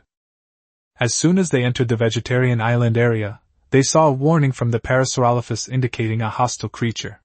They hadn't noticed it in their haste. Lu Xiu wasn't from this tribe, so the radar would alert them. Following the warning, they saw Lu Xiu sitting quietly on the beach, staring blankly at the bay in front of him, seemingly never having left the spot. The commotion of the Argentavi's flight startled her. She saw Xu Liang riding the giant eagle, which was holding a spherical creature in its talons. The giant eagle circled once in the sky and then dropped the spherical creature in its talons onto the beach not far away. With the soft sand as a cushion, the creature landed and casually crawled towards the bushes not far away. A flapping sound came from beside her. Lu Xiu turned her head and saw that the giant eagle had landed next to her. Xu Liang jumped off the eagle's back, stroked the soft feathers on the eagle's neck, and then took out a piece of raw meat and fed it to the eagle. The giant eagle picked up the raw meat, tilted its head back and swallowed it, and then lowered its head to rub against Xu Liang's hand, appearing very affectionate. "What kind of creature is this?" Lu Xiu stepped forward and asked. "Argentina, the king of the skies, isn't it cool?" Xu Liang patted his large chest and introduced it to Lu Xiu. "You've seen these two before, haven't you? They're pteranodons, Old Wang and his little wife." Xu Liang walked over to the two pteranodons that were resting nearby, and reached out his hand. Old Wang lowered its head obsequiously so that Xu Liang could touch its head. "What kind of weird name did you come up with?" Lu Xiu frowned. "Haha, didn't you notice that this guy is all green?" Xu Liang explained nonchalantly. Then he whistled, and a series of footsteps echoed from the valley behind him. Then, 3 more dinosaurs of different sizes emerged from behind the boulder. "This is the subdragon radar. Its function is to detect hostile creatures within its range and issue an alarm." Xu Liang stepped forward, and the radar bowed its head and nudged him. "This is an ancient creature from Mount Ankylosaurus, a master at mining iron ore." He then walked over to the short Ankylosaurus, squatted down, and fed it a handful of fruit. "This is the Moschopsis thybro. It can be used to gather fiber and fruit, but it's a bit timid." He patted the thybro next to him. "Finally, let me give you a grand introduction to Textegosaurus, the little armored monster. It can gather all kinds of plants and trees, and it's really cool." Finally, he walked over to the Textegosaurus, which was emitting a white light, and patted its side. The Stegosaurus turned its head and rubbed against Xu Liang. Looking at the various dinosaurs in front of her, Lu Xiu was at a loss for words. Xu Liang had unexpectedly tamed so many dinosaurs in just a few days. She could understand other creatures, but this one, made entirely of metal, was truly eye-opening. She stepped forward, intending to get closer and admire the majesty of this steel behemoth, but unexpectedly, the Textegosaurus breathed out a breath from its metal head, sidestepped to block Xu Liang, and swayed its tail, adopting a defensive posture. "Don't be nervous, this is a friend. Upon seeing this, Xu Liang immediately stepped forward, hugged Ironclad Treasure's neck, and gently comforted him. Okay, come and touch it. Xu Liang whispered something to the Stegosaurus, and its emotions gradually calmed down. Xu Liang looked at Lu Xiu, who had dodged away, and nodded encouragingly. Seeing that the Stegosaurus had lowered its guard, Lu Xiu stepped forward and cautiously extended her right hand to touch its cold skin. The moment she touched it, the Stegosaurus swished its tail uneasily, which startled Lu Xiu, causing her to release her hand and jump to the side. How about it? Cool, right? But it's a pity you're not from my tribe. How about reconsidering joining my tribe? That way they won't be hostile towards you, and you can ride them freely. Xu Liang tempted him from the side. Today's events made him realize that having more partners is having more help. If this group of people had flown over from the sky today, his home would probably have been ransacked. If he had tribe partners at home, the situation would be much better. Besides, farming materials alone is too inefficient. Lu Xiu in front of him was a good choice. Chapter 30 Welcome to Jurassic Park. Chapter 30 Welcome to Jurassic Park. Xu Liang was waiting for Lu Xiu's reply when he felt something nudging him from behind. He turned around and saw it was Fatty, whom he had almost forgotten about. This is Fatty, a Neogene elephant. Its main characteristic is that it can eat and poop a lot. Xu Liang gave Fatty to the elephant and took out a handful of berries to feed it. The animal immediately made loud chewing noises. Don't let its appearance fool you, it's an ancestor of elephants.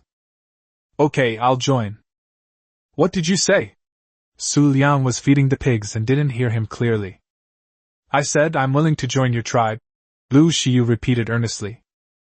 All right, come on, submit your application. Xu Liang quickly agreed, opened the character interface, switched to the tribe page, and saw a message, Survivor Lu Xiu, level 31, has applied to join your tribe. Xu Liang clicked Agree, and a new entry was added to the tribe log, Survivor Lu Xiu, level 31, has joined your tribe. Welcome to Jurassic Park, Lao Lu. What did you call me? Old Lu, we all know each other so well, you can call me Old Su. You're quite good at naming things. That's right. By the way, could you shine a light for me so I can tame that star-tailed beast? Xu Liang remembered that he hadn't dealt with the star-tailed beast that the eagle had been carrying around. Oh, that ball is called star-tailed beast, what's it for? Lu Xiu took out a torch, lit it, and then asked. For those collecting stones, I'm going to cover the valley. Since your level is lower than mine, you can rub the stones, and I'll fire them. Xu Liang took out his crossbow and walked towards the star-tailed beast. This excellent crossbow has a damage of over 180, which is perfect for taming this star-tailed beast.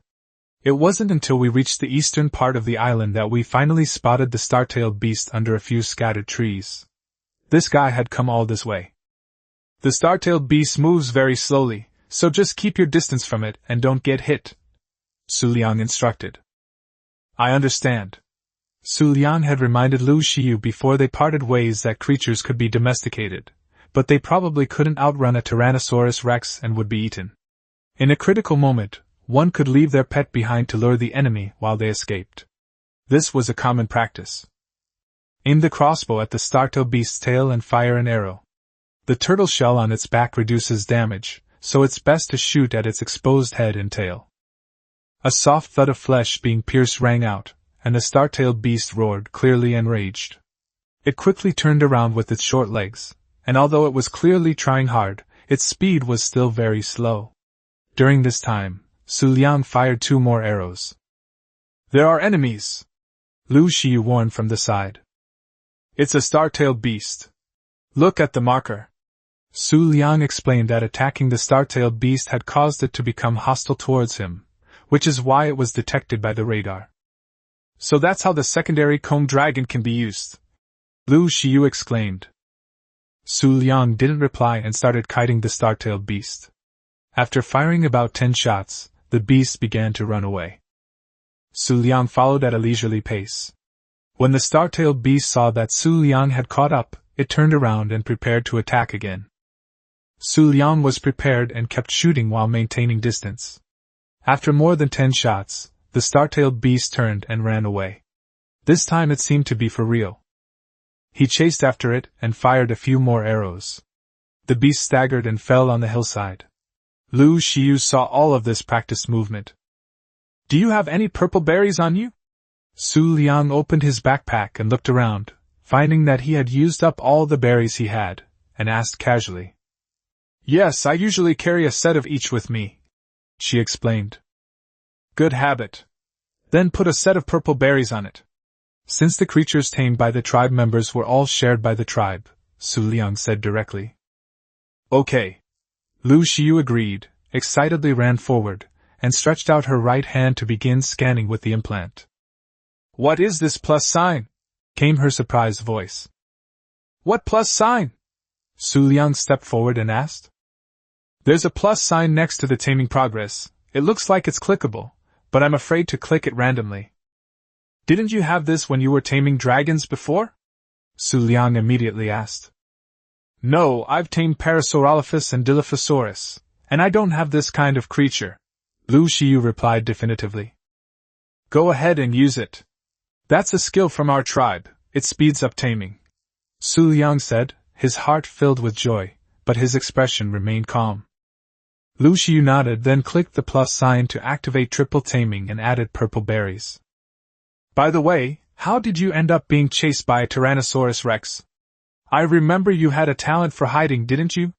Taking advantage of the short time spent taming the star-tailed beast, Xu Liang inquired about Lu Xiu's experiences, and Lu Xiu sighed and began to tell his story. That morning, Lu Xiu saw that Xu Liang was asleep and did not wake him. Instead, she packed some necessities and prepared to head west to the Red Obelisk to find a way home. She had previously expressed her idea in Ma Kuei's tribe, but Ma Kuei did not want to go back at all. He only wanted to establish his own power here and become king. Having finally escaped Ma Kuei's control, she did not want to be controlled again, so she left alone.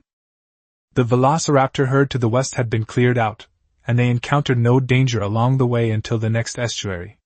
However, they were ambushed by a sauropod while crossing the estuary and were killed instantly. After being resurrected, he found himself at a river confluence not far from the Green Arkansas. Now he had nothing left, and had to start over. This place was relatively safe, and he encountered a small tribe. With the dragon taming knowledge provided by Xu Liang, he helped the tribe tame some Parasaurolophus and Dilophosaurus and gain a foothold. One day, someone spotted a pterosaur riding a dragon landing in the eastern canyon and then taking off towards the Green Arc. The tribal chief decided to send a few people along the valley to explore the direction the person had come from. The exploration was really just a comparison of their strengths. If they could defeat the person, they would plunder it, and if they couldn't, they would negotiate and exchange information. Lu Xiu wanted to know the secret of the obelisk, so he volunteered to go with them. Actually, when the four of them set off, each of them rode a Parasaurolophus, and they also had 3 Dilophosaurus as bodyguards. The four of them, working together, were capable of fighting off a group of velociraptors. Who knew that when they were crossing the jungle that day, a velociraptor with orange mist emanating from its body suddenly appeared from the beach. Not only could it not be restrained by the broom, but it also bit and killed all 3 Dilophosaurus. The 4 of them abandoned the Parasaurolophus under their feet as bait, and barely managed to escape. Without the warning of the Parasaurolophus, they crashed headfirst into a Tyrannosaurus Rex. Xu Liang knew what happened next. After saying that, Lu Xiu looked up at Xu Liang with anticipation, because she knew that Xu Liang had been to the Green Obelisk and must know the secret inside. Xu Liang knew the secret of the Ark even without going to the obelisk. After thinking about it, he still didn't want to deceive the girl in front of him, so he told Lu Xiu that there was an altar under the obelisk. If you put a divine artifact on the altar, you can challenge the boss. There are 3 obelisks in total. As for whether you can go home after successfully challenging them, he didn't know. Then let's challenge the bosses first. Only by defeating them can we make our way forward. Lu Xiu was silent for a moment, then rallied his spirits. Joining your tribe should increase our chances of successfully challenging the bosses. Don't worry, you can easily pass the easy difficulty. I've got your back. Seeing that Lu Xiu was smart enough not to ask about his secret, Xu Liang patted his chest and gave his assurance. As they were talking and laughing, the star-tailed beast beside them let out a low growl and stood up. "This is much faster than me taming the Parasaurolophus," Lu Xiu exclaimed, seeing a glimmer of hope. Xu Liang stepped forward, opened the star-tailed beast's interface, and checked its attributes. Level 149. Health points 3978.3. Endurance 930.0. Oxygen 405.0. Food 11,008.2. Weight 370.0. Melee damage 377.5%. Aside from the high food content, everything else is just average. We're not afraid of big eaters, we can afford to feed them. Since you have such a high food content, let's call you Little Stone. He whistled and led the star-tailed beast and Lu Xiu into the valley. After bypassing the giant rock at the entrance, Xu Liang saw the half-laid foundation and the things on it. He went straight to the storage cabinet, put down the odds and ends he had picked up from the supply box on this trip, and then took out the epic star-tailed beast saddle he had picked up earlier and put it on Little Stone. The star-tailed beast reached Xu Liang's shoulder height. Its back was a smooth, spherical shape, on which the saddle could be placed. It was secured by a leather strap passing through the star-tailed beast's body. There was a stirrup on each side, indicating that it was for riding rather than kneeling. The riding saddle supported mounted archery. "Old Lu, make yourself at home. These are all from our tribe, don't be shy," he said, checking the star-tailed beast's saddle while gesturing to Lu Xiu. Lu Xiu was clearly shocked that Xu Liang could accumulate so much stuff all by himself. Her previous tribe relied on manual resource gathering. Although they had built a few wooden houses, none of them looked as large as Xu Liang's. Moreover, there was a cooking pot on one side, which she didn't know what it was for. "That's a cooking pot. It can be used to cook food, and the food it makes has special uses," Xu Liang said as he saw Lu Xiu looking at the cooking pot. "How do I do this?" she asked curiously. "Just add the ingredients according to the recipe, then add water and light the fire," Xu Liang explained as he returned to the blacksmith's table to work on his craft. "Formula?" "Yes, they're all here." Xu Liang nodded his head and continued working at the blacksmith's table. Lu Xiu opened the drying box again and found it filled with cooked meat and dried meat. After reading the description of the dried meat, he realized that this stuff was much better than the cooked meat. "Oh, right, take the jerky inside. Don't take the cooked meat, it'll be better if it's air-dried," Xu Liang then said. "All right, I've made you a suit of iron armor. Come pick it up at the blacksmith's table." Upon hearing this, Lu Xiu walked to the blacksmith's table and opened it. Inside, it was filled with various materials. Xu Liang had simply thrown in commonly used materials for convenience. In addition to the materials, there was also a set of bulletproof equipment, an excellent crossbow, and a set of iron tools. "Oh, right, take the tools and crossbow inside too. You can throw away the bow and arrows, they're useless and waste stamina. The arrows are in the cabinet, but I forgot which cabinet it is. Go look for them." Lu Xiu put on a set of bulletproof armor, picked up an excellent crossbow and a set of iron tools, and felt as if she had been in a dream. She had suddenly leaped from the Stone Age to the Iron Age. The storage cabinet was full of resources, which made her numb. Is this guy a hamster? Chapter 31 Male-Female Pairing. Chapter 31 The men and women team up next, they will continue building houses. Xu Liang rode on Little Stone and swung his tail at a large rock in the valley. What would have taken a long time to break shattered with a crash. He checked the star-tailed beast's backpack and obtained 226 stones, which greatly increased the efficiency of gathering. Although the star-tailed beast is slow, it can curl up into a ball and protect the rider in its soft belly, rolling forward, which greatly increases its speed, but the rider is a little dizzy. "Are you all right?" Lu Xiu asked, seeing Xu Liang roll around on the ground a few times, his face looking rather pale. "Do you want to give it a try?" Xu Liang gestured with a green face, but Lu Xiu immediately shook her head. "Forget it, you'll get used to it." Most of the boulders in the valley were quickly cleared away, and the star-tailed beast leveled up several times. While Xu Liang increased the star-tailed beast's carrying capacity, he explained the stat allocation for the tool dragon to Lu Xiyu. After gathering resources a few more times, the star-tailed beast reached its carrying capacity limit.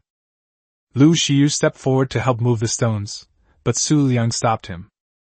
The star-tailed beast reduces the weight of stones by 50%, so you don't need to take them out. Just give it a follow command, and you can take the materials from it when you run out. Lu Xiyu nodded repeatedly as he listened. Whether making stone floors or ceilings, in addition to a lot of stones, wood and thatch are also needed.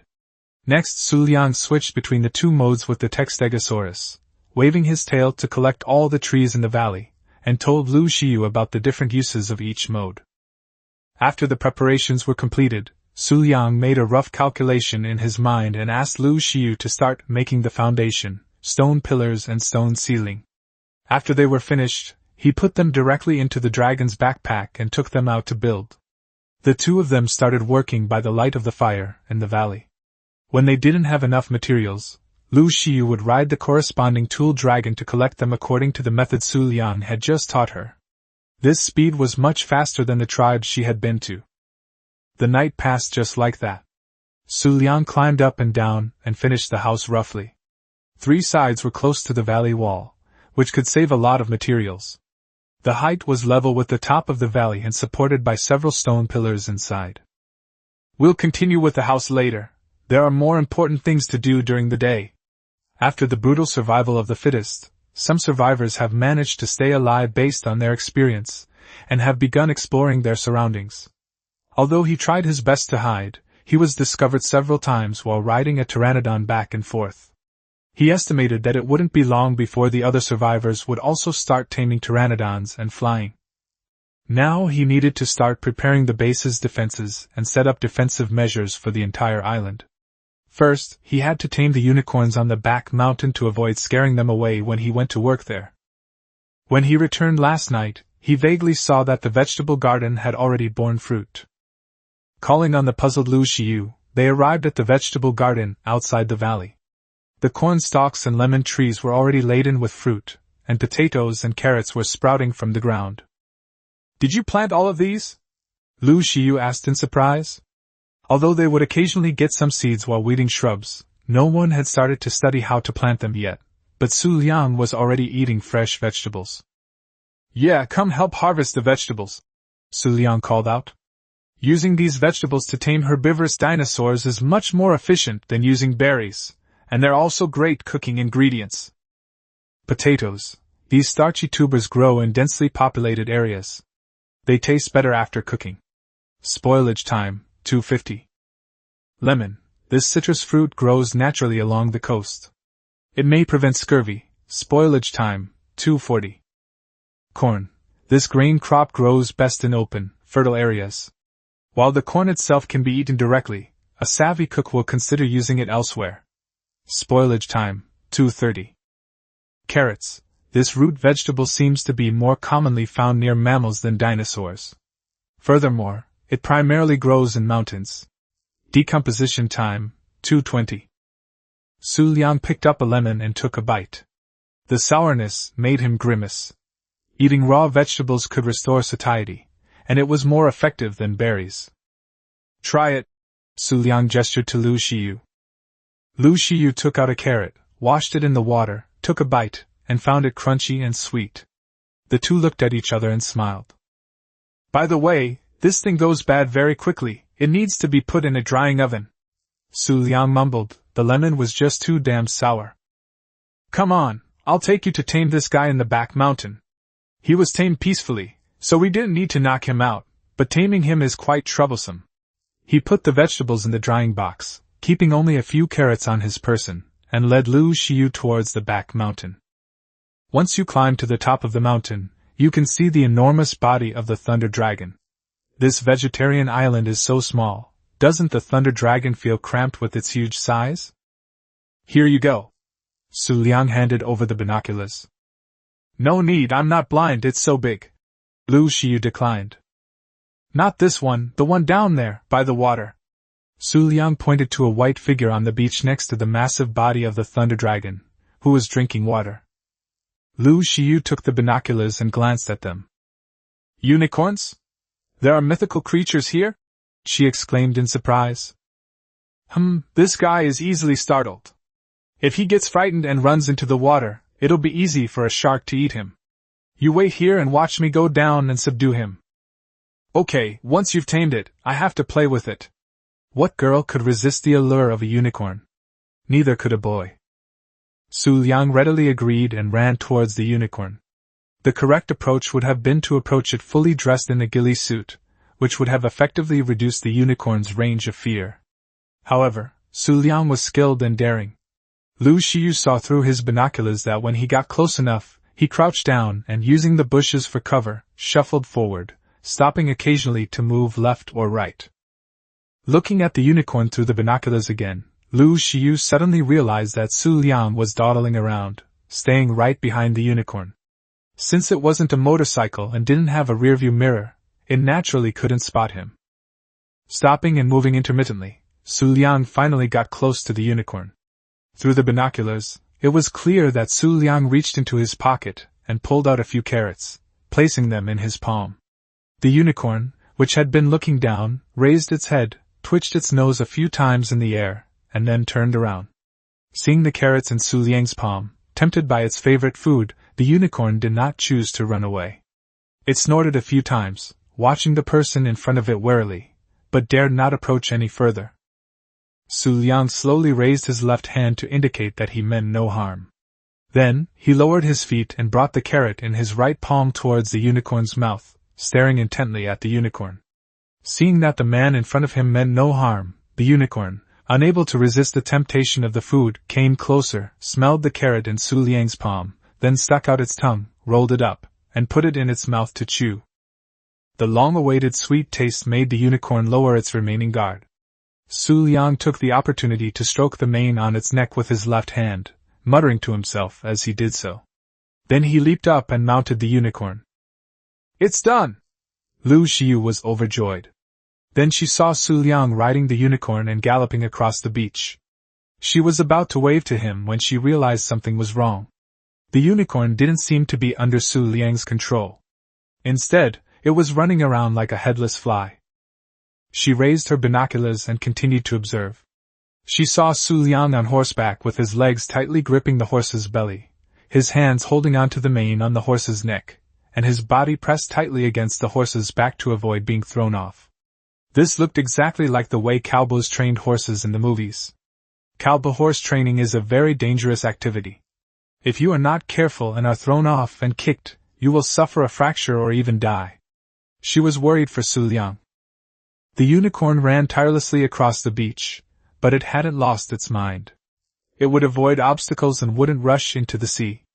After running for a while, perhaps tired, the unicorn stopped and gradually became agitated, trying to shake Xu Liang off. Lu Xiu watched nervously, clenching his fists.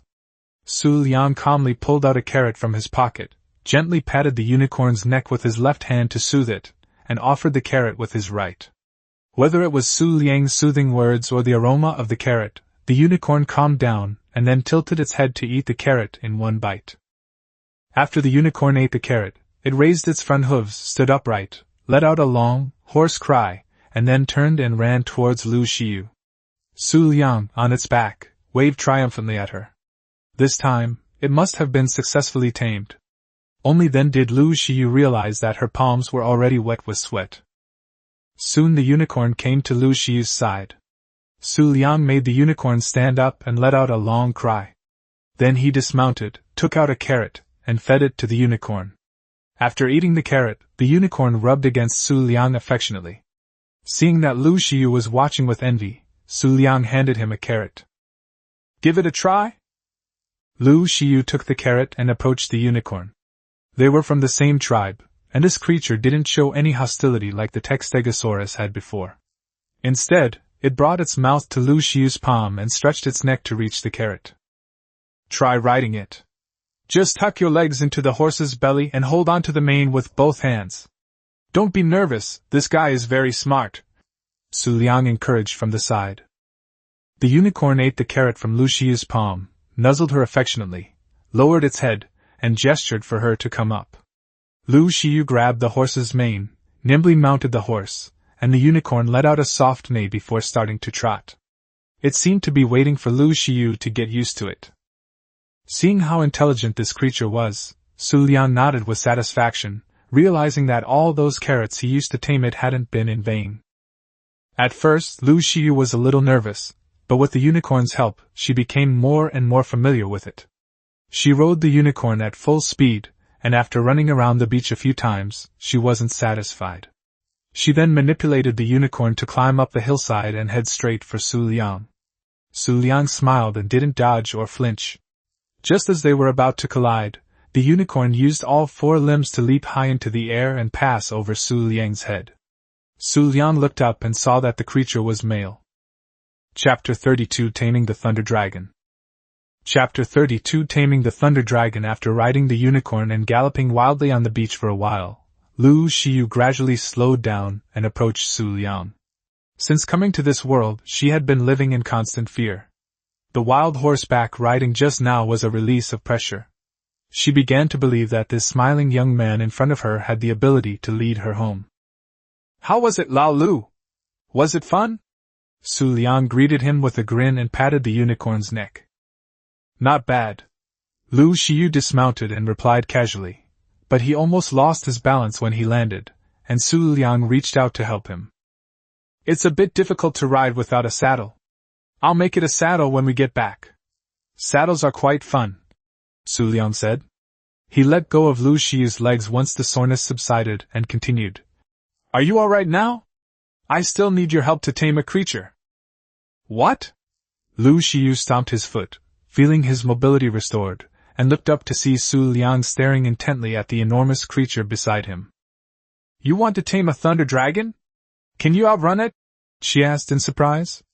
With its long legs, one swipe of its tail would probably be enough to take Xu Liang away. "It wouldn't have worked before, but now that I have you, right?" Xu Liang said, turning his head. "Oh? I understand." Lu Xiu remembered how he got to the island. Although he was a little scared, he nodded in agreement. "It's okay, this time you ride the eagle and I'll shoot." Unexpectedly, Xu Liang actually wanted her to ride the eagle and hold on to him.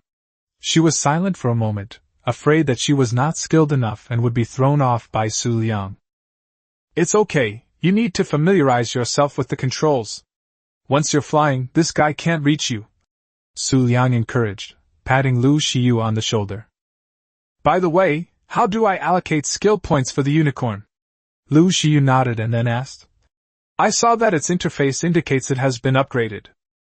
Xu Liang stepped forward and opened the unicorn's attribute panel to check. Level 119. Health points 1152.3. Endurance 1456.0. Oxygen 360.0. Food 3750.2. Weight 497.0. Melee damage 308%.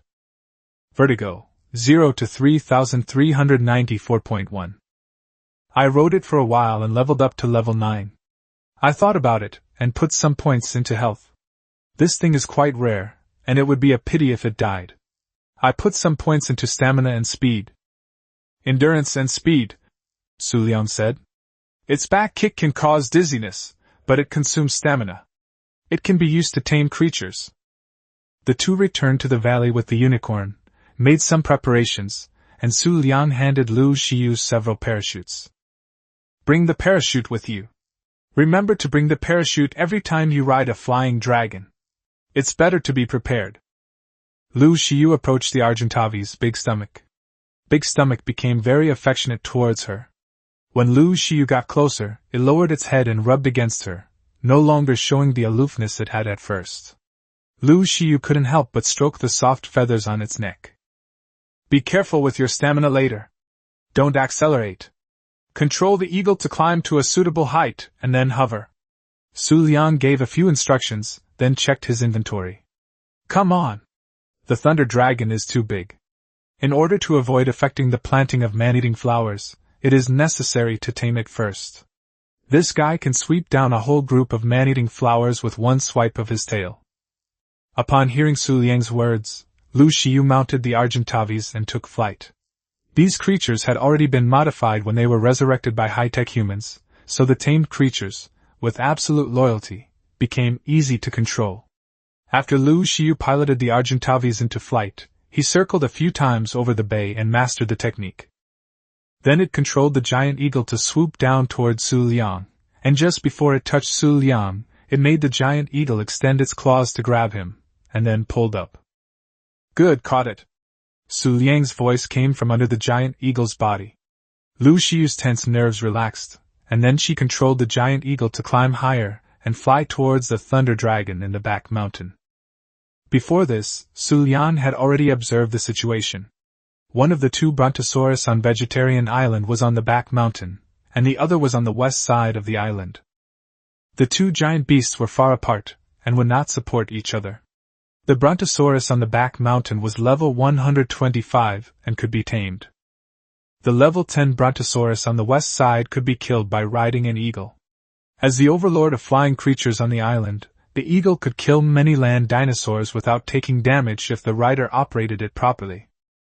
However, if the opponent had high health, it would be a bit of a choke. Higher, up to his head! Xu Liang shouted as he reached the top of the thunder dragon's massive body on the back mountain. Lu Xiu, on the eagle's back, received the message and controlled the eagle to continue climbing to a high altitude, a height that would ensure Lei Long could not reach Xu Liang below even if he stretched out his neck. Stop! Stop! Maintain altitude! Xu Liang shouted. Then she heard the thunder dragon below let out a deafening roar, stretching its neck as if trying to bite Xu Liang in the air, but it couldn't bite her, and could only let out a series of hisses. Xu Liang, however, was experiencing something different. The thunder dragon's enormous head was right beneath his legs, and the air currents from its roars made the surroundings whoosh.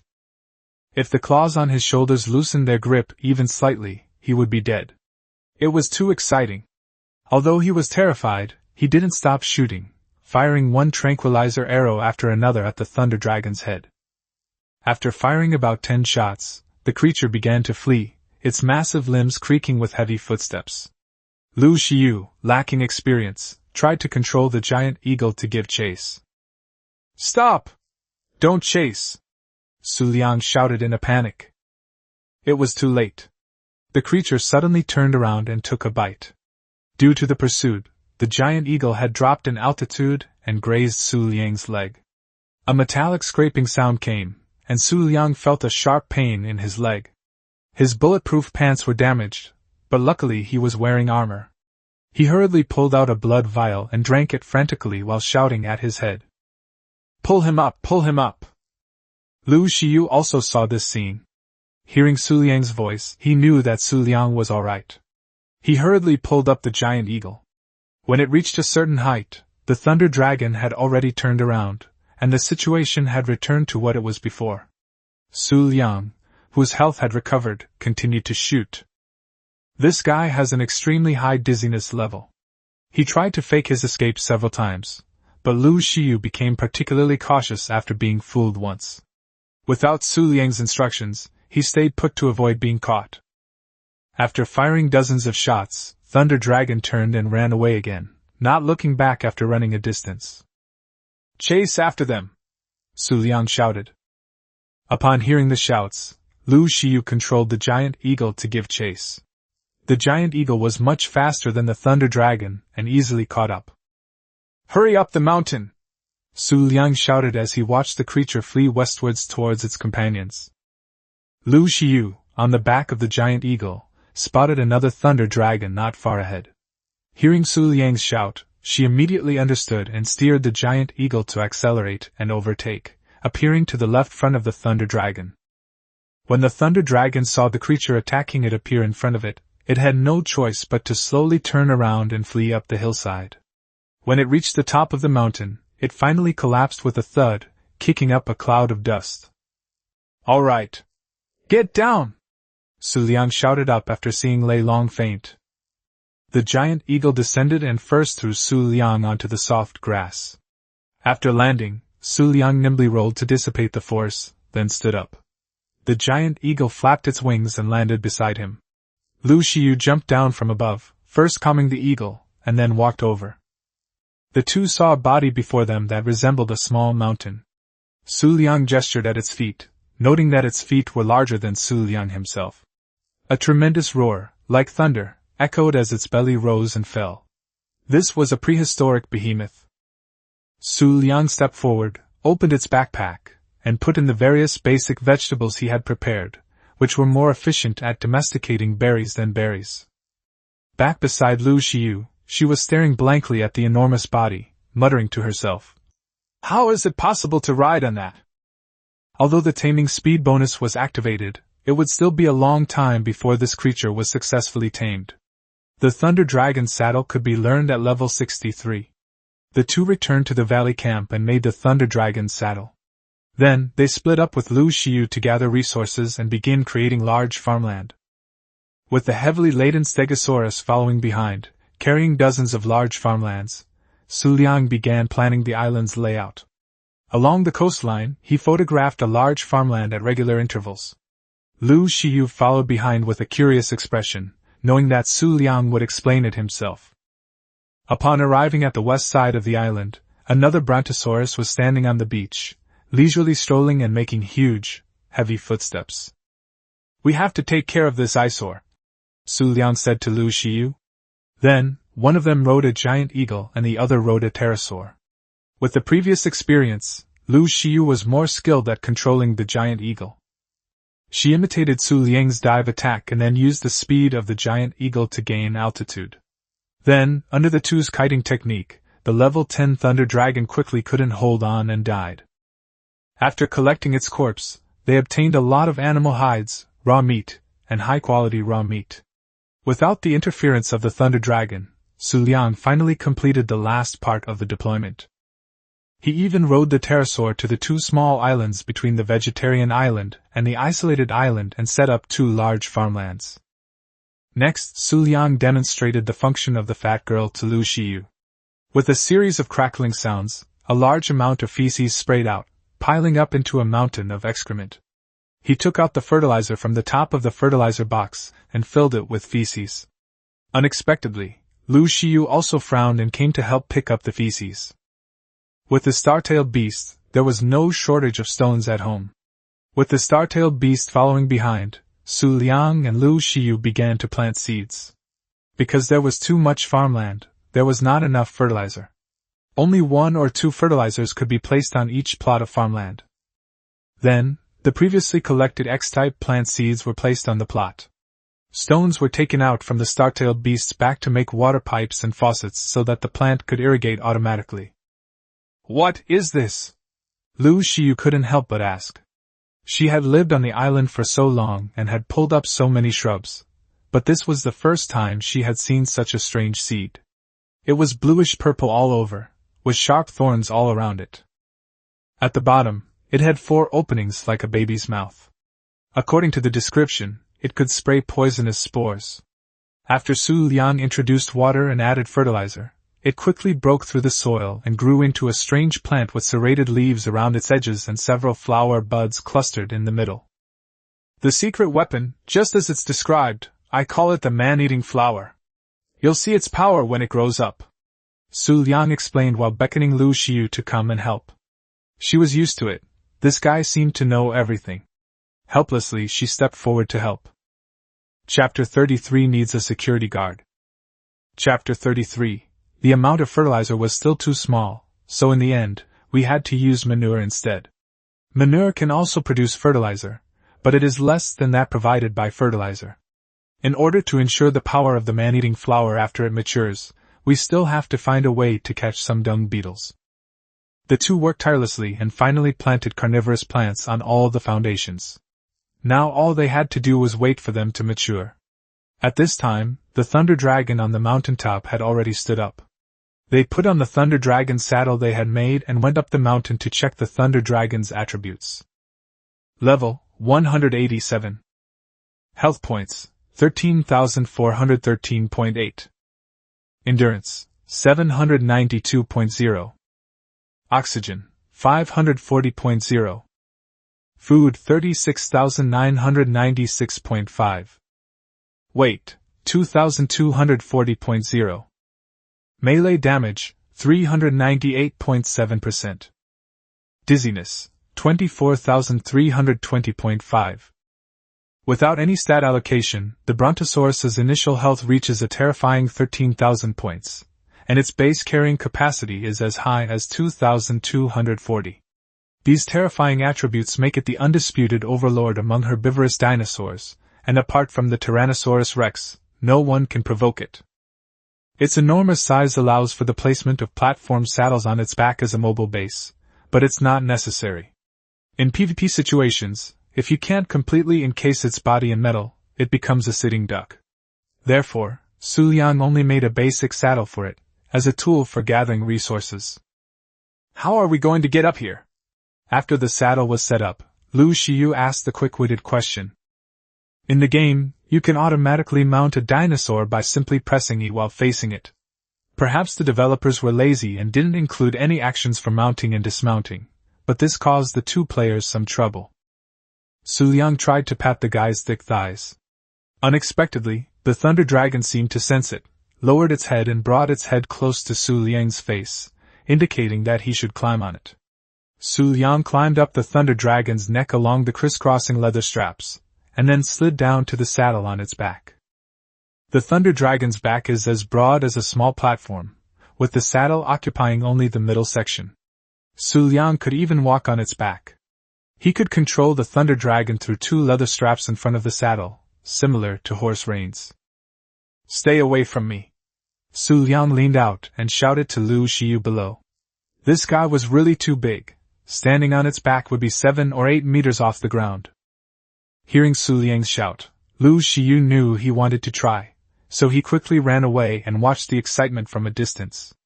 Xu Liang estimated that the distance was about right, controlled the Thunder Dragon to flick its tail, and obtained hundreds of berries of various colors. This efficiency was simply unbeatable. No wonder some high multiplier servers in the game prohibit taming Thunder Dragons. This one tail could directly crash a less powerful server. After trying it out, another problem arose: how to get down. Jumping down directly would damage his health from the height. So he tried running to the front of the saddle, to the side of the Thunder Dragon's neck, patted it, and said, "Put me down." Unexpectedly, the creature actually understood and slowly lowered its head.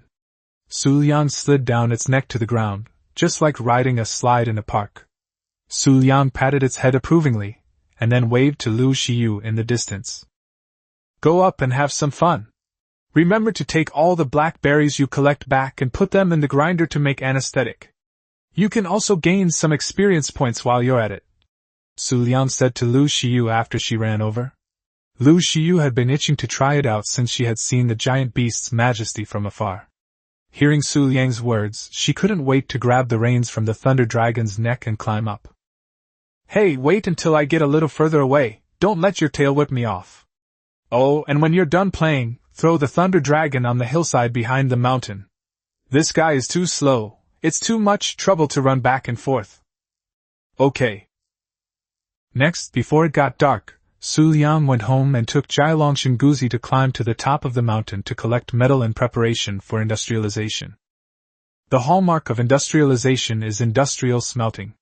Other industrial equipment often requires hundreds or thousands of metal ingots to make, as well as a lot of cement, oil and polymers. With ordinary refining furnaces, it is unknown when so many metal ingots can be collected.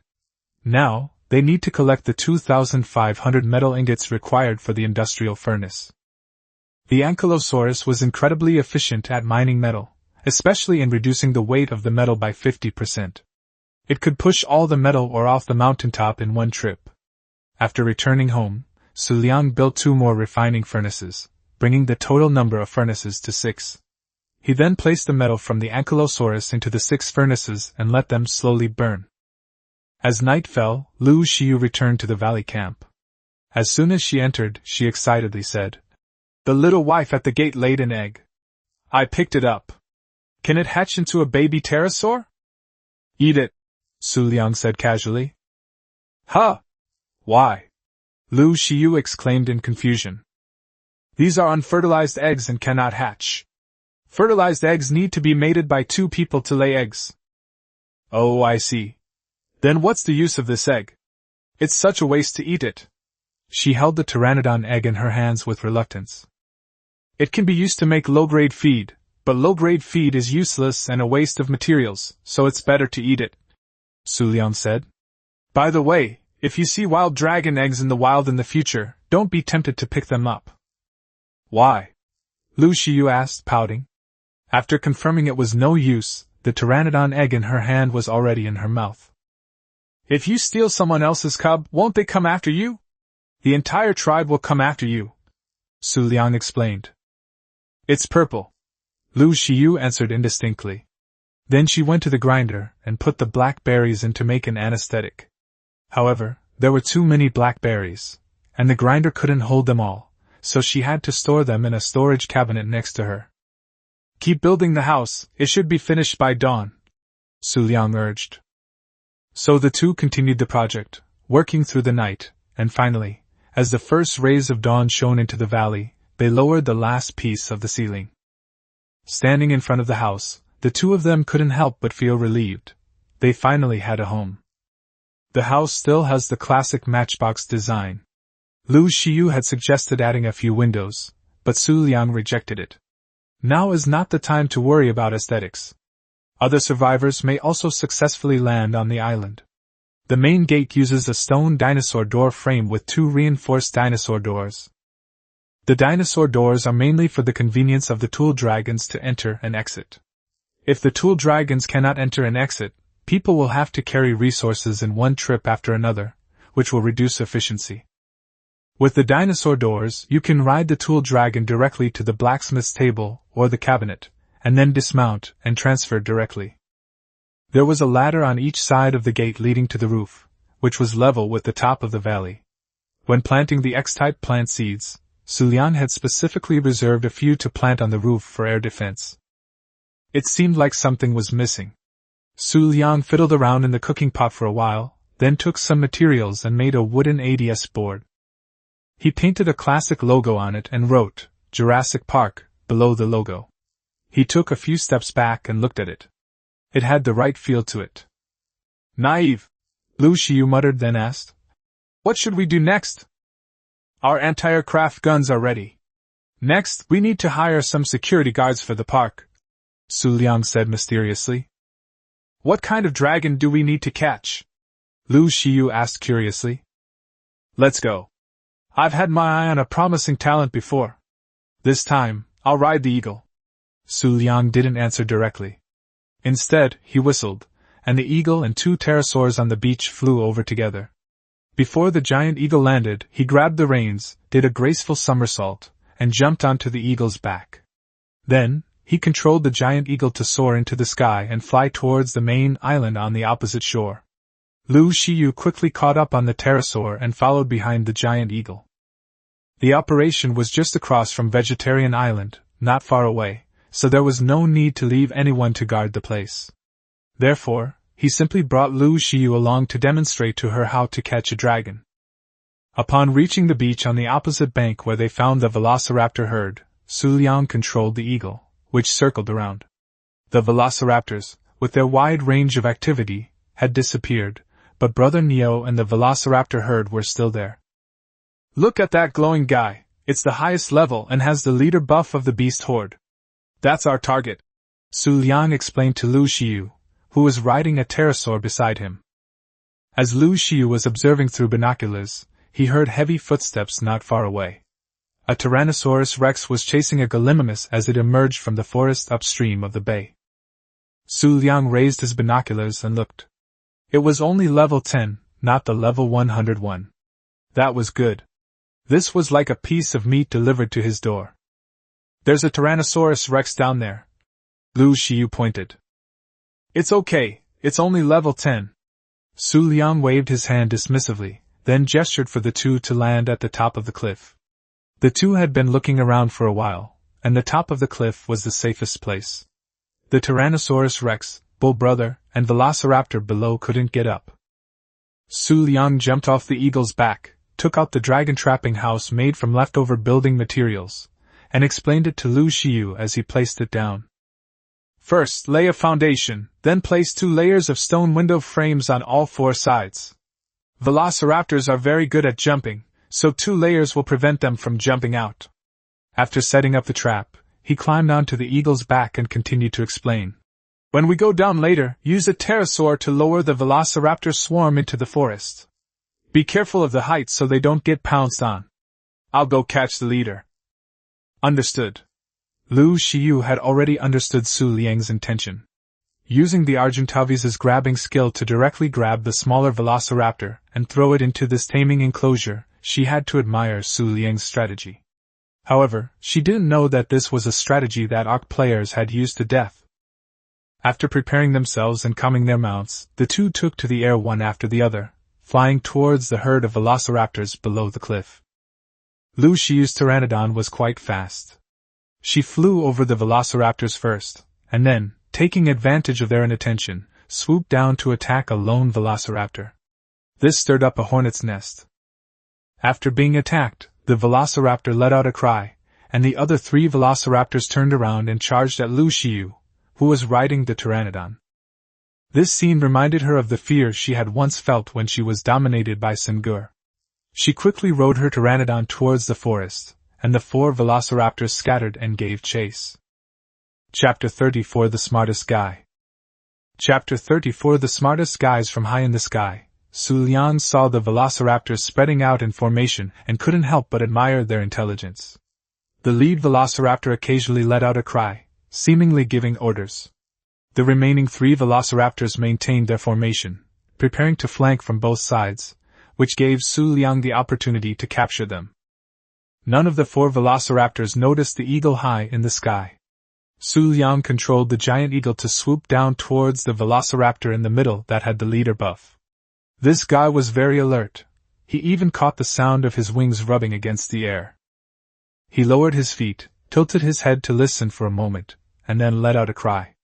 Upon hearing the cry, the other 3 velociraptors immediately stopped their pursuit and moved closer to him. But it was too late. The creature turned around and saw a pair of sharp claws appear before it. Then it felt a sharp pain on its back, and its feet went light as it left the ground. The velociraptor leader struggled frantically, attacking the giant eagle above its head while letting out cries. One of the closer velociraptors suddenly leaped high into the air and pounced on the back of the giant eagle, which had just gained altitude. However, it was too late. It passed by the giant eagle and crashed heavily to the ground with a thud. "Got it, retreat!" Xu Liang shouted, then controlled the giant eagle to fly towards the sky above the cliff. The velociraptor leader struggled desperately, and the giant eagle was hit several times. It tried to fight back several times, but Xu Liang held it down. Seeing that Dawei was being attacked, he was also extremely anxious and flew towards the dragon trapping room without looking back. Fortunately, the distance wasn't too far. Xu Liang controlled the giant eagle, enduring the velociraptor's damage, and accurately threw it into the dragon trap. After landing, the creature crouched down to charge up and then jumped, trying to escape. Unfortunately, it didn't jump high enough and fell back to the ground. It cried out and tried to attack the stone wall with its sharp teeth and beak, but it was all in vain. Xu Liang, having put down the velociraptor, controlled Big Stomach to stop to the side and checked Big Stomach's injuries. Good heavens, it only had a little over 1,000 points of health left. Big Stomach's total health was too low, only a little over 2,000. Xu Liang hugged its head tightly to comfort it. There was a flapping sound of wings beside him, and Lu Xiu landed on the pterodactyl king. "Keep an eye on things," Xu Liang said, then mounted the giant eagle and took off again, flying towards the beach on the other side of the cliff. Lu Xiu was puzzled, but still controlled the pterosaur to fly and monitor the surrounding situation. A short while later, Xu Liang was seen riding back on an eagle. The eagle's head emitted a green light, which disappeared after a short while. Xu Liang then landed next to the dragon trapping chamber on the eagle. "What just happened?" Lu Xiu asked as he landed the pterosaur. "Eagles get a healing buff from eating corpses. I was a little injured catching that velociraptor, so I took it to kill a dodo to heal," Xu Liang explained, stroking Daoi's soft feathers. The two arrived at the dragon trapping room and immediately fell silent. Suddenly, a claw reached out from the window frame, attempting to attack Lu Xiu, who was approaching. Lu Xiu was startled and jumped in fright. Seeing that it could not attack, the velociraptor withdrew its claw and became still again. "This guy is really smart," Xu Liang exclaimed. He remembered hearing somewhere that if dinosaurs hadn't gone extinct, the most intelligent velociraptors might have evolved into highly intelligent creatures like humans. Lu Xiu, who was standing next to him, nodded in agreement. She had been chased by Sun Ge countless times and knew this all too well. "Since you're so smart, why not join our Jurassic Park and become a glorious security guard?" I pulled out my crossbow and fired a standard shot at the velociraptor hiding inside. The guy let out a cry of pain and started attacking the trap like a madman. The velociraptor's stun value isn't high, probably only a little over 1,000 at level 150, and shooting its head deals triple headshot damage. However, it's hard to aim at this guy because it's running around so much inside. After a few arrows, seemingly unintentionally hitting the head, the guy collapsed to the ground, falling into a deep, infantile sleep. Xu Liang went over to check on him and confirmed that he was indeed unconscious. "You stay here and guard it, don't let other creatures attack it. I'll go get some high-quality raw meat," Xu Liang said to Lu Xiu, who was observing from the side. "You've wrapped it up so tightly, no other creature can stick its mouth in there," Lu Xiu complained. "You never know what might happen here," Xu Liang said seriously, leaving Lu Xiu stunned. Before Lu Xiu could retort, he rode his eagle and flew towards the beach. Good heavens, in just a short while, that level 10 Tyrannosaurus Rex disappeared. It flew back and forth over the bay twice but couldn't find it. So we had to borrow some high-quality raw meat from Brother Nyo. On the other side, Brother Nyo chased a Parasaurolophus into the water and swam over here. Xu Liang looked through his binoculars and saw that this Brother Nyo was level 100. Oh well, the Parasaurolophus that it chased was level 108. How could this be allowed? Xu Liang quickly went down to mediate the fight. In front of Brother Nyo, he controlled the Argentavis to capture the Parasaurolophus. Brother Nyo watched the giant eagle fly higher and higher, roared angrily, and went to chase after the water dragon next to him. Lu Xiu, who was on the cliff, was carefully observing his surroundings as he landed his pterosaur on a boulder when a dark shadow descended from the sky. "Tame this guy, tie him up with a meteor hammer, and shoot him in the head with tranquilizer arrows." Xu Liang threw down these words and hurriedly left. Lu Xiu looked at the bewildered tech Parasaurolophus in front of him and was speechless. Xu Liang controlled the Argentavis to fly back over the beach. He originally intended to kill the bull, but then he saw 3 Brontosaurus stirring up trouble by the woods on the opposite bank. He controlled the eagle to fly over and saw that the missing level 10 Tyrannosaurus Rex was fighting there. "Fine, no matter who wins or loses, I'll borrow a few pieces of meat from you." Just as he was about to observe, a buzzing sound came from behind him. Xu Liang's heart tightened, and he immediately manipulated the giant eagle to circle in the air. 2 giant soldier ants flapped their wings and flew towards Xu Liang on the back of the giant eagle. Giant soldier ants are quite different from ants in modern society. These guys are as big as a wash basin and can even fly. They hide in the grass in groups of 3 or 5, specializing in ambushing survivors. They are hard to defend against and are often attacked when gathering resources in the wild. Moreover, these guys are poisonous and can cause dizziness. They are really disgusting.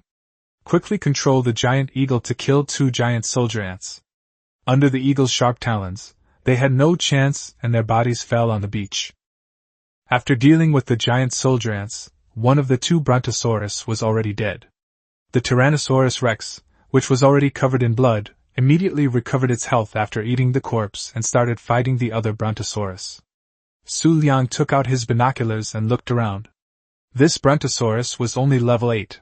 While there was another level 30 Brontosaurus in the distance. For some reason, it didn't come to help. A new round of battle was about to break out. The 2 giant beasts collided violently, their huge footsteps kicking up dust. The slow-moving dodo birds were trampled to death.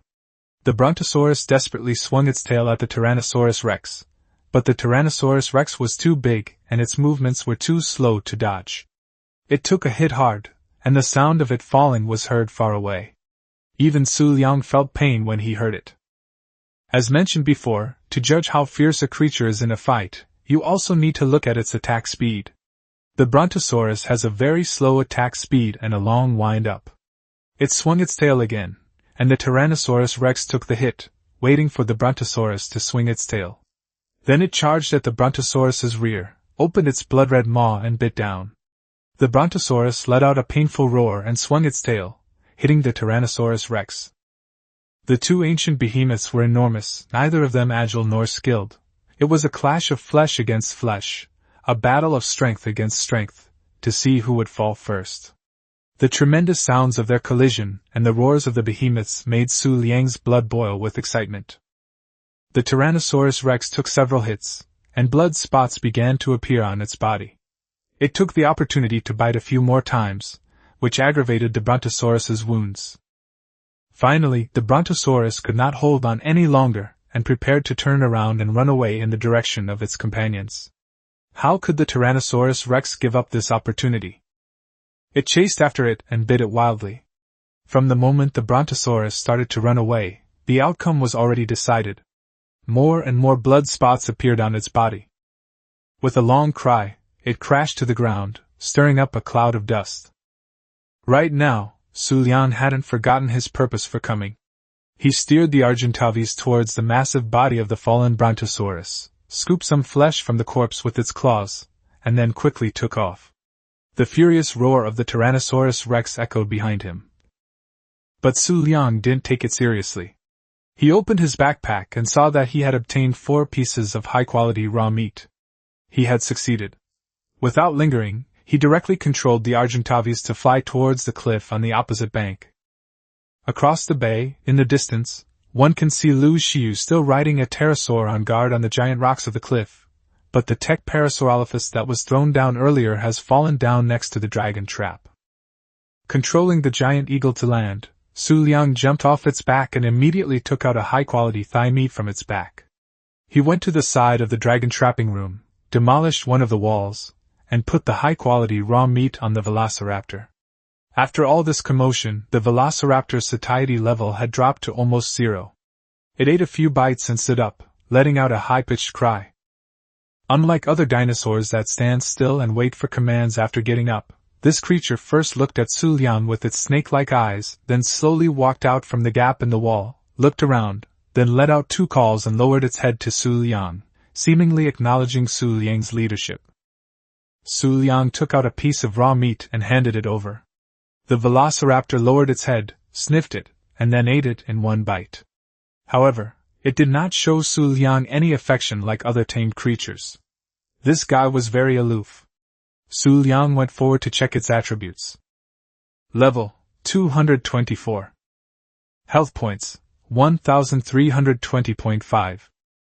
Endurance 585.0. Oxygen 795.0. Food 6000.0. Weight 207.2.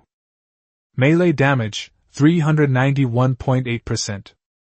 Movement speed 120%. Dizziness 2588.9. Xu Liang gasped. Although the Velociraptor was a small carnivorous dinosaur with low base stats, what was with its 795 oxygen and 6000 food stats? It was like a diving glutton. But he had to put up with it for the sake of its level. The stat allocation after taming was random, so it was all about luck. This time it was particularly unlucky, so he would just call it Captain, like a security captain. I'll take this guy back first, and then come back. You stay here and watch over the Parasaurolophus, Xu Liang said to Lu Xiu on the top of the rock. Okay. Lu Xiu nodded in agreement. Oh, by the way, if there's any danger, just throw this thing away and you run first, Xu Liang instructed. I know, stop nagging. Lu Xiu waved his hand impatiently. Xu Liang mounted the giant eagle and grabbed the Velociraptor with its talons. The eagle let out a long cry and took flight. The Velociraptor struggled for a moment, but quickly adapted. As soon as they reached high altitude, they saw a purple pillar of light behind the vegetarian island. It was a supply crate. Xu Liang was overjoyed and maneuvered the giant eagle to accelerate towards the vegetarian island. Chapter 35 False-Toothed Bird. In Chapter 35, the false-toothed bird arrived in front of the purple supply box. Xu Liang opened it with great interest and found an epic Lianglong saddle and a blueprint for a metal faucet, both of which were useless junk. Epic Brachiosaurus saddle. A Brachiosaurus saddle with 10 seats. Bring your friends along. The Brachiosaurus is known as the most peaceful creature in Arkansas. It is smaller than the Brontosaurus, but is still a huge creature. However, it has no offensive capabilities and likes to headbutt players. Due to its enormous size, each headbutt can knock back people or creatures without causing them to lose health. The tamed Brachiosaurus is also quite fast, but it is not very useful. It can easily defeat any carnivorous creature it encounters in the wild, so no one tames this thing. After dropping the Velociraptor captain at the camp gate, Xu Liang hurriedly turned and flew towards the opposite side. He still needed to transport a Parasaurolophus. Besides being cool, there was another reason to capture the Parasaurolophus. In the later stages of the electrical age, a large number of circuit components would be needed, and making circuit components required pearls. Pearls were most abundant in the deep sea and at the bottom of lakes, both of which were fraught with danger. If he tamed a pair of Parasaurolophus and made them reproduce continuously, and then killed them, he could obtain circuit components, as well as additional oil and scrap metal, a triple win. Back next to the dragon enclosure, the tech Parasaurolophus had woken up and was standing there in a daze. This guy was all black with purple light emanating from his body, and he did look pretty cool. I checked his stats. Level, 161. Health points, 1280.3. Endurance, 1620.0. Oxygen, 435.0. Food, 4350.0. Weight, 691.2. Melee damage, 349.5%. Movement speed, 167%. Dizziness, 1590.5. Its overall attributes are quite average. Although it's only needed to breed, Xu Liang still prefers to tame higher-level dragons. He's a bit of a perfectionist when it comes to this. Since you're so handsome, I'll call you Little Blackie. He mounted the giant eagle, grabbed the adorable tech Parasaurolophus, waved to Lu Xiu, and then returned to the camp. This area of the beach now had a group of velociraptors, Tyrannosaurus rex, elite velociraptors, and 2 high-level tauren. Even if other survivors were to cause trouble for his island, he would have to deal with these carnivorous creatures first. As for sailing, there were elite leadsfish in the water. The only thing to fear was if they came from the air, but he would have to wait for the man-eating plants to grow up. The two returned to the camp one after the other, threw the tech Parasaurolophus at the base entrance, and left it there. Then they parked their flying creatures. Xu Liang opened the door, returned to the base, rummaged through the cabinet, and then busied himself at the blacksmith's table with clanging and banging. Next, I need you to ride your pterosaur and help me with something. After finishing his task, he said to Lu Xiu, who was watching him from the side. How can I help? Lu Xiu had figured out this guy's temperament. He planned things meticulously before doing them, liked to keep people in suspense, and waited for her to ask before showing off. However, she was happy to cooperate with him. She had to admit that she had learned a lot about the creatures on the island from him. Follow me. Sure enough, Xu Liang didn't say anything. Instead, he went out, mounted the eagle's back, and controlled the giant eagle to fly towards the back mountain. Lu Xiu curled his lips, rode the pteranodon Old Wang, and followed. Xu Liang flew all the way to the southernmost beach on the island before landing the giant eagle. He then raised his binoculars to look at the birds flying over the distant sea. See those birds over there? Hearing Lu Xiu approaching, Xu Liang pointed to the creatures that looked like seagulls from a distance.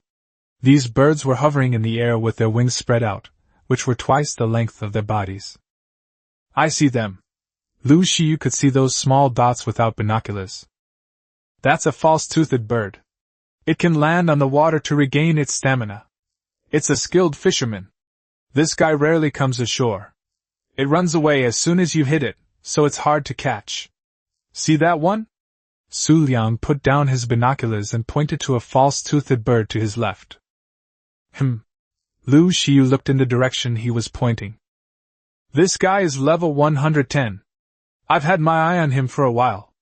You ride your pterosaur and drive it this way. I'll use my meteor hammer to bind it, and then we can catch it, Xu Liang said confidently. Okay. Lu Xiu took out his binoculars and looked at the male false tooth, which was a level 100 bird. After thinking for a moment, he agreed. You can set off once you're ready, Xu Liang said happily when she agreed. I'm counting on you, Lao Lu. Lu Xiu rode on the pteranodon Old Wangba, which let out an unpleasant cry and then took off into the air. Be careful, don't kill it, Xu Liang shouted. Without turning her head, Lu Xiu maneuvered the pterosaur soaring into the sky. It was unclear whether she heard anything. She maneuvered the pterosaur to climb higher, then flew over the head of the false-toothed bird and circled to its other side. The false-toothed bird was completely unaware of the danger approaching from above. There were no predators in this part of the sky, so they didn't bother to be wary of what was above them.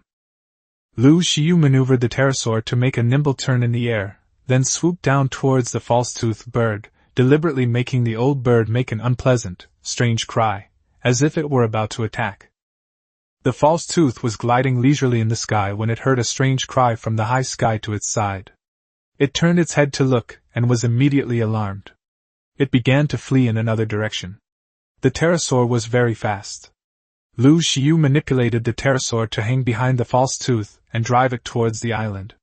When the false tooth tried to deviate from the direction of the island, she would control the pterosaur to accelerate and stop it. One after the other, the false tooth was quickly forced to descend and fly towards the island.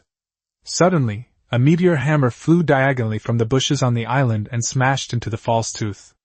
It screamed and then fell headfirst onto the beach. Xu Liang emerged from the bushes, took out his crossbow, and fired. The false tooth had low health and stun value, so one shot to the head was enough. After a while, once the drug took effect, it collapsed to the ground with a thud. How is it? How is it? Lu Xiu piloted the pterosaur to land, and as soon as he landed, he jumped off the dragon's back and ran over to ask. Well done, Xu Liang praised, then suggested. There's another level 90 female over there, let's catch her too. Alright. Lu Xiu was excited to have successfully captured the false-toothed bird. She turned around, mounted the pterosaur, and took off. She looked through the binoculars on the back of the dragon to confirm her target, and then flew over.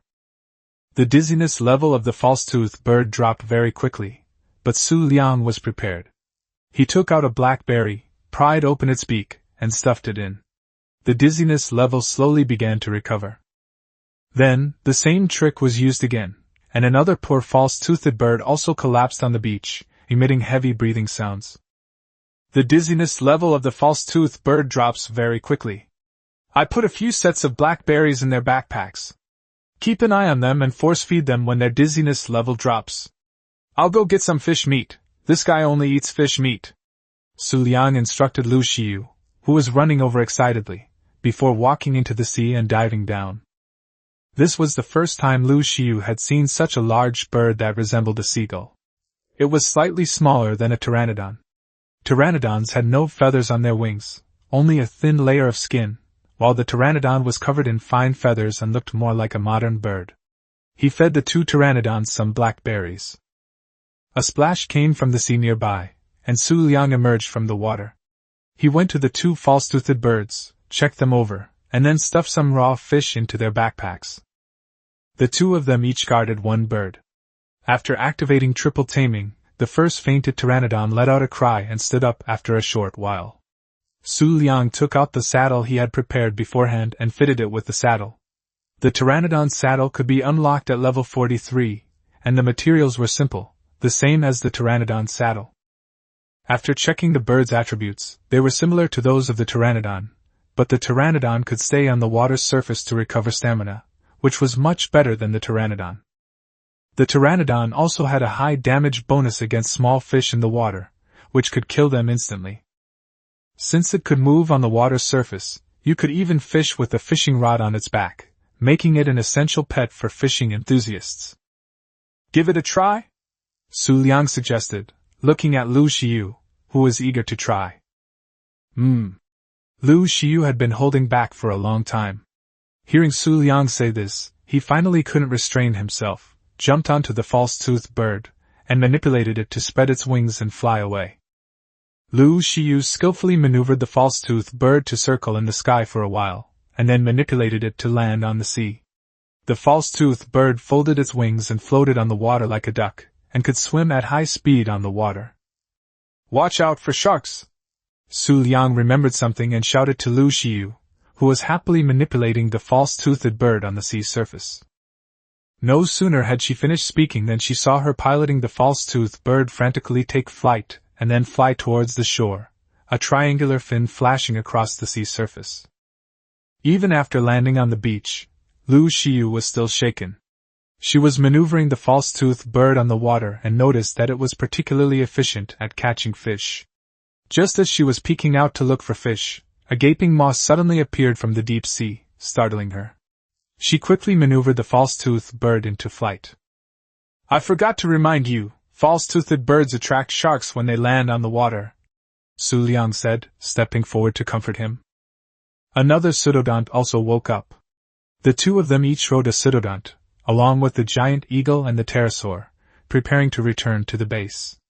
Just as they took off, they saw a blue supply box landed on the back mountain. Lu Xiu steered the pseudodont in a dive and rushed over. Great stuff, great stuff.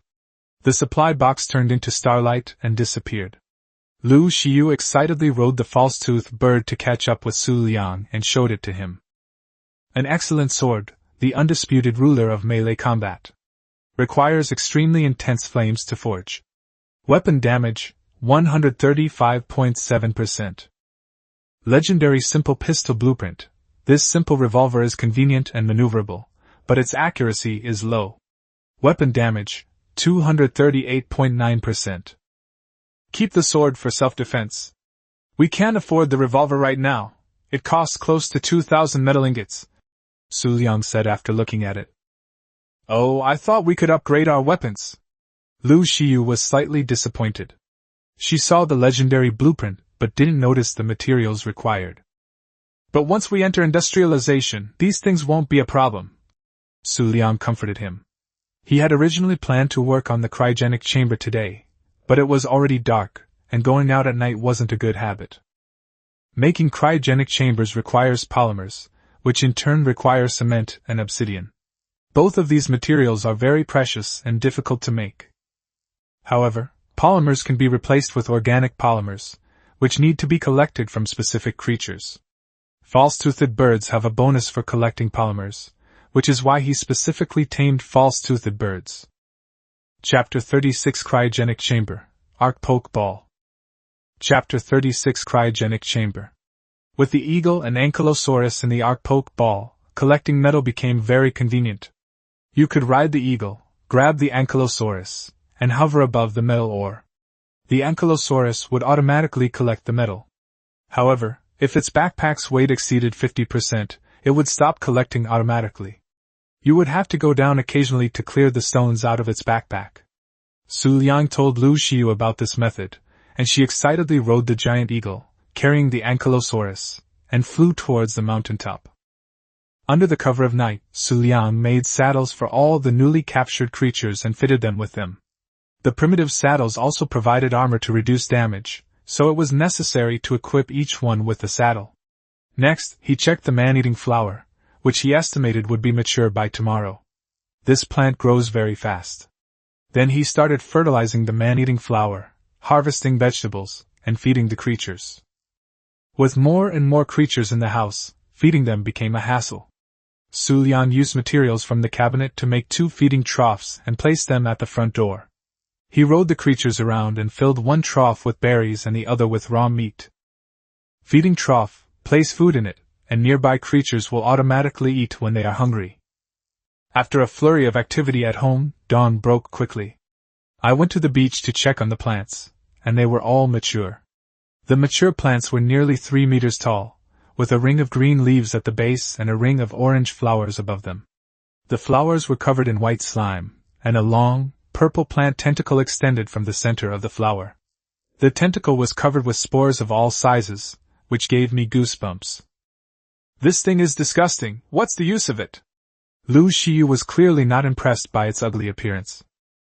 Watch closely.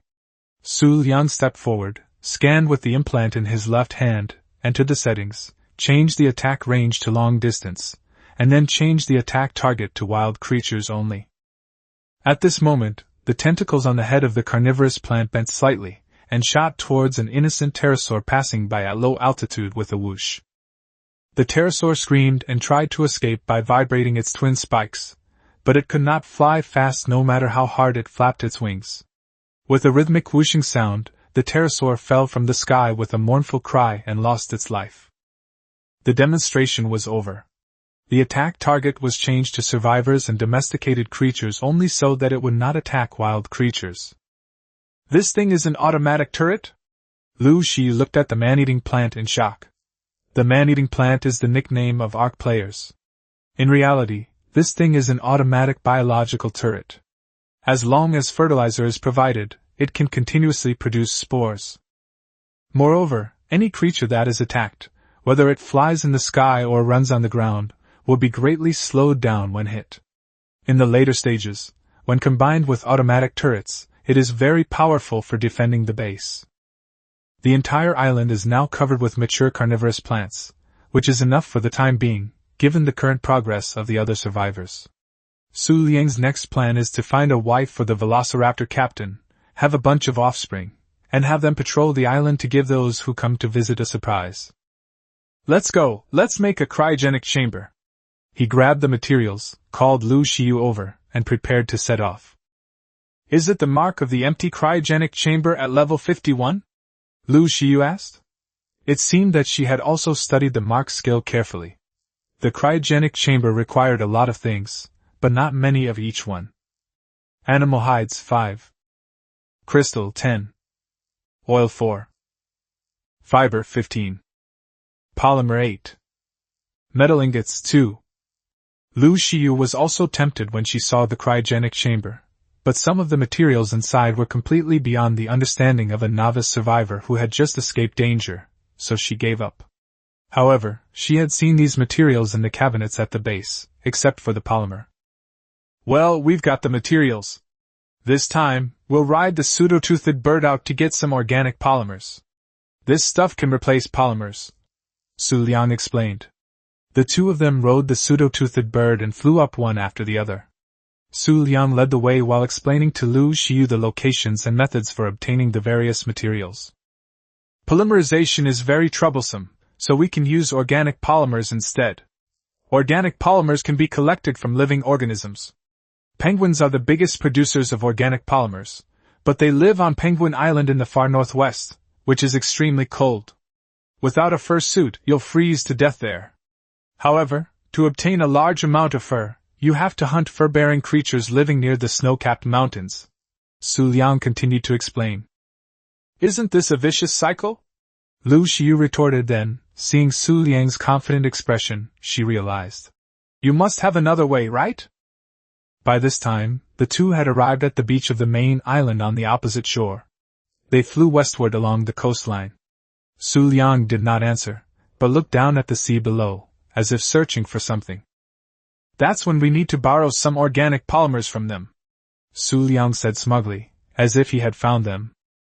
Lu Xiyu followed his gaze and saw two creatures with long, slender necks, resembling both cormorants and ducks, swimming swiftly on the surface of the shallow water not far from the shore. The creatures would bury their heads in the water and then raise them, their long beaks clamping a wriggling fish between their teeth. They would stretch their necks and swallow the fish whole. These creatures were indeed evening birds. We need to get rid of those annoying fish birds next to her first. Xu Liang frowned as he looked at the 4 fish birds that were also hunting fish not far away. Then he controlled the false-toothed bird to swoop down and, before one of the fish birds could react, the false-toothed bird stretched out its beak and killed it. Lu Xiyu didn't understand why Xu Liang wanted to kill these fish and birds, but he still went forward to help. Xu Liang's previous killing had attracted the attention of the surrounding fish and birds. One of them let out a strange cry and swooped down to ambush Lu Xiu, who was flying behind. The false-toothed bird let out a painful cry. Wow! This guy stole my false-toothed bird's fish meat! Lu Xiu checked the false-toothed bird and found that the fish bird was not badly injured. Only a set of raw fish meat in her backpack was stolen. She finally understood why Xu Liang had to deal with these guys first. With flying creatures, killing fish and birds became much easier. Except for the initial incident where Lu Xiu was caught off guard and had a set of raw fish meat stolen, the two controlled the false-toothed bird and quickly wiped out the 4 fish and birds around them. Next, the two manipulated the fish bird to rest on the sea surface. The evening bird rarely came ashore and preferred to stay in the water. With the false-toothed bird, they could kill it directly on the water surface and collect its corpse to obtain a lot of organic polymer. Organic polymers. These incredibly lightweight boards are produced by certain organisms. Ingestion could seriously harm human health. Decay time, 28:50. This thing looks like a ball of white ice cream, which is very tempting, but if you take a bite, you will die on the spot. Organic polymers only have a shelf life of 30 minutes. Putting them on living organisms will not extend their shelf life, and they cannot be put in the refrigerator. They can only slowly decompose.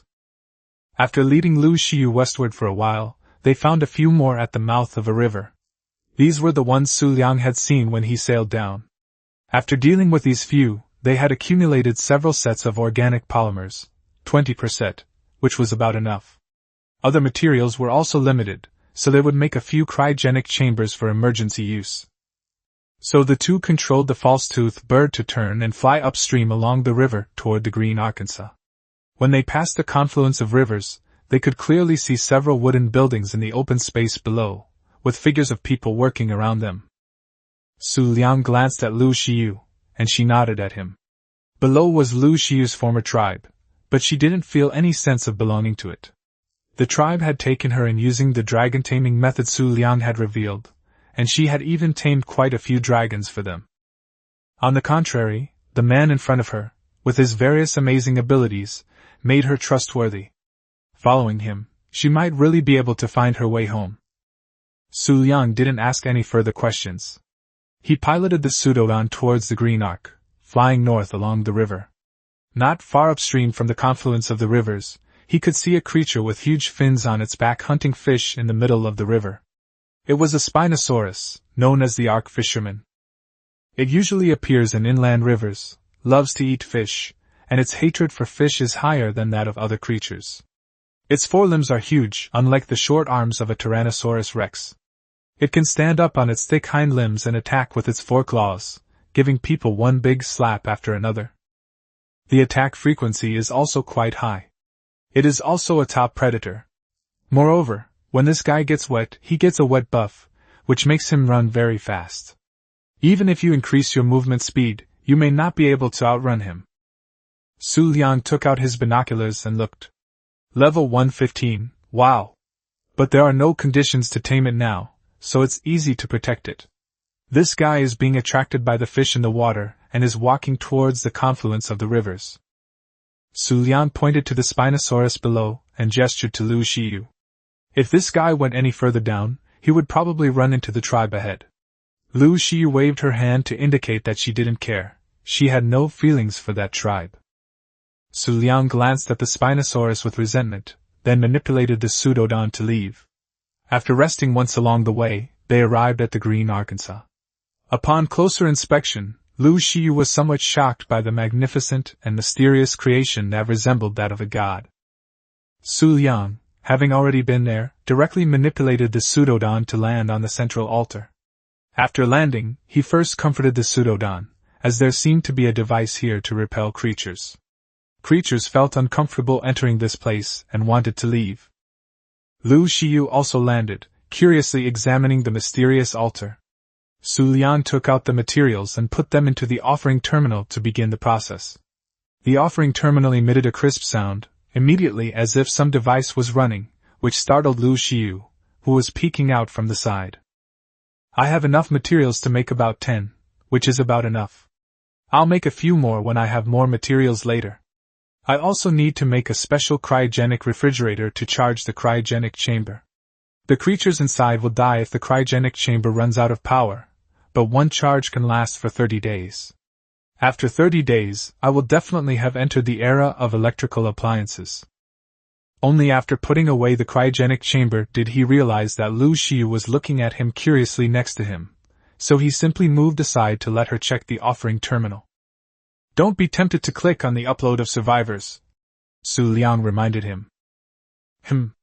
Lu Xiu was already dazzled by the information in front of him, and buried his head in the offering terminal, fumbling around.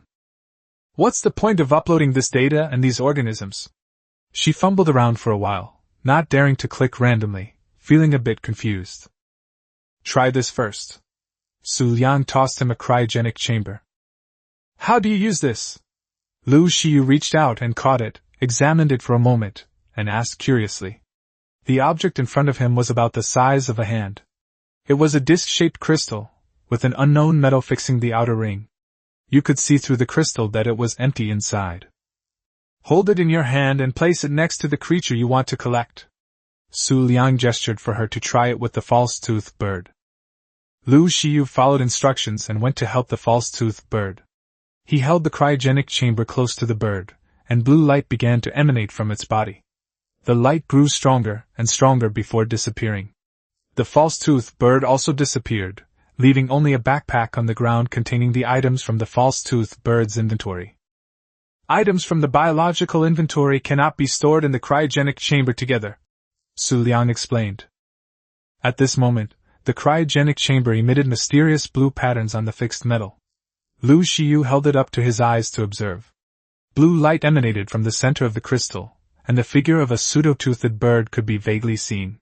On the other side of the crystal, 2 blue light bands appeared, intertwined and rotating. Try throwing it, Xu Liang suggested at the opportune moment. Lu Xiu threw out the cryogenic chamber. With a strange cry, the false-toothed bird appeared before him. As soon as it landed, it defecated. The cryogenic chamber was still in his hand, but it had lost its blue light and become dim, as if it had lost its soul. Chapter 37 Sun the Thief. Chapter 37 Sun Zetsu. Isn't this a pokeball? Lu Xiu looked at the lively and unharmed pteranodon in front of him, and then at the cryogenic chamber in his hand. Yes, that's why you need to shout its name loudly when you summon your Pokemon, Xu Liang explained proudly. Then what's with this upload of survivors and creatures? Lu Xiu looked at him suspiciously, but didn't dwell on it. Instead, she continued to inquire about the information obtained from the offering terminal. Come with me.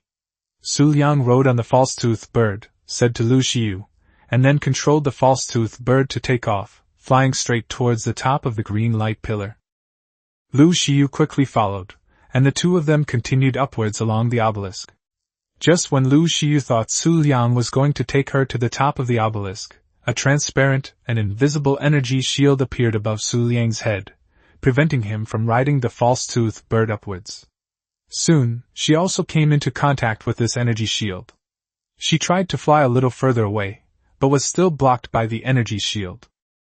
I've tried the end of the ocean, and it's the same. Seeing Lu Xiu looking at him with a questioning gaze, Xu Liang explained before he could speak. This energy shield is like a transparent bowl covering us. It's impossible to leave through the ocean and the sky. If I upload it here, can I download it from that red obelisk? Lu Xiu thought for a moment, and then asked. You're half right. After taming the pterosaur, I tried it. Xu Liang was half-truthful here.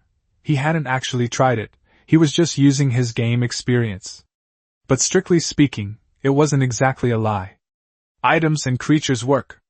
Do you remember the World Chat channel? I know, I occasionally go up to check when I have nothing to do. Nowadays, very few people actively reveal their location by talking. Instead, there are more people fishing for information, Lu Xiu said. At first, there were 2 people who said something that caught my attention. One said she was in the desert, and the other said she was underground. I scouted the island with the pterosaur. It's hard to say if it's underground, but there's no desert there, Xu Liang explained persuasively. Could it be that there is more than one such place? Lu Xiu was very clever. With a little guidance from Xu Liang, she immediately realized what was going on. The more she thought about it, the more alarmed she became. Who could have such a grand scheme? This was beyond her comprehension. Could there really be a god? I suspect that after uploading oneself, one can be teleported to other places, to ecosystems outside this isolated island, and even the isolated island ecosystem we're standing on might have more than one. Xu Liang concluded. Could there really be gods? Lu Xiu murmured to himself. Maybe, but once we're strong enough, we can try challenging the boss of this tribute terminal. If there's a god, I'd like to ask her the reason myself, Xu Liang said with a double meaning. He knew the plot of Arc by heart, and if he could really communicate with Helena, he wanted to ask her about the secret of his time travel. On the way back, the two were somewhat silent. Xu Liang deliberately took a detour on his pseudodont, passing over the confluence of the rivers. From the air, one could see that the Spinosaurus had arrived in the middle of the Y-shaped river and was fishing. At the edge of the buildings not far away, several people on Parasaurus were observing the Spinosaurus. This tribe is busy for the time being. Although the Spinosaurus hates fish a lot, it is too close to the wooden building complex. How can it allow others to sleep soundly next to its bed? These guys can't bother with trouble for the time being. Back home, Xu Liang rummaged through his belongings, found some materials, and made a world map. He hung it on the wall and marked 3 locations on the map, which were the locations of the survivor tribes. The tribe that tames fish dragons, located at the southernmost tip of the southern islands. The black small tribe at the confluence of the eastern tropical rainforest river, and the tribe suspected to be Makue east of the eastern plains. Of course, the name of the black small tribe was learned from Lu Xiu. These 2 places are the tribes you discovered? Lu Xiu immediately realized this when he saw the location of the black little tribe marked. This might be the tribe of some old acquaintances, Xu Liang said, pointing to the marker east of the eastern plain. Makue? Duan Shuangshuang had never met Xu Liang before. Li Renjia had no real conflict of interest with either of them, but she didn't know that Xu Liang had tricked Li Renjia. Only Makue was worth Xu Liang's attention, so she immediately realized who it was. Looks like our brother Kui has assembled another team, but I gave them a surprise when I passed by last time. Xu Liang smiled, guessing that brother Niu had already been dealt with, mainly because that brother Niu's level was too low. Next, we're going to this place to capture another Argentinian giant eagle. It would be best if we could find a wife for the captain and build up the defenses on the island, Xu Liang said, pointing to Death Island in the northeast of the map. The velociraptor can pounce on people, is fast, intelligent, and has a leader buff. It's part of the current island defense plan, but there's only one now, so it's not enough to form a fighting force. Lu Xiu had never been to such a far place, but she now trusted Xu Liang completely, so she naturally wouldn't deny it. Let's scout out Makue's tribe along the way and cause him some trouble. Seeing that Lu Xiu had no objections, Xu Liang continued. This time you ride an eagle, and I'll ride a false-toothed bird. We won't bring any other creatures. We'll bring a few empty cryogenic chambers so we can tame and capture any suitable dragons we encounter on the road. The two then began preparations. With the addition of the Argentinian eagle, their combat strength had been greatly enhanced. This time, Xu Liang decided to wander around outside for a while and stay overnight. Since other tribes had not yet developed and there was no one to interfere, it was a good opportunity to capture dragons. Just in case, he made a few animal traps at the blacksmith's table. Tyrannosaurus Rex could spawn on Death Island. With the cryogenic chamber, he could bring back the saddle even without it. However, before leaving, there was one more question to confirm. Old Lu. Xu Liang called out to Lu Xiu, who was making preparations. Speak. Lu Xiu replied, his hands still moving. Do you remember what you told me before about everyone having special skills? What exactly are your special skills? Since they might encounter various unexpected situations on this long trip, Xu Liang chose to get straight to the point and ask her. My specialty is attracting monsters and minimizing my own presence. Sure enough, Lu Xiu didn't hide anything and said it directly. Can you demonstrate it for me? Sure, wait a minute. Lu Xiu placed the prepared supplies on the eagle, then led Xu Liang to the beach outside the valley. After looking around, they saw a lone ankylosaurus strolling on the eastern hillside. "You wait here, I'm going to find that guy to demonstrate," Lu Xiu said and walked towards the leisurely ankylosaurus. Jialong completely ignored Lu Xiu's approach. Lu Xiu was muttering to herself, seemingly calculating something. After getting a certain distance away, she stopped, looked around, took a deep breath, and shouted at Jialong. "You son of a bitch!" To everyone's astonishment, when Jialong heard Lu Xiu's voice, it seemed as if it had been greatly insulted. It did the same thing as when it was attacked, frantically swinging its 4 short legs and turning around to charge at Lu Xiu. "What?"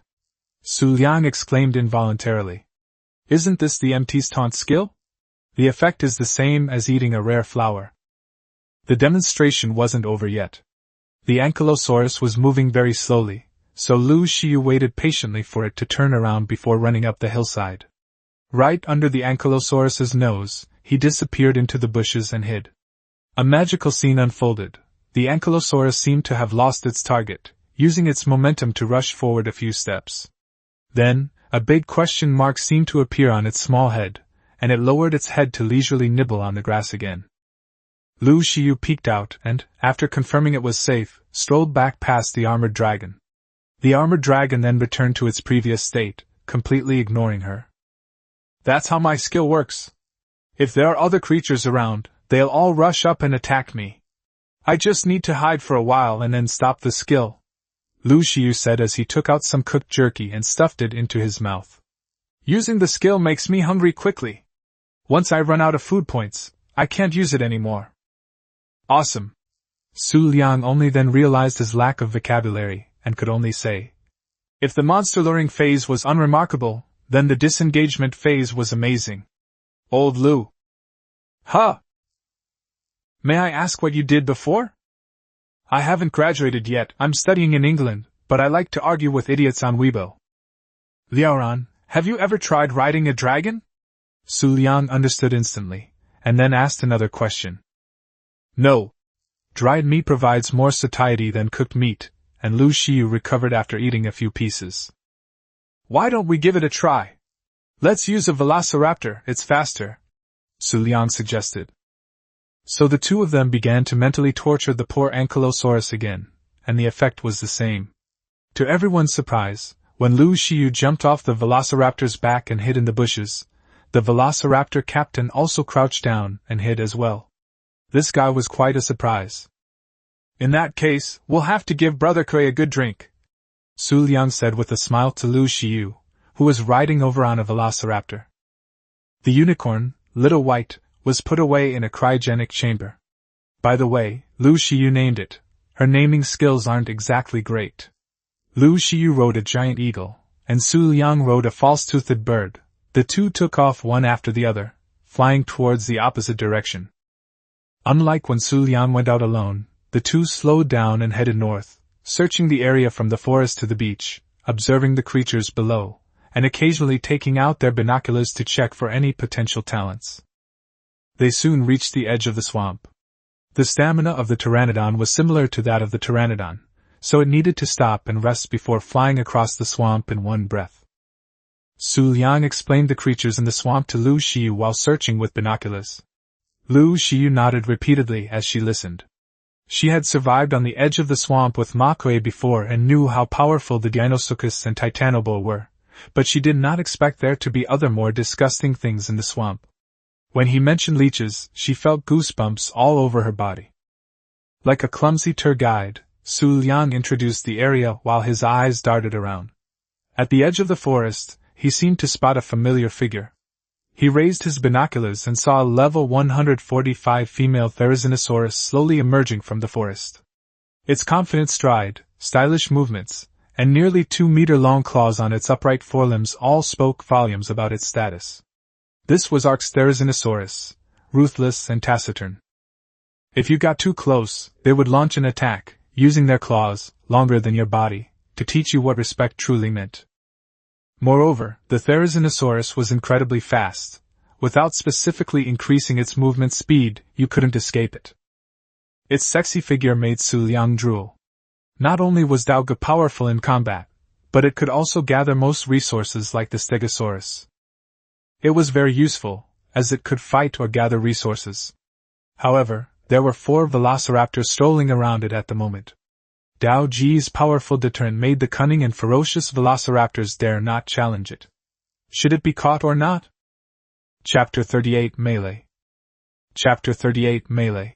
There is an Asaurus? Level 145! As Lu Xiu listened, he noticed that Xu Liang had stopped talking. Following his gaze, he saw a small-headed, long-tailed, upright creature in the distance. He took a look through his binoculars and couldn't help but exclaim, "Let's go. This guy's dizziness wears off really fast. We'll have to keep feeding him anesthetics or blackberries. Taming him will be a real pain, especially with the velociraptors causing trouble nearby." Xu Liang hesitated for a long time before finally deciding to give up. Anyway, he wasn't worried about the guy getting killed. He could catch him again next time. Lu Xiu was unfamiliar with the habits of the Therizinosaurus, so he naturally followed Xu Liang's lead. He flew across the swamp in one breath and couldn't help but look down. The surface of the swamp was covered with low trees, and some diplodocus were flying on the treetops. Through the gaps in the trees, he could vaguely see creatures moving in the water. A wooden building appeared in the distance.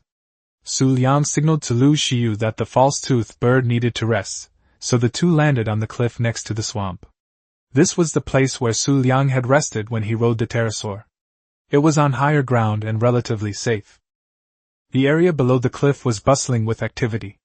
Besides the Titanoboa and Dilophosaurus, there were swarms of insects and a few singur that had somehow appeared, all formidable creatures. After resting for a while, a thin mist began to rise around us, and visibility started to decrease. An opportunity had presented itself. The time was ripe. "Old Lu!" Xu Liang called out to Lu Xiu, who was watching the creatures below with great interest. "Speak," she said without turning her head. "I have a plan. The Ma Kui tribe's camp isn't far ahead. How about you use your skills to lure all the monsters and demons over there and give Brother Kui a good beating? You're pretty ruthless, kid." "Not bad." Lu Xiu turned around and looked Xu Liang up and down before saying this.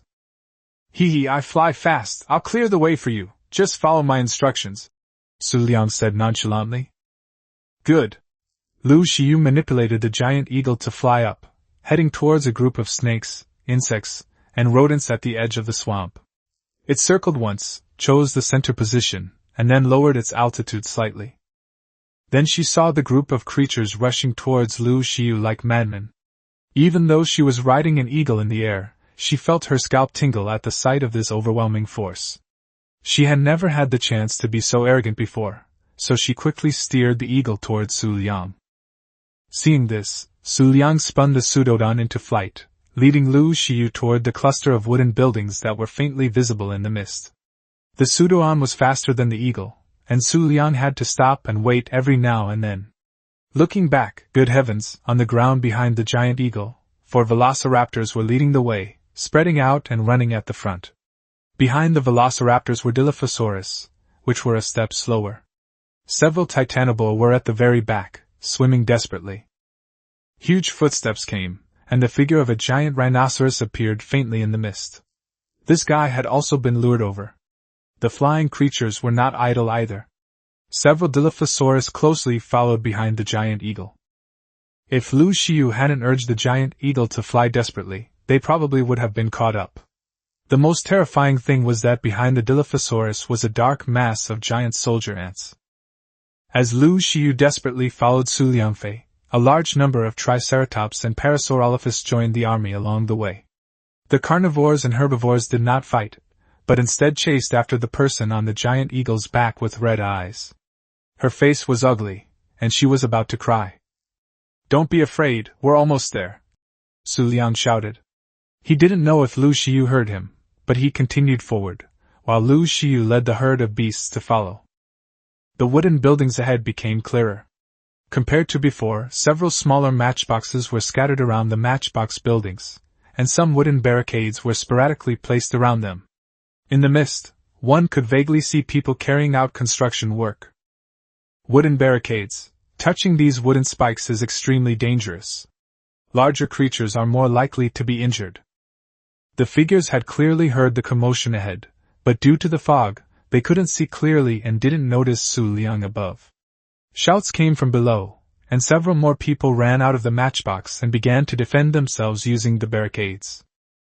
Lu Xiyu had already caught up on her eagle, followed by a vast herd of beasts, their neighs and roars filling the air. "Retreat!" Xu Liang's voice clearly reached her ears.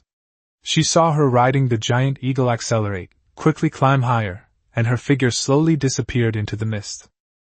The herd of beasts behind them ran forward for a distance using the momentum, but when they realized their target had disappeared, they slowly stopped.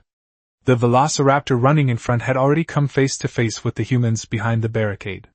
The velociraptor, which was emitting a leader buff, stopped, roared a few times, and then led its 3 minions to quickly disappear into the mist. The Dilophosaurus behind them wasn't so intelligent. Upon seeing the humans, it charged immediately. A hail of arrows rained down indiscriminately from the human tribe, some hitting the Triceratops and igniting their ferocity. The slower carnivores and herbivores at the back started fighting each other, creating chaos. The screams of animals, the cries of dying animals, and the shouts of humans filled the air. The entire northwestern Shaanxi was in complete disarray. Lu Xiyu had already met up with Xu Liang high in the sky and was watching the chaotic battle below. The creatures, instead of cooperating, were killing each other. The humans were gradually gaining the upper hand, and the humans, protected by barricades, were using bows and arrows and stone spears to stabilize their lines. However, Xu Liang and Lu Xiyu noticed from the air that the velociraptor pack hadn't left but had quietly circled around from the side. Then came the screams of humans and the sound of huge footsteps. The giant rhinoceros had finally arrived. No one knew who had shot it, but the creature thundered as it charged towards the humans with its thick limbs. With a hiss, the slower titanoboa dealt with the herbivores behind it and joined the battle. The humans were caught in a pincer attack and were on the verge of collapse. With a crash, one wall of the massive central building was demolished. Someone rode a stegosaurus, followed by a group of Dilophosaurus, and charged towards the velociraptors. From the distant mist came the harsh cries of pterodactyls. 3 pterodactyls emerged from the mist and joined the battle, each with a rider on its back. It seemed that the human tribe's air force, which had gone out to scout, had returned. With the addition of fresh troops, the humans, using the cover of the buildings and the advantage of resurrection, regained their footing. "Let's go." Xu Liang saw that the humans had pterosaurs joining the battle, so victory was assured. Flying creatures, with riders, could basically crush land-based wild creatures. They could attack or defend at will. Although Ma Kuei's tribe had won this time, they were severely weakened. With fewer resurrections, they would definitely be in chaos for a while. Before the fog dissipated, the two quietly left from the sky and found a large rock on the beach not far ahead to rest. The false-toothed bird's stamina was almost exhausted. Continuing north, the shouts of battle behind them gradually subsided, the fog dissipated, and Death Island appeared ahead. Xu Liang had Lu Xiyu control the giant eagle to capture a live water dragon beast on the beach, and then the two flew towards Death Island. As they flew, Xu Liang explained the terrain and creatures of Death Island to Lu Xiyu, and told her why he had captured the water dragon beast. Arriving at the southern sub-island of Death Island, Xu Liang took out a building module from the giant eagle and built a dragon trapping house just like before. Then, he rode the giant eagle and threw the water dragon beast inside. "Don't use any skills later, just lure them in. This island is full of tough guys." Xu Liang couldn't help but remind him again. "I know, you've said it 800 times already." Lu Xiyu thought Xu Liang was good in every way, except that he was too cautious and long-winded. The two rode their flying pets and flew towards the main island of Death Island. As soon as I entered the main island, I saw an eagle walking on the ground. I took out my binoculars and saw that it was only level 10. The level was too low. This guy would probably die soon. I continued searching the island. The island remained divided into 2 main camps, birds and beasts, fighting fiercely in the north and northwest respectively. In the north, 2 Tyrannosaurus rex, one level 50 and the other level 20, led the charge. In the northeast, a group of scorpions, saber-toothed tigers, and 5 eagles were engaged in a group battle. Lu Xiu was astonished to see such a scene for the first time, but unfortunately, the Argentavis were all too low level, the highest being only level 90. The two decided to wait. After wandering around the island for half a day, the only creature we found that was over level 100 was a level 145 Carnotaurus. As everyone knows, Carnotaurus was not very interesting to us. So we took Lu Xiu and flew to the other side of the sea to search the distant peaks on the main island. There were quite a few carnivorous creatures on the distant peaks. Along the way, we encountered several Tyrannosaurus rex, a group of velociraptors, and a group of Argentavis, but their levels were all too low, and we couldn't fight any of them. As darkness fell, they had no choice but to return to the secondary island of Death Island to prepare for the night. As night slowly descended, Xu Liang took advantage of the remaining darkness to make another round around the main island of Death Island to see if there was any gain. The two landed on the boulder in the center of Death Island and looked around with binoculars. They had lost count of how many rounds this had taken. Fighting was raging everywhere. Liangzi, is our velociraptor male or female? Lu Xiu suddenly asked. It's a male, what's wrong? Xu Liang replied while looking at the eagles in the sky through his binoculars. There's a level 115 female velociraptor over there, leading 3 of her minions in a fight with a Tyrannosaurus rex, Lu Xiu said excitedly. Where? Where? Xu Liang quickly put away his binoculars and looked in the direction Lu Xiu was pointing. A Tyrannosaurus rex was fighting with a group of velociraptors for some reason. The leader of the group was emitting a leader buff and was leading its minions in a group attack on the Tyrannosaurus rex. The Tyrannosaurus rex was slow to turn and was being toyed with by the 4 agile velociraptors. Xu Liang quickly raised his binoculars to take a look. The Tyrannosaurus rex was level 15, and the leading velociraptor was a level 115 female. Help! Help! Help! The velociraptor has very little health. It might not be able to defeat the thick-skinned Tyrannosaurus rex, Xu Liang shouted anxiously. Watch this. Lu Xiu put away his binoculars, steered the giant eagle to leap off the large rock, and flew towards the velociraptors that were engaged in fierce combat. Chapter 39 Return to Death Island. Chapter 39 Return to Death Island. At this moment, the velociraptor leader was directing the other 3 velociraptors to form a formation and attack the Tyrannosaurus rex from 3 sides. He himself stood in front of the Tyrannosaurus rex, constantly roaring to attract its attention. The Tyrannosaurus rex did not launch an attack rashly. Instead, it roared loudly to show its power and slowly retreated towards the rocks to the side. Just as tensions were running high and a major battle was about to break out, a large bird descended from the sky, grabbed the velociraptor leader with its sharp claws right in front of several dinosaurs, and then flapped its wings and flew away.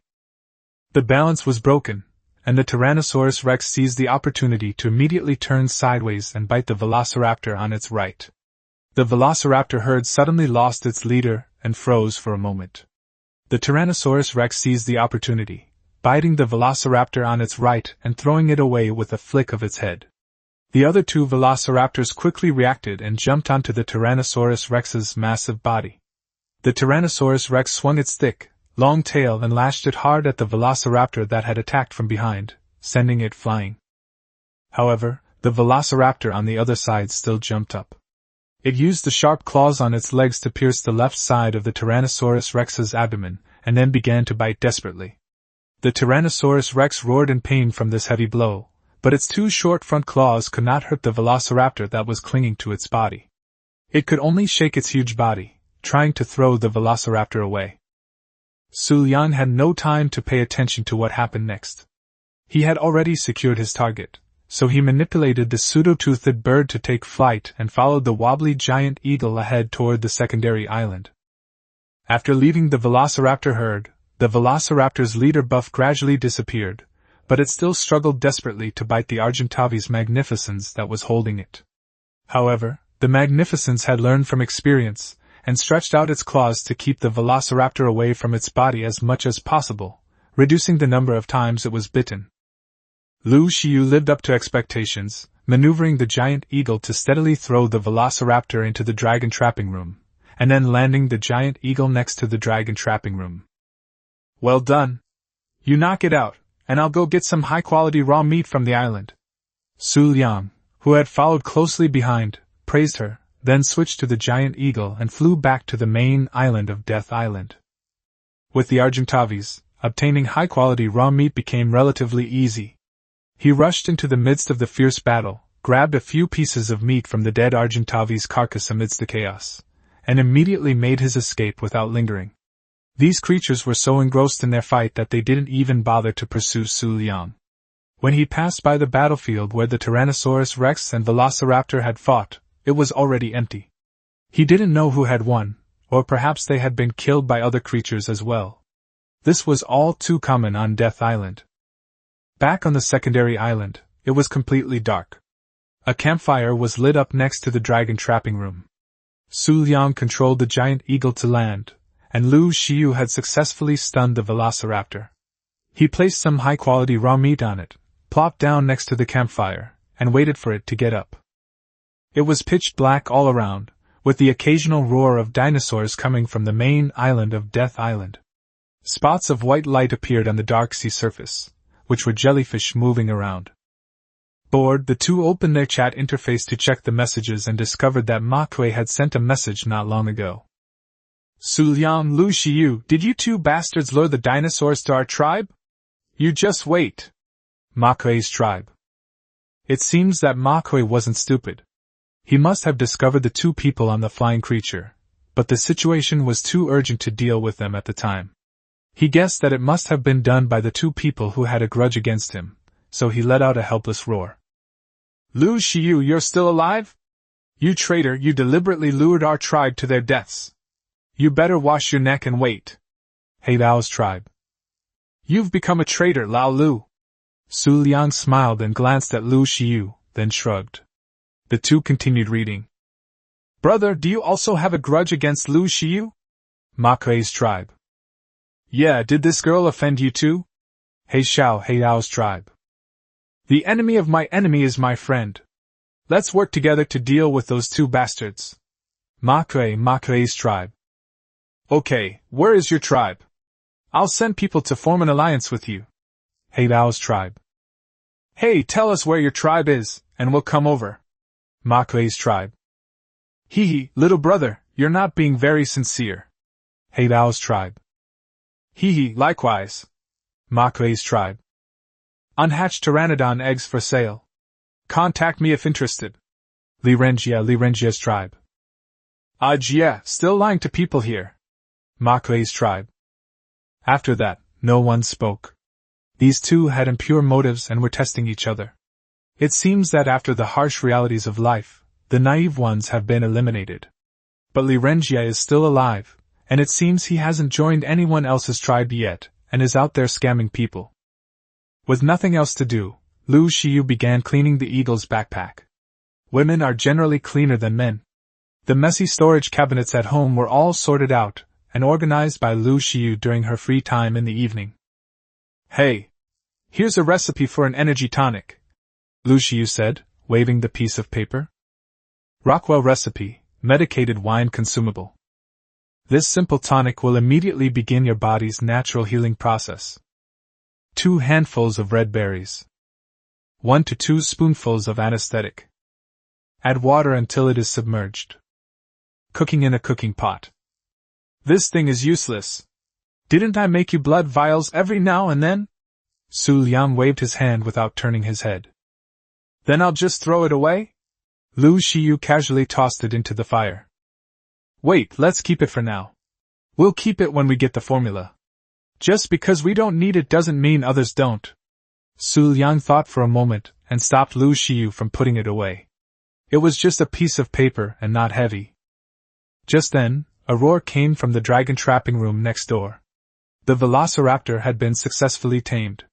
Xu Liang stepped forward and tore down one of the walls to let the Velociraptor out. The creature was all green, and its snake-like eyes coldly surveyed its surroundings. Xu Liang went forward to check its attributes. Level, 172. Health points, 1120.3. Endurance, 600.0. Oxygen, 480.0. Food, 4560.0. Weight, 198.8. Melee damage, 363.9%. Movement speed, 120%. Dizziness, 27.3. Alright, now we've found a wife for the security captain at home.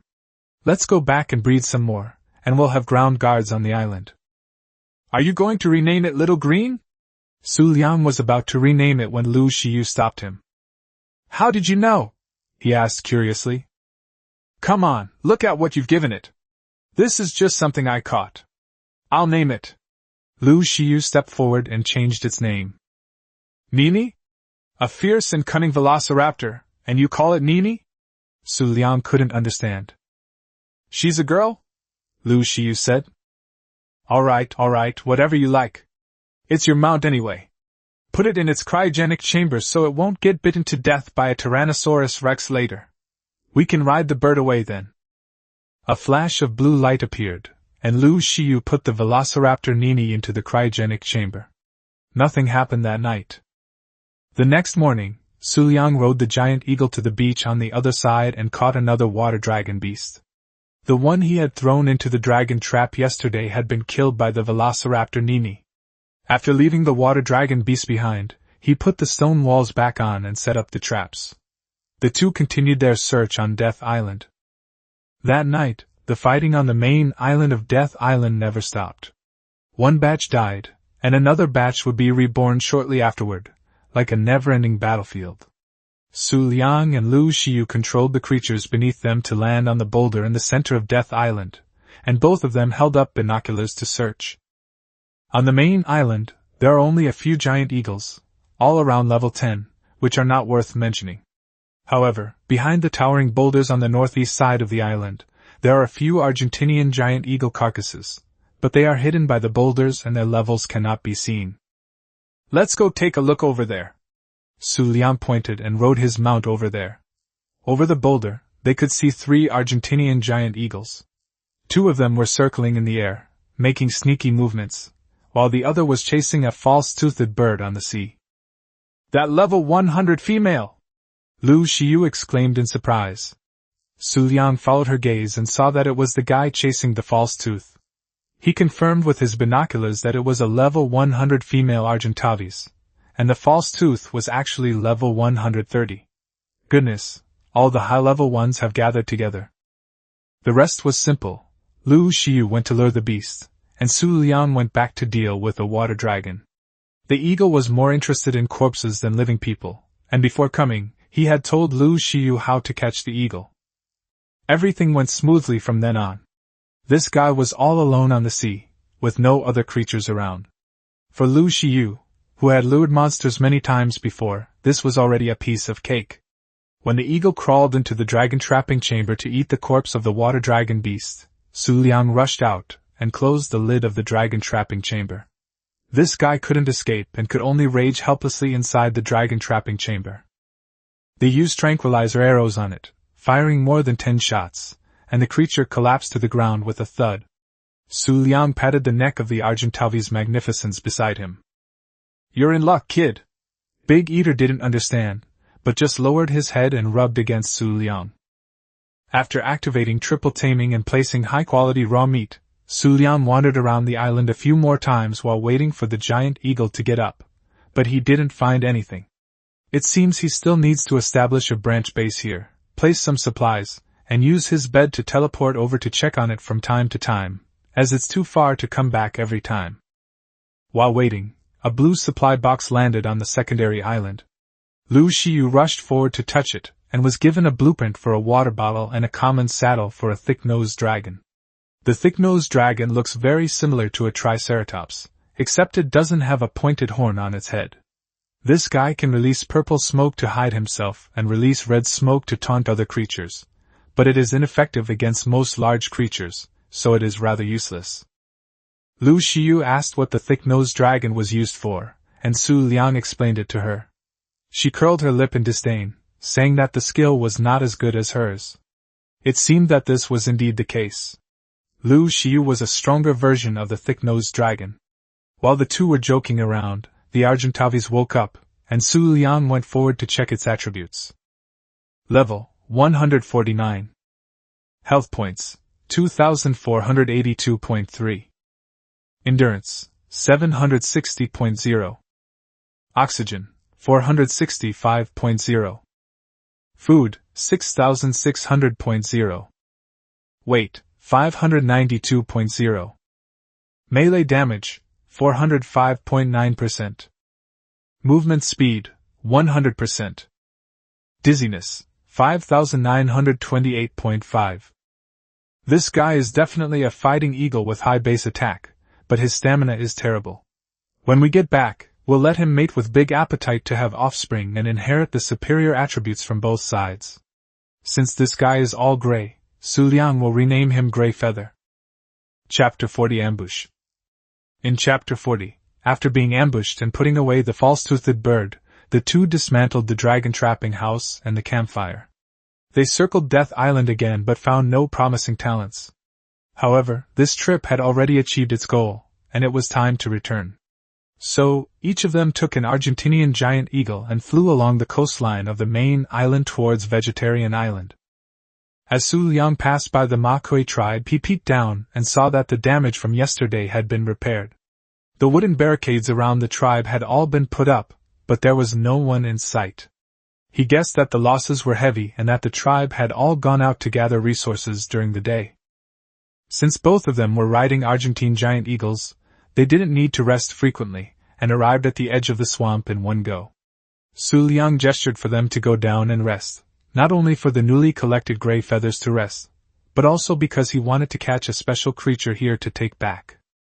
Controlling the Argentavis to land on the familiar cliff edge, looking at the edge of the swamp in front of him, he saw that due to Lu Xiu's magical manipulation, the area had been cleared of snakes, insects, and rodents, with only a few frogs remaining. In the distance, a Miocene lemur darted out of the swamp, followed closely by a baryonyx. Putting down his binoculars, Xu Liang sensed something was off. It was too quiet. The woods behind him were close to the eastern platform, and there were often traces of herbivorous creatures in the woods. Xu Liang had heard noises every time he stopped here to rest. However, it could also be the work of Lu Xiu last time. Just as he was about to call Lu Xiu to take off, two meteor hammers flew out diagonally from the bushes in the woods, whistling through the air, and flew towards the eagle beneath them. Too close to dodge, the meteor hammer struck the giant eagle with a clang. However, the expected outcome did not occur.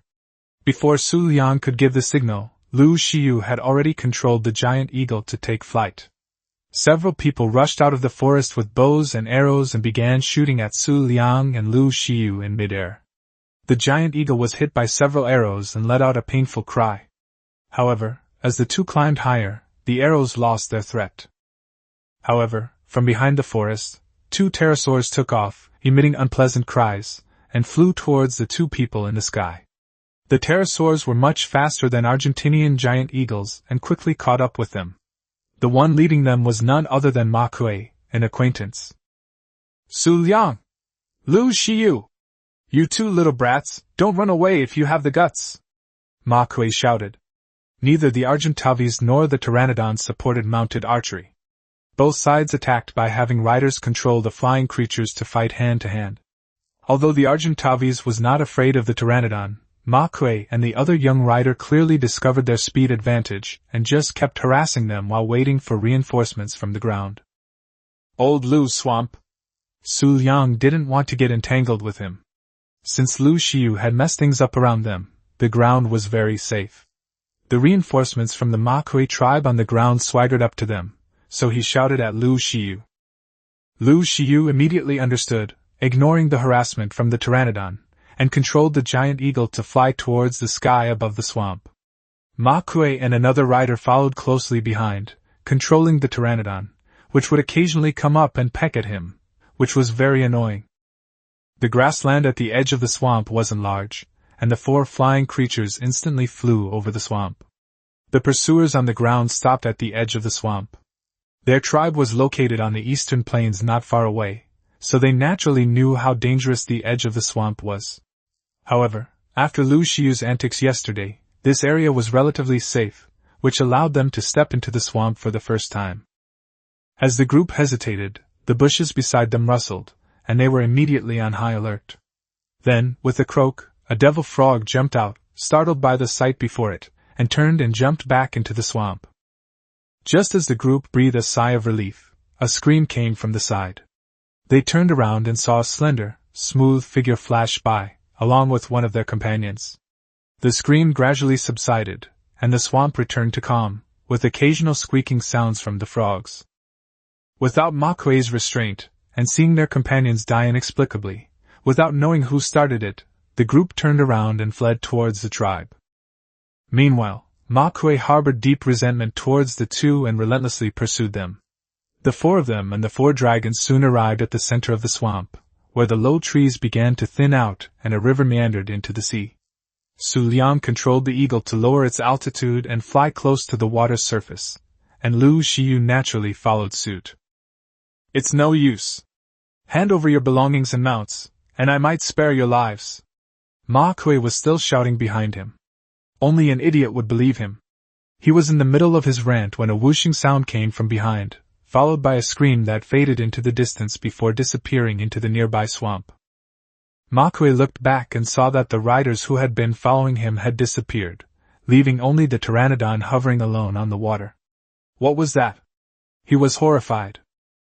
Looking in the direction where the screams disappeared, he saw only a quiet swamp. His companions had vanished without a trace. Suddenly he felt a gust of wind behind him. He immediately turned around and was met with a gaping maw. Then, he felt a sudden lightness as he was thrown into the swamp on the opposite bank by a tremendous force. Manhwa's screams echoed from the swamp, gradually fading and disappearing from sight. Xu Liang and Lu Xiyu naturally noticed the commotion. The two controlled the giant eagle to land on a protruding boulder in the middle of the swamp. Looking behind them, they saw only two lonely pterosaurs helplessly hovering on the river. "Can a hog crocodile jump that high?" Although Xu Liang had told her about swamp creatures before, seeing the hog crocodile's terrifying jumping ability in person still made Lu Xiyu a little scared. "The hog crocodile isn't actually that powerful. You're wearing armor, so if it gets caught, you won't die anytime soon. Just pull out the great sword you picked up and fight back to kill it." Xu Liang comforted her as he jumped off the giant eagle's back, raised his crossbow, aimed at the two pteranodons, and fired. Two pteranodons, under attack, charged straight towards them. Xu Liang mounted his eagle and called Lu Xiyu to go up and kill them. Creatures without riders act only on instinct and were naturally no match for the Argentavis they rode. After a few rounds of fighting, they were torn to pieces and fell into the river, attracting a group of piranhas to devour them. After finishing all this, Xu Liang was not in a hurry to leave. Instead, he held up his binoculars and searched the water. Finally, he saw a creature slowly emerge from the water, revealing the fin on its back. It was a dimetrodon. This is a level 15 male dimetrodon. It has a mate bonus symbol above its head, indicating that there is a companion not far away. Sure enough, after searching downstream along the river, we found a level 15 female dimetrodon lying in the shallow water. "What's the use of Heterodontosaurus?" Lu Xiyu looked in the direction Xu Liang was looking and also spotted the Heterodontosaurus. He raised his binoculars to take a look, and then asked, "This thing is a biological air conditioner. Aren't we going back to prepare to incubate the eggs? Eggs have strict temperature requirements. They can't hatch if it's too high or too low. This thing is a professional incubator," Xu Liang explained. He put away his binoculars and began assigning tasks. "You use the eagle to catch the one that's surfacing, and I'll catch the one at the bottom." "Understood." Lu Xiyu raised his hand in a military salute, then controlled the giant eagle to fly down towards the heterodon. "Be careful, don't linger too long, watch out for the hog crocodiles." Xu Liang couldn't help but continue to warn her, not knowing if she listened. However, since there were no baryonyxes around, it wasn't a big problem. With his iron armor, excellent health, and dozens of health potions, he could easily kill the hog crocodiles. Xu Liang then maneuvered the giant eagle toward another heterodontid resting in the shallow water. This heterodontid did not have an oxygen bar, so it could survive in the water all by itself. Moreover, it had high biological authority, and the snakes, insects, and rodents in the swamp generally would not bother it. However, catching this one would be a bit difficult. Argentavis cannot go into the water. In the game, getting wet will throw the rider overboard. However, this was no problem for Xu Liang. He had captured Dimetrodon countless times, and taming this creature was much easier than airdropping it. He controlled the giant eagle to swoop down, and the moment it touched the water, he made the eagle extend its claws and immediately pull it up. The eagle's claws had a certain length, just enough to grab the Dimetrodon in the shallow water. The creature let out a deep roar and then stopped moving.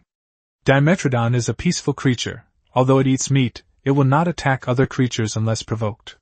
Therefore, it can be captured and tamed at home, which is much safer than taming it in the swamp.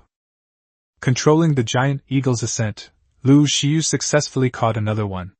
The two met up in the air and flew towards the vegetarian island base. There was no need for further complications. They simply rested briefly on the opposite side of Vegetarian Island before flying back to the base in one go. On the way, they encountered a blue and a white supply box. Lu Xiu wanted to pick them up, but Xu Liang stopped him. Back above the base, they could see Captain Velociraptor strolling around the base entrance. Everything seemed normal, and the man-eating plants were still there. The two of them controlled the giant eagle to throw the heterodont onto the soft sand outside the valley, and then controlled the giant eagle to land next to the gate. Before setting off, Xu Liang brought all the tool dragons except for the brontosaurus into the house. Only a velociraptor stood guard outside the door. The two entered the base, first calmed the creatures in the house, and then put the miscellaneous items into the cabinet. As soon as Lu Xiu got home, she couldn't wait to throw out her velociraptor Nini, made a saddle for it, and then tried riding it. Seeing that she had played enough, Xu Liang told her to prepare to tame the heterodontus. The dizziness ratio of heterodontosaurus is very low, which means they have low health but high dizziness. They are easy to kill with a crossbow, so we need to use a long-barreled rifle and tranquilizer darts. These two are relatively low level, so be careful not to kill them, Xu Liang explained to Lu Xiu while preparing. By the way, this guy also wakes up very quickly, so we need to feed him some blackberries. Okay. Lu Xiu carried the long-barreled rifle and walked towards the door. Chapter 41 Male Mother. Chapter 41 Male Mother. The setting sun cast a golden glow on the beach, where two heterodontids were resting. One of them turned around with difficulty, and slowly crawled into the sea. Once in the water, the creature suddenly became agile and began chasing after coelacanth. Suddenly, a faint gunshot rang out. A tranquilizer dart appeared on the Dimetrodon on the beach. It let out a low growl in pain and charged toward a figure clad in full armor. Hearing its companion's call, the heterodontidy, which was hunting in the water, nimbly turned and quickly swam onto the beach. As soon as it touched land, its speed slowed down. A tranquilizer dart was shot from another angle and pierced its body. Attacked, it roared and turned to charge at a person wearing full iron armor on the other side. Just circle around it. This guy is incredibly slow at turning around. Xu Liang shot at the heterodont that had just crawled out of the water while circling around it, and reminded Lu Xiu that the heterodont had several tranquilizer darts stuck in its body, making it roar repeatedly, but the guy was too slow to turn around and couldn't mount a counterattack at all. Lu Xiu followed suit, circling around the Dimetrodon, and firing about 10 shots. The two Dimetrodons turned and ran into the water. Xu Liang calmly hung behind them. This was a shallow area, and the water was too deep to hide the Dimetrodons. Part of its back and the exaggerated sail on its back were still exposed. Xu Liang shot at the part of it that was above the water. The two heterodontids couldn't swim far before collapsing at the edge of the deep water, with most of their bodies submerged. They won't have drowned, will they? Having brought these two guys from the perilous swamp, it would be a huge loss if they drowned. Lu Xiu couldn't help but ask. Would I make such a basic mistake? Go up and see for yourself. Xu Liang walked straight to one of them and forced it to eat blackberries.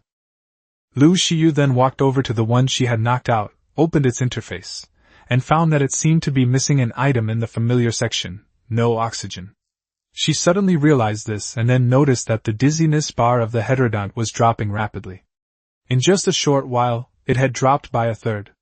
She quickly took out the blackberry she had prepared, pried open the heterodont's mouth, and began to force-feed it.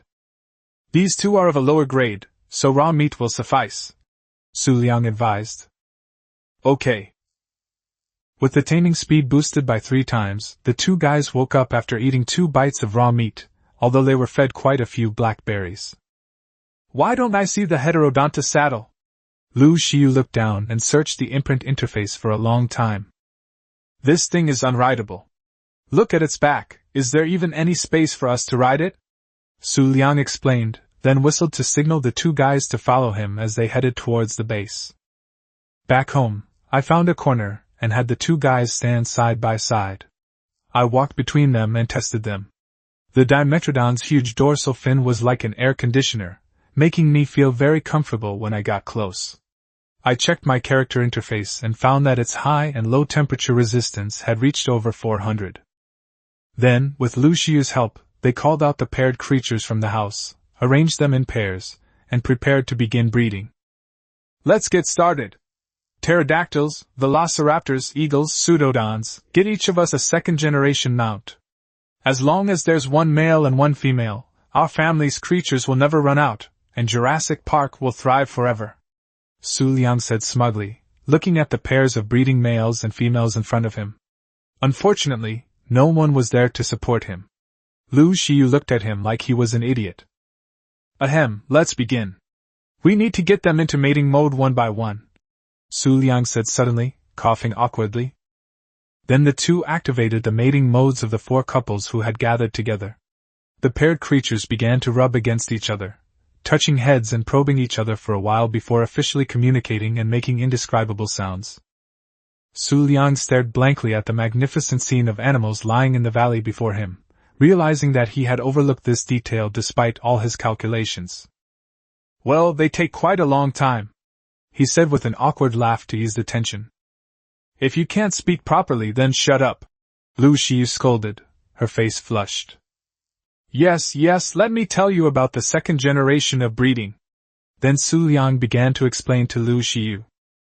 Most creatures on the island are oviparous, with a small number being viviparous. Newborns need to be adopted after birth.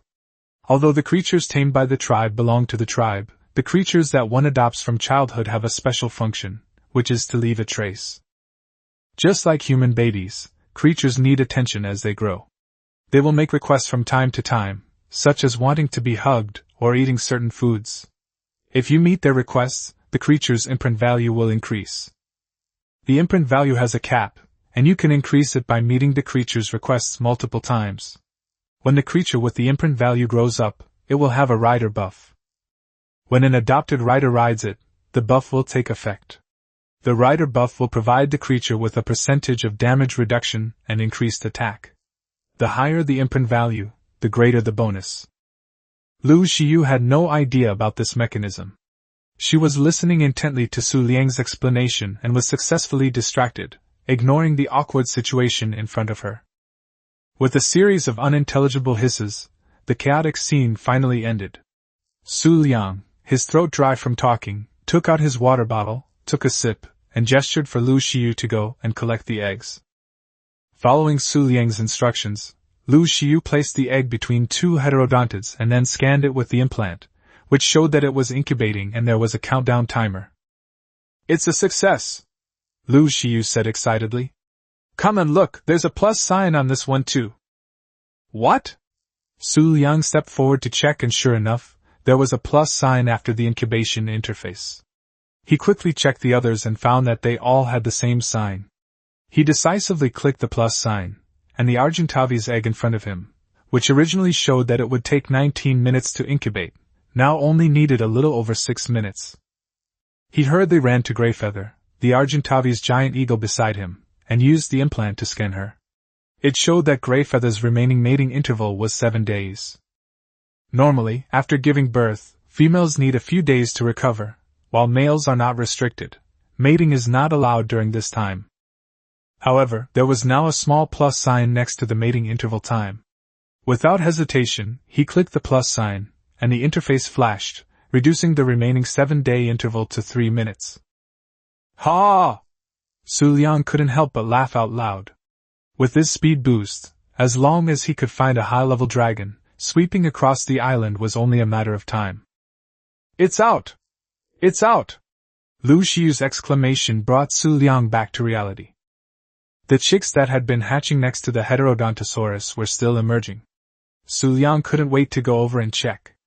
Miniature velociraptors, pseudodonts, pteranodons, and 2 Argentavis were huddled together next to the Heterodontosaurus for warmth. Night had fallen and the temperature was still low. Luckily, there were even twins. "They're so cute!" Lu Xiu's eyes lit up.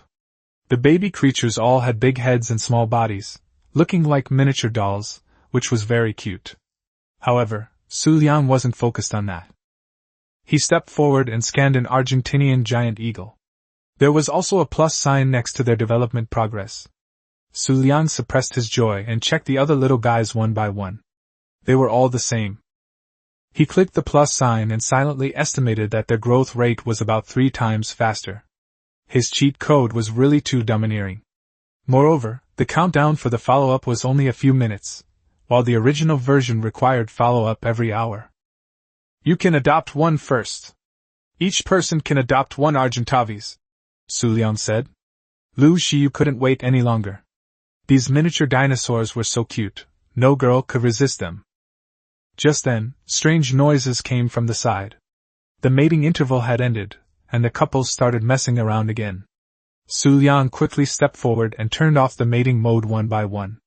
Only then did the couples behave themselves. They couldn't be allowed to reproduce indiscriminately, as they couldn't possibly keep up with the population on their island. "Come and see! Let me hold this baby velociraptor!" Lu Xiu's excited voice rang in my ears again. The countdown to the event was over. Now it was time to meet the little guy's needs to leave a record. After receiving Xu Liang's affirmative answer, Lu Xiu carefully picked up the young velociraptor. This little guy was different from the adult creatures that had been knocked unconscious and tamed. It was very affectionate towards Lu Xiu, who had adopted it. It clearly regarded Lu Xiu as its mother. It obediently curled up in Lu Xiu's arms and kept rubbing its head against her. "Check the progress," Xu Liang reminded Lu Xiu, who was addicted to petting the velociraptor. She then opened the interface of the velociraptor cub to check. "The tracking bar is full. My baby is so great. Give him a kiss." Xu Liang ignored what she said next, overjoyed. Just then, he felt someone tugging at his trouser leg. Looking down, he saw it was the Argentavi's cub he had adopted. Its marking time was up, and it had actually come over to ask for attention. Xu Liang checked it over and saw that it also wanted a hug. He squatted down and carefully reached out his hand. The eagle cub jumped onto his arm in one swift motion, its tiny claws scratching Xu Liang's arm, causing a slight pain. Bringing the mini giant eagle close to his eyes, the little guy's eyes held a deep affection for Xu Liang, completely different from the tamed wild giant eagle. It stretched its head next to Xu Liang's cheek and rubbed it hard against his face, then raised its paws, spread its wings, and let out a cry. It should be considered complete, right? Xu Liang checked the giant eagle's interface, and the progress of leaving traces showed 100%. Lu Xiu was busy with other things. The little ones had all reached the point where she needed to pay attention to them. She was holding this one and that one, and she was also carefully taking the giant eagle cubs for a walk. "Remember to feed them some meat. The cubs are too small to eat from the troughs on their own," Xu Liang reminded them. He soon realized that his reminder was unnecessary. Lu Xiu was excitedly feeding the cubs raw meat by hand, muttering to himself, which made Xu Liang shake his head. Chapter 42 Jurassic Park Ground Security Team. Chapter 42 Jurassic Park Ground Security Team. It seems Lu Xiu has been captured by these little guys. Oh well, next we need to breed another second-generation pterosaur and a second-generation pseudodont. The Argentavis has produced a twin, so we don't need to breed them for now. These tool-like creatures only need one for their own transportation. However, the velociraptors still need to be bred. Xu Liang plans to breed 4 velociraptors per pair, first breeding 4 pairs, and then deploying them in the 4 directions of the vegetarian island, letting them ambush in the forest, and teach the uninvited guests who break through the man-eating flowers' defenses a small lesson. "You'll have to work hard from now on." Xu Liang patted the velociraptor captain, who was still as aloof as ever, completely unaware of what was going to happen next. As night fell, a thrilling sound rang out again from the stone matchbox in the valley. The next morning, the stone dinosaur door slowly opened, and Xu Liang and Lu Xiu, pale-faced, emerged, supported by the door. Behind them followed a group of velociraptor cubs. The two had been extremely busy that night, having to deliver babies, incubate them, manually feed them, leave marks, and endure the mental torment of the dinosaurs lying around. The velociraptor captain, however, was still full of energy, while the two of them couldn't take it anymore. "I'm going to get some meat." Xu Liang hurriedly flew out on his giant eagle as if he were escaping. Lu Xiu was a step too late, and could only sigh and stay at home taking care of the children. The increase in the number of carnivorous dragons led to a surge in the consumption of raw meat, and the feeding trough was soon empty. The downside of the vegetarian island is that the territory is too small, and the creatures spawn relatively slowly, which is no longer enough to support the consumption of the carnivorous animals at home. With the second-generation Argentavis fully marked and a 30% bonus, Xu Liang was invincible in the southern area. He went to the other side and started hunting meat. No bulls, velociraptors, or dinosaurs were a match for him. In no time, he wiped out the beach. He only managed to escape with the life of an elite velociraptor. This guy was basically acting as a free bodyguard for him here. Further into the bay, they discovered not only a level 45 Tyrannosaurus rex, but also another elite velociraptor. This was only level 45. 2 elite velociraptors spawned in such a small bay, just like in a game. As survivors accumulate days, the island's creatures become increasingly higher level, and elite creatures spawn more frequently. Besides the elite velociraptor, there were also elite Carnotaurus and Tyrannosaurus rex. Xu Liang speculated that this was all intentionally orchestrated by the observers to increase the difficulty of survival and prevent survivors from becoming easy targets. Elite creatures can be kept as free security guards.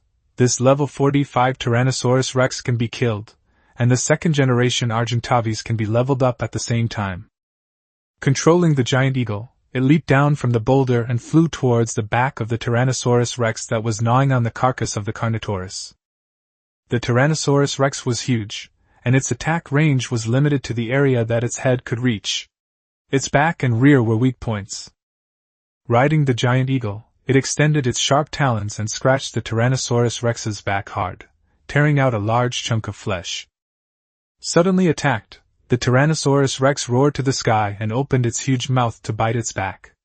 However, Xu Liang had already manipulated the giant eagle to create distance. Just as the creature turned around, the giant eagle, carrying Xu Liang, circled around to its back again and grabbed it hard, sending blood and flesh flying. The Tyrannosaurus rex circled around but couldn't even bite a feather from the eagle. Frustrated, it ran around frantically, and in a short time, several huge wounds appeared on its body, bleeding profusely. Seeing the situation was bad, the creature tried to flee towards the hillside, but it was no use. The advantage of aerial creatures over ground creatures is like that of cavalry over infantry. It can fight or retreat as it pleases, unless you have control over it. Unfortunately, it didn't.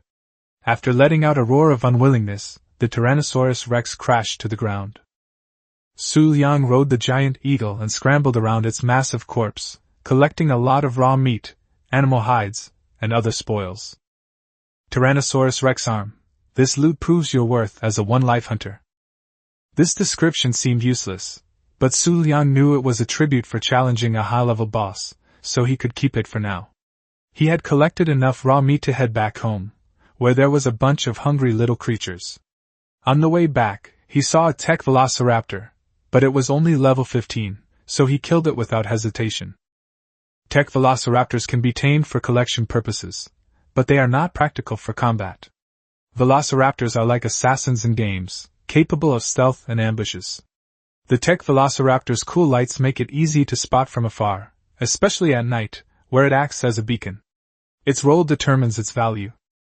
Back at the base, I first stuffed the grass with raw meat, then parked the eagle nearby and let Lu Xiu take the meat from its back.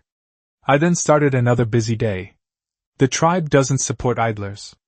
Iron ore had to be mined, anesthetics had to be rubbed in, Vegetables had to be picked and stored in drying boxes, and carnivorous flowers had to be fertilized. After handling everything, the velociraptors had grown up. Lu Xiyu took out the saddles she had made and installed them on each of them. At first, she was enthusiastic about naming them, but now she was numb to it, and just changed it to Security Team A, B, C, and D according to Xu Liang's suggestion. Xu Liang put the velociraptors, which he used as his and Lu Xiyu's exclusive mounts, into the cryogenic chamber.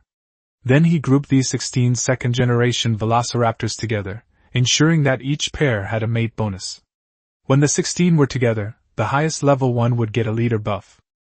Send the 4 squads to the 4 directions of the island and set them to patrol mode. This way, these guys will hunt on their own and attack survivors who are not from this tribe. After separating the 16, the highest level member of each squad will receive a leader buff, which will maximize combat power. Next, we need to move into industrialization. With the 4 ground security teams for Jurassic Park assembled, home security is further guaranteed, and we can start planning long trips. What should we do? Lu Xiyu asked at the opportune moment. We've basically collected enough metal ingots for industrial smelting, and I've also finished the machine tools. Now we're missing polymers, oil, cement, and crystal. Xu Liang stroked his chin as he stood in front of the map, deep in thought. Still so far? Yes, we're going on a long trip. Let's start preparing, Xu Liang said after planning the route. After some time, the cries of 2 Argentinian giant eagles echoed through the valley. The velociraptors patrolling the island looked up and saw 2 figures flying away from the herbivore island, one after the other. The lead velociraptor stretched its neck and cried out twice, while the velociraptors beside it looked away and continued their patrol. Xu Liang and Lu Xiyu rode their second-generation Argentinian giant eagles, flying northwest. When they passed the Black Tribe at the confluence of rivers, Xu Liang had the eagle hover in midair and used binoculars to scout the area.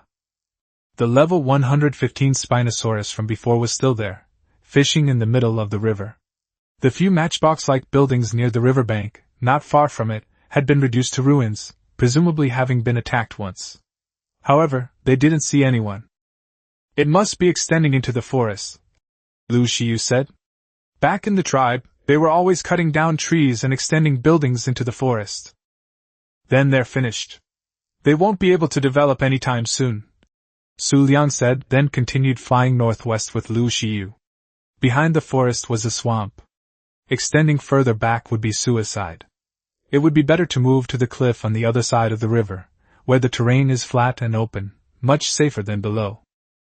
They hadn't flown far ahead when a forest appeared at the edge of their vision. Countless tall trees, whose names they didn't know, stood densely packed together, their trunks slightly reddish. They were approaching the mangrove forest. Let's take a break. Xu Liang pointed to a small hill in front of them. The hilltop was bare with some trees growing on it, and a sickle dragon was leisurely strolling on the hillside. There was no movement from other carnivorous creatures. There are mangroves ahead, which is very dangerous. We need to climb higher and fly over them in one go from the treetops, Xu Liang explained as the 2 piloted the giant eagle to land on a boulder on the mountaintop. Okay. Lu Xiyu nodded repeatedly. When traveling, it's best to listen to Xu Liang to avoid suffering losses. At this moment, it started to drizzle. Along with the raindrops, mist rose around them. The 2 men, wearing iron armor, felt a slight chill, but not enough to cause them to lose blood. The 2 ate some dried meat, waited for the eagle to regain its full strength, and then braved the rain, riding the eagle to climb higher and fly towards the mangrove forest that was faintly visible in the mist. Ark players all know how dangerous the mangrove forests are. Even if you ride a wyvern through them, it's useless. On the thick trunks of the mangroves there lurks a killer, the marsupial lion. This guy hides under the cover of leaves and launches a surprise attack when the survivors are not paying attention. It can pounce on the player directly from the mount, and bite him in its mouth, just as disgusting as the crocodile. Besides the dangers emanating from the treetops, this place is also home to a large number of microraptors. One of the most disgusting creatures in Arkansas. Microraptors are small in size and can fly short distances using their short wings. They are small, fast, and hard to spot. They like to suddenly pounce out and kick survivors off their mounts, giving them a 10-second stun buff. Their attack power isn't high, but 10 seconds is enough for other creatures around to gang up on you. Even if you notice them in time and dismount, they can still stun your mount for 10 seconds. Having discussed the air, let's talk about the ground. Beneath the surface of the mangroves lurk the beast-head beasts. These creatures like to dig a hole and hide inside, then launch a surprise attack when survivors pass by, knocking them off their mounts and inflicting a 10-second stun buff. Even if you spot its disguise, you can only go around it because you can't attack the beast-head beasts hiding underground. The only way to get them out of the ground is through Team Rocket or the fear spell of feathered Gyarados, which is quite disgusting. In this mangrove forest teeming with thugs, one can never be too careful. Thanks to Xu Liang's experience as a seasoned driver, Lu Xiu avoided being ganged up on. She rode her eagle over the mangrove forest, then slashed down. The mangrove forest was shrouded in mist, and she couldn't see any creatures below. The occasional bird calls added to the eerie atmosphere. Chapter 43 The Ark's Number 1 Cutie. Chapter 43 The first little cutie of the Ark flew through the thick fog for a while. The sound of flowing water came from ahead. The huge mangrove forest underfoot disappeared. A river could be vaguely seen winding along the edge of the mangrove forest. The other side of the river was eroded into a cliff. A black mountain peak was faintly visible in front of it. The rain had stopped, and the fog was slowly dissipating. Xu Liang peered down for a while, found a place to land, and called to Lu Xiu to help control the giant eagle to descend towards a protruding cliff. This protruding platform is flat and open, surrounded by cliffs on three sides, making it inaccessible to large carnivorous creatures. Located in the very center of the island, it offers easy access to any location and is one of the most suitable spots to build a base. Many survivors like to move here, but Xu Liang has no intention of doing so. As the saying goes, gold in the corner, silver on the edge, grass on the belly. In PvP mode, if you build your base here, anyone passing by will attack you, and you'll be exhausted just defending your base. Moreover, the only drawback here is that you cannot build an underwater base to tame underwater creatures. The two controlled the giant eagles to land on the flat ground, one in front of the other. Xu Liang stopped Lu Xiu, who wanted to jump off the eagle's back to observe, and observed the surrounding movements. The fog gradually dissipated and the visibility began to improve. They could see a giant rhinoceros walking in the distance, making huge footsteps that masked the movements of the surrounding creatures. Suddenly, several bird-like creatures, about the size of velociraptors, burst out of the mist and charged at Xu Liang and Lu Xiu from three directions.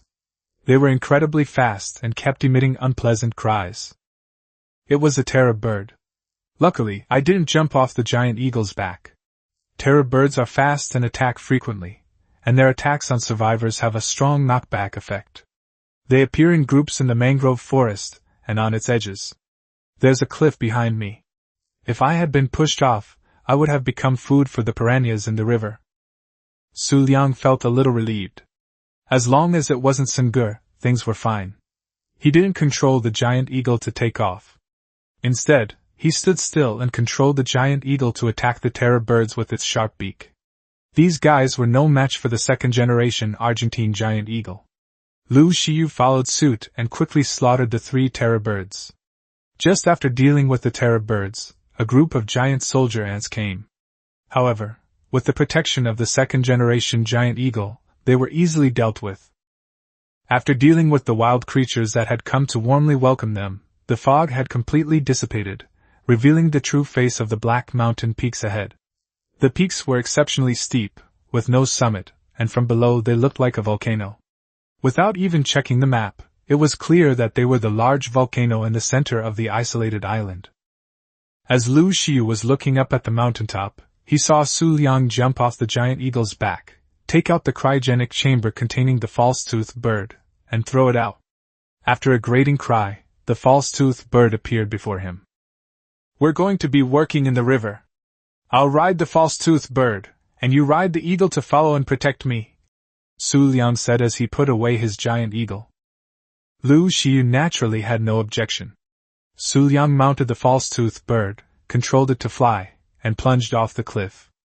When Lu Xiu then controlled the giant eagle to fly up and follow, the false-toothed bird had already landed steadily on the water and swam westward along the river.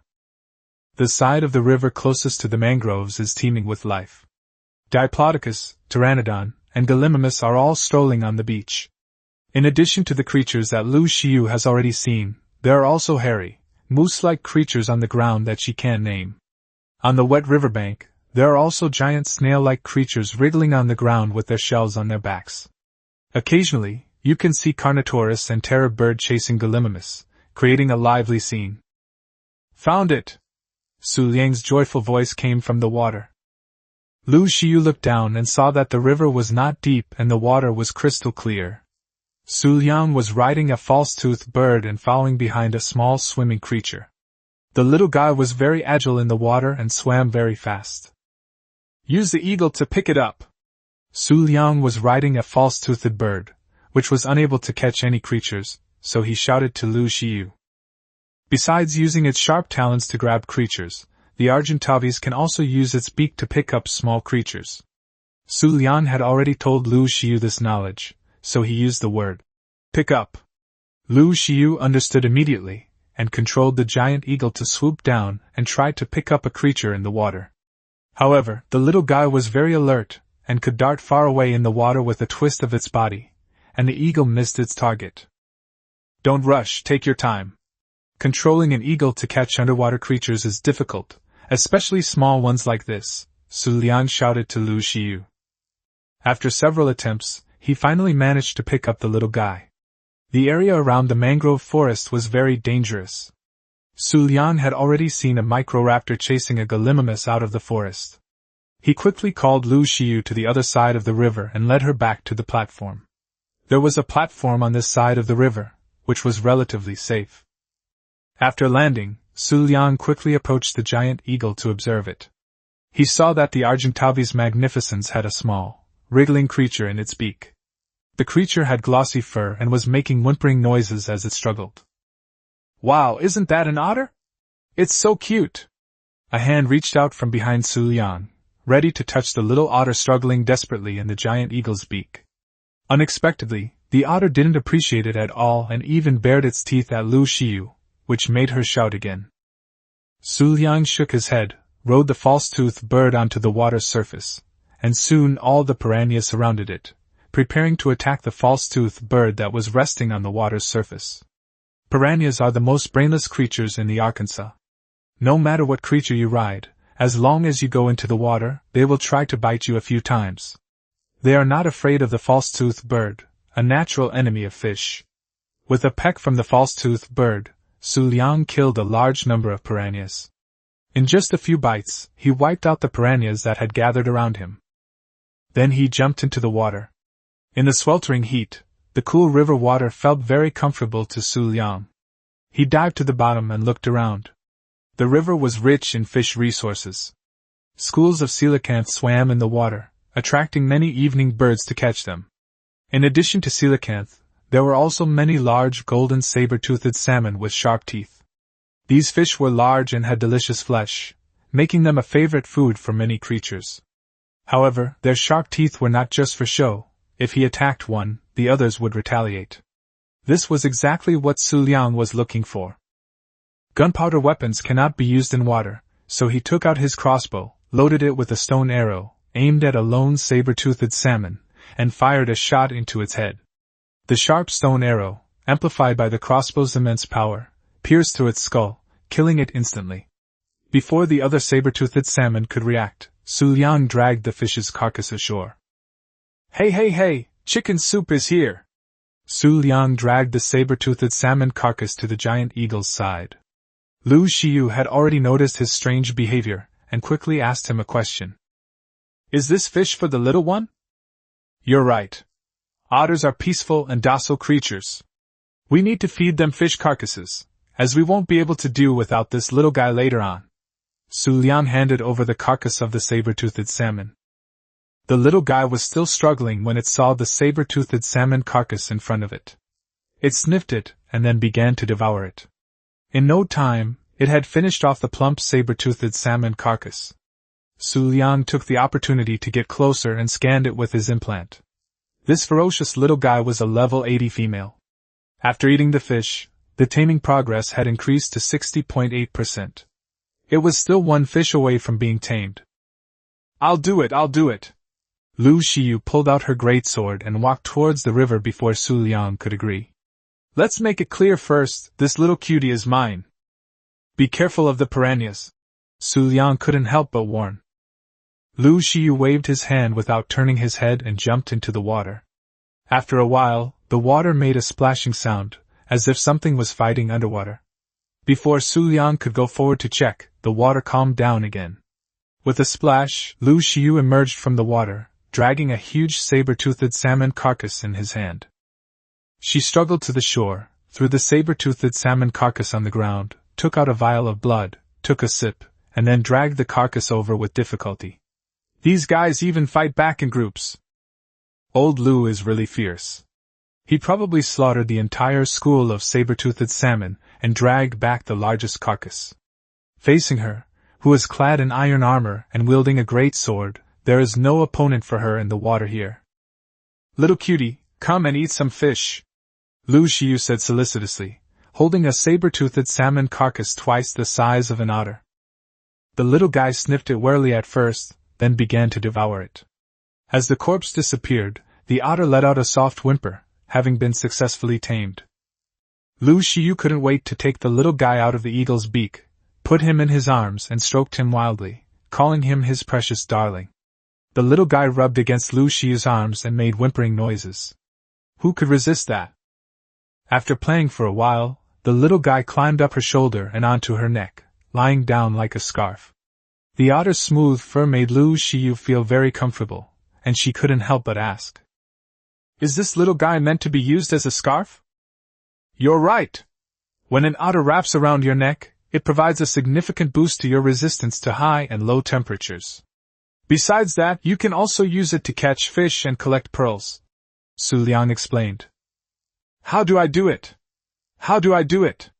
Lu Xiyu asked.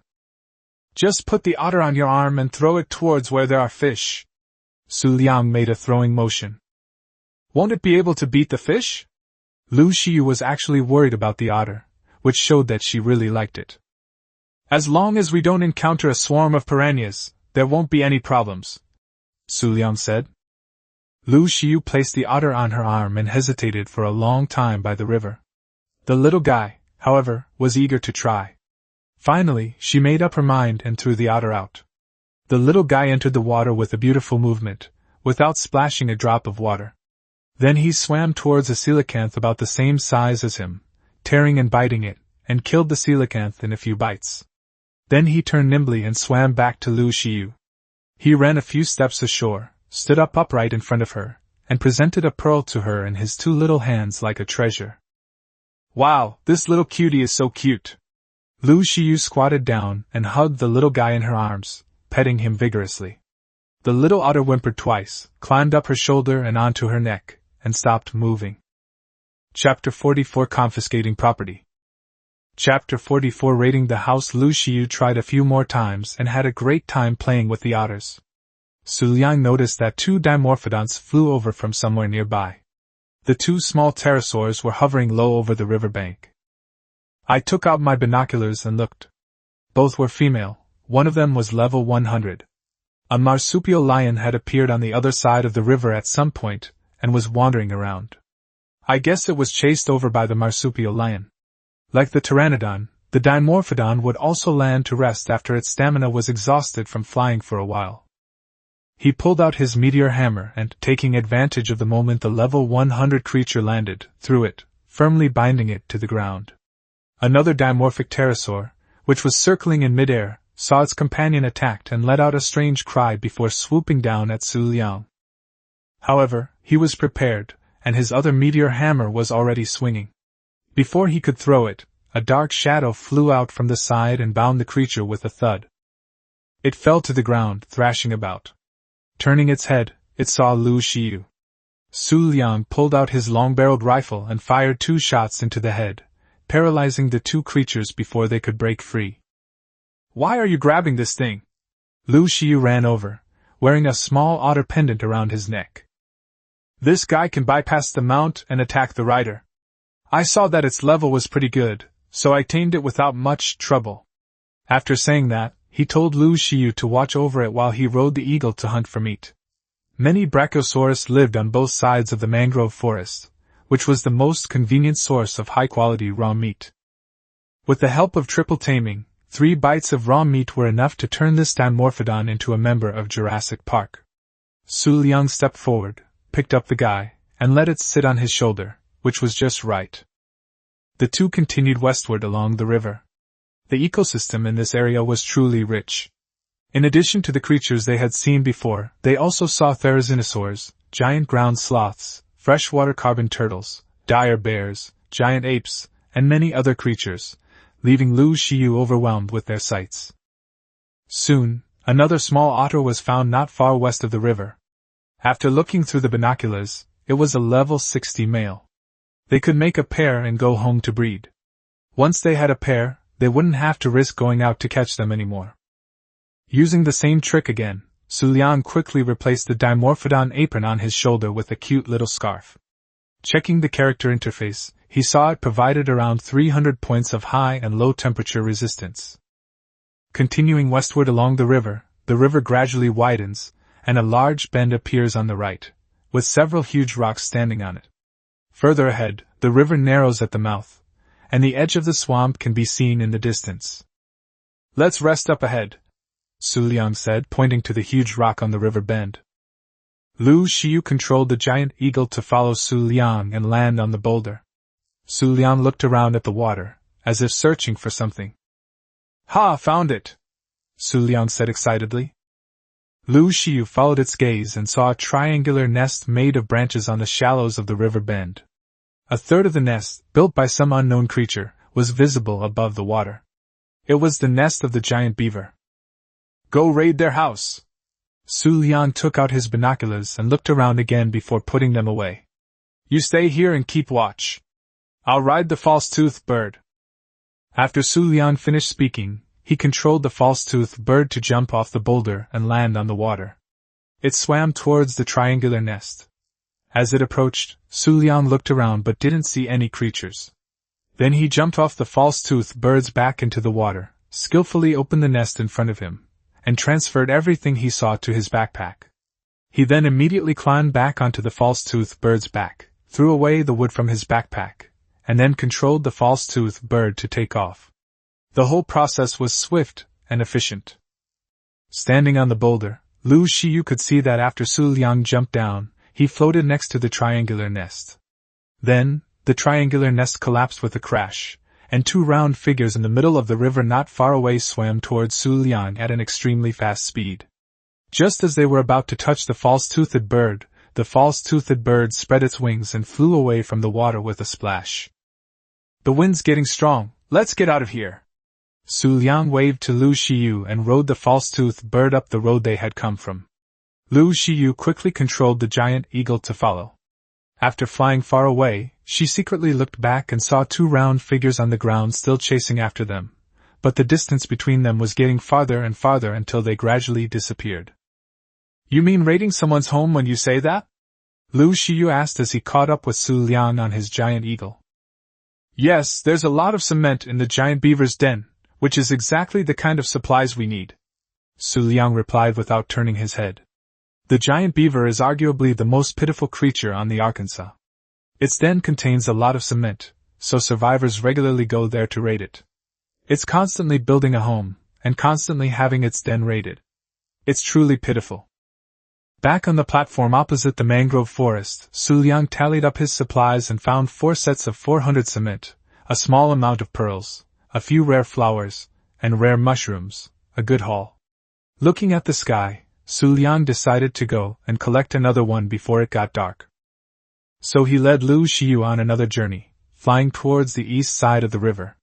As they flew east, the terrain on the side of the river closer to the volcano began to flatten out, with sparse vegetation appearing and the creatures gradually becoming more abundant. However, carnivorous creatures were still everywhere, and there were even Tyrannosaurus rex and Brontosaurus fighting.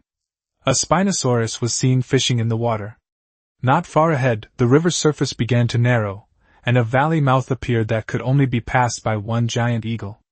A huge redwood tree was laid across it, connecting the mangrove forest and the two sides of the volcano. Through this opening, the outside suddenly opened up, and a small river on the opposite bank met the river along the mangrove forest. Then the river turned and flowed south, blocking the mangrove area. On the other side was a dense green forest, and the biological resources at the confluence of the rivers were very rich. Xu Liang even saw a Stegosaurus. He raised his binoculars and saw that it was level 144. However, it was very dangerous to tame a carnivorous dinosaur here without the protection of a strong carnivore. So Xu Liang decided to stick to his original plan, raid the beaver's den. After a quick search, Xu Liang found the beaver's den in the shallow water near the mangroves. He knew this place well. He had done this countless times before. With the false-toothed bird, he wouldn't miss. If he used a giant eagle, it would be easy for the giant beaver to catch up with him before he could get back to shore. The giant beaver would then use its two thick, long, and sharp teeth to attack him. Once again laden with their spoils, the two rode their flying pets back to the cliff platform opposite the mangrove forest before nightfall. They lit a campfire and prepared to spend the night there. The surrounding area was fraught with danger, and this place was relatively safe. The two had spent half the day wandering along the river but had not seen any trace of other survivors. The mangrove forest became even more eerie under the cover of night, with faint lights visible flashing through the woods. "What is that?" Lu Xiu asked. "Truden, this small dinosaur becomes bloodthirsty at night, its eyes glow, and it attacks other creatures in groups of 3 or 5. It's best not to encounter it alone at night." Xu Liang recalled the torment he suffered at the hands of the Truden when he was a newbie, and he still had a lingering fear of it. In the darkness, a blue beam of light shot down from the sky, and a supply crate slowly landed on the riverbank beside the cliff. "I'll go pick it up." Lu Xiu excitedly prepared to set off on his eagle. "Okay, be careful." Since it was right next to them and there was no danger, Xu Liang agreed. Lu Xiu lit a torch, turned around and stuck it on the saddle on the back of the eagle, and set off on the eagle. After a while, the blue supply box turned into starlight and disappeared. Lu Xiu rode the eagle back. "I found a ghillie breastplate with 118 armor and a blueprint for a compass," she said before Xu Liang could even speak. "Not bad, keep it." Xu Liang took the cooked fish from the campfire and handed it to Lu Xiu. She took it and ate it heartily. Although there was some dried meat to tide her over, she could still grill some good things to improve her meals if she had the means. The two chatted idly, reminiscing about what had happened here before. The next morning, after eating the leftover cooked fish, they went to the river to fetch water and unexpectedly discovered a level 135 male dimorphodon. It took them some time to tame it, and they were able to make a pair to take home and breed. Then, the two rode the giant eagle toward the great volcano. After passing through the forest, I arrived at the foot of the mountain. This place was inhabited by many carnivorous creatures and was very dangerous. I found a huge rock to rest for a while, and then climbed up the mountainside. This side of the mountainside was very steep, almost 90 degrees, and creatures could not stand on it. After flying for a while, the mountainside in front of me disappeared and a huge volcanic crater appeared. The thick lava made the entire crater glow red. The two controlled the giant eagle to land in the crater and look inside. In the middle of the crater was scorching magma. On one side, there was a man-made island leading into the crater. The camera focused on an altar that looked like the one at the obelisk offering terminal. Behind the altar was a huge cave, and in front of the cave was a tightly closed metal door. Lu Xiu glanced at Xu Liang. "Go down," Xu Liang said. The two controlled the giant eagle to the crater. As soon as they entered the crater, a wave of heat hit them, but with the little cutie on their shoulders, they only felt a little hot. The loss of water would be accelerated here. Carefully maneuvering the giant eagle to avoid the lava, Lu Xiu landed on the altar in front of the cave. He couldn't wait to jump down and go over to check. "The way to Tech Cave? This is the switch for the gate." Lu Xiu scanned the offering terminal, opened it, and said while checking, "I need the spoils of Charizard, King Kong, and Brood Mother." Xu Liang already knew this. He arrived at the entrance to the tech cave and reached out to touch the door. Although he was in the crater, the door was icy cold to the touch. There's something here. Lu Xiu searched around again after failing to open the door, and found an explorer's notebook. Huh! I leveled up and got an experience buff, but it's written in Latin, which I can't understand. Put it away. Xu Liang, who had also received an experience buff, walked over, took the notebook, looked at it, and continued. It seems we need to challenge 3 bosses to enter and unlock the secrets of this island. Seeing everything before her, Lu Xiu's hope of going home rekindled, and she felt full of fighting spirit. Let's collect some crystals first, it's a rare trip. Xu Liang took out his pickaxe and walked towards the crystal mines that were everywhere around him. Be careful not to fall into the lava, you can revive, but the little guy on your shoulder can't. Chapter 45 Western Plains. Chapter 45 Western Plains. Lu Xiu nervously touched the little otter around his neck upon hearing this. Xu Liang was not exaggerating. The lava here was so thick that if a person fell in, they would die instantly. A dragon could survive for a while. Don't ask him how he knew. It was a tragic meeting.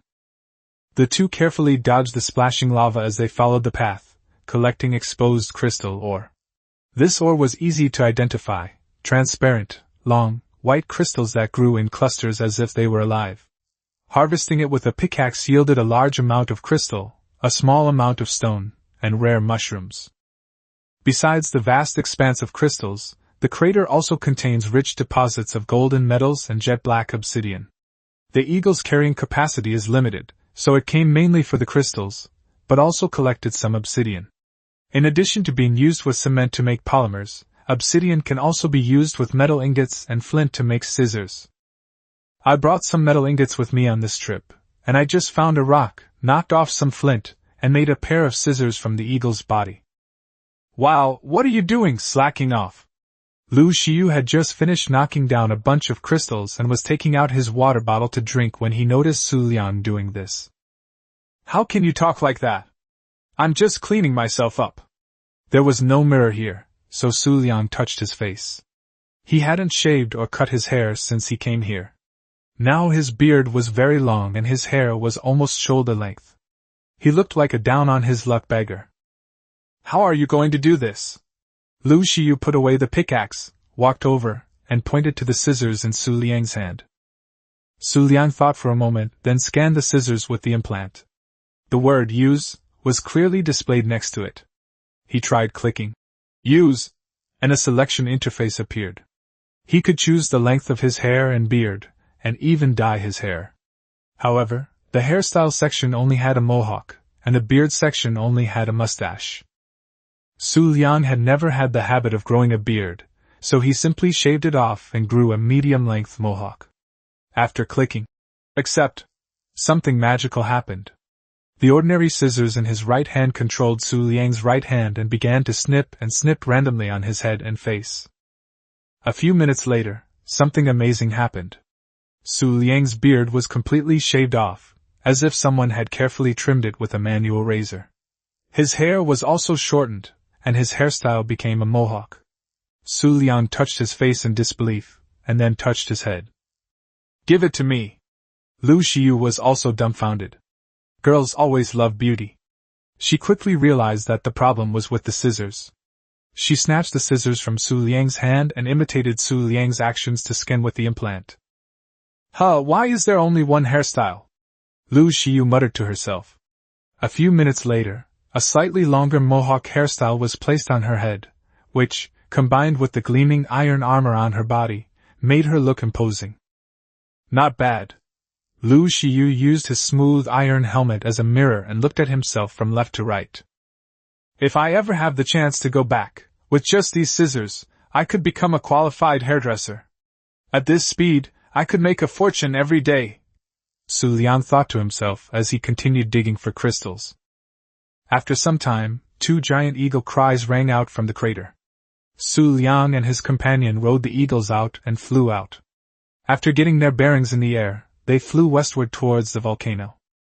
As we gained altitude, avoiding a flock of wild Argentinian giant eagles on the western slope of the volcano, We flew forward for a short distance, and could clearly see a snow line on the ground. North of the snow line, everything was covered in ice and snow, a vast expanse of white, while south of the snow line, everything was lush and green. A huge blue obelisk stood atop the mountain north of the snow line. This terrain was clearly unusual, just a line separated two worlds. One side was a frozen wasteland, and the other was a paradise of birdsong and fragrant flowers.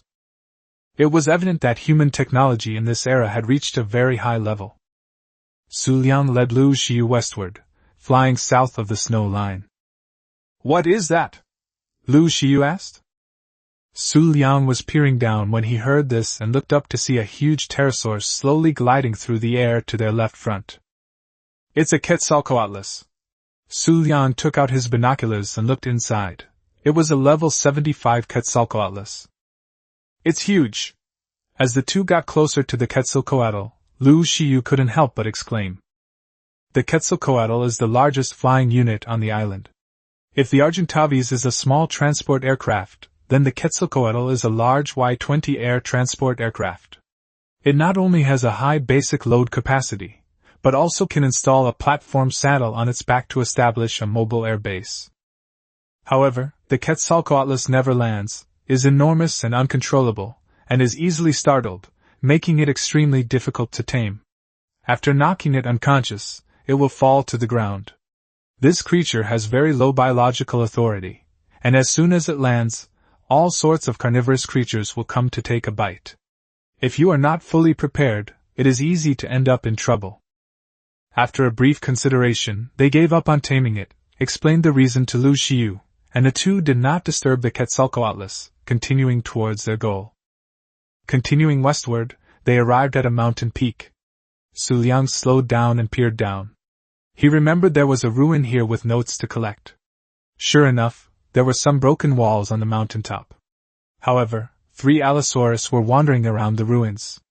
Allosaurus were also quite powerful carnivorous creatures. They were slightly smaller than Tyrannosaurus rex and often moved in groups of 3. The highest level Allosaurus had a leader buff, and its attacks inflicted bleeding, making them very troublesome. These 3 guys are decent level, but fighting them with an eagle is a real pain. After thinking about it, I decided to give up. At this moment, fog rose up again and became thicker and thicker, making visibility extremely low. Xu Liang stared wide-eyed, looking for landmarks, and led Lu Xiu down to the edge of a pool on the west side of the mountain, relying on his memory. This shallow pool is inhabited by a group of coelacanth, attracting several dusk birds to hunt here. It is right next to the snow line, and beyond that is a flat peninsula covered with various plants, the Western Plain. Most of the plain is very safe, and the most ferocious carnivorous creatures that spawn here are Dilophosaurus. At the southernmost point of the peninsula, there is a bay, which is suitable for taming aquatic creatures. Xu Liang once built his home here when he was playing Ark. The fog was thick and visibility was very low, so Xu Liang chose to rest by the pool. In the fog, the roars of creatures could be faintly heard from the west. Although the southern part of the Western Plain was very safe, a large number of carnivorous creatures would spawn at the intersection of the snow line in the northwest corner. Just like on Death Island, the carnivorous creatures would fight each other. Since the spawn rate was very fast, there was no need to worry about them rushing over. Both remained vigilant, and did not dismount from the giant eagle's back. Xu Liang took out a piece of dried meat and put it in his mouth to chew.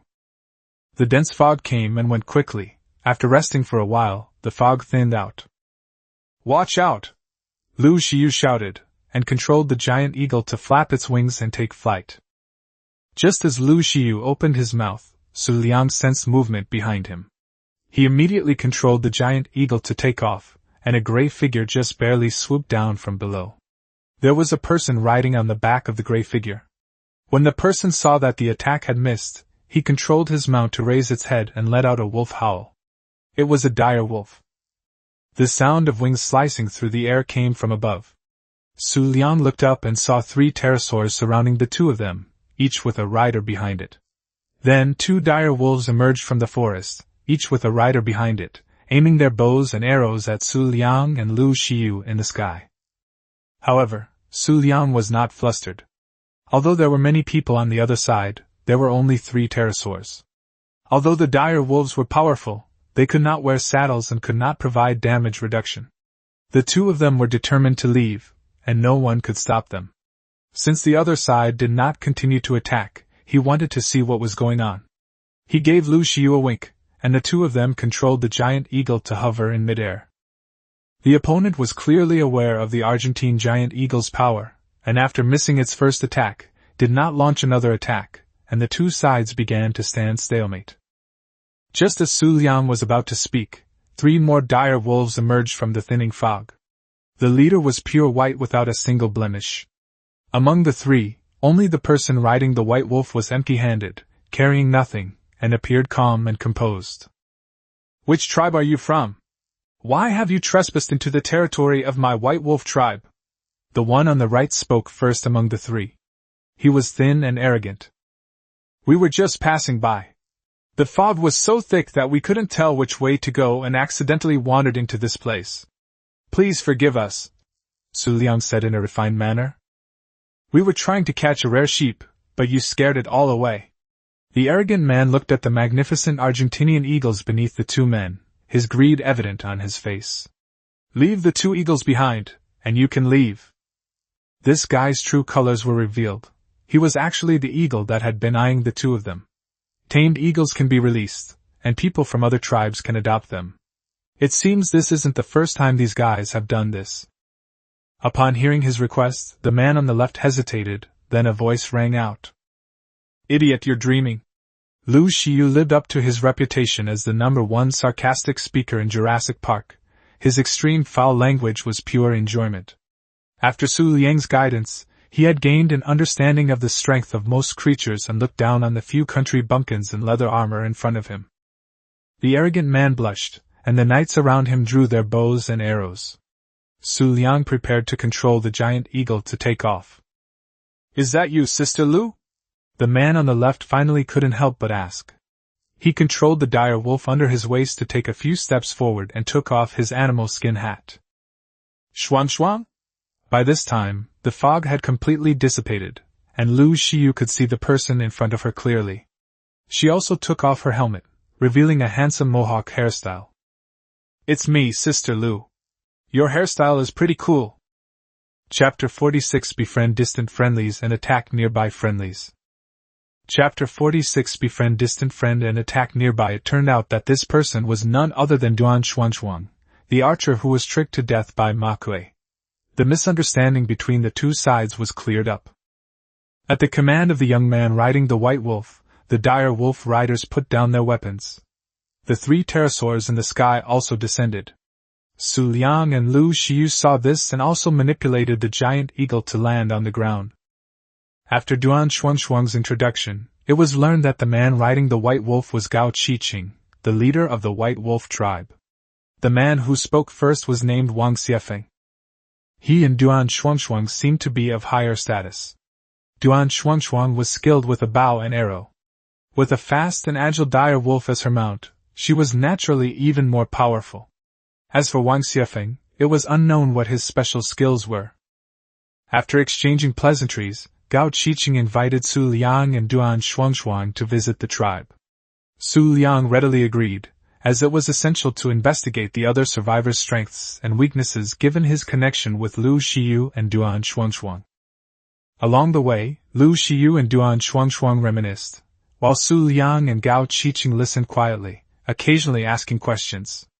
Only Wang Xiefeng was ignored, walking behind them and looking at their backs with hatred in her eyes. Duan Xuanxuang suffered a great loss at Ma Kuei's hands, but his nature remained unchanged. He was still very naive and spilled the beans. It turned out that after being tricked by Ma Kuei, he was randomly reborn again. This time, he was lucky enough to be reborn on the coast west of the Western Plains, at the junction with the Western Corridor. There was no particular danger there.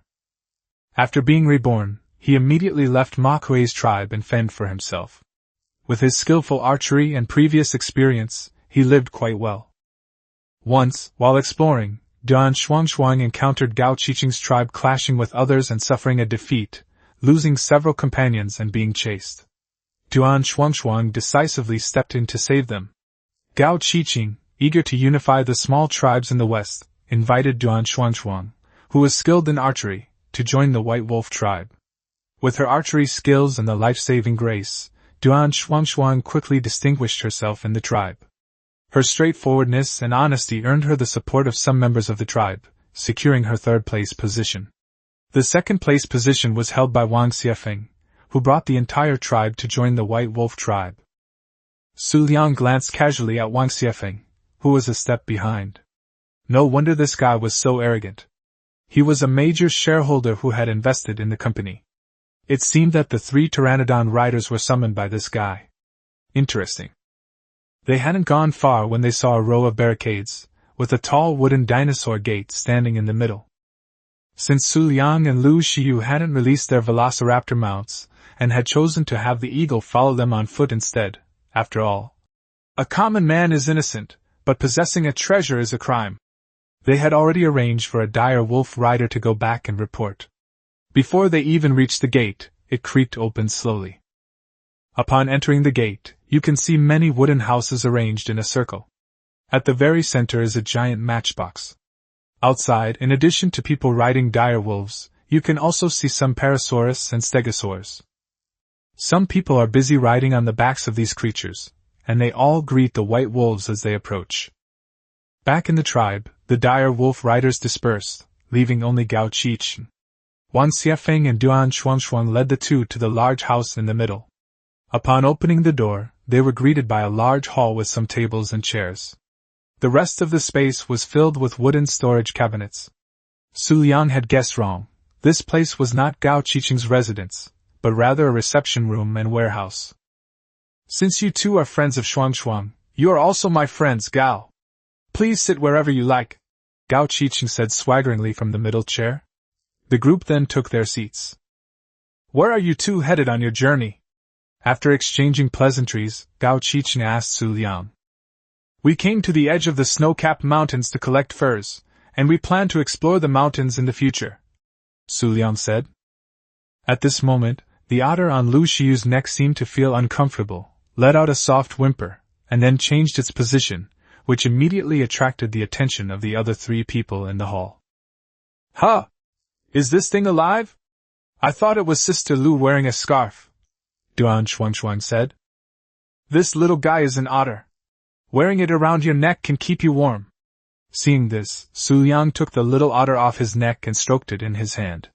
The little guy made a comfortable sound.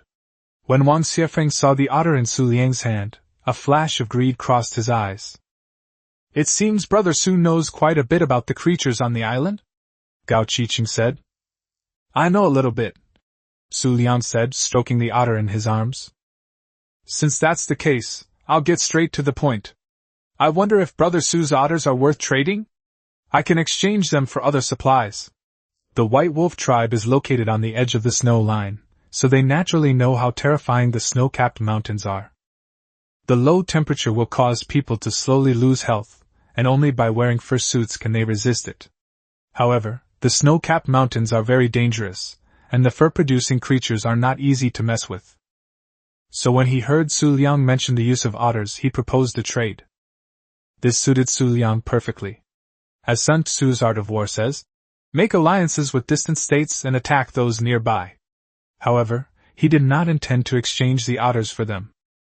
Since Brother Gao likes it, of course there's no problem, but there are only 2 otters left. Xu Liang didn't continue, but his implication was clear. Brother Xu is only catching otters to get into the snow mountain, and I'm willing to trade them for their fur, Gao Qiqing suggested. I won't trade the otters, but I can tell you about their habitat and how to obtain them for free. You have pteranodons, so you can come and go quickly. Xu Liang rejected Gao Qiqing's trade request again. He wasn't afraid of the other party turning against him. Although he couldn't bring the eagle in, he and Lu Xiyu both had second-generation velociraptors. If things got bad, they could be thrown out of the cryogenic chamber and directly controlled. All right, then, thank you, Brother Xu, Gao Qiqing agreed after a moment's thought. Xu Liang then told him about the otter. Gao Qiqing was very satisfied. It seemed that although this guy was a highway robber, he was also loyal. If a fight broke out, it would be the innocent Duan Shuangshuang who would suffer. Next, Gao Qiqing asked Xu Liang to join the White Wolf tribe and offered generous terms. Xu Liang politely declined, but proposed an alliance where members of both tribes could coexist peacefully and trade with each other in the wild. Gao Qiqing readily agreed, unaware that Xu Liang's tribe consisted only of himself and Lu Xiu. Next, the two sides exchanged supplies. Xu Liang traded the recipe for medicinal wine and scissors for the White Wolf tribe's fur. He didn't care about the other items. He also gave them some pointers on how to make a cooking pot. The two sides had a very pleasant conversation. Finally, before nightfall, he made 2 fursuits, then declined their offer to stay and left the White Wolf tribe. The two rode the eagle into the air and flew far away, the buildings behind them getting smaller and smaller. "Why don't you wait until the next day to leave?" Lu Xiu asked. "That Wang Xiefeng has quite a few subordinates in the tribe. I reckon Gao Qiqing can't command him. If he gets angry, we'll both be doomed," Xu Liang explained. Gao Qiqing is very powerful, able to unify such a large area as the Western Plains in such a short time. However, his expansion was too rapid, and the situation below was unstable. Therefore, he promoted Duan Shuangshuang to the 3rd position to help win over another group of people to fight against Wang Xiefeng. As they flew, Xu Liang told Lu Xiu that he was over 30 years old and had experienced the harsh realities of society, internal company struggles, and betrayal by friends. He was much more experienced than Lu Xiu, who was still a student. "Was Shuangshuang be alright?" Lu Xiu asked again. "What's the rush? Doesn't everyone have 10 lives? At worst, he can come to you for help," Xu Liang said. "This kid is only 18 years old, he's too naive. I asked him to come to our tribe, but he didn't want to, saying that Brother Gao was too good to him, and he wanted to repay him." It's clear that Lu Xiu and Duan Shuangshuang have a good relationship. In the blink of an eye, they crossed the snow line and arrived at the snow-capped mountain. The temperature plummeted, and as night approached, the howling wind lashed their faces, chilling them to the bone. Xu Liang checked the temperature, -8 degrees Celsius.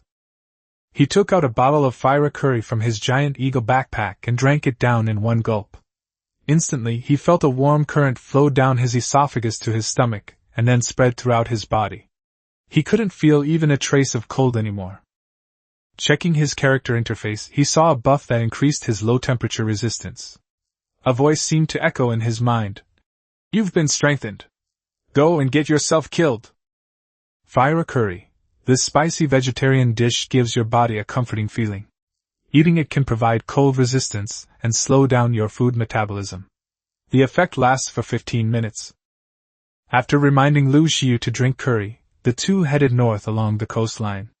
Small islands of varying sizes and shapes appeared at their feet, and they could vaguely see something shimmering underwater, pearls.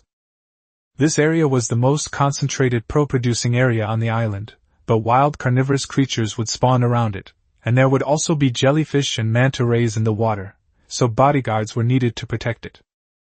Keep going straight ahead, and you'll see an island covered in ice and snow behind the cliff. Several black rocks stand on the island. That's where we'll stay for the night. Braving the cold wind, the two finally arrived at the island before dark. The island was flat on the side facing the mainland, while the other 3 sides were high hills that could block the howling wind, making it a good place to stay. After jumping off the eagle's back, Xu Liang lit a campfire to warm himself. The temperature was low at night in this godforsaken place, and blizzards would occasionally strike, so keeping his body warm was very important. The island is separated from the mainland by a wide sea, with ice floes floating on the surface. This place is very safe, so Xu Liang seems very relaxed. Seeing his attitude, Lu Xiu strolls around the island. Behind the island were 2 pools of water, pitch black and bottomless. Just standing by the pools, one could feel the bone-chilling cold of the seawater. She then moved to the black rocks on the island, where black oil secreted from their surfaces, making them appear black. She touched some with her index finger and smelled it. It was indeed oil. This must be the oil field Xu Liang had mentioned. She explored the tiny island in just a few steps, and night had completely fallen. The two sat in front of the campfire, admiring the night view and lost in thought either of them speaking. Chapter 47 The Despicable Outsider. Chapter 47 The Despicable Outsider. The story unfolds on two fronts. After seeing off Xu Liang and his companion, Gao Qiqing was quite satisfied with the transaction. In addition to the exchange of goods, he also gained a lot of intelligence. Through their conversation, he learned that Xu Liang's tribe was far to the southeast and had no conflict with him. He understood the principle of befriending distant states while attacking nearby ones. Back in his room, he took out the scissors he had bought during the transaction, intending to give himself a trim. Having come to this strange place, busy with survival, no one cared about their image. Now that things were stable, he naturally had higher aspirations, especially considering his previous profession. Two loud knocks interrupted his thoughts. From the rude knocking, he could tell it was Wang Xiefeng. Although this guy had merged with his tribe, he was still arrogant and looked down on everyone. He always had the ambition to become the tribe's leader, and only he would be so impolite. "Come in." Gao Qiqing put away the scissors and sat down in the chair with an air of authority. "Brother Gao, you're still up so late?" The visitor was indeed Wang Xiefeng. This was all nonsense. After arriving here, everyone discovered that they could stay energetic without sleeping. As long as they had enough stamina, they wouldn't get tired. "Brother Wang, what brings you here so late?" he asked with a smile, still trying to maintain appearances. "Brother Gao, why did you let those two fat sheep go tonight? I saw that woman secretly slip Brother Duan something. Those two probably still have quite a few good things on them," Wang Xiefeng said bluntly. "Xu Liang and his companion are Duan's friends after all. It wouldn't be fair for us to resort to underhanded tactics." Gao Qiqing was also a little annoyed that this guy had come to question him so late at night. "Hee, what Brother Gao said makes sense. Then I won't bother you any longer. I'll take my leave now." Wang Xiefeng smiled, didn't make a scene, and turned to leave. With a bang, the door closed, and the sound of footsteps could be faintly heard outside. Gao Qiqing didn't care. Wang Xiefeng was arrogant and liked to show off. He and a few other core members of his tribe did nothing all day, and just lazed around. However, he also had Duan Shuangshuang and a group of brothers supporting him, so he was no less impressive than Wang Xiefeng. So he took out his scissors and started working on his hairstyle. The next morning, Xu Liang and Lu Xiu emptied the island of oil.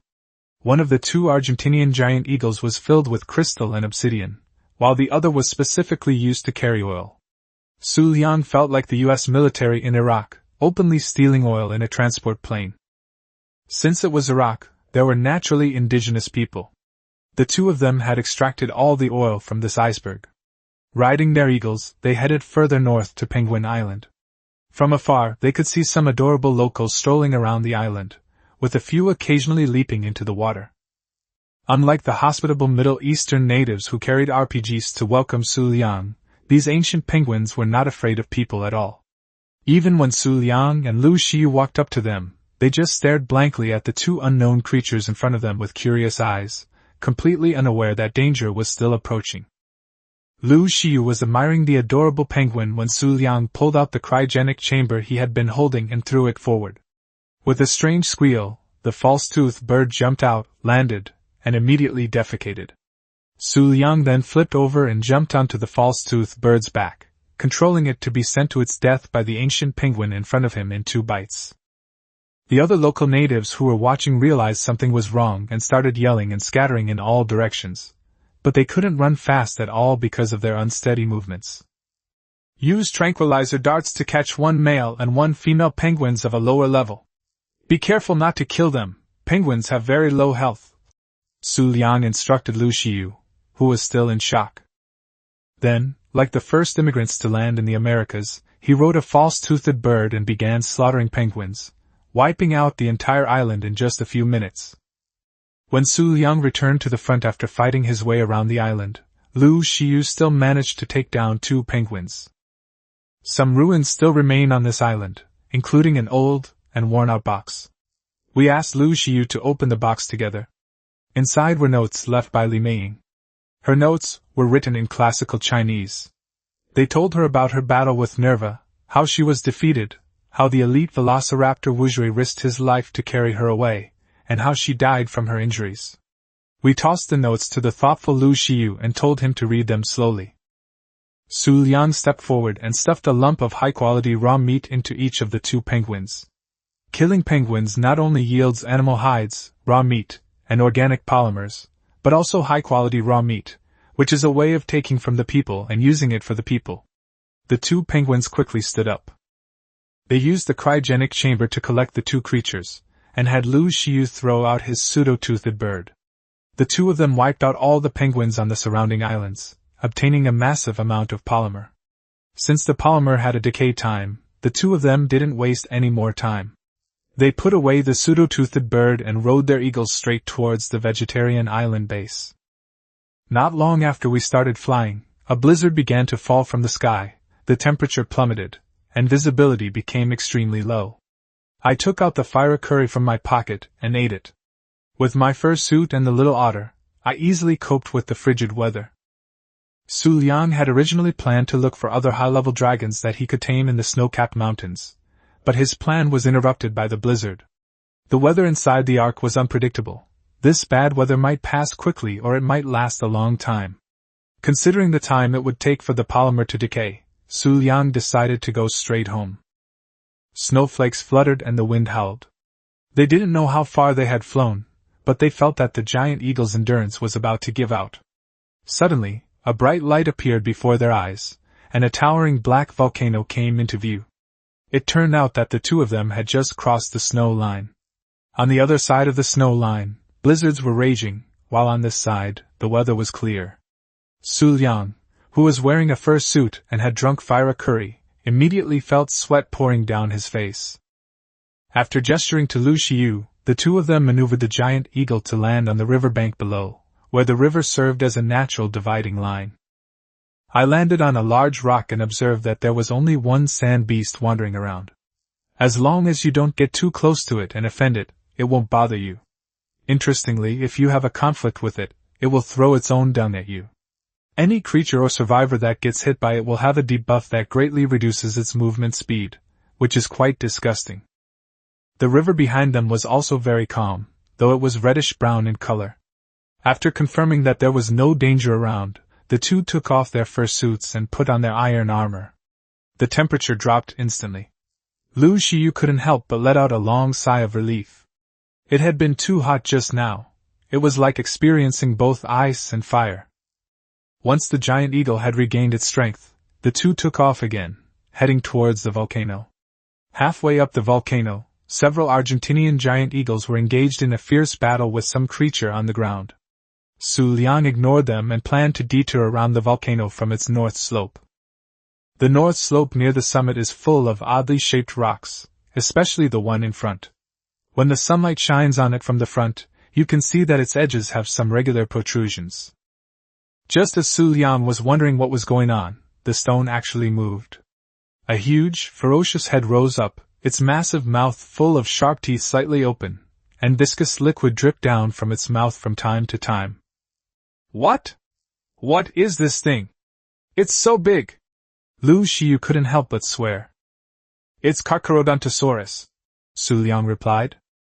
Controlling the giant eagle to hover, this guy was blocking the 2's way home, but he didn't seem to have noticed the 2 in the air yet, just standing there in a daze.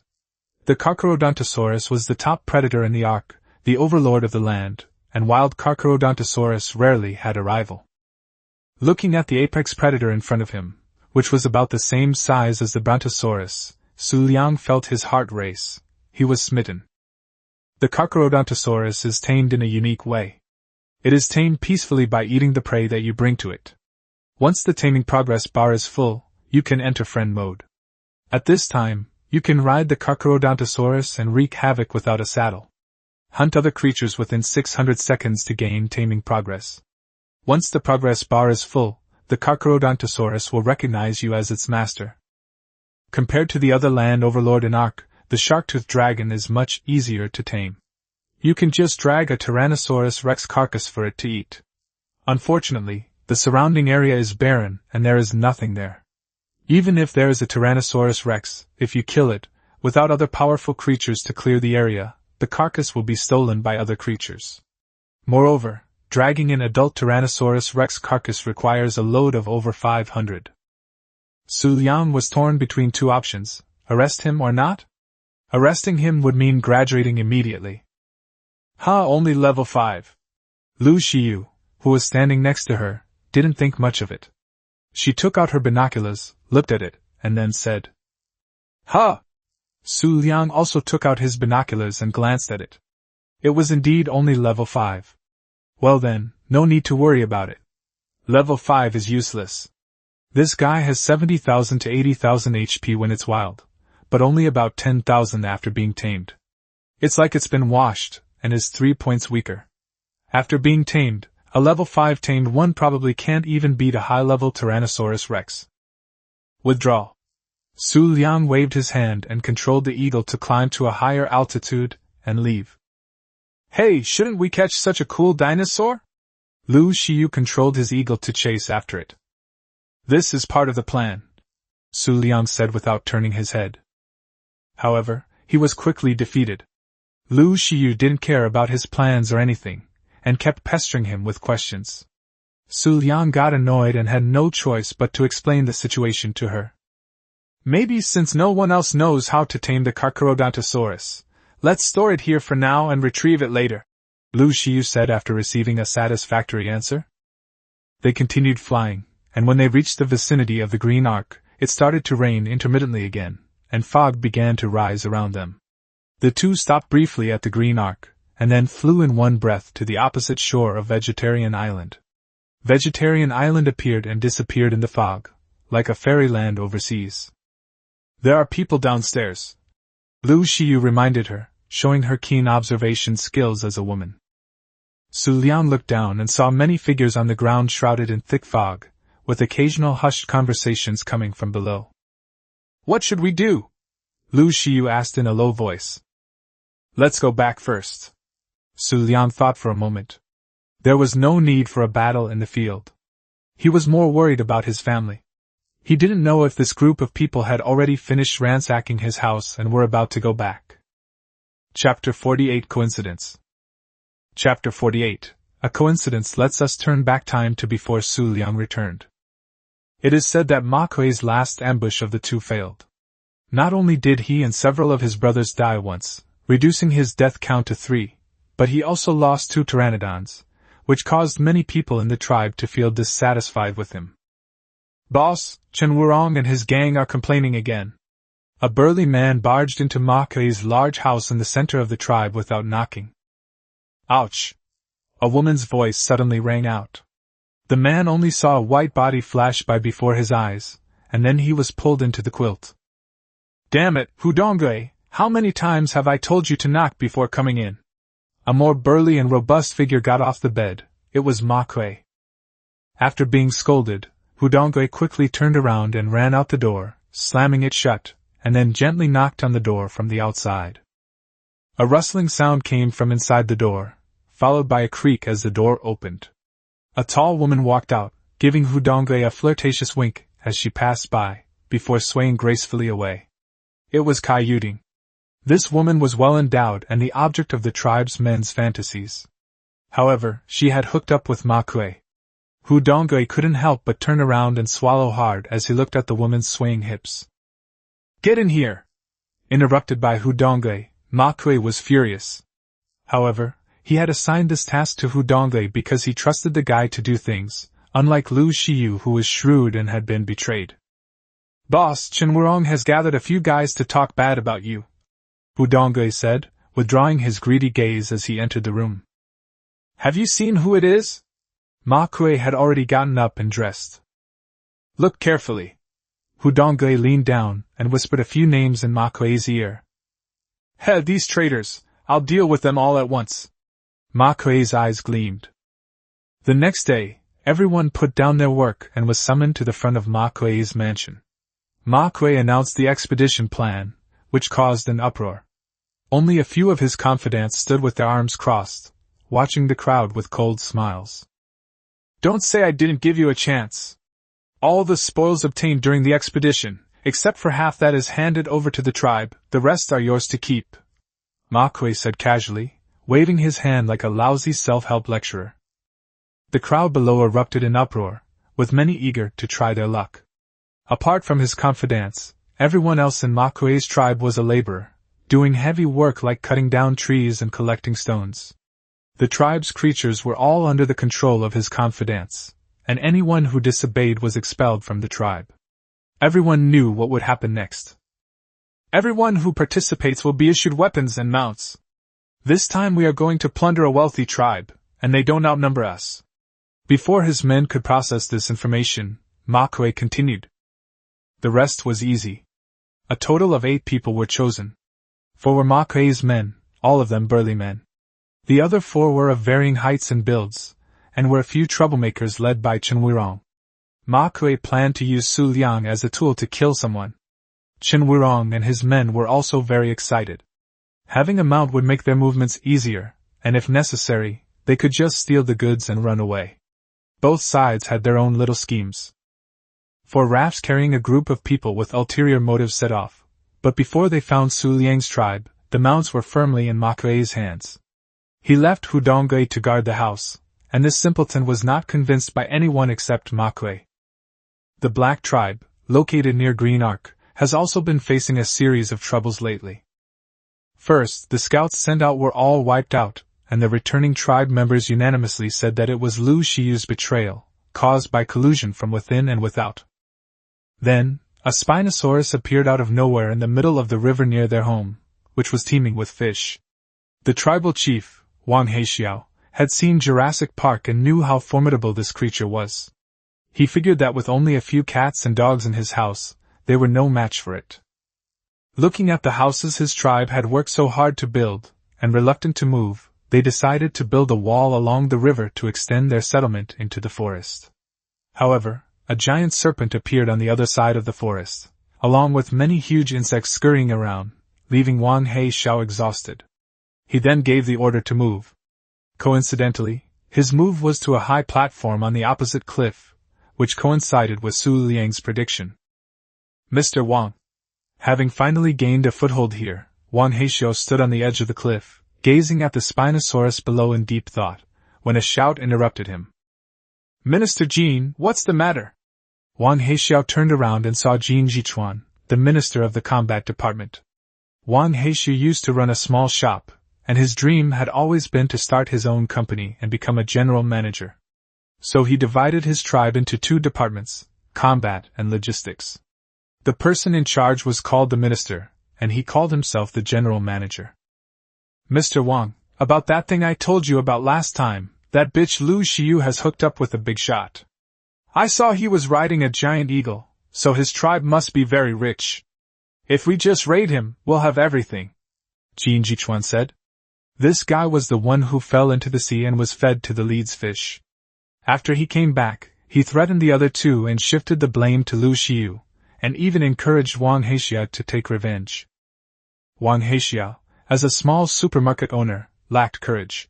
He became the tribal chief by virtue of his keen eye for spotting dinosaurs, which he developed by examining counterfeit money. He could spot dinosaurs from a distance, essentially having a built-in telescope. In addition, he had been a dinosaur enthusiast since childhood, watching many movies like Jurassic Park and Planet Prehistoric, and had a certain understanding of dinosaurs. He claimed to have detection skills and thrived among the newbies. After that, he had mountains, water, and some land, and only wanted to guard his small plot of land, not wanting to take any risks. Mr. Wang, when that Spinosaurus came to the gate that day, I saw an eagle in the sky. That guy was lured here by that woman Lu Xiu to take revenge on us. Jin Jichuan went straight for the drastic measure. Really? Wang Heixiao was getting angry. The tribe was like his own little supermarket, and he would fight anyone who damaged it. It's true, a lot of people saw it. Jin Jichuan wasn't lying here. Xu Liang and Lu Xiu did indeed pass by that day. A half-truth made the lie more convincing. Wang Heixiao asked a few people in the later stages of the operation and found that someone had indeed seen it.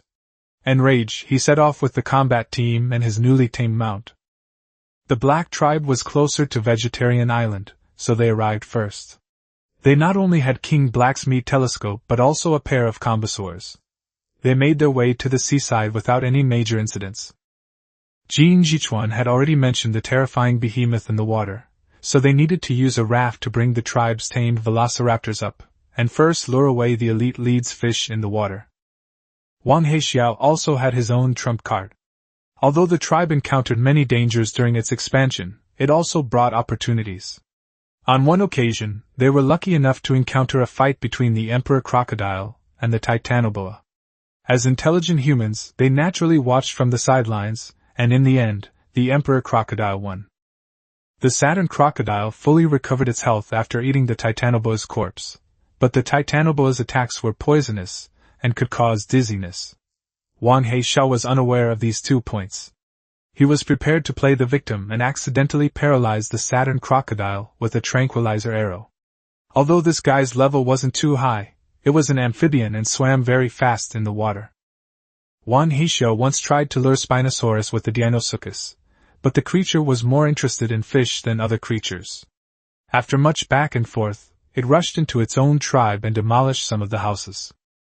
This time he brought the sauropod, intending to lure away the deep-sea monster. If all else fails, the sauropod could also come ashore to avoid it. He had considered things quite thoroughly. Just as they were preparing to implement their plan, several rafts turned onto the shore not far away. On them were not only people but also dragons. The pterodactyl riders from both sides immediately took off to scout, but neither side made a move. Everyone was smart enough to know that fighting in the wild wasn't very rewarding. If you won, you could only loot the corpses, and you couldn't take the dragon with you. If you lost, you'd lose both the equipment and the dragon. People would do anything that meant risking their lives, but nobody would take a losing proposition. So the 2 sides started to stalemate. Then it started to drizzle. Whenever it rained on this isolated island, fog would usually follow. The situation was turning sour. Both sides were wary of a sneak attack by the other under the cover of fog, but they were reluctant to go back after such a long journey. Are they brothers from the Black Tribe? Ma Kuei suddenly had a flash of inspiration and asked.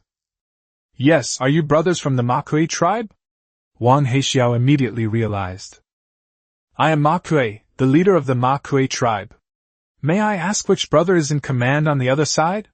Ma Kuei continued to shout. Hello, Brother Ma.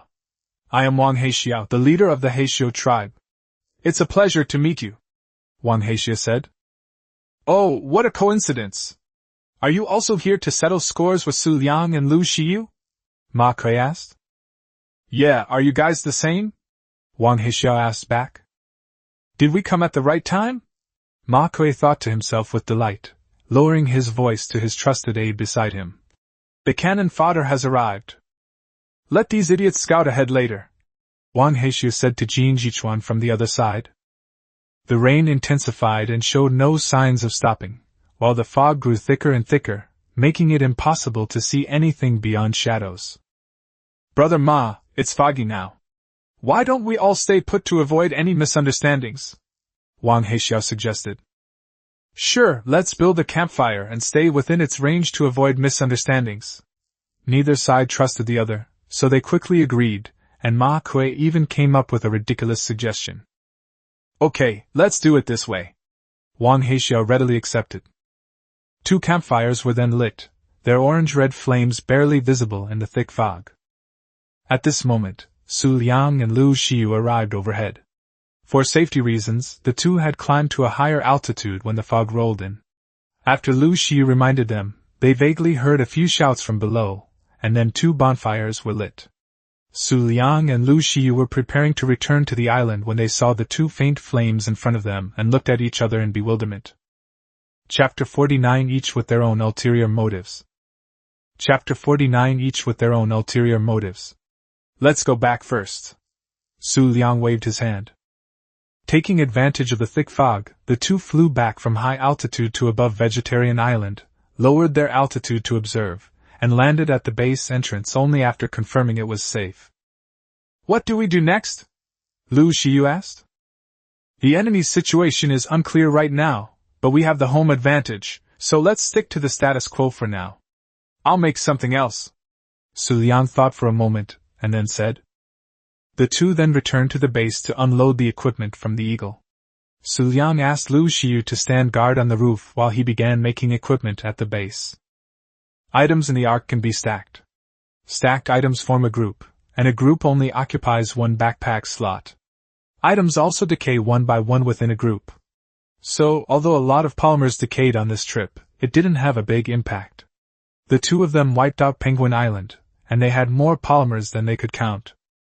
Machine tools are the core of industrialization. All industrial products need to be made on machine tools. These things need gasoline to work. Before leaving home, Xu Liang put animal hides and oil into the refining furnace. These two things can be refined to obtain gasoline. Gasoline, a high-grade fuel that can only be used in designated machines that consume it. He put the gasoline into the machine tool, turned it on, and a huge roar came from it. Xu Liang felt as if he had returned to a modern factory and was a worker tightening screws. He shook his head and threw away his fantasy, put in the materials needed for the industrial furnace one by one, and started to smelt and produce the industrial product. With plenty of materials left, they added the gunpowder they had prepared earlier using a grinder to make 2 rocket launchers and several rocket-assisted grenades. This was a waste of resources to deal with the raft. Rocket launcher, humanity's ultimate portable weapon of mass destruction. Rocket-boosted grenade, a small but powerful explosive device, primarily used in rocket launchers. After bringing his equipment to the rooftop, Lu Xiu was looking across the river with binoculars.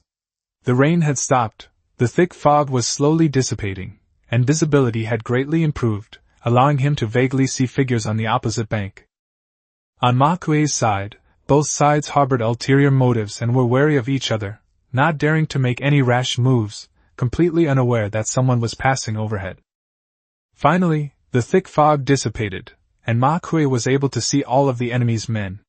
He carefully counted them in his mind, 8 people. Ma Kuei had seen the number of the enemy in the first glance, and now that he compared them, not one was missing, which meant that the enemy had not laid an ambush. The same thing happened on Wang Heixiao's side. The two sides sized each other up and then relaxed a little. "Brother Wang, how about we each take one side and attack from both sides?" Ma Kuei was still cautious.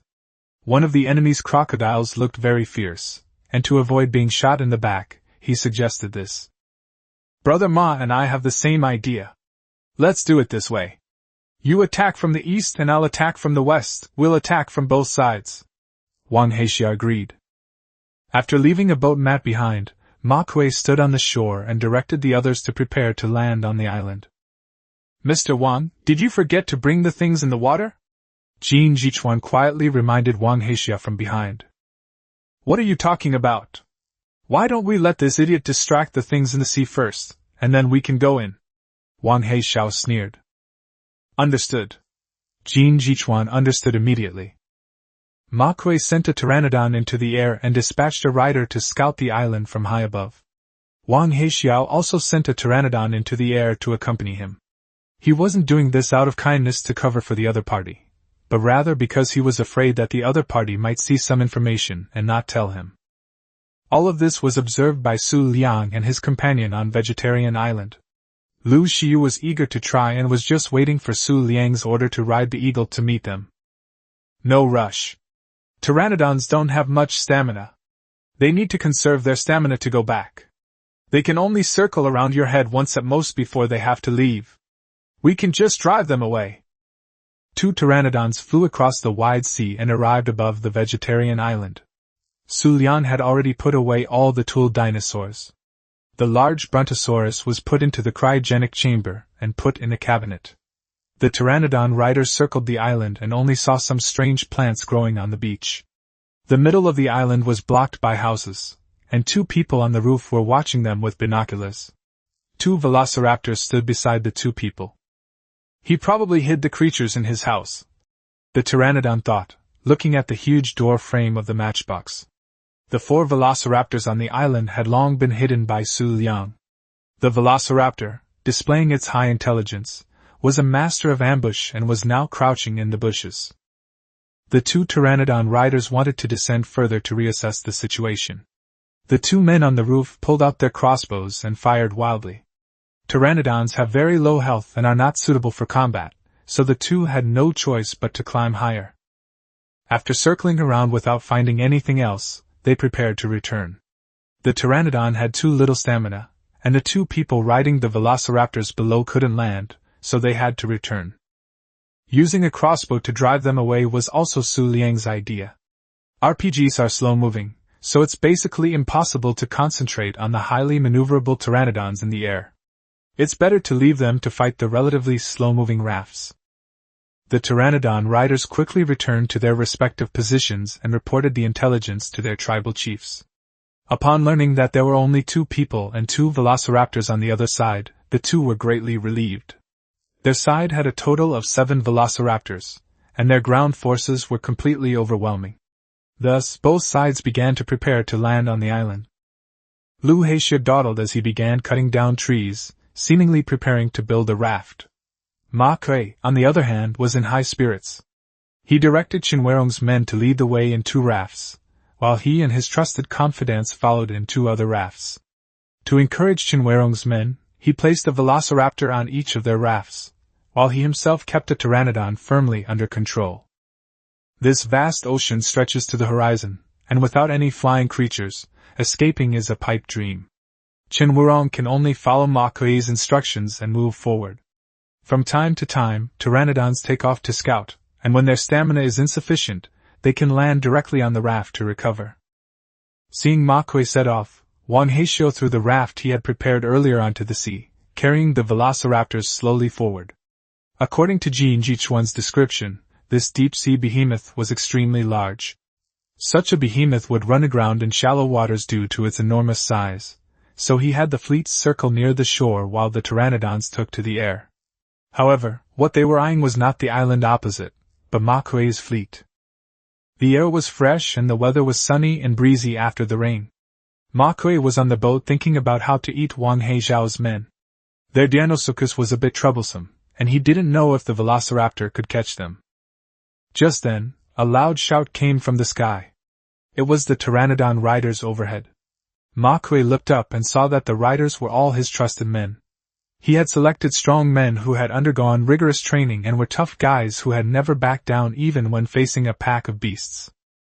However, this tough guy was now pointing at the last raft in the fleet, waving his hands wildly and shouting incoherently, losing his usual cold demeanor.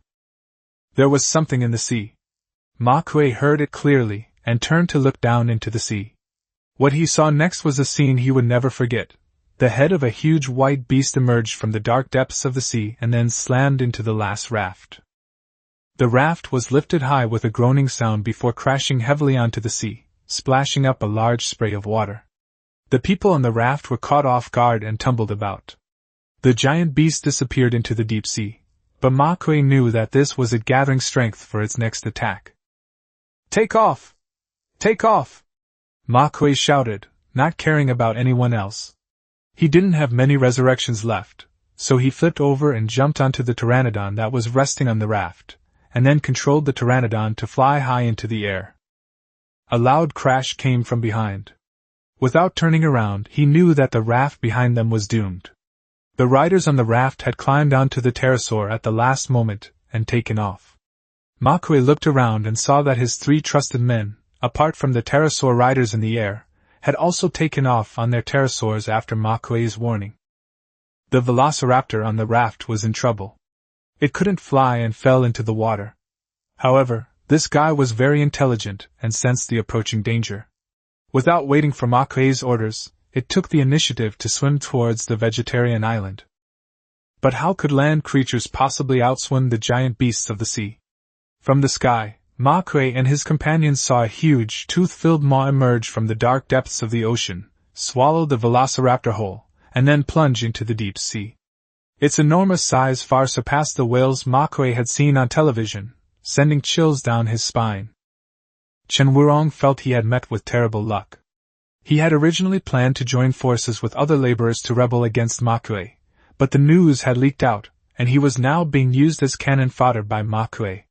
He had originally decided to take advantage of the chaos to escape, but there was nowhere to escape to in this vast sea.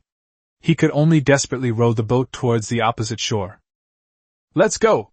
Seeing that the giants in the deep sea had been attracted by Ma Kuei's fleet, Wang He waved his hand, and the fleet, which had been dawdling just now, turned around and sped towards the opposite shore.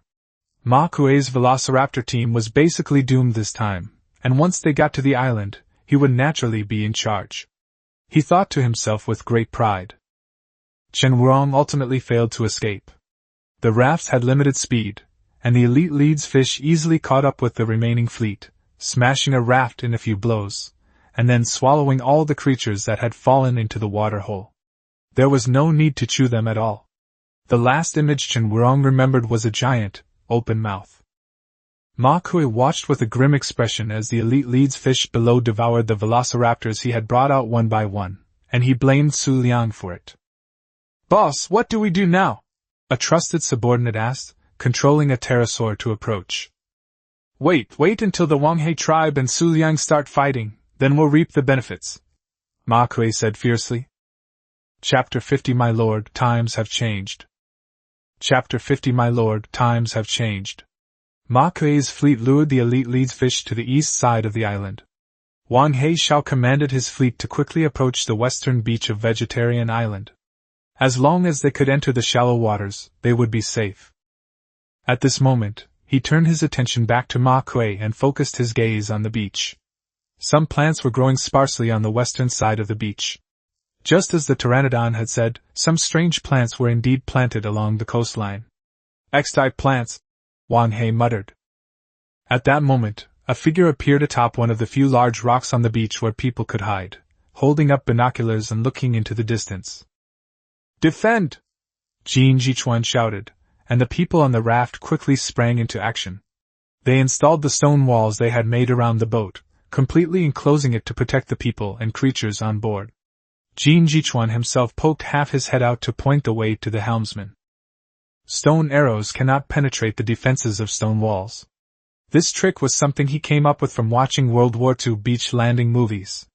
As long as they rushed onto the beach, they could break down one wall and release the velociraptors, Jin Jichuan thought smugly. Sunlight shone from behind, making the figure on the boulder glitter. This guy was wearing a suit of iron armor. He was really rich. There were no iron mines around his tribe. He could only get a little bit when collecting small stones from the riverbank, just enough to make iron tools. Thinking that these things would become his tribe's spoils of war in the future, he couldn't help but clench his fist excitedly. Next, he saw that the people on the boulder did not flee as the raft approached. Instead, they pulled out a long tube from somewhere, knelt down on one knee, and aimed it in his direction. This posture made him feel uneasy, so he turned around and shouted at the raft's helmsman to get out of the way. The helmsman's view was blocked by the stone wall, and he had no idea what was going on, standing there with a question mark in his eyes. A loud explosion rang out, and the stone wall on one side of the raft that was charging ahead was blown open. The people inside, who had been cowering to avoid the arrows, were stunned by the blast. Then, through the gap, they saw a golden figure on the boulder, holding a cannon barrel and pointing it directly at them. It was Xu Liang, who had already completed the second loading. "Sir, times have changed. Abandon ship!" After the explosion, Wang Heixiao, who was on the raft behind, leaned out and saw what was happening. His survival experience over the past few days made him immediately order the raft to be abandoned. The raft was too big a target and not flexible enough to turn, so it was impossible to avoid the rocket launcher attack. He tore down the wall, mounted the dinosaur-infested that was parked on the boat, and jumped directly into the sea. The pteranodon riders who were resting on the boat also controlled their pteranodons to take flight, and the helmsman rode the last remaining velociraptor and jumped off as well. By this time, the people on the first raft were all gone. They had chartered the boat themselves and hadn't had time to make a ladder. Only those who reacted quickly escaped on pteranodons, while the rest were sent back to their hometowns by rocket launchers. Although the raft was destroyed and the people and 2 velociraptors on board were killed, the 3 pteranodons that were brought with them were unharmed. When the pteranodon riders saw that Xu Liang was alone, they immediately controlled their pteranodons to swoop down and take him away. "Hey, idiot!" Xu Liang chuckled and calmly began loading the rocket launcher, completely disregarding the pteranodons swooping down. Seeing that this guy didn't run away, the three riders were overjoyed. Although pteranodons were not good at fighting, they were confident of defeating him with three of them ganging up on him. The guy in front of them was so close. A sharp-eyed rider noticed that the strange plant on the beach moved. Its black, tentacle-like trunk bent towards the three riders, as if something was being squeezed out of the tentacles. With a hiss, a white object shot out from the tip of the tentacle. The object was as fast as lightning, and the three riders had no time to react. A scream came from the pteranodon beneath them, then its speed faltered, and the rider on its back was almost thrown off by the inertia. Thrusting sounds continued as several carnivorous plants that had entered range began to attack. The three riders desperately urged the pteranodon forward, but it was no use. They were slowed down by a debuff, and their speed was like that of a tortoise crawling. Two rockets flew over and blasted a pteranodon and its companion into pieces. Someone else appeared on the boulder at some point, and the two of them fired simultaneously, taking one of them down first. The remaining two riders gritted their teeth and jumped off the pterosaur's back. The ground was shallow sea, and even with the seawater and soft sand on the seabed cushioning their fall, they lost most of their health. With the ocean behind them, the two had nowhere to retreat but to rush towards the beach. However, it was all for naught. The area was still within the attack range of the man-eating plant. One person was hit by a spore, which not only greatly slowed him down but also poisoned him. His entire vision turned green. Two rockets with smoke coming from their rears came and took away the brave rider. Xu Liang stopped Lu Xiu from aiming at the pterosaur in the sky. Without a rider, the pterosaur was much less threatening, and the spores of the man-eating flower could take care of it. There was no need to waste rockets. This time, the preparation was insufficient, and not enough rockets were made. Ma Kuei saw all of this clearly from the sky. He was well aware that he hadn't launched an attack while Xu Liang was bombing the Black Tribe. Otherwise, those riders would have ended up like him. Not only did he get a swollen lump on the beach, but he also made Lu Xiu hide behind a rock until he failed to take the bait before calling for help. At this moment, Xu Liang below waved his rocket launcher at the remaining pterosaurs in the sky, which startled Ma Kuei and the others, who began to maneuver and take cover. "Is this Brother Kuei? Come down and have a seat," Xu Liang called out. "The velociraptors are all dead, and the four pterosaurs are no match for Xu Liang and his companion. Who knows what else this treacherous fellow is hiding? He hasn't seen either of the two eagles. Withdraw." Ma Kuei didn't reply, but told his men to leave. If they didn't leave now, they wouldn't have the stamina to fly back. They had suffered a small loss this time, but they had a clear understanding of Xu Liang's tribe's defensive deployment. Once they were ready, they would make a comeback. A loud crash came from the distant sea, and a huge tail emerged, slapping the surface and creating a splash. The remaining members of the Black Tribe who had jumped into the water were probably fed to the elite lead's fish. On the opposite shore, at the estuary, a dark figure emerged from the seawater. It was Wang Heishu riding a crocodile. Except for himself, all the people he had brought from the tribe had been wiped out. Those who jumped into the sea could not escape the pursuit of the elite lead's fish. Only he escaped by relying on the speed of the crocodile in the sea. He glanced back at the vegetarian island across the bay, his eyes flashing with hatred, then controlled the crocodile to swim upstream along the bay. "That's it!" Lu Xiu curled her lip in disdain as she watched Ma Kuei's departing figure. She knew that there were still 4 velociraptor squads on the island that hadn't been deployed yet, and these guys hadn't even completed the landing. "Let's check the spoils first." Xu Liang jumped off the boulder, mounted his second-generation velociraptor, and went to retrieve the bags from the 2 guys. Upon opening the package, I found they were all penniless, dressed in animal skin suits, their best weapon being a crossbow. The few rockets I fired were worth more than what they had on them. Next, we need to develop further and prepare for industrialization. We'll take out the industrial furnace and place it in the pre-prepared location. The appearance of this behemoth marks the beginning of the tribe's entry into the industrial age. He sent Lao Lu off on a giant eagle carrying an ankylosaurus to forge iron, while he used the remaining materials to make an industrial oven. Cement was starting to run out, but there was still plenty of polymer left. He made a few kettles and 2 ghillie suits. Next, he needed to figure out how to get cement and circuit boards. Industrial ovens, suitable for batch roasting, heat preservation, and providing lighting. Requires gasoline. Military water bottle. It can carry a large amount of water and is relatively lightweight. It's from the purple supply crate on the mountain. Old Lu returned with the ankylosaurus, threw a great sword to Xu Liang as soon as he landed, and then started moving iron into the industrial furnace, saying as he did so, "I've already mined all the metal ore on the mountain." Not enough. Xu Liang opened the industrial furnace and looked inside. It was completely insufficient to meet the demand. The next few items they needed to make required at least several hundred metal ingots, plus cement. "I have to go out and make a trip." "Where to? Where to?" Lu Xiu asked excitedly. "Nobody likes the boring work of logging and mining. Shouldn't we bring back a few mining slaves?" Xu Liang stroked his chin and pondered. "Don't rush, let's prepare first." Xu Liang thought for a moment, then threw out the creatures he had captured earlier, preparing to start breeding the second generation. Excited cries from the creatures echoed through the valley once again. 2 days later the two, having made thorough preparations, set off again on their Argentinian giant eagles, heading towards the Green Arkansas. The two hostile tribes in the vicinity had just suffered heavy losses, and would likely need some time to recover. Humans can be resurrected, but creatures cannot. If a creature dies, you have to capture it again, and if it lives, you have to breed it again, both of which take time. So this time, the two set off together again. Arriving at the Green Ark, the surroundings were still the same as before.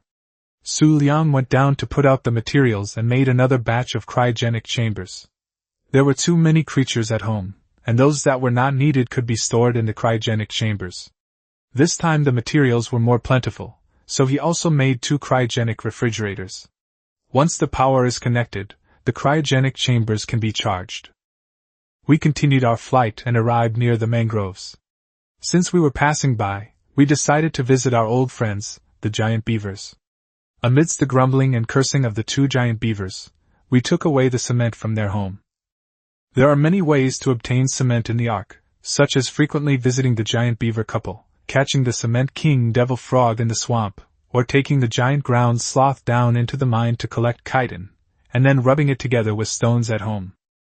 Xu Liang chose the third option, using the giant ground sloth to enter the poison gas mine. After killing insects, the giant ground sloth will gain an insect killer buff, which provides a huge damage reduction and damage bonus, making it very powerful.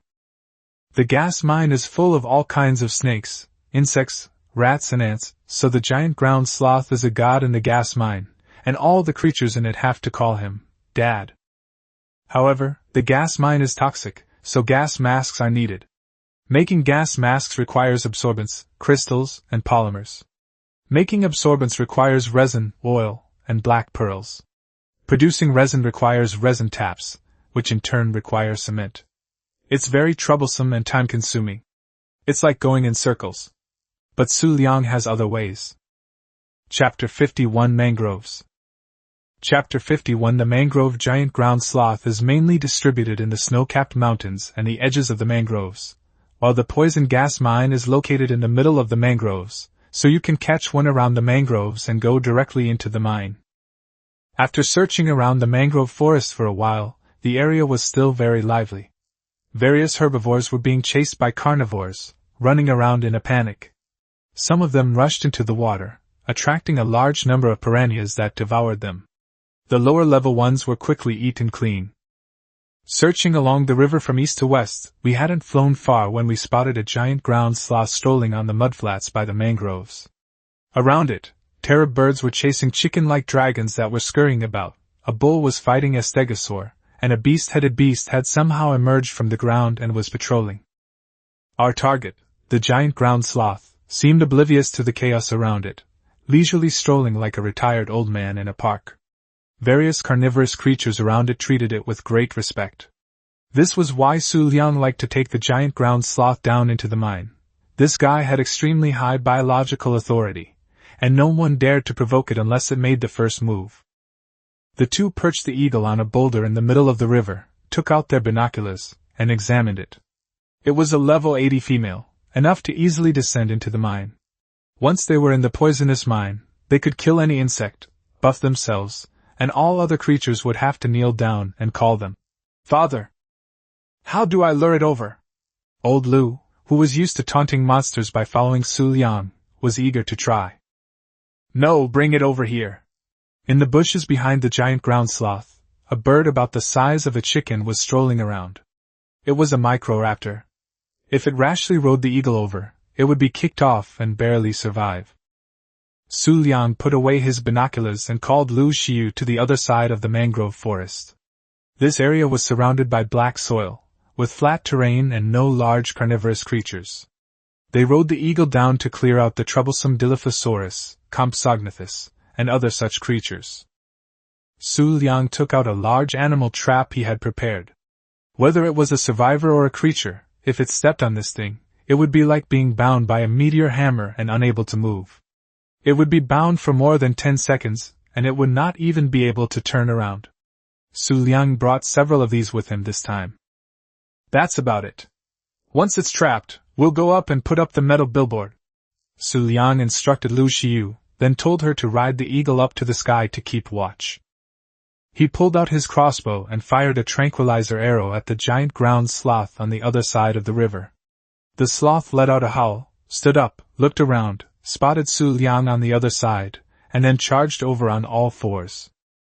Xu Liang calmly loaded another round, ensuring the giant ground sloth's hatred was directed at him. The black mudflats extended far into the water, narrowing the river. The giant ground sloth used its dog paddle to cross the river in a few strokes and charged towards Xu Liang. It had barely stepped onto the black soil and taken a few steps when, with a loud snap, it was caught in a bear trap. The all-metal trap was incredibly stable. No matter how much it struggled, it was useless.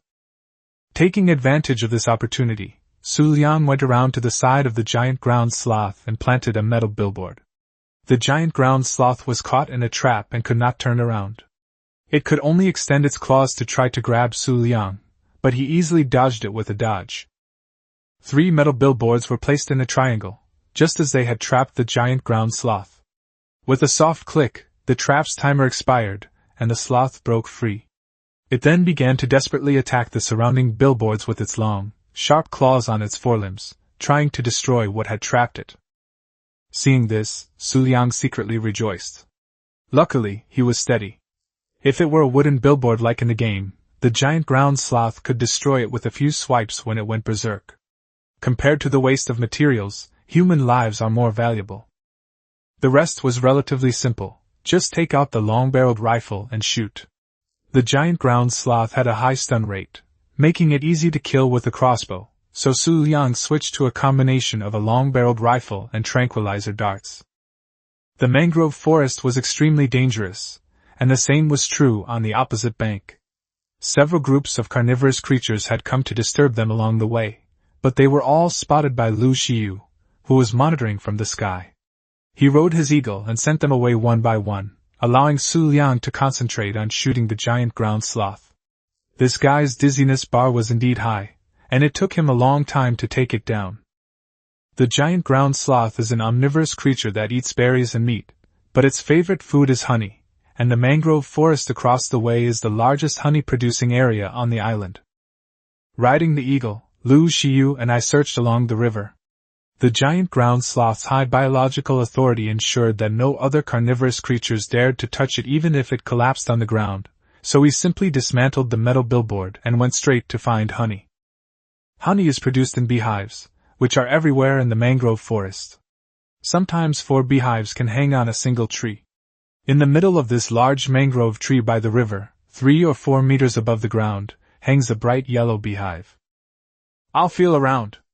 If things don't look right, you can ride the eagle and carry me away, Xu Liang said to Lu Xiu, who was standing to the side, after observing for a while and finding no danger.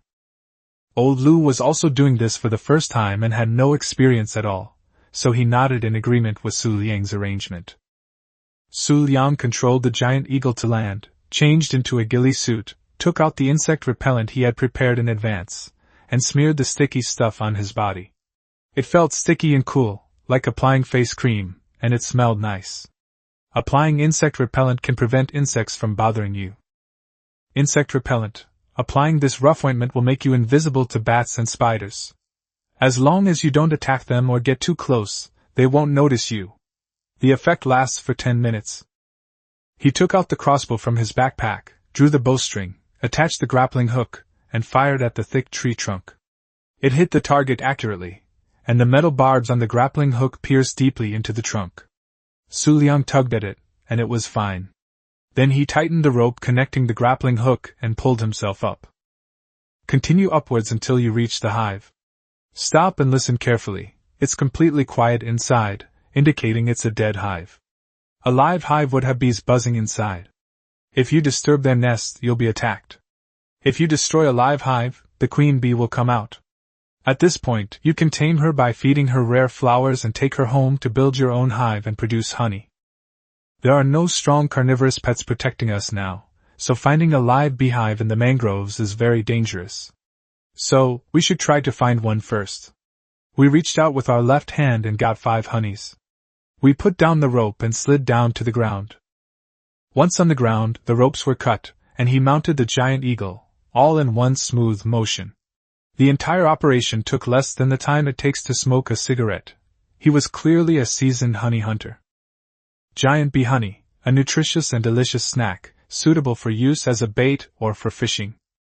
Go back and activate the triple taming bonus, throw 2 jars of honey into the giant ground sloth's backpack, ride the giant eagle around again, and find a level 70 male giant ground sloth. Perfect, I'll pair it up with this one. I knock it out using the same method as before and throw honey into it. Before dark, the 2 giant ground sloths were tamed. While they got up, Xu Liang went to visit the giant beaver couple again. The giant beaver couple on the west side had forgotten the pain of the last time and rebuilt their nest. Amid the cursing and swearing of the giant beaver couple, Xu Liang borrowed cement from their nest. The 2 rode an eagle to a cliff platform opposite the mangrove forest, lit a campfire, and spent the night there. The next morning, just as the sky began to lighten, the 2 had finished packing, eaten and drunk their fill, and headed to the poisonous gas mine located in the middle of the mangrove forest. Flying southwest towards the mangrove forest, the sky began to brighten as time passed. Artificial sunlight shone on the 2 of them. Lu Xiu peered down and saw thick, densely packed mangrove trees with intertwined, lush leaves that blocked out the light. The forest remained dark, with occasional calls from creatures. With a whoosh, a giant creature sprang out from under the leaves, startling Lu Xiu so much that he almost fell off the giant eagle's back.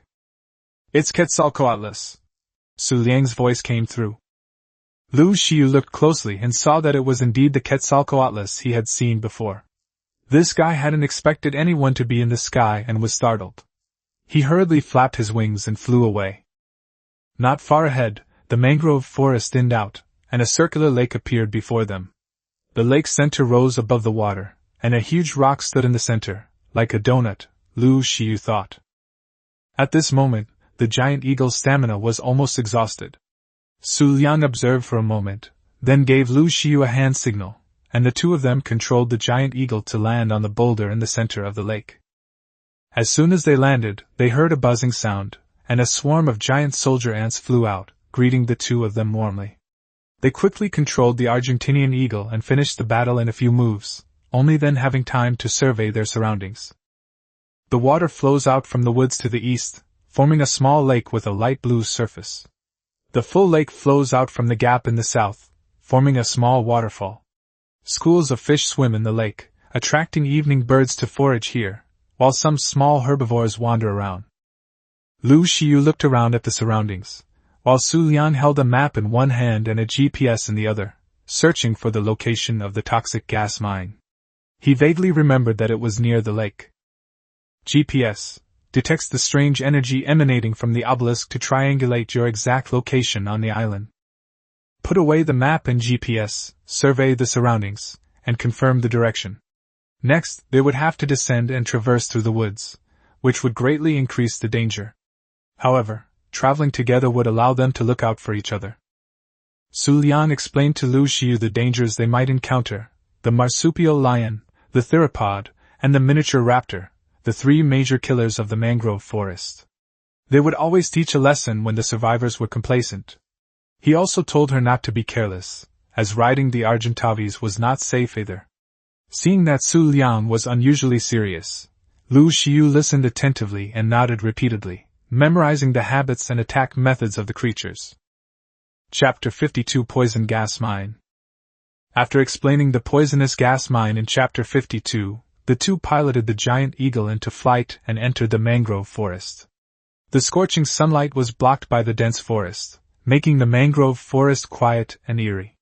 Due to the obstruction of the trees, the two could only fly at a reduced speed, one in front of the other.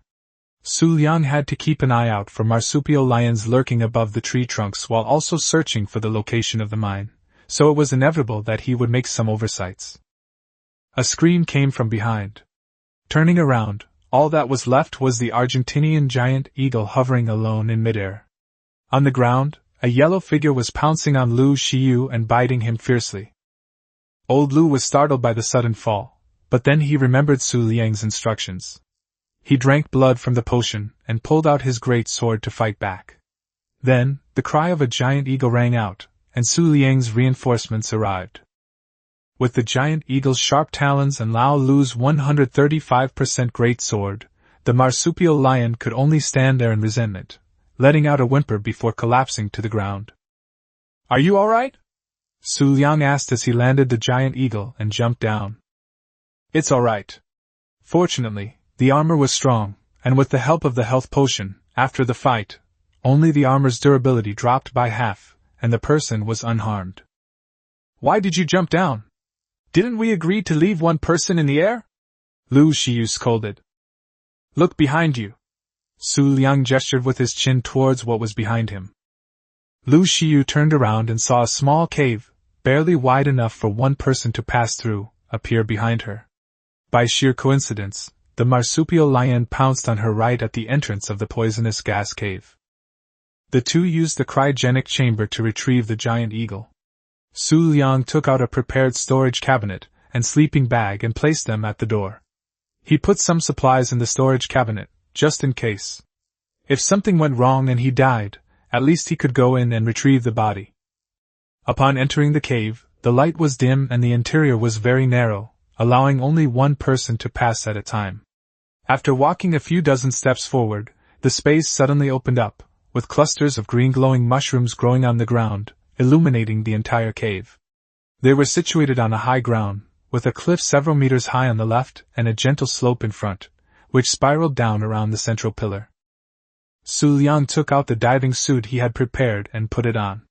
The gas mine was extremely toxic, and he would lose blood if he went any further. Although he couldn't afford a gas mask, he would be fine if he wore a diving suit and breathed the oxygen from the oxygen tank. After getting dressed, the two descended the slope. The ground was covered with green glowing mushrooms, which looked very eerie. They guessed that the poison gas was emanating from these mushrooms. At the bottom, there was a hole that could only be passed by one person at a time. They took out their binoculars and looked inside. A level 135 Titan python was lying in ambush inside, ready to give the person who came in a surprise. The opening was too narrow for the giant ground sloth to pass through, but this didn't stump Xu Liang. She told Lu Xiu to wait a moment, grabbed the cryogenic chamber containing the giant ground sloth, ran at full speed to the opening, and threw the giant ground sloth inside. Before the ambushing titanoboa could react, a chubby figure appeared in front of it, and the memories hidden in its genes told it not to mess with this guy. Then a whistle rang out, and the enormous creature swung its massive claws fiercely at the titanoboa. After dealing with the titanoboa, the two entered the cave. Xu Liang rode the giant ground sloth that he had thrown out, and Lu Xiu threw out another one. The cave was very narrow, and the giant ground sloths could barely pass through, so Xu Liang and Lu Xiu went into the cave one after the other. After taking a few steps forward, a dense swarm of creatures appeared: spiders, giant dragonflies, titanoboa, millipedes, and agate snails, each of them reaching level 3 or 400. These creatures gathered together, emitting a buzzing sound that sent chills down one's spine. Xu Liang calmly guided the giant ground sloth into the swarm of insects. Due to the giant ground sloth's high biological authority, these creatures ignored it. In addition to scratching people with its claws, the giant ground sloth also has a skill of slamming the ground with its thick forelimbs, which can attack in an area and is very useful. Pay special attention to the giant millipede here. This creature can spit venom, and if a survivor is hit by it, their armor will be completely destroyed immediately, a process commonly known as stripping off their clothes. The venom is filled with poison gas, and being stripped of one's clothes means certain death. However, the giant ground sloth is so large that it can block the thick phlegm from most angles. Despite the terrifying scene, Lu Xiu remained fearless, riding another giant ground sloth behind Xu Liang. Xu Liang made a 3, 2, 1 gesture, and the two giant ground sloths began pounding the ground. The first insect was killed, and the giant ground sloths emitted a yellow mist from their faces, which was the buff effect of the insect killer. With the mate bonus and the insect killer buff, the two giant ground sloths quickly wiped out all the snakes, insects, and rodents in the area, only suffering minor scratches themselves. Their levels jumped more than 20 times, and they increased the giant ground sloth's health to 8,000 points, putting all the rest into melee damage. After checking their inventory, they found that they had more raw meat and chitin than they could count. As they continued forward, the cave entrance narrowed, making it impossible for the giant ground sloth to pass. Ahead lay a wide space with a pool in the middle. The water was an eerie green, and Xu Liang knew that drinking from it would be fatal. Moreover, he knew that it was teeming with leeches. Xu Liang had Lao Lu put away the giant ground sloth and stand behind him, then activated his taunt. Instantly, all the creatures in front of him came to a boil, buzzing and rushing towards him. Xu Liang then manipulated his giant ground sloth to block the cave entrance, and kept pounding the ground, quickly slaughtering all the creatures. Lu Xiu withdrew his supernatural powers, carefully reached out from beside Xu Liang's giant ground sloth, and threw out the cryogenic chamber containing his own giant ground sloth. With a soft thud, the giant ground sloth jumped out. Lu Xiu peeked out and, after confirming there was no danger, ran over in a flash, plopped down on his giant ground sloth, and then Xu Liang took over. After the organism was taken into the cryogenic chamber, its belongings fell out. Xu Liang picked up the chitosan and put it in his backpack, throwing away the rest. The cave is very large, with two paths. On the left, the walls ripple with regular patterns, shimmering as if breathing. At the end of the lake ahead, there is another path where you can see an ancient monitor lizard lying on the cave ceiling. "Which way?" Lu Xiu asked, his voice muffled. "Let's go to the left. Actually, both sides are the same, they both lead to the bottom." Riding the giant ground sloth into the left passage, after about 10 steps forward, another space appeared, with a pool in the middle, teeming with creatures. This time, with experience, Xu Liang had Lao Lu activate his supernatural powers, and the two of them only needed to control the giant ground sloth to pound the ground. After clearing out the creatures from the cave, there were 3 forks in the path. Xu Liang took the middle one, passed through the passage, and came to an open space. The space was covered with spider silk, and there were some red, glowing eggs on the walls on both sides, which looked like spider eggs. After clearing the cave, another fork in the road appeared ahead. The left entrance was smaller, while the right entrance was more spacious. There was also a tin box at the right entrance, which was clearly Helena's notebook. Upon opening it, I found it was Titanosaur's notebook. This creature was the largest creature on the ark, as big as a mountain, with a starting health of millions. To tame it, you could only stun it with cannons. After taming it, you couldn't feed it, mate with it, or put it in a cryogenic chamber. You could only wait for it to slowly starve to death. If Xu Liang remembered correctly, the location of the artifact should be in front of this notebook. The two continued forward, and the cave became narrower, so they had to put away the giant ground sloth. They walked forward for another 10 steps or so without encountering any creatures, but they could vaguely hear a buzzing sound. As they continued forward, the buzzing sound grew louder and louder, and spatial ripples appeared at the corner ahead, undulating with the buzzing sound as if the surrounding space was being distorted. "This is it," Xu Liang was now certain. He led Lu Xiu around the corner, and discovered the source of the sound. An object made of an unknown material was floating in the center of the cave, emitting a buzzing sound as if it were breathing. The artifact was entirely black, but it was covered with mysterious patterns, with a faint red light emanating from the center of the patterns, which stained the surrounding area with a layer of blood. Xu Liang was about to step forward when Lu Xiu grabbed him, clearly worried about the thing in front of him. In third-rate horror movies, when a man named Xiao Shui takes something unknown, it usually leads to a terrifying story. "It's alright, don't worry." Xu Liang smiled at her, stepped forward, took the artifact off and put it in his backpack. As the artifact disappeared, with a whoosh, all the strange phenomena around them vanished. Lu Xiu looked around warily, and only when she found that nothing had happened did she feel relieved. Having obtained the artifact, Xu Liang wasn't in a hurry to go back.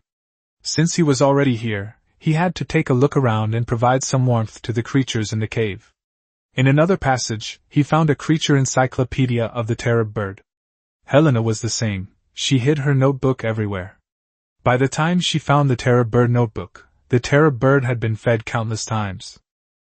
I continued wandering around the mine a few more times and picked up a few treasure chests. The treasure chests in the mine were different from the supply crates dropped from the air. They were inverted triangular boxes, made of some unknown material, floating on a black base. They were also distinguished by color and quality, just like the supply crates. Moreover, the items inside the mine treasure chests were of much higher quality than those in the supply crates. After a thorough search, I obtained quite a few good items, especially a finished epic Tyrannosaurus Rex saddle with an armor rating of 102.6. It's a pity it wasn't a blueprint, otherwise I could have mass-produced it. Having obtained the item, the two returned to the cave entrance. It was already night outside, pitch black, and the mangrove forest was even more terrifying at night, especially with the Truden. These creatures would go berserk at night, attacking people in groups of 3 or 5. If a marsupial lion were to pounce on someone and land right in the middle of a Truden pack, that would be a real disaster. So the two of them simply built a campfire on the slope at the cave entrance. There was a gentle breeze blowing in from the cave entrance, so there was no poisonous gas. With 2 burly and strong ground sloths acting as bodyguards, they took out some high-quality raw meat and started roasting it. Chapter 53 Aerial Formation. Chapter 53 Aerial Formation. The next day, the two cautiously peered into the cave for a long time. After confirming that there was no danger, they ran out of the cave and quickly threw out the cryogenic chamber containing the second-generation Argentine giant eagle. The giant eagle hopped and, as usual, defecated. They rode the eagle and climbed vertically up to the top of the mangrove tree before turning and flying towards the great volcano. Besides paying a polite visit to the giant beaver couple and entering the poisonous gas mine to obtain chitin, another purpose of this trip was to mine metals.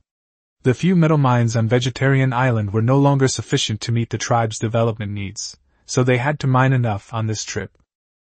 The area around the volcano and in its crater is rich in metal deposits, but the terrain is not peaceful, and scorpions, dogs, saber-toothed tigers, Argentavis magnificens, and even Tyrannosaurus rex can be found there. However, Xu Liang had already made preparations. When the two arrived at the southern slope of the volcano, they immediately threw out several cryogenic chambers. In addition to the second-generation Argentavis they were riding, they also brought 4 more.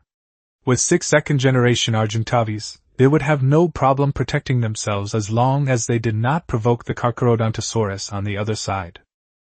Throw out the Ankylosaurus to push the iron. Even if it is a large piece of rich ore, it only takes a few swings of the Ankylosaurus tail to collect it. Once the Ankylosaurus's load capacity is full, transfer the metal ore to a giant eagle. All 4 second-generation giant eagles are main load-bearing transport aircraft, specially designed for carrying cargo.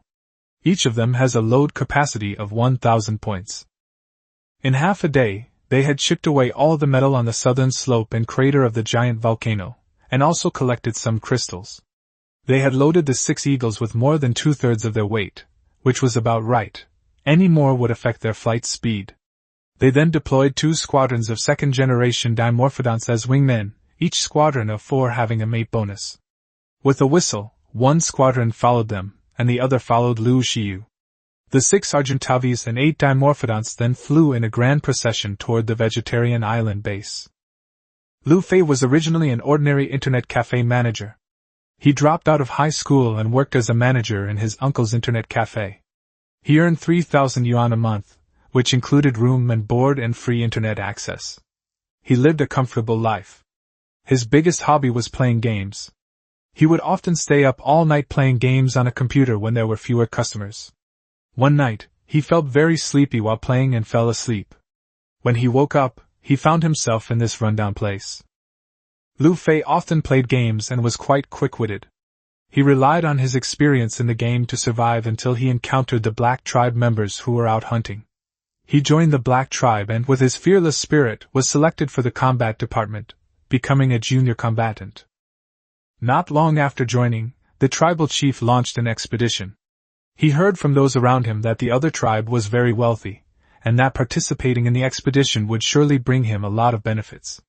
However, he had just joined and hadn't even been assigned a mount yet, so such good fortune was naturally out of his reach. The tribe selected Jin's trusted confidants, and brought along most of the tribe's mounts. To everyone's surprise, less than a day after they left, people started coming back to life, all sighing and complaining. Lu Fei felt that this expedition had probably failed. As expected, by evening, the tribal chief returned on his last remaining mount, the dinosaur-infested.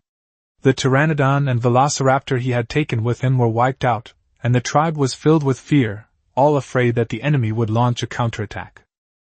The next day, the combat team members were reassigned to find suitable mounts again.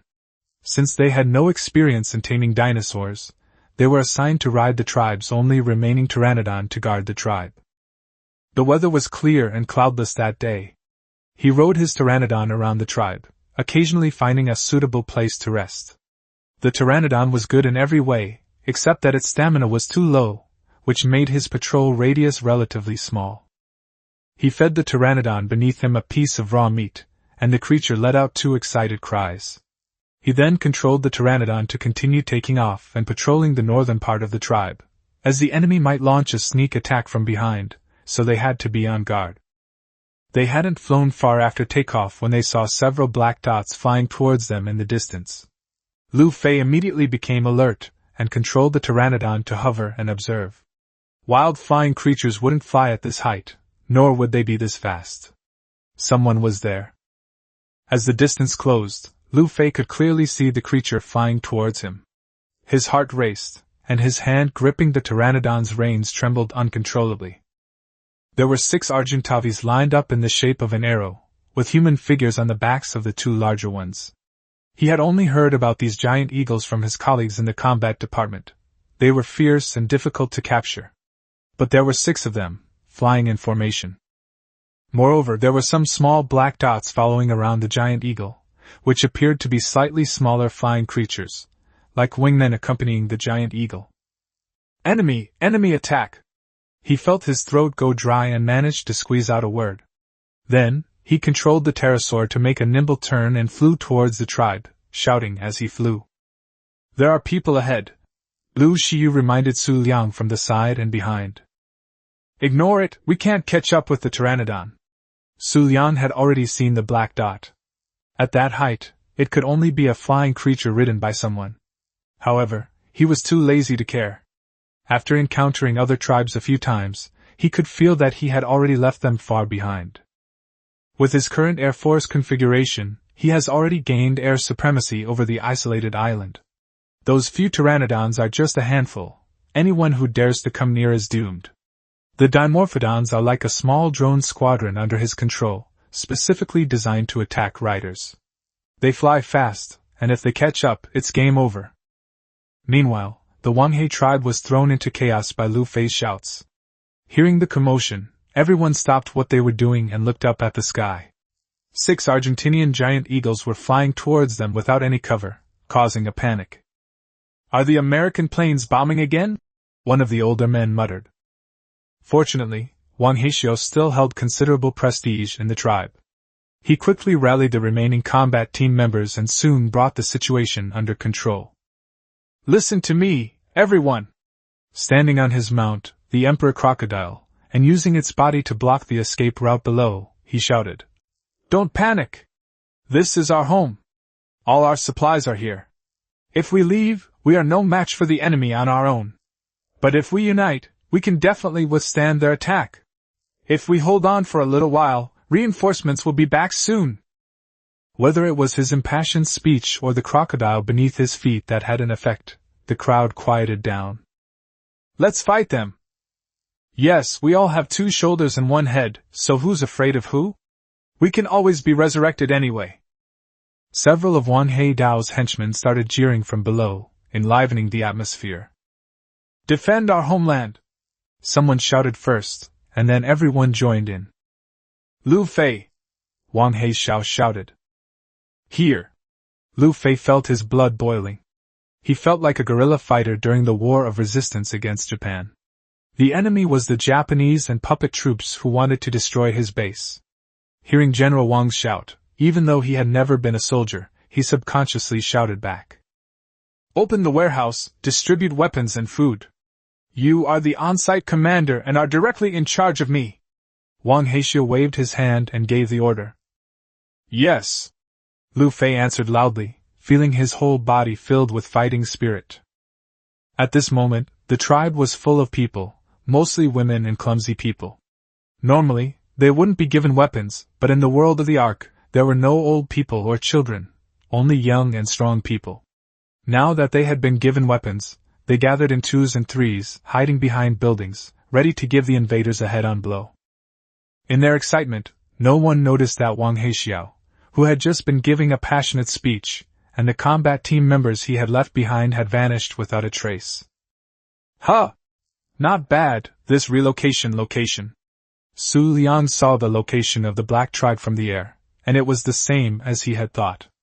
All he had to do was set up a few more automatic turrets, and it would be perfect.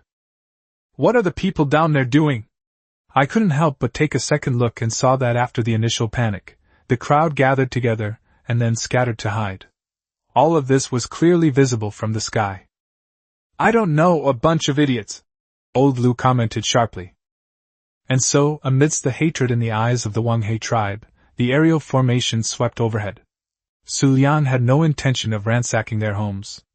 The entire tribe's possessions were worth less than the medal or on his Argentine giant eagle. Even a landlord wouldn't steal a beggar's food.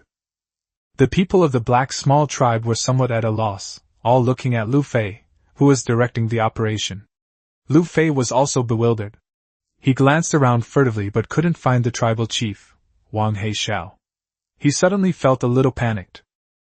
Just then, applause rang out from the tribe's exit, and Wang Heixiao, who had disappeared, emerged, followed not only by the Emperor Crocodile but also by the combat team members he had sent out. Wang Heixiao made a downward gesture, and the applause stopped. The enemy was frightened away by the indomitable fighting spirit of our tribe. I had already found members of the combat team to give them a head-on blow, but they saw through my plan. We won! After he finished speaking, he started clapping again, and Minister Kim of the combat department followed suit, followed by scattered applause from below. Wang Heixiao made another downward gesture, and the sparse applause stopped. He gave Jin Jichuan a special wink, and then the combat team members went forward to collect the weapons and food. Everyone resumed their work as if nothing had happened. Jin Jichuan waved to Lu Fei, who was standing there dumbfounded. Lu Fei ran over, and Jin Jichuan whispered something in his ear. Lu Fei nodded repeatedly, then rallied and took off on his pteranodon to begin his patrol. Chapter 54 Catching Fish. Chapter 54 Catching Fish. The instigator of this series of events was completely unaware, and had already flown home. This trip had been very fruitful. Cement and metal would not be in short supply for a while. He threw the metal ore into the industrial furnace, added gasoline, and lit it. With a bang, the furnace was ignited, and flames spilled out from the gaps in the metal, causing the temperature of the entire room to rise considerably. Next, a large number of circuit components will be needed. These components can be made using pearls and refined iron ingots on a machine tool. This method requires a lot of pearls, so it's not as fast as killing Techron. So Xu Liang arranged for Lu Xiu to go out and find a male tech Parasaurolophus to keep his little black dog company, so that they could breed and obtain a large number of circuit components. Old Lu was a straightforward man. Without saying a word, he took the things, rode the giant eagle, and went out. Remember to catch it and tame it. Xu Liang shouted from behind. Okay. Having a helper in the tribe is great. It frees up your hands to tame the fish dragons. The vegetarian island is surrounded by the sea, so building a powerful navy is essential. The island has 3 artifacts and underwater caves, and without strong aquatic creatures, going down there is suicide. There were ichthyosaurs in the bay in front of the base. Xu Liang deliberately did not disturb them, waiting for the right opportunity to tame them. Ichthyosaurs may look sharp-snout and have sharp teeth, but they are peaceful and docile creatures. They are similar to dolphins, friendly to humans, and very curious. If a survivor appears around them, they will not only not run away but will also come over to watch you. If they are hit, they will not fight back but will only run away. It was afternoon, the sun was shining brightly, and the temperature was high. I walked a few steps on the shallow beach through the cold seawater and saw 2 ichthyosaurs playing in the water. I took out my binoculars and took a look. One was male and the other was female. One was level 45 and the other was level 65. They made a perfect pair. The bay in the middle of Vegetarian Island wasn't very deep, so Xu Liang decided not to wear a diving suit and went straight into the deep water to swim. The cool seawater felt very comfortable. He heard a gurgling sound from the side and turned his head to see 2 ichthyosaurs approaching, blinking their little eyes and looking at Xu Liang curiously. This is also why the water is more dangerous. Aquatic creatures swim much faster than humans, and unlike land creatures, they don't make any footsteps. They often appear silently behind you. When I was playing Ark, I would often turn my head in the deep sea and a huge mouth would appear, which was very scary. He reached out and gently stroked one of the ichthyosaurs. The creature made a gurgling sound, clearly enjoying it. He took out some high-quality raw meat that he had prepared, and the ichthyosaur swallowed it whole without hesitation. Then it let out a happy cry and circled around Xu Liang. With a triple taming speed up, a low-level ichthyosaur can be tamed with just a piece of high-quality raw meat. Take out another piece and tame them together. Put the prepared ichthyosaur saddle on both of them. Ichthyosaurs are not large, and the saddle is straddled, so the rider can sit astride the ichthyosaur's back. The straddled saddles in the Ark all support mounted archery. I rode the ichthyosaur and swam around the bay. This guy must be the fastest fish on the island. With the speed boost on, it swam very fast in the bay, wagging its little tail. Just as they were having fun, a cry of an eagle came from the sky. Lu Xiu returned riding a giant eagle, carrying a tech Parasaurolophus. She controlled the giant eagle to throw the bewildered Parasaurolophus onto the beach, and jumped off before the giant eagle had even landed properly, running to the shore. What is this? Can I play with it? Play however you like. Xu Liang waved his hand generously, and a whistle brought over another ichthyosaur. I'm entrusting the tech Parasaurolophus to you. Lu Xiu cheered and couldn't wait to ride the ichthyosaurus, darting through the water. Old Lu brought back this tech Parasaurolophus, which was entirely black except for its white limbs. The color scheme was quite something. 2 tranquilizer arrows were enough to take down this low-level tech Parasaurolophus. In the time it takes to smoke a cigarette, the tech Parasaurolophus was tamed. Since its color scheme was so classic, let's name it Kun Kun. Next, Kun Kun and Xiao Heizi were arranged to reproduce offspring. Once they were mature, they were slaughtered to obtain a large number of circuit components, oil, and scrap metal. This process was repeated continuously until even the unique light emanating from Kun Kun's body from Tech Bio dimmed considerably. Finally, they gathered a large number of circuit components and first built a generator and a chemical experiment table. Generator, a large machine that converts gasoline into electricity. Chemical experiment table, for the efficient conversion of various chemical substances. Xu Liang obtained a large amount of chitin from the poison gas mine last time, but the fully automatic grinder was too slow, almost like a snail. With the chemical experiment table, the speed of making cement can be increased 100-fold. Like the grinder, the chemical experiment table can also be used to mass-produce gunpowder in addition to cement, thus solving the bullet problem. With the power on, the cryogenic freezer can now be used. All the cryogenic chambers are placed inside the freezer and taken out when needed. Unused creatures are also stored inside. Creatures in the cryogenic chamber can slowly gain experience just like they do outside. This has cleaned up the noisy environment in the house. The metal mine in the back mountain should have respawned by now. I sent Lao Lu, who had had his fill of playing, to mine iron. I used the remaining metal ingots from the furnace to make 2 refrigerators, 2 sets of riot gear, and 2 riot shields. Now, when I go out, my protection level will be increased by another level. The riot gear is as its name suggests. It looks like the armor worn by the police riot squad. It comes with a level 3 helmet, and each item adds 15 points to the 100 points of armor of the iron armor. It can be considered the top-tier armor set that can be crafted. Old Lu, let's go to sea. The rate at which metal is consumed is too fast even for industrial furnaces. There is still a large amount of metal being smelted. Xu Liang waited for Lu Xiu to return with the metal, called her, and prepared to go to sea. What? Old Lu was being kept busy by Xu Liang, and was practically a tool. Let's go shark hunting. Bring wetsuits, bring several sets. We don't need the long-barreled rifle, we can't use it in the water, Xu Liang said, pointing to the storage locker at the far end. 2 wetsuits were already prepared inside. Lu Xiu quickly changed into them and followed them to the beach. Xu Liang whistled to summon the fish dragons from the bay, and the 2 of them mounted them and swam towards the entrance of the bay. Once outside the bay, the seabed drops vertically downwards, forming an underwater cliff. Below, it's pitch black and bottomless. Xu Liang peered out and felt as if some giant creature was lurking in the darkness. The surrounding water pressure made it hard for him to breathe, and boundless fears seemed to be threatening to engulf him. At the crucial moment, Lu Xiu rode the fish dragon around from behind. Unable to speak in the water, she waved her hand in front of Xu Liang's eyes, which brought him back to his senses. In fact, Xu Liang had thalassophobia and felt terrified and breathless when facing the dark deep sea alone. This was why he waited for Lu Xiu to go into the sea with him. In the past, he could just follow a bunch of friends and fish in the water, but now he can't. Old Lu has no idea how to navigate the sea, so he has to force himself to overcome his fear. Lu Xiu didn't have any fear of the deep sea. On the contrary, she quite liked the ocean. Seeing Xu Liang come to his senses, she breathed a sigh of relief. However, she then saw Xu Liang's face turn to fear. He pointed behind him, then controlled the fish dragon to make a nimble turn and slip away.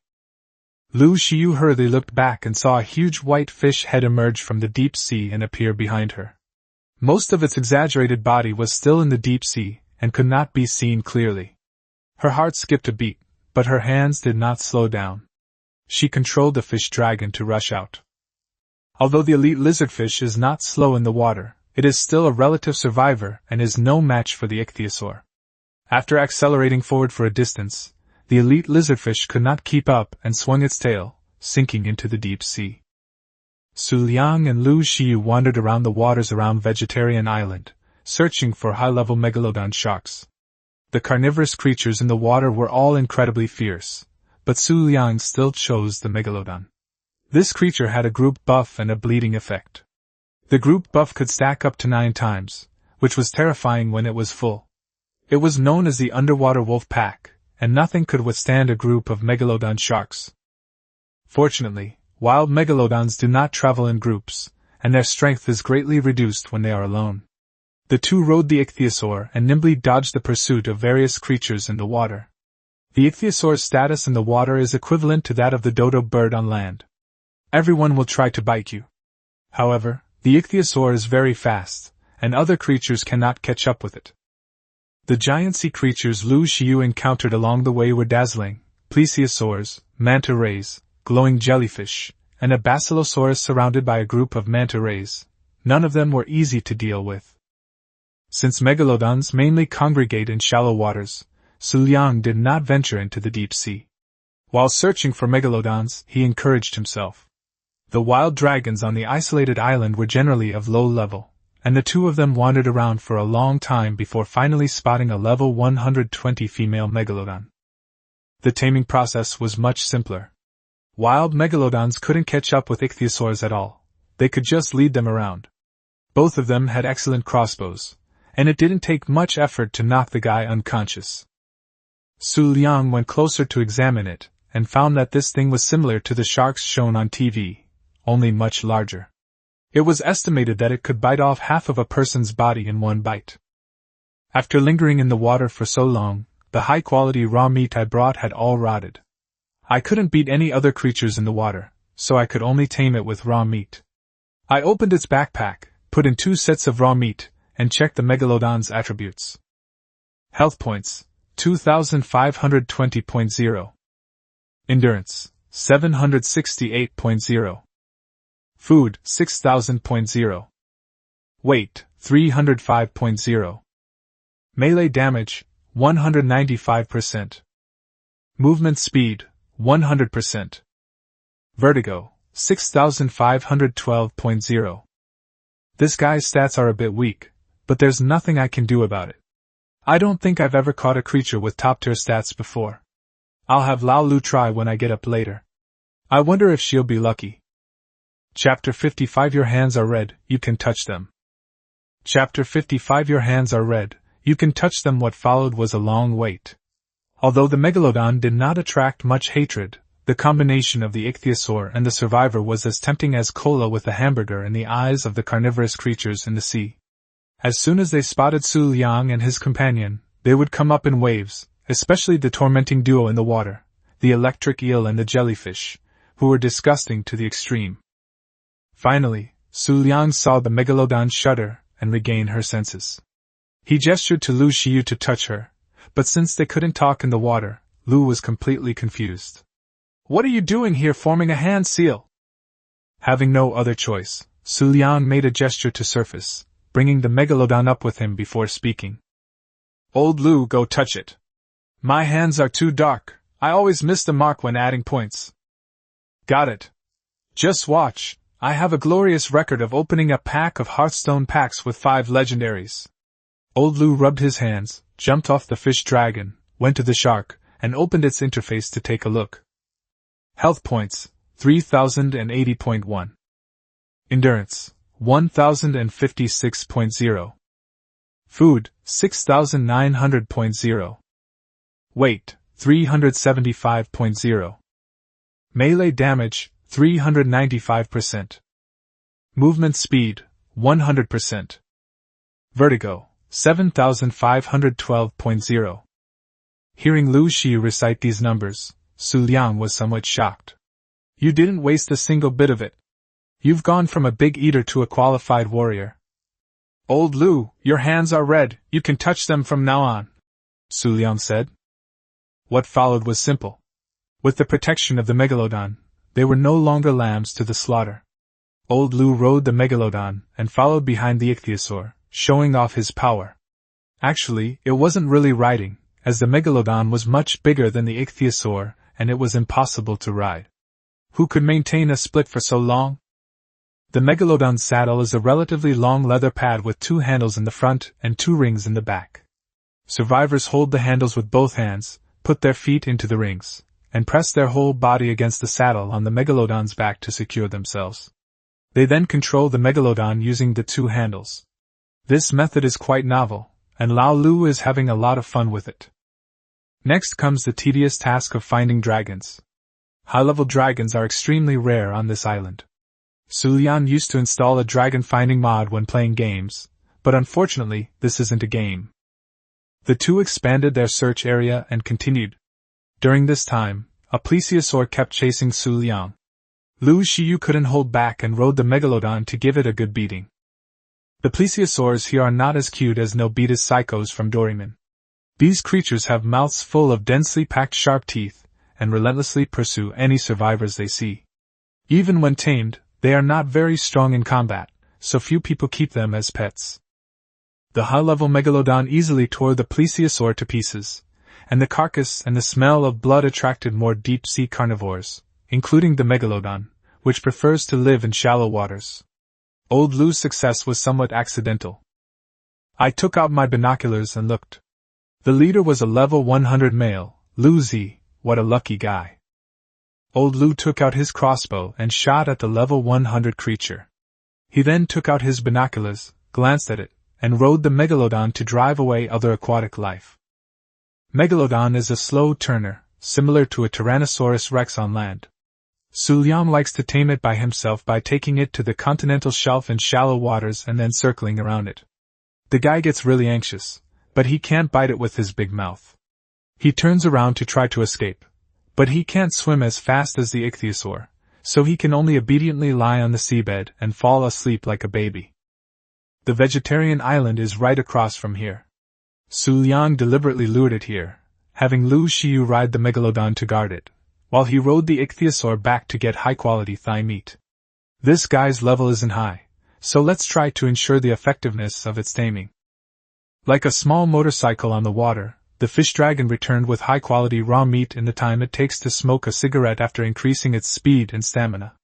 Xu Liang did not go forward directly, but instead gave the high-quality raw meat to Lu Xiu and let her touch it. After all, our old Lu has good hands.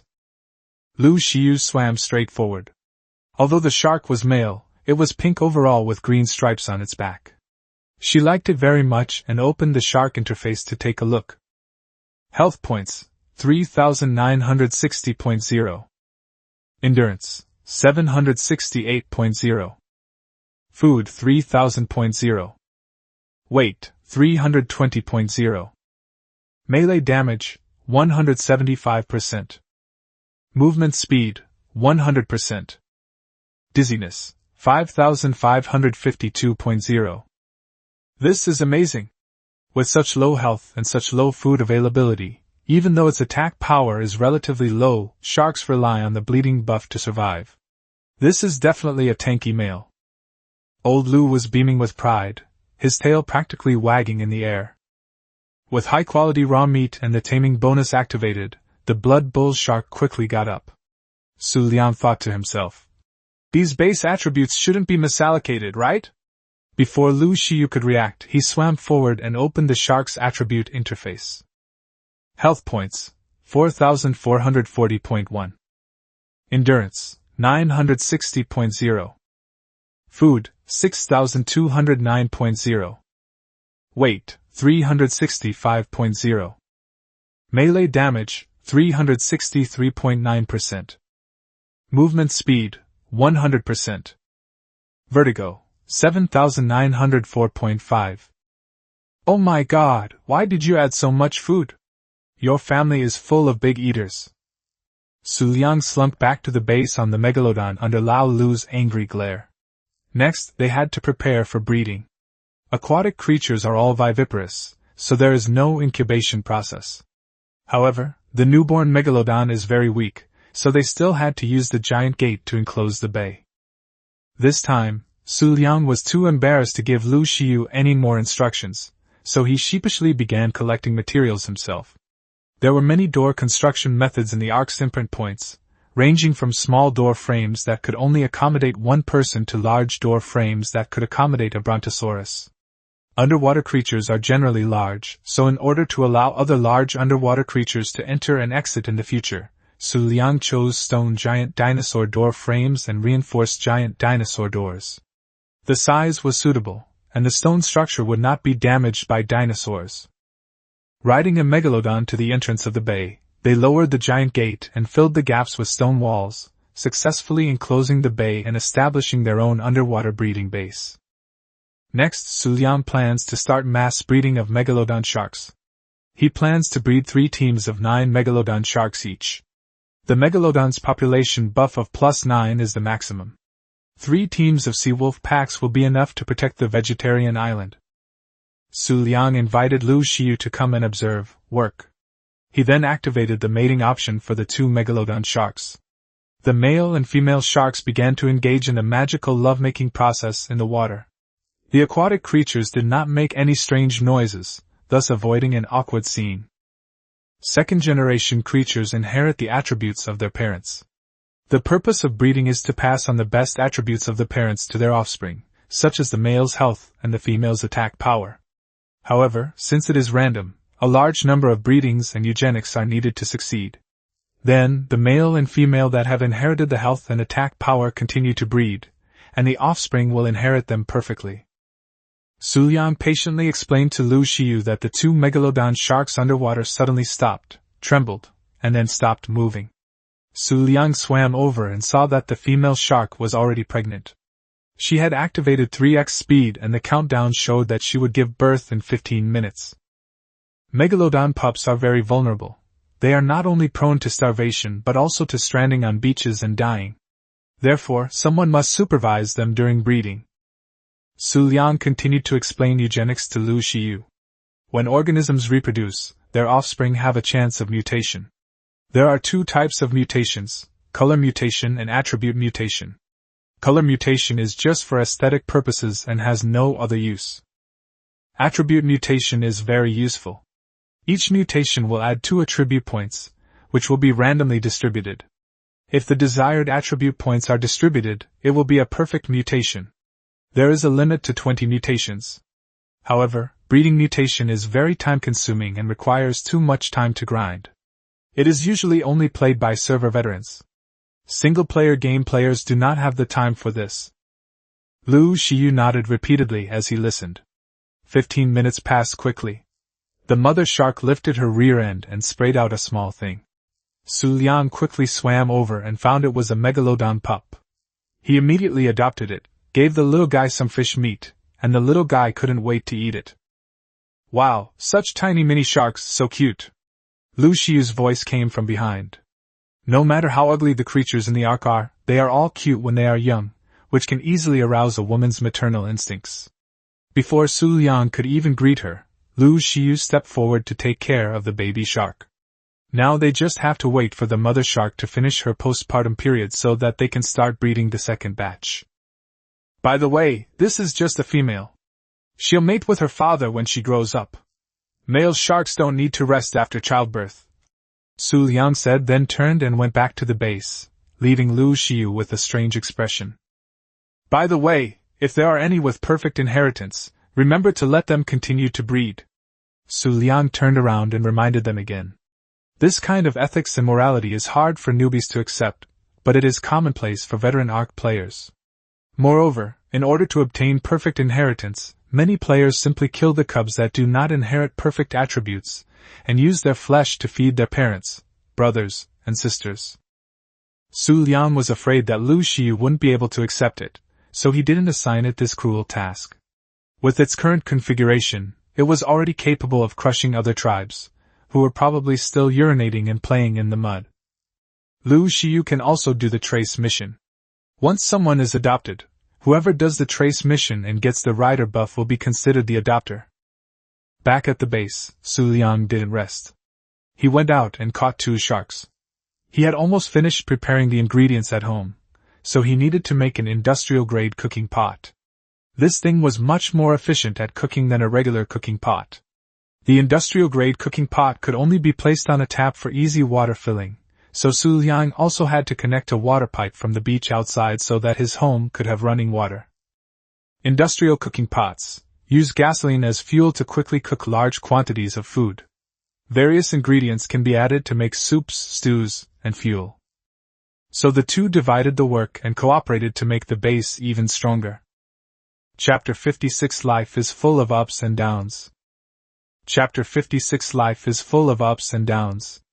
Li Renjia was the son of a fisherman, growing up by the sea and possessing excellent swimming skills. Fishermen's families often produce beautiful women, and Li Renjia had a stunningly beautiful older sister who, thanks to her looks, was betrothed to the deputy director of the county's public security bureau. With this connection, the Li family's fortunes naturally soared. However, the comfortable living conditions did not bring Li Renjia a good education. Instead, he relied on his brother-in-law's connections to dominate the fishing village, indulging in all sorts of vices, and everyone within dozens of miles knew Brother Jia. Unfortunately, his good fortune didn't last long. He went out to sea to fish during the closed season and encountered a storm. The sea no longer showed its gentle side to the fisherman's son, and he and his boat sank to the bottom of the sea. When Li Renjia woke up again, he thought he had survived a great disaster and drifted to a deserted island. It wasn't until he found that he had been stripped down to his underwear and had a strange implant in his left hand that he realized something was wrong. However, the guy managed to catch coelacanth by swimming on the beach, which relieved his survival pressure. Thinking of his identity as a guy from a small fishing village, He was unwilling to be trapped on this deserted island for the rest of his life and prepared to explore the island to find his way home. Although he was uneducated and dropped out of junior high school, he still recognized the famous dinosaur. The giant dinosaur he encountered on the road instilled fear in this guy who ruled the village. So when he met Ma Kuei, who was also alone, the two hit it off. After a preliminary trial, they found that they were all the same and shared the same bad habits. So they began to explore along the way and coerce other lone people to join the tribe as cannon fodder. Although Li Renjie was not highly educated, his humble background allowed him to understand the rules of how society worked. Through conversations and comparisons with other members of his tribe, he discovered that he was incredibly talented. Not only was he a faster swimmer, but he also consumed oxygen more slowly, making him less likely to be detected by aquatic creatures. He kept this secret from everyone, unlike the foolish Duan Xuanzhuang, who boasted about it everywhere and was happy to be assigned to the most dangerous tasks. Duan Xuanzhuang was tricked to death by Ma Kuei, which made Li Renjie realize his own wisdom. Ma Kuei was all bark and no bite, everyone was just using each other. Originally, I thought I would have to temporarily submit to Ma Kuei's tyranny, but unexpectedly, a glimmer of hope appeared. Another fool like Duan Xuanzhuang appeared. He took advantage of the chaos to snatch the pteranodon's egg and ran away. I had already learned how to tame the pteranodon, but I was just struggling to figure out how to train it. As long as he can fly, he will definitely find a way back, Li Renjie thought to himself. He was clever. Instead of choosing the safe place to the west, he used his swimming skills to head east and escape along the coastline, hoping to find a safe place to hatch the pteranodon. Heading west, we found a safe beach and prepared to hatch the pteranodon. We threw the egg on the ground, but there were no warnings, only a countdown to decay. At that moment, it started to drizzle and fog rolled in. He remembered a text he read in his childhood that said hatching chicks requires high temperatures, so he tried lighting a fire and carefully placing the egg not far from it, but there was still no sign of it. He thought for a moment and then lit another fire, but still nothing happened. Just as he was racking his brains trying to figure it out, a meteor hammer flew out of the thick fog and bound him tightly, making it impossible for him to break free. Then he felt 2 arrows in his back. As his dizziness increased, he collapsed to the ground. In the last second before he completely lost consciousness, he saw a thin figure step forward, pick up the pteranodon egg between 2 campfires, blow off the dust on its surface, and swallow it whole. How can B's mouth be opened so wide? That was his last thought before he lost consciousness. When he woke up again, he found himself locked in a cage, stripped naked except for his white underpants. He was in the middle of a chaotic mess, surrounded by several empty cages, and 2 men in leather armor, carrying spears and bows, were guarding him. Upon waking up, one of the thin men stepped forward and announced that he had become a slave of the crocodile tribe. Then, he opened the cage, and the 2 men led him through the pile of rocks and along the beach. Not far ahead, a small river appeared behind the pile of rocks, one end flowing into the sea and the other winding away and disappearing into the pile of rocks. 2 men wearing shorts were already fishing in the river, a campfire was burning in the dark, and a man in full leather armor was watching the people working in the water. Li Renjie was shoved hard from behind and led to the riverbank. He was given a stone axe and told to go fishing as well. The 2 of them then went to the campfire, greeted the guards, and took out some grilled fish to eat. Li Renjie completely ignored the other 2 slaves. The river was no deeper than knee-deep, and the water was clear. There were schools of coelacanth and saber-toothed salmon in it. Li Renjie weakly used a stone axe to kill the fish while observing them. The coastline isn't far from here. If I could just plunge into the sea, I'd be free. However, I'm not good at running. One of these 3 is a skinny guy who's holding me. He's probably a scout, and his speed is definitely not low. I need to come up with a plan. Just as he was racking his brains, one of the 3 guards, a tall fellow, waved to Li Renjie, who was looking around. When you're under someone's roof, you have to bow your head. Li Renjie could only jog forward obsequiously. It turned out that these guys had finished the fish they grilled and wanted him to add some more. Li Renjie naturally dared not disobey, but he also asked if he needed to use the restroom. Seeing that the guy was bowing and scraping, Looking like a spineless coward, the three of them told him to go behind the rocks to take care of things. The three of them were very confident in their strength. With their super-fast movement speed and the anesthetic, even if these slaves ran a distance ahead of them, they wouldn't be able to escape. As for going into the sea, they could just block and wait on the shore. The water was not a safe place. Taking advantage of the opportunity, Li Renjie dashed to the beach and saw a dark shadow lying on the sand in the distance, its tail occasionally flicking. As someone who grew up by the sea, he could tell from this scene that a fish had been stranded. And this fish was quite big. Even the most powerful fish would be doomed once it came ashore. So he went closer to observe. It was a creature that looked like a dolphin, but much larger. The creature was lying on the beach, looking at him pitifully. It didn't seem to have any ill intentions. Li Renjie carefully extended his left hand to skin it. It was a level 50 male ichthyosaur. Below the text was a string of smaller words, feed to tame. Li Renjie was overjoyed. There's always a way out. Even if he escaped this time, he would leave with nothing. If he could take this fish dragon with him, he would make a fortune. He handed over the fish meat with trembling hands. The fish dragon swallowed it in one gulp, making a gurgling sound. Upon scanning again, a taming progress bar appeared, prompting that it should be fed again when it was hungry. Li Renjie suppressed his joy. But then I heard a commotion behind me. I guess I've been taking too long to poop and they found out. What should I do? Leave or stay? The ichthyosaur still needs some time to be tamed. Li Renjie tried to drag the ichthyosaur's body, but it was too heavy. He hadn't added any weight to it, and couldn't move it at all. Now, he only needed to run a few more steps forward to plunge into the sea, but he couldn't bear to part with the ichthyosaur.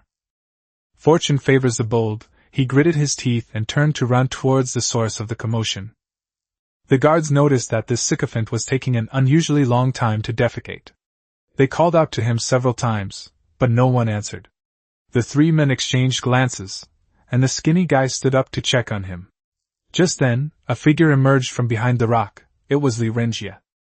As soon as he came out, he apologized repeatedly, saying that he was a little constipated. The three guards saw that he hadn't run away, so they didn't pursue the matter and continued to sit down and chat. They relaxed their guard on Li Renjie even more. Li Renjie pretended to touch the fish for a while, and then, under the pretense of delivering the fish, he stretched his neck to look in the direction of the fish dragon while the three of them were not paying attention, preparing to feed it a second time. This sight immediately put his mind at ease. A raft had drifted over from the shore at some point, and was now lowering its sails and mooring in the shallows. A figure stood in front of the ichthyosaur he had been raising, looking around. The guy held a shield in his left hand and an axe in his right. Was he about to kill his ichthyosaur? Although he had not yet tamed it, Li Renjie already considered this ichthyosaur as his own. Seeing that the fish dragon he had in his grasp was about to become someone else's food, he couldn't care less about anything else, and started shouting as he ran towards the fish dragon. This action not only successfully attracted the attention of people in the distance, saving Yulong from being harmed, but also brought the three guards back to their senses. At first, the three thought Li Renjie was going to escape, but when they discovered that there were people and boats on the beach, the two guards who were holding Li Renjie, one tall and one short, immediately drew their weapons and rushed over.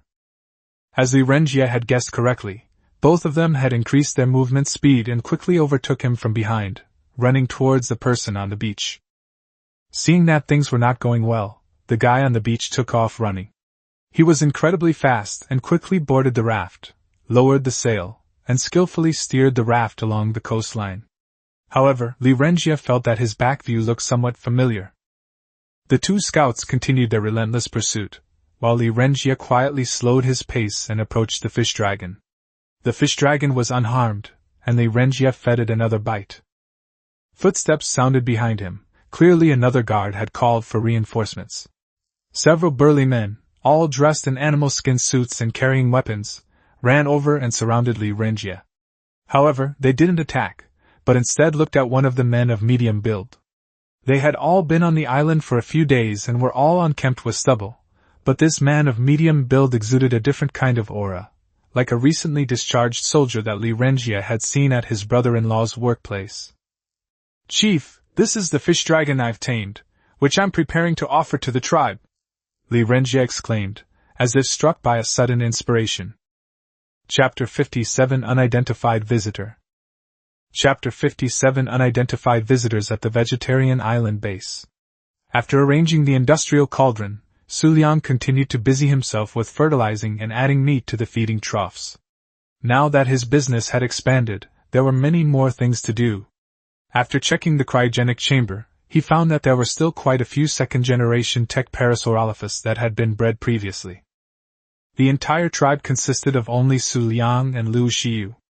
The two of them alone could not monitor the movements of the entire island, so they simply took out these tech Parasaurolophus and laid them out along the coastline, activating their turret mode. This would make it easier to monitor enemies coming from the seabed. As luck would have it, just as I launched the tech Parasaurolophus from the south and activated its turret mode, it detected nearby enemies. The tech Parasaurolophus's detection range is much larger than the piranha plant's attack range, so the surrounding piranha plants didn't react at all. Xu Liang quietly fiddled with the tech Parasaurolophus, but his eyes glanced at the sea surface, where a megalodon's dorsal fin flashed by. Xu Liang lingered there for a long time, while the dromaeosaurid kept calling the alarm. There was only one creature in the sea wandering not far away, which did not seem to be a wild animal. Xu Liang clapped his hands, turned around and walked towards the mountain. There was no unusual noise coming from behind, and the carnivorous plant did not make the characteristic popping sound of an attack. Taking advantage of the cover of the bushes on the mountain, Xu Liang quickened his pace and left. Upon arriving at the underwater base in the bay, Liu Xiyu was currently in the water breathing when Xu Liang rushed over, jumped into the water, and saw that there were already 3 adult megalodon sharks, including the one he had marked. "What's wrong?" Liu Xiyu asked when he saw Xu Liang change into his diving suit, ride the shark, and prepare to go out. "It seems we have guests. I'll go check it out." Xu Liang replied, mounted the shark he had marked, called over the other 2 adult second-generation sharks, opened the giant gate in front of the bay, and entered the deep sea. The Parasaurus warning system only detected one enemy, so it was probably a scout. Xu Liang judged that the creature he was riding was either an ichthyosaur or a megalodon. Taming other aquatic creatures would be more difficult, so he dared to go out with 3 megalodons. Battles in the deep sea are different from those on land. Pay attention to what's above you, in front, behind, and to the sides. People who are not used to underwater combat often overlook what's under their feet. Xu Liang has been taken away by all sorts of strange sea creatures in the game, so he is very experienced in this regard. So as soon as he emerged from the underwater base, he took a deep breath, suppressed his fear, and dived into the deep sea.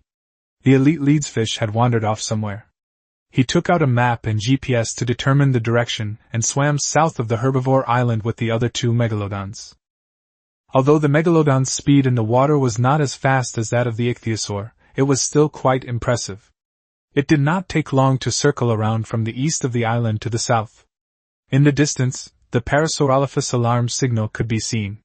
A gray megalodon was swimming in the water above, with a full saddle on its back and a human figure lying on it. Xu Liang gestured to the other 2 megalodons, and the 3 megalodons spread out, forming a circle around the guy's feet. The person on the back of the white megalodon was completely unaware. The seabed is different from the land. The creatures move quickly and quietly, and each one is a master at ambushing old comrades. The 3 megalodons were in position one by one. At Xu Liang's command, the underwater wolf pack charged towards the target from the bottom up. The creature behind the white megalodon is quietly surfacing to observe. It has been wandering around for a while, and its binoculars have spotted strange plants on the beach. It doesn't know what their purpose is, but judging from their arrangement, they seem to be for defense. Although there is nothing else on the beach, it doesn't dare to approach rashly. He suddenly seemed to sense something, looked down, and saw 3 megalodon sharks with their gaping jaws right in front of him. He was so startled that he almost dropped his binoculars into the sea. He caught a glimpse of the megalodon's gaping maw, which bore the marks of a saddle. Without hesitation, he abandoned his mount and swam toward the shallow beach. As soon as he turned around, his mount was bitten by 3 megalodons. However, they were all predators in the sea, and the pain aroused the ferocity of the white megalodon. It turned around and fought with the three of its kind who attacked it. The battle in the sea was silent, with only large amounts of Yin Hong's blood gushing out. Xu Liang spotted this guy as soon as he dismounted. It has to be said that his reaction and decision were spot on. 3 against 1, there was no chance of winning. He was surrounded, and running away would only result in being chased and bitten. At the critical moment, he sold his mount to save his life and then swam to the shallows where the megalodon could not get close. Xu Liang was already starting to admire this guy. The newcomer had just swum to the shallows when he looked back. No one was chasing him. His mount had been killed in the attack of 3 megalodon sharks. Before he could even get on its back, he heard a series of splashing sounds behind him. He felt a sharp pain in his back, as if he had been pricked with a needle, followed by a series of sensations of soreness, numbness, itching, and pain. He tried to run, but the connection between his brain and body seemed to have become blocked, and his body could only make slow, escaping movements. "I'll throw." In his desperation, he only managed to utter 2 words before his body was riddled with spores, his legs gave way, and he lost consciousness. With the target dead, the carnivorous plant stopped attacking, and the tentacles at the top slowly returned to their original positions, as if nothing had happened. Only then did Xu Liang emerge from the water to retrieve the body. The sound of wings flapping through the air came from the sky, and Lu Xiu arrived riding the giant eagle. Xu Liang went up and examined the body. The guy's bag was empty except for a few pieces of cooked meat, and he was wearing a diving suit. "Poor bastard," Xu Liang cursed, tearing off his diving suit. "That thing wasn't even worth much." "How is it?" Lu Xiu ran over excitedly. "Is it someone we know?" Xu Liang said without turning his head as he checked. "Ma Kuei?" Lu Xiu asked. "Look at the tribe log," Xu Liang said. Lu Xiu opened his familiar interface, switched to the tribe log at the top, and added a new entry. "Your partner Xu Liang, level 96, Jurassic Park, killed Li Renjie, level 66, 701 Regiment." "Is it this guy? He's always been so secretive, hiding things from everyone." Lu Xiu frowned and said, "How did you get involved with him?" "Hee hee." Xu Liang smiled shyly, then told Lu Xiu about the egg. "Awesome." After hearing this, old Lu nodded at Xu Liang and uttered 2 words that seemed completely out of character for a British university student. "Alright, get ready for revenge. We don't have enough sharks at home, I need to go and get some more," Xu Liang said to Lu Xiu, then rode the megalodon and swam into the deep sea. "It's Xu Liang." The unidentified guy woke up in the base's bed. It was our old friend Li Renjie. After the last incident, he was freed from his slave status and became a formal member of the tribe. The chief of this tribe was the man of medium build named Xing Jiangwo. He was a veteran who had participated in the Sino-Vietnamese War. He was already very old, but when he opened his eyes and found himself in this unfamiliar place, he felt as if he had regained his youth. He was overjoyed and quickly established himself here with his rich experience in wilderness survival. He also gathered a group of survivors and established his own tribe, the 701st Regiment, which was the designation of his unit. The 701st Regiment was militarized in its management and training, and had extremely strong combat capabilities. It occupied the entire peninsula south of the southern islands. Xing Jiangwo had no intention of going back. His ambition grew again with his young body, and he wanted to establish his own country in this place. He appreciated Li Renjie's quick wit. The tribe needed more talent to develop. After Li Renjie demonstrated his abilities, he decisively transferred him from slavery to the reconnaissance squad, where he was responsible for underwater reconnaissance. As a former soldier and commander, he naturally knew the importance of intelligence. After his experience as a slave, Li Renjie learned a lesson: if an individual wanders aimlessly on this perilous island, death is inevitable. However, by relying on the tribe and having resources, one can survive better. Therefore, he worked hard to prove himself, riding an ichthyosaur to tame a megalodon, a common species in shallow waters, thus enhancing the tribe's underwater combat capabilities. This earned him further trust from Deng Jianwo, and his power increased significantly. During this time, He also tried to ride the ichthyosaur away from the water, but an invisible transparent wall blocked him, extending from the seabed to the sky. He realized that the ocean was not the way out, and if he wanted to go home, he had to explore this island full of giant beasts. As Lirengia's status rose, he learned about the dinosaur taming methods from other members of the reconnaissance team. Only then did he realize that he had been tricked by Xu Liang. Not only did he die at Xu Liang's hands during this reconnaissance trip, but he also lost a high-level megalodon from his tribe. Upon further reflection, he realized that the bastard who tried to steal his ichthyosaur in the raft was none other than Xu Liang. New grudges combined with old ones fueled his anger. He was no longer alone. After a quick thought, he got up and went out, heading towards the tribe's command center, where Xinjiangwo was. After a while, the door to the command center opened from the inside, and Lirengia came out with 3 burly men. He persuaded Xinjiangwo with his silver tongue and obtained authorization. However, Xinjiangwo was very cautious and only sent members of the 3rd Combat Squad to assist, taking a chance. Lirengia was authorized to come to the underwater base in the bay. The bay was fenced off from the entrance and contained ichthyosaurs, megalodons, and sauropods tamed by the tribe, most of which Lirengia had personally captured. After resting for a night near the base, the next day, Lirengia and 3 burly men each rode one of the 7 megalodons and headed towards Vegetarian Island in the west. He couldn't wait to take revenge. Xu Liang had ambushed him with only 3 megalodons, while he had brought 7. With the group buff, the 7 megalodons could easily defeat 3 megalodons. Underwater, apart from electric eels and jellyfish, the underwater wolf pack was invincible. Chapter 58 Closing the Door and Beating the Dog. Chapter 58 Closing the door to beat the dog. 7 megalodons formed a pack of wolves in the water, silently traversing the shallow sea. Before entering the waters of Vegetarian Island, the 4 people were still wearing animal skin suits to save the durability of their diving suits. Without the low-temperature resistance provided by the diving suits, the icy seawater made Lirengia shiver involuntarily. Although the seawater was icy cold, it could not extinguish the flames of revenge in Lirengia's heart. Through his observations on the west and south sides of Vegetarian Island, he realized that Xu Liang's tribe did not have many people. The giant building that could be vaguely seen in the canyon must have exhausted all his energy, so he boldly guessed that the enemy's underwater forces were not too strong. Vegetarian Island could be vaguely seen ahead.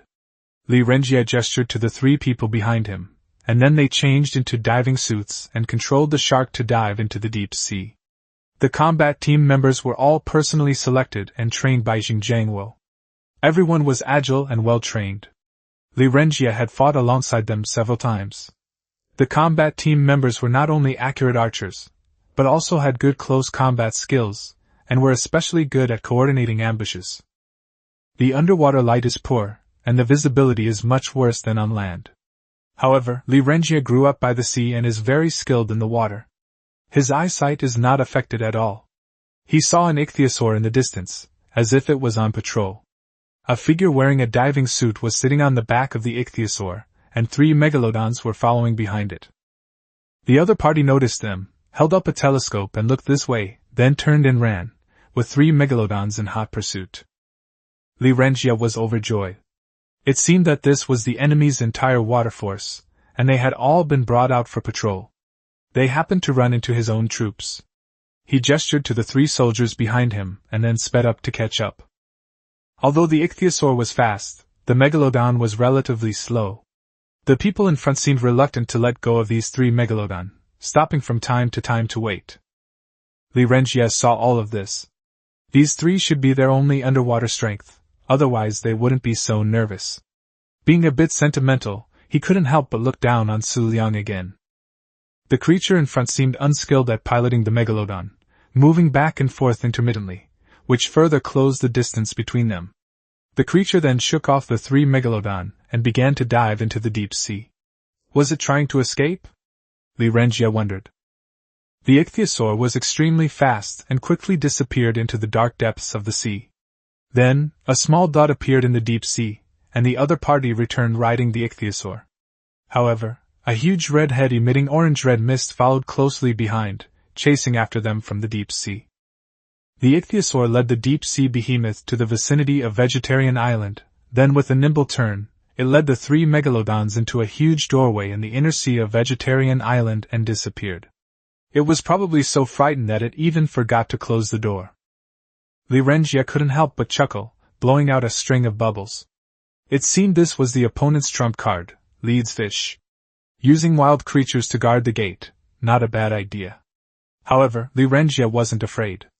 He had already tried attacking other giant creatures in the water with his shark pack, and the leads fish was no match for the underwater wolf pack. He made a gesture, and the other three riders, each leading a megalodon, scattered and surrounded the white, unusual leads fish. As soon as they engaged, he sensed something was wrong. This creature not only attacked him proactively, but its attack power was also quite good, causing his mount to bleed profusely. So he changed his strategy, luring the creature away while the other three warriors, accompanied by megalodon sharks, attacked it, chasing after the elite leads fish and tearing at its rump and soft belly. Lirengia's judgment was correct. The elite leads fish looked huge and imposing, but it was no match for the underwater wolf pack. The percentage-based bleeding effect of the megalodon's attack was specifically designed for these behemoths. The elite leads fish couldn't protect itself from both ends, and large gushes of blood gushed from its wounds like a fountain, turning the entire sea surface crimson. The battle in the water was silent and swift. Before long, the enormous elite leads fish was devoured by the megalodon, yielding a large amount of high-quality raw fish meat and loot, the fat of the elite leads fish. Lirengia had no time to check these things. He commanded 3 soldiers to lead the remaining megalodons directly towards the wide-open beast gate. Now was an excellent opportunity. If the gate were closed, he would not be able to break through the reinforced beast dinosaur gate on his mount. The group successfully entered the gate riding on megalodons. Inside, just like their tribe's underwater base, was an inland sea. As long as they blocked the outlet to the sea, they could rest easy inside. The inland sea was relatively small, and Lirengia had already spotted 3 megalodons and ichthyosaurs ahead. However, a creaking sound came from behind, and the gate slowly closed, followed by a familiar rattling sound. As the son of a fisherman, Lirengia was all too familiar with this sound. It was the sound of a gasoline engine on a fishing boat. But hearing this sound now didn't feel familiar to him. He immediately sensed something was wrong. He had fallen into a trap. Kill their sharks first. Lirengia made a decisive decision and gave the order directly. Unfortunately, it was too late. A small motorboat gleaming with metallic luster emerged from behind the 3 megalodons. 3 heavy automatic turrets were placed in front of the motorboat, and on each of its left and right sides. A metal machine in the middle was surrounded by the automatic turrets. It was a generator, which was inside the imprint. Motorboat, a floating iron platform that can support the weight of buildings on it. Heavy automated turret, requires electricity. Increased firepower, but each shot consumes 4 rounds. Configurable attack modes. Lirengia was stunned, but the 3 warriors of the tribe were not to be trifled with. They spurred their megalodons to charge at the motorboat. Their courage was admirable, but sir, times have changed. Xu Liang released the rudder of the motorboat and turned on the generator in the middle. The rhythmic da-da-da-da sound came from the generator. The 3 warriors who rushed over, along with their mounts, didn't even have time to utter a sound before they were riddled with bullets. However, with their corpses as cover, the unmanned megalodon, which was following closely behind, pounced, opened its blood-red maw, and bit the edge of the motorboat with its sharp teeth. However, it was of no use. The smooth surface of the motorboat did not even leave a tooth mark. Then it was shot down by the turret. Xu Liang! Seeing all the megalodons and tribe warriors he had brought out dead in front of him, Lirengia opened his mouth to say something, but then the heavy automatic turret that had cleared the megalodons in front of him turned its gun around and fired a few rat-a-tat-tat shots, and the world became quiet. Lirengia's judgment was indeed correct. Although Xu Liang had a 3x speed-up, it would still take time to breed a certain number of megalodons. This guy brought back so many megalodons as soon as he returned. If he encountered an ordinary tribe, he could probably take them down. However, Xu Liang is not an ordinary person. If the number of megalodons is not enough, we still have the power of technology. We must grasp both biology and technology, and make sure both are strong. The family has already achieved initial industrialization, and production capacity has greatly increased. Xu Liang only needs to overcome his fear of the deep sea and go down to borrow some anglerfish oil to build an automated water weapon platform. However, this trip has also exhausted the stored resources, especially gunpowder, which is consumed in huge quantities. The coal for making gunpowder requires cutting down a lot of trees for burning, which has unknowingly become a weakness. It seems that we are still missing a general. Having dealt with the group of enemies, Lao Lu cheered and ran over from the doorway, ready to loot the corpses. He was the one who had lured them away on the fish dragon. Xu Liang, on the other hand, had been observing the surrounding sea with binoculars and had long since spotted signs of human activity. These guys were also penniless. Besides their diving suits, they only had a set of animal skin armor and some weapons. Apart from a few metal spears, everything else was junk. They did find a huge amount of high-quality raw fish meat and elite leads fish fat in the backpacks of the megalodons, but this was not enough to offset the loss of bullets they had used. What a damn ripoff! Xu Liang cursed, then he and Lao Lu took the premium raw fish to grill. Premium raw fish, like premium raw meat and mutton, is of high quality and cannot be piled up, as it rots very quickly. Once the time is up, it will all turn into rotten meat, so it has to be dealt with quickly. The industrial oven they had made earlier came in handy. The campfire only had 3 compartments, so it could only hold 2 pieces at a time, and the rest would spoil before they could be roasted. The industrial oven was different. It had dozens of compartments, so it could roast batches of meat. Xu Liang acted as a barbecue chef, grilling meat while secretly eating the high-quality raw fish that had been grilled. It's high-quality food, tastes good. It would be great if there was alcohol. Oh right, beer, that's something we can make. Xu Liang called over Lao Lu, who was processing the shark carcass, and asked her to replace him and do the work of the barbecue chef. Old Lu is a good comrade. She is often ordered around by Xu Liang and treated as a tool, but she never complains. Xu Liang patted her on the shoulder and said, "I remember you're from Shandong, right?" "Yeah, what's up?" Old Lu was busy grilling meat and didn't even turn his head. "I'll give you a little surprise later." After saying that, Xu Liang ran off to collect materials and start tinkering. "What surprise?" Lu Xiu was completely confused. He turned around and found Xu Liang already rummaging through drawers and cabinets. Hey, the chicken soup is here." Xu Liang finally brought over 2 large cups after the high-quality raw fish had been grilled for quite some time. "Is this beer?" Lu Xiu looked at the yellow liquid in the glass and the foam overflowing from the rim. He ignored Xu Liang's strange remark and asked, "Of course, this is genuine draft beer, no water added," Xu Liang said proudly. "Don't you Shandong people all love to drink? Come on. We all drink Baijiu." Lu Xiu rolled her eyes at him, then picked up the draft beer and took a sip. It tasted sweet, and her mouth was filled with the fragrance of berries, with no bitter aftertaste. "How is it?" Xu Liang asked expectantly. "Not bad." Lu Xiu smacked his lips, then picked up his glass and drank it all in one gulp. He put the glass down, let out a satisfied burp, and said, "Comfortable. Any more?" Xu Liang saw Lu Xiu take a sip and find no strange taste, so he took a sip himself. It tasted similar to the fruit beer he had been drinking. He imitated Lu Xiu and drank it all in one gulp. He put down his glass and then felt the world around him begin to spin. Yes, I put them in the refrigerator," Xu Liang said, standing up to get them, but he was unsteady on his feet and couldn't walk in a straight line. "Your alcohol tolerance is really terrible." Lu Xiu glanced at him disdainfully, sighed, and helped him to bed. She then went to the refrigerator, took out a chilled beer, and gulped it down. Chapter 59 Dragon King Whale. Chapter 59 Dragon King Whale. A few days later, the megalodon bred at home had matured. Through Lu Xiu's unremitting efforts, they finally bred 2 megalodons, 1 male and 1 female, who perfectly inherited the attributes. The next 3 generations of megalodons were all offspring of these 2. As originally planned, the sharks were divided into 3 squadrons, each with 9 megalodon sharks, all wearing white, ordinary quality saddles.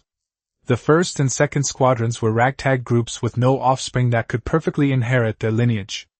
Xu Liang deployed them to the east and west sides of Vegetarian Island to patrol this area, so he wouldn't feel bad if they were lured and killed.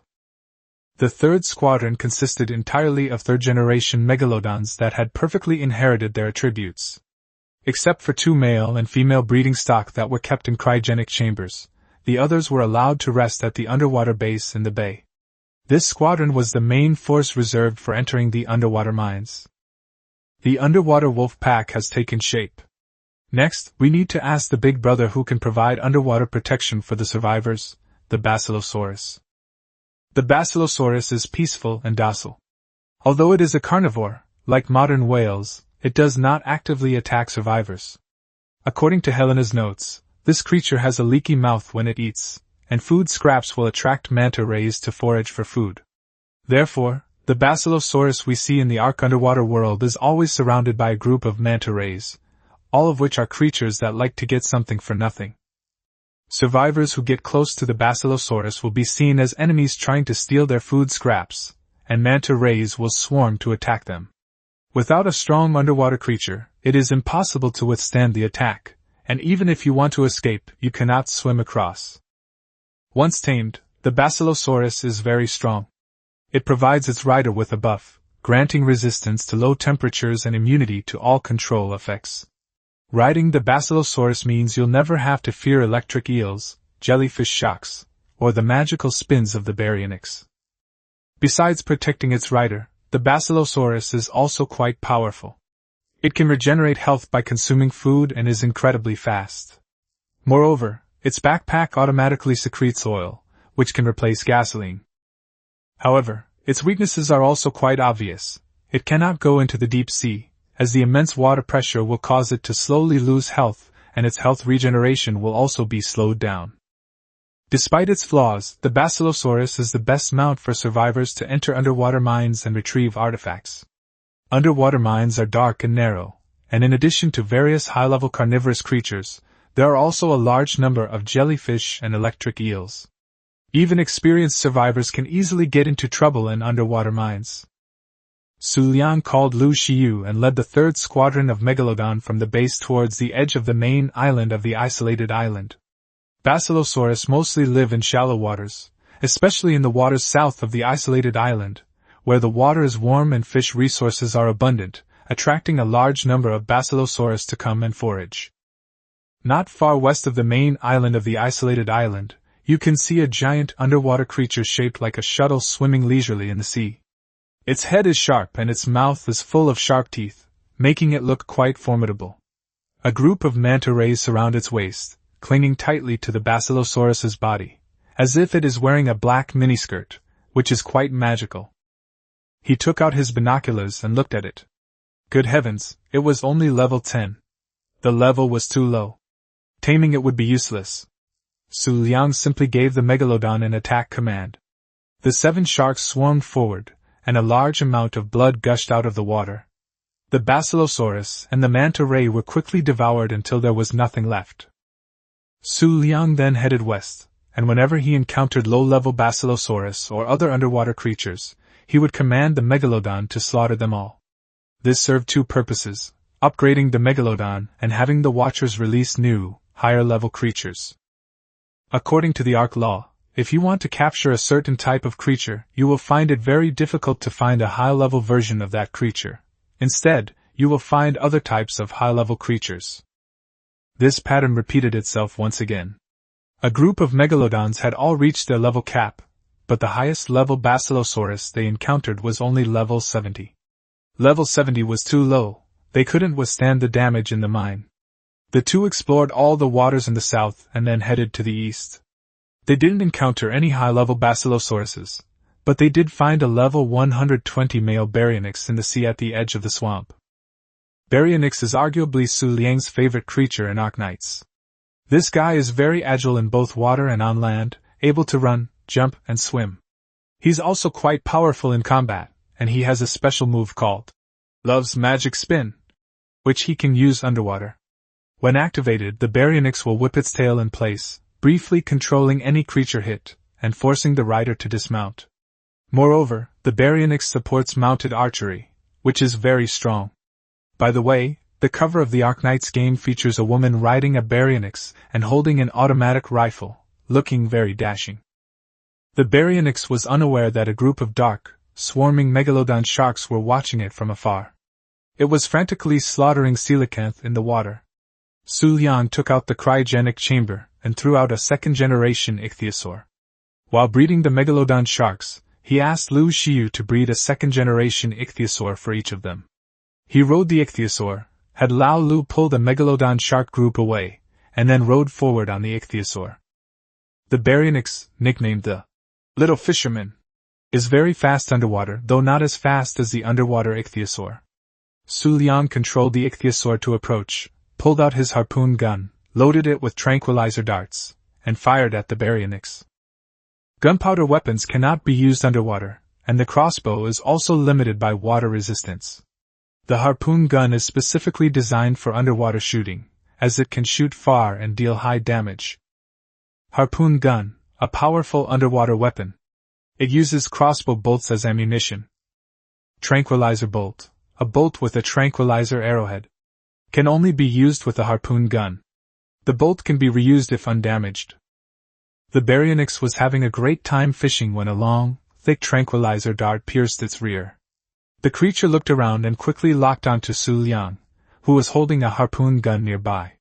With a flick of its tail, it charged forward. The outcome was predetermined from the start.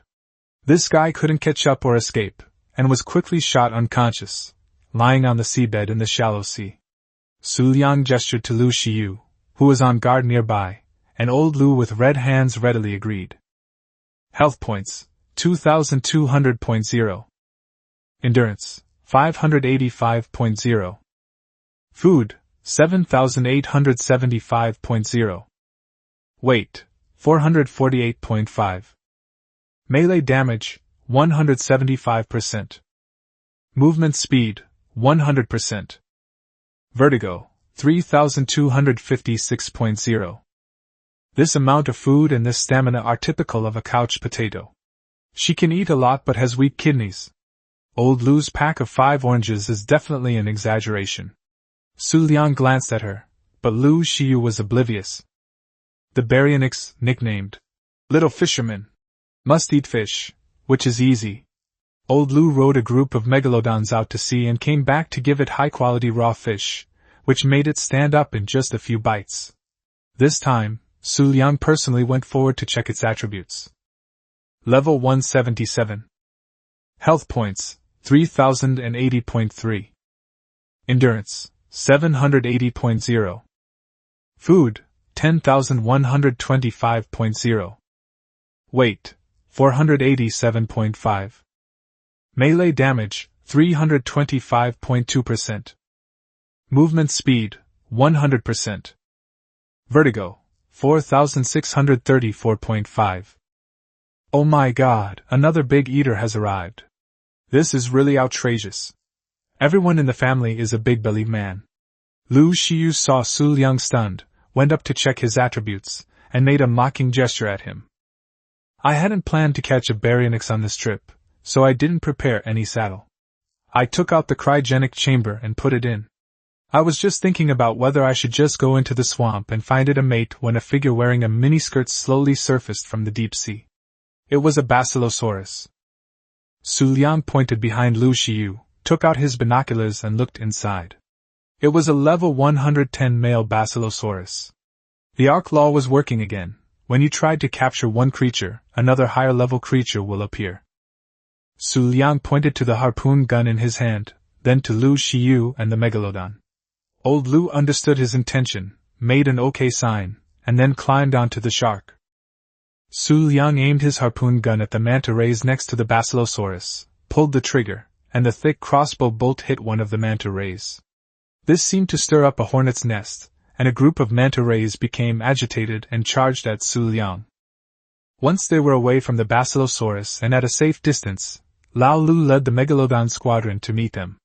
The tiny manta ray was no match for the 9 megalodons and was torn to shreds in no time, leaving not even a trace. Next, Xu Liang rode the ichthyosaur slowly towards the basilosaurus. Just like in the game, the creature ignored Xu Liang as he approached, its tail slowly flapping as it swam towards the school of fish. Xu Liang controlled the ichthyosaur to come in front of the basilosaurus. The creature stared at the strange creature with wide eyes and looked at it curiously. Xu Liang took out some high-quality raw fish meat that he had prepared and put it to its mouth. The basilosaurus opened its sharp mouth full of teeth and swallowed it in one gulp, then flicked its tail with satisfaction. Xu Liang took the opportunity to scan it with the implant, which showed that it would be fed when it was hungry. The taming progress bar increased by 8.4%. All that was left was to wait.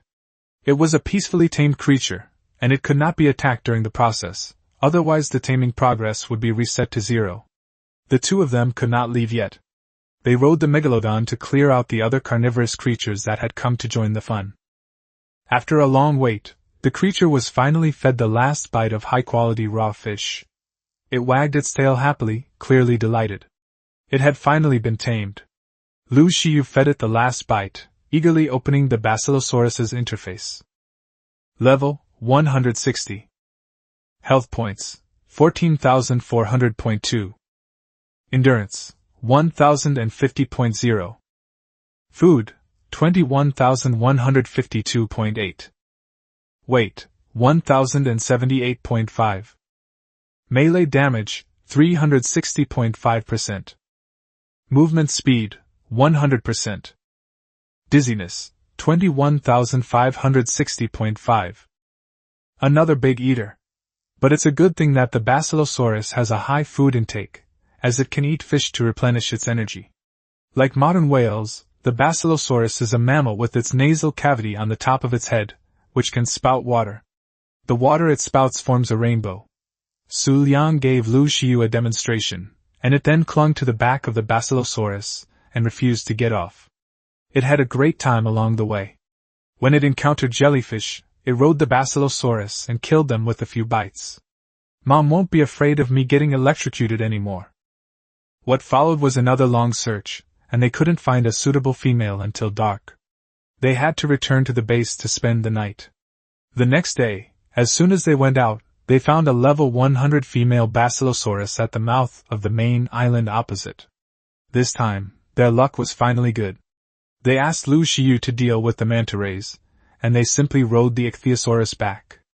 They then switched to the eagle and killed a low-level carnotaurus in the bay, bringing back high-quality raw meat.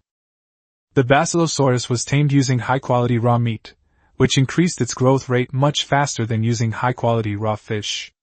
With the experience from the first time, the two worked together, one slaughtering the troublemakers and the other focusing on feeding it. They quickly tamed the female basilosaurus.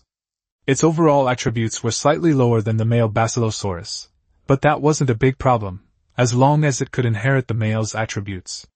The two happily took the megalodon home to breed the second generation.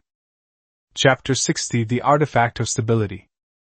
Chapter 60 The steady artifact Dragon King Whale is mainly used to retrieve artifacts from underwater mines. It's not needed when fighting with people, so only two need to be bred. After entrusting the breeding work to Lu Xiu, Xu Liang packed his things and prepared to go to the opposite mine to retrieve the steady artifact.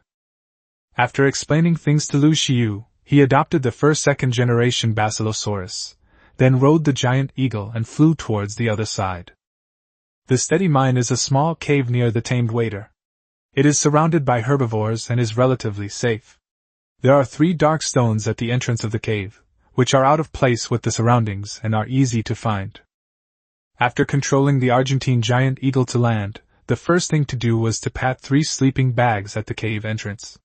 It's normal for mines to overturn, and the first thing a qualified survivor would do before entering a mine is to pat their sleeping bags. As its name suggests, the steady mine is meant to keep survivors on their toes and prevent them from being reckless.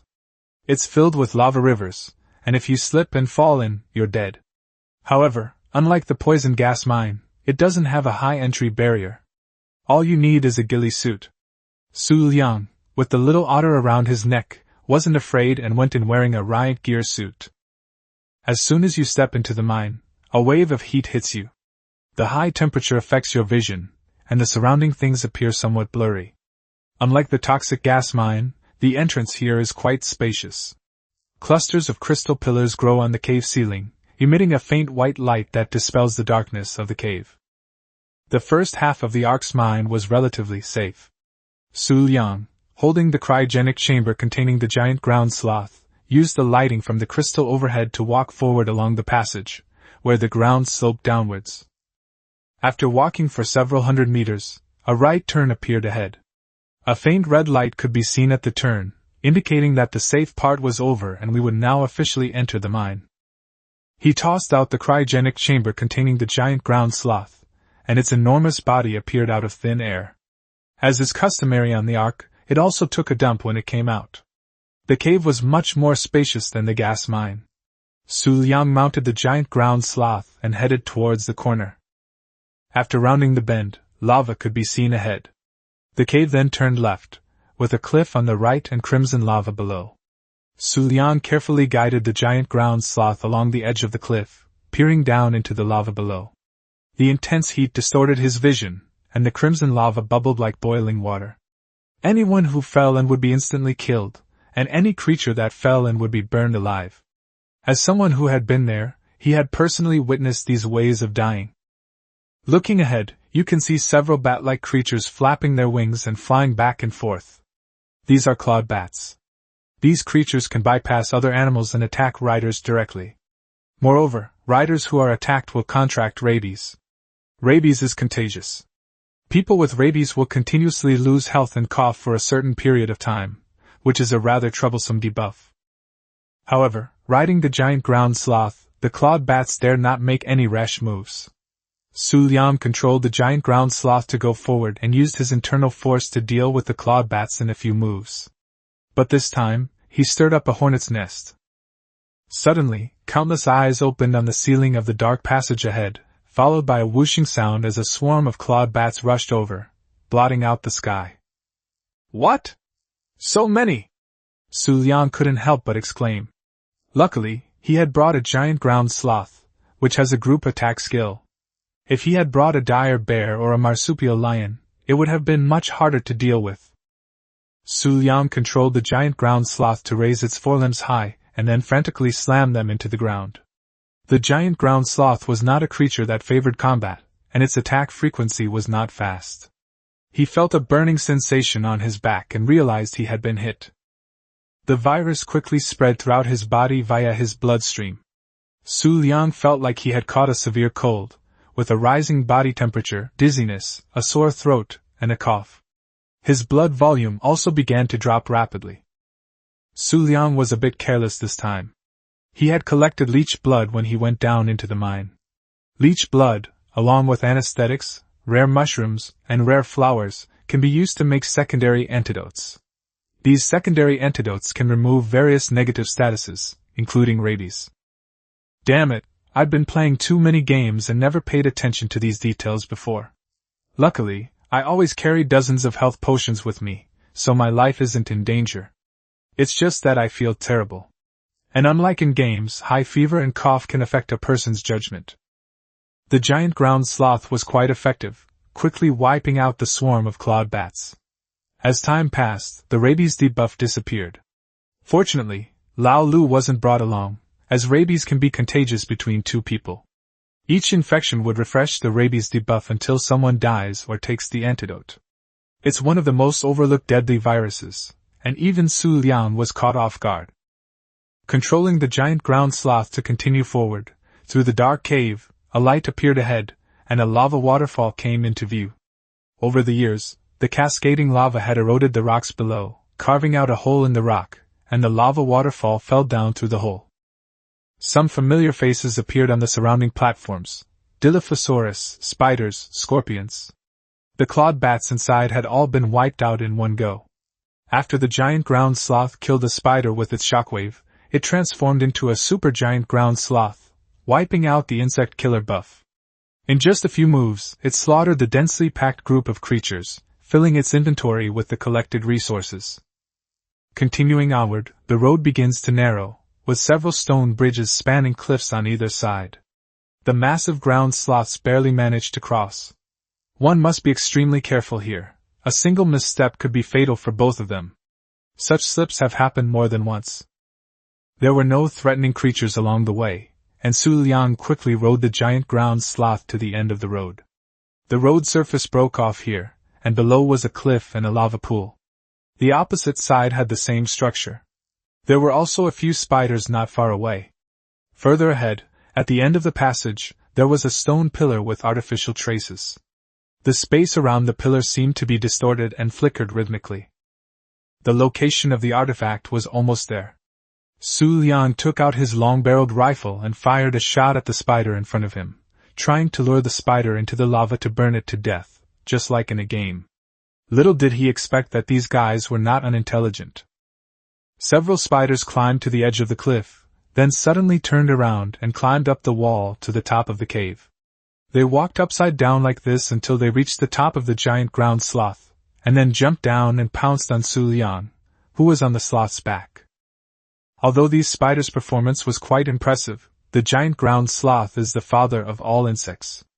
With one swipe of its claws, it knocked the attacking spider to the ground, then raised its two forelegs high and stomped down, splattering red, green, and yellow stains all over the ground with a loud thud. When venturing out into the world, two things are essential: a grappling hook and a parachute.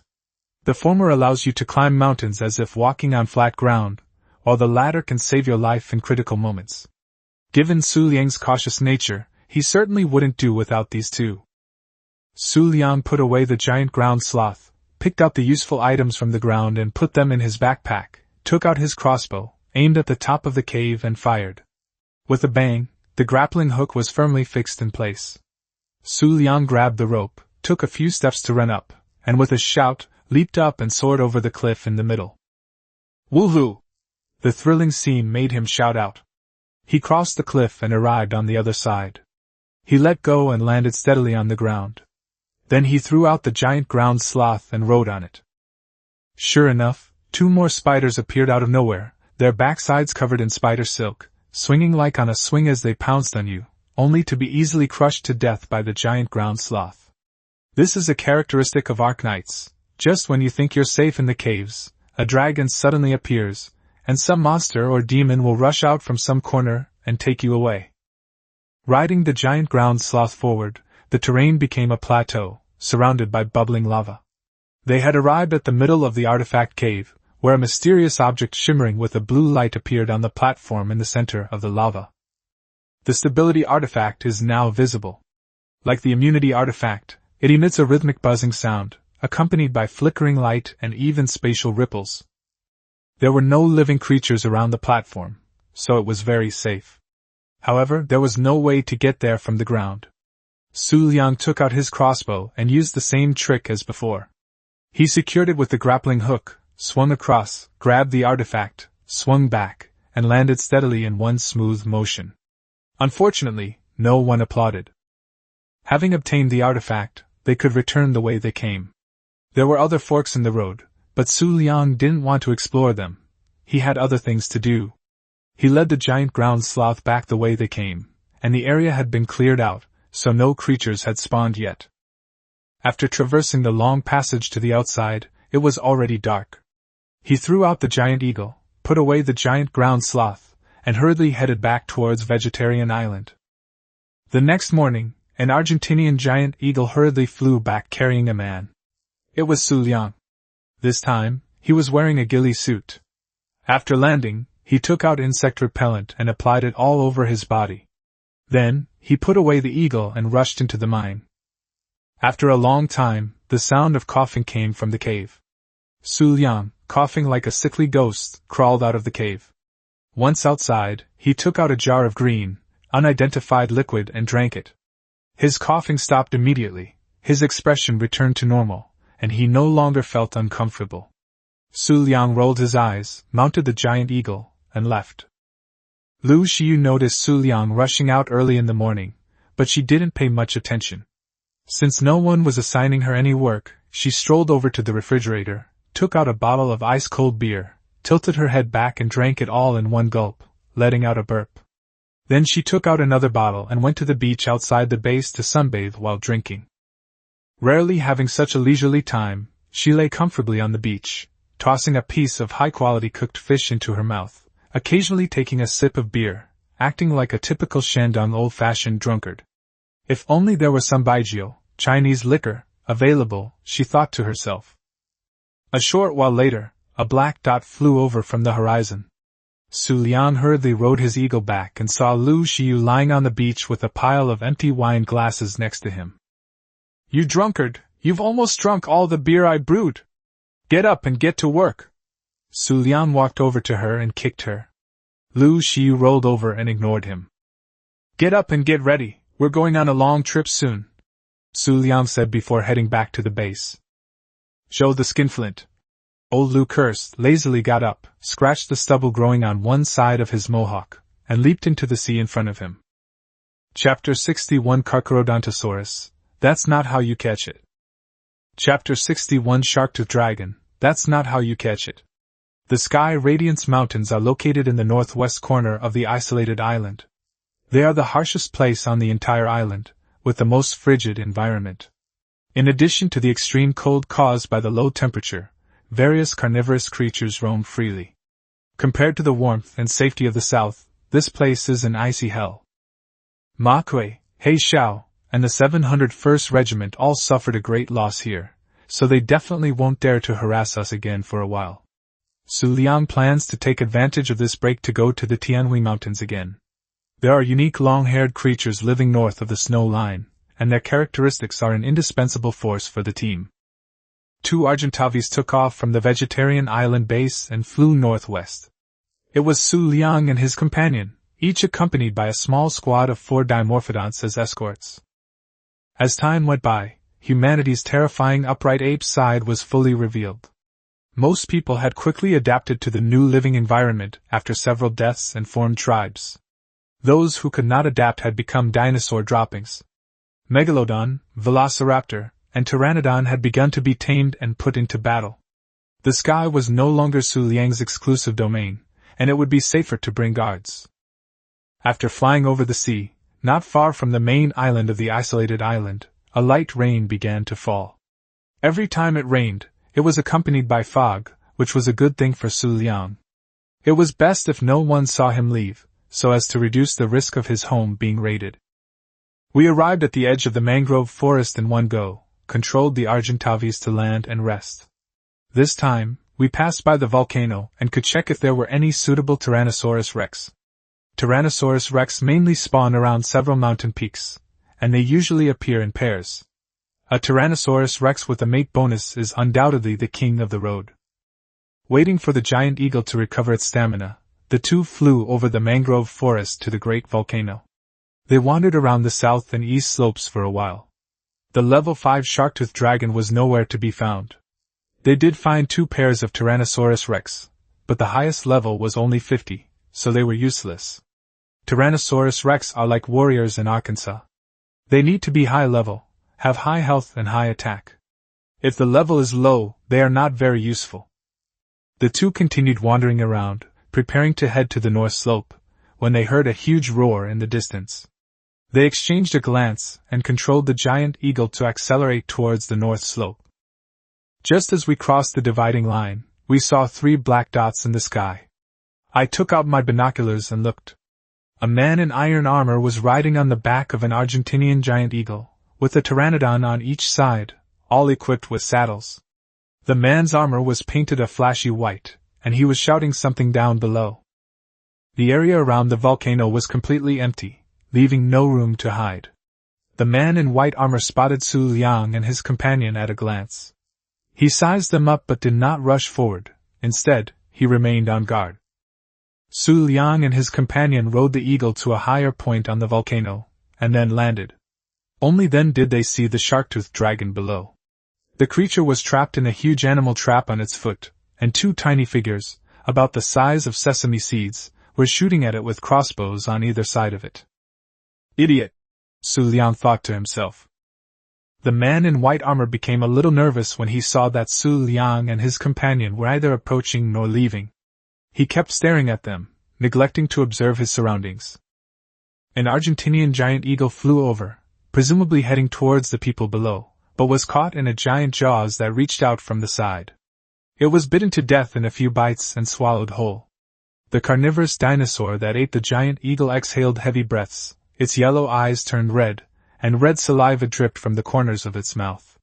It began to struggle violently, and the giant animal trap under its feet creaked under its feet. With a soft clang, the trap broke apart under the strain, and the shark-toothed dragon broke free. The two creatures on either side, probably experienced hunters, had long since created a safe distance, and were preparing to set a new trap when the shark-toothed dragon suddenly became incredibly fast. In just a few thuds, it rushed to the hunter on the left, and snapped at him. A familiar scream rang out. Even though this guy was covered in iron armor, he was instantly killed in one bite. After devouring the corpse, the red light in the shark-toothed dragon's eyes deepened. With a speed disproportionate to its size, it turned around and ran towards another person.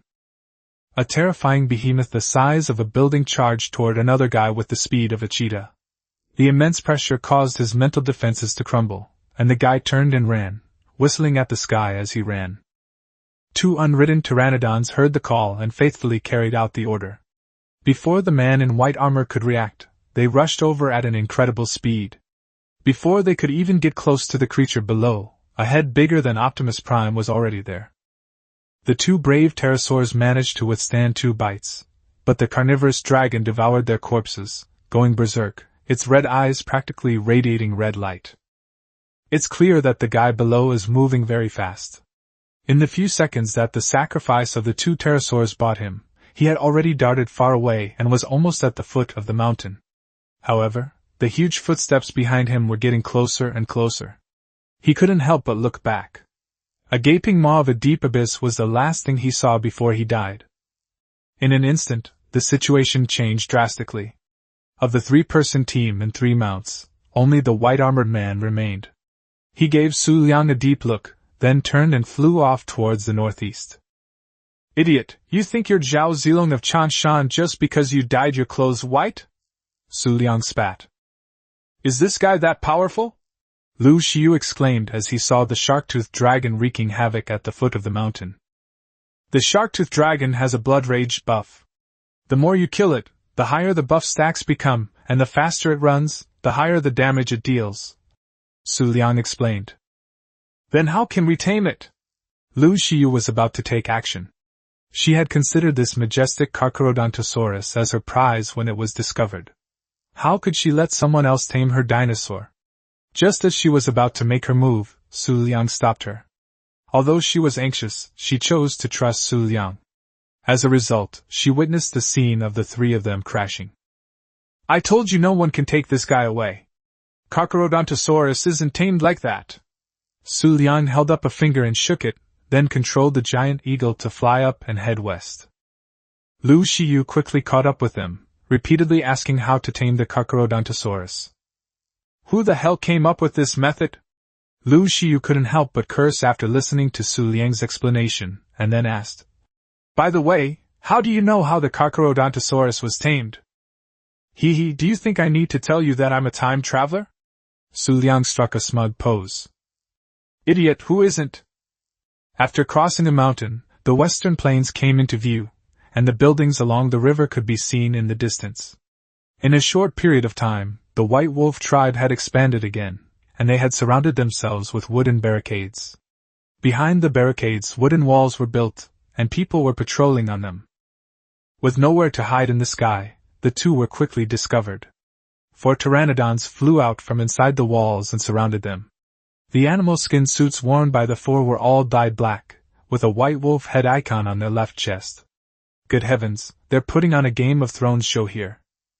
Xu Liang revealed his identity, and, escorted by riders, landed inside the enclosure. The pteranodon was faster than the eagle, and someone had already landed and gone inside to report. "Brother Xu." Just as he landed and whistled to signal the dimorphodon accompanying the giant eagle, a voice came from behind him. It turned out that Gao Qiqing, the leader of the White Wolf tribe, had come out to greet them, followed by his 2 generals, Wang Xiefeng and Duan Xuanxuang. At this moment, Gao Qiqing had a small otter around his neck and was wearing a loose and lightweight animal skin suit, also dyed black, with a wolf head on his left chest. He was stunned when he saw Xu Liang and the other person wearing riot gear. Only after Xu Liang took off his helmet did he come up and warmly shake hands with Xu Liang, with the air of a village cadre. "Brother Gao, how have you been?" Xu Liang grabbed his outstretched hand and shook it. "Brother Xu, it's been a few days, and your equipment has been upgraded again." Gao Qiqing looked Xu Liang up and down generously, and then asked, "The riot control set can only be unlocked at level 98. The imprint skills that are not unlocked are black and cannot be viewed.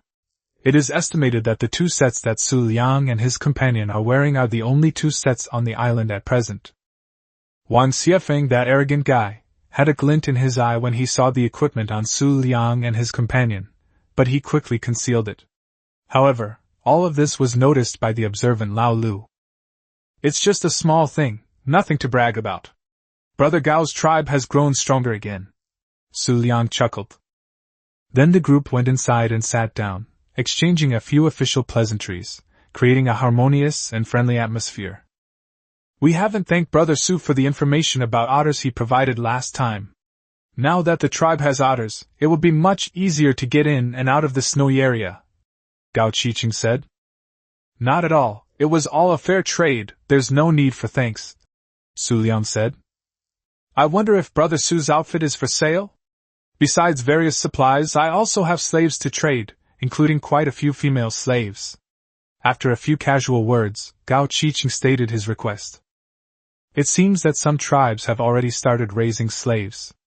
In the Ark game, PvP server players are keen on capturing black slaves. Capturing other players and demanding ransoms from the opposing tribe, feeding them, mining, etc., are all common practices. This is good for Xu Liang.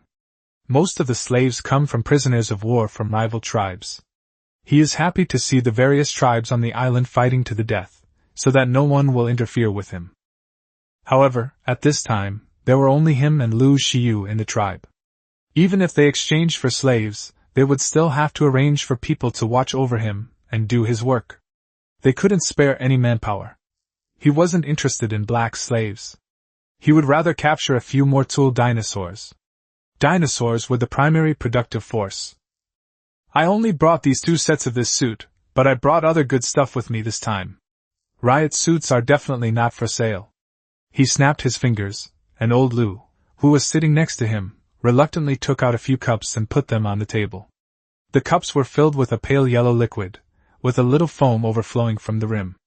A fruity aroma filled the entire room, and Xu Liang could clearly hear the sounds of people swallowing their saliva around him.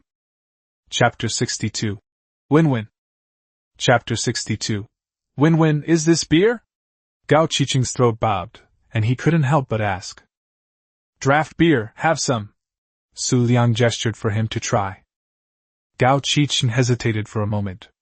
After all, it was his home turf, and he wasn't afraid of any tricks the other party might play. He picked up the wine glass in front of him, took a sip, and everyone around him craned their necks to watch, even Wang Xiefeng, who looked down on everyone else. Fragrant and sweet, that was Gao Qiqing's first impression. He smacked his lips, then picked up his glass and drank it all in one gulp, followed by a satisfying burp. "Awesome! I haven't felt this way in a long time." Don't underestimate this small glass of beer. People aren't machines. Working in a cruel and oppressive environment for a long time can cause psychological problems and affect combat effectiveness. That's why, from ancient times to the present, the military has always been the biggest buyer of alcohol. Xu Liang invited the others to try it too. Everyone looked at Gao Qiqing, and he nodded slightly. They all rushed over impatiently, grabbed their cups, and drank them down in one gulp. "I want the beer recipe. Name your price," Gao Qiqing said bluntly, clearly recognizing the value of the beer. "If Brother Gao likes it, I can supply it in unlimited quantities, but as for the recipe..." Xu Liang didn't say what he was going to say next. Then the two began a long struggle. Seeing this, Lu Xiyu pulled Duan Shuangshuang aside and whispered something to her. Gao Qiqing was straightforward and didn't threaten Xu Liang. He just kept raising the price, but Xu Liang remained unmoved. These things were all garbage. He could change the finished product, but he definitely couldn't change the formula. After rambling on for a while, Gao Qiqing gritted his teeth, as if he had made up his mind. He gave Duan Shuangshuan a wink. Although Duan Shuangshuan was talking to Lu Xiyu, she had been paying attention to this side. When she saw Gao Qiqing nod to her, she got up and went into the inner room. Xu Liang knew that the real show was about to begin. He wanted to see what good stuff the White Wolf tribe had. After a short while, Duan Shuangshuan came out and went straight to the table, where she spread out several items, all of which were recipes and blueprints. Endurance stew pot recipe. Consuming this will grant plus 1.2 health regeneration per second. Energy tonic wine recipe. Restores a total of 40 stamina points within 5 seconds of consumption. There were also some miscellaneous excellent and high-quality equipment blueprints, probably picked up from airdrops. Among them was a legendary assault rifle blueprint with 215.6% attack, which really tempted Xu Liang. In PvE mode, assault rifles are useless, but in PvP mode they are a good weapon. Xu Liang pointed to the blueprint of the legendary assault rifle and said, "This one. I'd be losing out if I traded this for something else." Gao Qiqing had already anticipated that Xu Liang would choose this item. This thing requires a huge amount of materials, which would be impossible to gather in a short time. Besides, he had 2 blueprints for the legendary assault rifle, so he might as well use them to exchange for other supplies. The tide of battle turned, and the two began a tense standoff, talking animatedly. Finally, they agreed that Xu Liang would exchange the recipe for fire curry and beer, along with their riot gear, for the legendary assault rifle blueprints. Riot suits have low durability and are troublesome to repair. They look intimidating, so few people wear them in normal PvP. Eating fire curry can provide low temperature resistance, which is perfect for the White Wolf tribe near the snow line. This thing has a chance to drop when killing carnivorous dragons. Unfortunately, Gao Qiqing didn't know that, just like Xu Liang didn't know that Gao Qiqing had a legendary assault rifle blueprint with higher attack power. Both sides thought they had gained something, which is called a win-win situation. With the deal settled, Xu Liang simply asked Lao Lu to bring out the beer he had brought to treat everyone and celebrate. After drinking, the two sides started to put their arms around each other and call each other brothers. Gao Qiqing invited Xu Liang to stay overnight, and said that he had prepared some exciting entertainment for him. Lu Xiyu frantically winked at him from the side, but even if Lu Xiyu hadn't said anything, he wouldn't have stayed. The two said goodbye and left, much to the disappointment of Gao Qiqing's carefully prepared and exciting performance. "Something's not right with Wang Xiefeng," Lu Xiyu said after leaving the enthusiastic White Wolf tribe. "You just realized? I saw you whispering with Duan Shuangshuang. You reminded me, didn't you?" Xu Liang had a low alcohol tolerance, and sobered up quickly with just a gust of wind. "I did remind him, but he didn't have any good solutions," Lu Xiyu said helplessly. "Then you should keep in touch with him," Xu Liang said before shutting his mouth and controlling the giant eagle to accelerate towards the Tianhui Mountains. The adorable otter should prioritize attack. The higher its attack, the greater the bonus to high and low temperature resistance it provides. Xu Liang and Lu Xiyu already have second-generation otters on their shoulders. They have leveled up quite a bit by following the two of them around. In addition, their fur suits are more than enough to cope with the cold weather north of the snow line. After spending a night on Penguin Island, the two began to wander around the Tianhui Peak mountain range. According to the Ark law, they had to wander around, otherwise they wouldn't find the creatures they wanted to catch. The mountains were surrounded by dense coniferous forests, covered with snow, a typical northern landscape. The two lowered their altitude and circled in the treetops, looking for suitable companions. "Be careful, don't fly so low." The beautiful snow scene was captivating, and Lu Xiyu couldn't help but control the eagle to lower its altitude and reach out to touch the snow on the treetops. Xu Liang reminded him. Before he could finish speaking, a loud roar came from the forest. The Argentinian giant eagle that had been hovering in the air heard the roar and was so frightened that it left a mess in midair. Then it began to fly around wildly in the sky like a headless fly. What's going on?" Old Lu desperately pulled on the out-of-control giant eagle, trying to control its direction, but the usually obedient eagle was impossible to hold back. "Don't panic, it'll be fine in a bit," Xu Liang shouted to Lu Xiu, afraid that she would jump off the eagle to save herself. Sure enough, after about several tens of seconds, the eagle cried out and returned to normal. Then, a series of footsteps came from the woods, which sounded like more than one large creature. The largest criminal gang in the Ark, Feather Tyrannosaurus, appeared with his 2 bull dragon underlings, roaring at the 2 people in the sky. However, after Xu Liang's reminder, Lu Xiu had already controlled the eagle to increase its altitude. "Is that a Tyrannosaurus Rex? It's so ugly," Lu Xiu said, seeing the feathered Tyrannosaurus Rex covered in thick fur and baring its teeth. "Ugly as it may be, this guy is a treasure from head to toe." Xu Liang took out his binoculars and looked over. The feathered Tyrannosaurus was first discovered in western Liaoning, China. It was slightly smaller than the Tyrannosaurus Rex and a bit more slender, but it was still a behemoth. Otherwise, how could it command its 2 carnivorous underlings? The feathered Tyrannosaurus in Ark is mainly distributed in the snowy mountains. Killing feathered Tyrannosaurus can yield a large amount of fur. The eggs laid by feathered Tyrannosaurus are the main ingredients for making top-grade Ark feed, extraordinary feed. Therefore, Xu Liang said that it is a treasure from head to toe. While the feathered Tyrannosaurus's attack power and health are not as high as the Tyrannosaurus Rex, it has a special skill that makes it the strongest support in Arkansas. Its roar can inflict a 30-second fear effect on small and medium-sized creatures and some large creatures. Feared creatures will be scared out of their wits, and then run away in all directions, while their attack damage will be reduced, and the damage they take will be increased. The roar of the feathered Tyrannosaurus can also give friendly creatures a courage buff, increasing friendly units' damage by 25% and damage reduction by 20%, making it one of the must-have support items for fighting bosses. In Ark, this guy is not easy to catch. The eagle will be feared, and it also has 2 carnivorous minions with it. However, this is naturally no problem for Xu Liang. The feathered Tyrannosaurus in front of them was a level 20 male, utterly useless, even lower level than its 2 underlings. Seeing that it couldn't do anything to the 2 in the sky, the feathered Tyrannosaurus led its 2 underlings to cause trouble for a pack of dire wolves not far away. For a moment, the roars of the feathered Tyrannosaurus and the howls of the wolf pack created a lively scene. The 2 rode the eagle around to the north side of the main peak of Tianhui Peak. There were no signs of human activity here, and the slope was relatively gentle. They hadn't flown far when they saw a lone mammoth on a platform on the hillside. Mammoths are covered in thick, long fur and have curved, sharp tusks. Their massive size allows them to hold their own in the snow mountain ecosystem.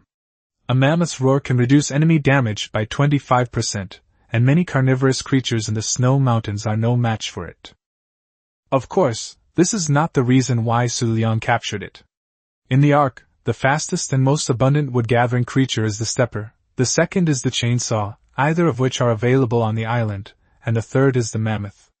It not only has a bonus for gathering wood, but also has a 75% weight reduction for timber, which is very powerful. It provides a one-stop service for logging and transportation, which I would call the lumberjack family. I took out my binoculars and took a look from a distance. The lone creature in front of me was a level 80 male, which was high enough to be considered a tool dragon. "I'll set up the animal traps, you lure the monsters away," Xu Liang said to Lu Xiu. Seeing her nod in agreement, he controlled the eagle to fly towards the platform. Mammoths are herbivores, and although they can be quite irritable, they don't attack other creatures unless provoked. Xu Liang set up a trap at a distance, and Lu Xiu flew over on his eagle, muttering under his breath, "You bastard!" The irritable mammoth couldn't stand this and desperately charged towards Lu Xiu with its powerful limbs. However, it had the common problem of large animals. It was too slow and couldn't catch up at all.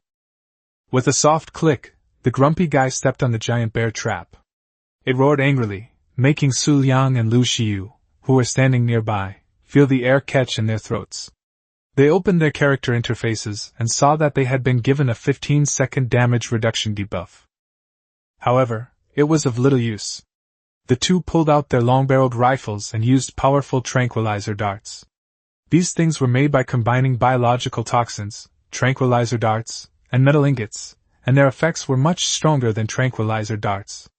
When Lu Xiu rode the Dragon King whale home, he killed a lot of jellyfish, and there was a lot of biological toxins at home. Xu Liang made them into powerful tranquilizer darts. With these things, they didn't even need to build a dragon trap to tame an 80-level mammoth. Before the trap was even set off, they had already brought this behemoth to the ground. Lu Xiu went over to feed it vegetables, while Xu Liang took out the wooden chevaucheur frise he had made in advance from the giant eagle and surrounded the unconscious mammoth. There were many thieves on this side of the snow mountain, and if you weren't careful, a dire wolf or some other creature would suddenly jump out and bite you after you knocked it out. Xu Liang had been tricked countless times before, so this time he was better prepared. After setting up the barricades and calling in the two eagles, they waited for the mammoth to get up. Taming this creature would take time, even with vegetables, as there was no feed available. Just then, a series of footsteps echoed through the forest. Xu Liang was about to ride away on his eagle when a familiar roar came from behind. Two majestic Argentinian eagles, upon hearing the sound, tightened their rear ends, produced a clump of roe, and darted off with black halos above their heads, ignoring Xu Liang's whistle commands. The feathered Tyrannosaurus Rex arrived with its two Carnotaurus minions. Chapter 63 Sky Radiance Mountains. Chapter 63 The Arc of the Radiant Mountains. This world is like this, full of surprises everywhere. Even if you think you have prepared everything perfectly, unexpected things will happen, just like life. The two giant eagles darted about, flying further and further away. The feathered Tyrannosaurus roared again, buffing its two Carnotaurus minions. The Carnotaurus minions were covered in golden light, and suddenly felt themselves stand up, as if someone was saying in their ears, "You've been strengthened, hurry up and die." So the two of them, bathed in golden light, began to dismantle the barricades. The feathered Tyrannosaurus Rex stood behind, arms crossed, watching the show. Its small eyes darted around, and its ugly, snarling appearance was quite lewd. "What should we do?" Old Lu stopped feeding the vegetables, stuffed them into the mammoth backpack, and turned to ask Xu Liang. "Shoot that feathered Tyrannosaurus." Xu Liang had just taken out his binoculars and looked inside. This guy was level 120 and a male. It was like finding a needle in a haystack. The chevaucheur frise was made of sharpened wood all around, so sharp that it would leave a bloody hole if it pierced your body. The two bulls, after being given the psychedelic potion by the feathered Tyrannosaurus, were like they had taken Viagra. They stood up and, relying on the small horns on their heads, tried to push against the wooden chevaucheur frise, only to be pierced and bleeding profusely. It was a case of killing 800 enemies while losing 1,000 of their own. As the leader of the group, the feathered Tyrannosaurus's ability to drug the Carnotaurus shows that it's not unintelligent. After being hit by two powerful tranquilizer darts, it sensed something was wrong. This creature wasn't playing by the rules. While the other creatures were attacking the Carnotaurus, it hadn't even made a move yet, and it was already shooting at it with a tube. So it turned and ran, looking back as it ran, as if to say, "If you can catch me, I'll let you have your way." The opportunity came. Xu Liang stopped Lu Xiu from shooting, took out his crossbow, attached the grappling hook, and shot it at the trunk of a towering tree. With a soft thud, the grappling hook sank into the trunk and took hold. Xu Liang grabbed the rope attached to the grappling hook, stepped onto the sleeping mammoth, and leaped forward, swinging away. "What? Tarzan?" Lu Xiu exclaimed inwardly. The two already dim-witted bulls, having received the buff from the feathered Tyrannosaurus, were focused on charging at the wooden fence and didn't notice anyone flying overhead. Xu Liang narrowly missed Niu Long, and just as he was secretly pleased with his skills, a voice came from behind him. "Watch out ahead!" Old Lu shouted. Xu Liang looked up and immediately stopped laughing. Yu Baolong had turned around at some point and was waiting in front of him with his mouth wide open. The takeout was delivered right to his mouth. Could there really be such a good thing in the world? Due to inertia, he lost control of his direction in the air and was about to enter the wide-open mouth of the feathered Tyrannosaurus Rex, its sharp teeth clearly visible. Xu Liang exerted his waist strength, lifted both legs, and forcefully spread them apart. Just before entering the mouth, he stepped on the upper jaw of the feathered Tyrannosaurus Rex with one foot and the lower jaw with the other. He bent his legs slightly, pushed off in the opposite direction, and swung towards the inside of the fence. The duck that was about to be caught flew away, and the feathered Tyrannosaurus was naturally unhappy. It took off chasing after it, stretching its neck and desperately trying to bite the piece of meat hanging in front of it. The crisis was not over yet, and Xu Liang did not forget the purpose of his Tarzan trick. He took out a giant bear trap in the air and threw a few haphazardly in the path of the feathered Tyrannosaurus. The speed was too fast to check, and the traps flew over the heads of the two bulls again. Then he let go and landed steadily on the hairy body of the mammoth. The guy made groaning noises in his unconscious state, as if he was very dissatisfied. Looking back, the feathered Tyrannosaurus stopped in front of several open animal traps, sniffed them, and then took a few steps back. It didn't step on them as planned. The guy looked at Xu Liang inside the barricade, snorted, and had a lewd expression that seemed to say, "Good lad, you've set a trap for me here. Old Lu. Go all out. You bastard!" It was as if an invisible halo emanated from Lu Xiu. Even the mammoth lying unconscious on the ground trembled and raised its trunk, gently tapping Lu from behind. This tap seemed to have exhausted all its strength, and its trunk tilted as it slept even more soundly. Just as the feathered Tyrannosaurus was feeling triumphant, it suddenly felt an inexplicable rage rising within it, making it extremely agitated. It wished it could tear the creature in front of it to quell its anger. Once its anger flared up, it couldn't help but rush forward, only to step into a giant bear trap with a snap. Unable to move, it could only roar. The two bulls, spurred on by their leader, butted at it even more enthusiastically. Seeing that the feathered Tyrannosaurus Rex was bound, Xu Liang and his companion pulled out their long-barreled rifles and began to deal with it. The creature was unable to move and could only roar. Poor giant eagles of the two men, whose fear time had already passed and which had flown back from afar, were hit by another fierce shot, were frightened out of their wits, and flew away like headless flies. The potent tranquilizer dart was truly effective. Under the intense fire of the two men, the feathered Tyrannosaurus Rex teetered on the brink of collapse. Unfortunately, the trap expired and snapped into pieces. The feathered Tyrannosaurus Rex regained its advantage with its intelligence, turned around and ran away, completely disregarding the lives of its two minotaur subordinates. However, after running only a few steps, his blood circulation accelerated, and the after-effects of the potent anesthetic kicked in. He swayed for a moment, and then collapsed headfirst into the snow. The two poor bulls, their buffs no longer being replenished and covered in blood, turned around and found that their leader was also out of commission. In their panic, they stepped into a bear trap that Xu Liang had carelessly thrown out, and were immediately unable to move. The two switched to crossbows and killed two bull dragons with few arrows. Xu Liang dismantled a barricade that was almost destroyed by the bull dragon, went out to collect high-quality thigh meat from the bull dragon, and put it on the unconscious feathered Tyrannosaurus, using the meat of its little brother to tame it. The feathered Tyrannosaurus Rex has the same biological authority as the Tyrannosaurus Rex. Even in death, its might remains, let alone when it is asleep.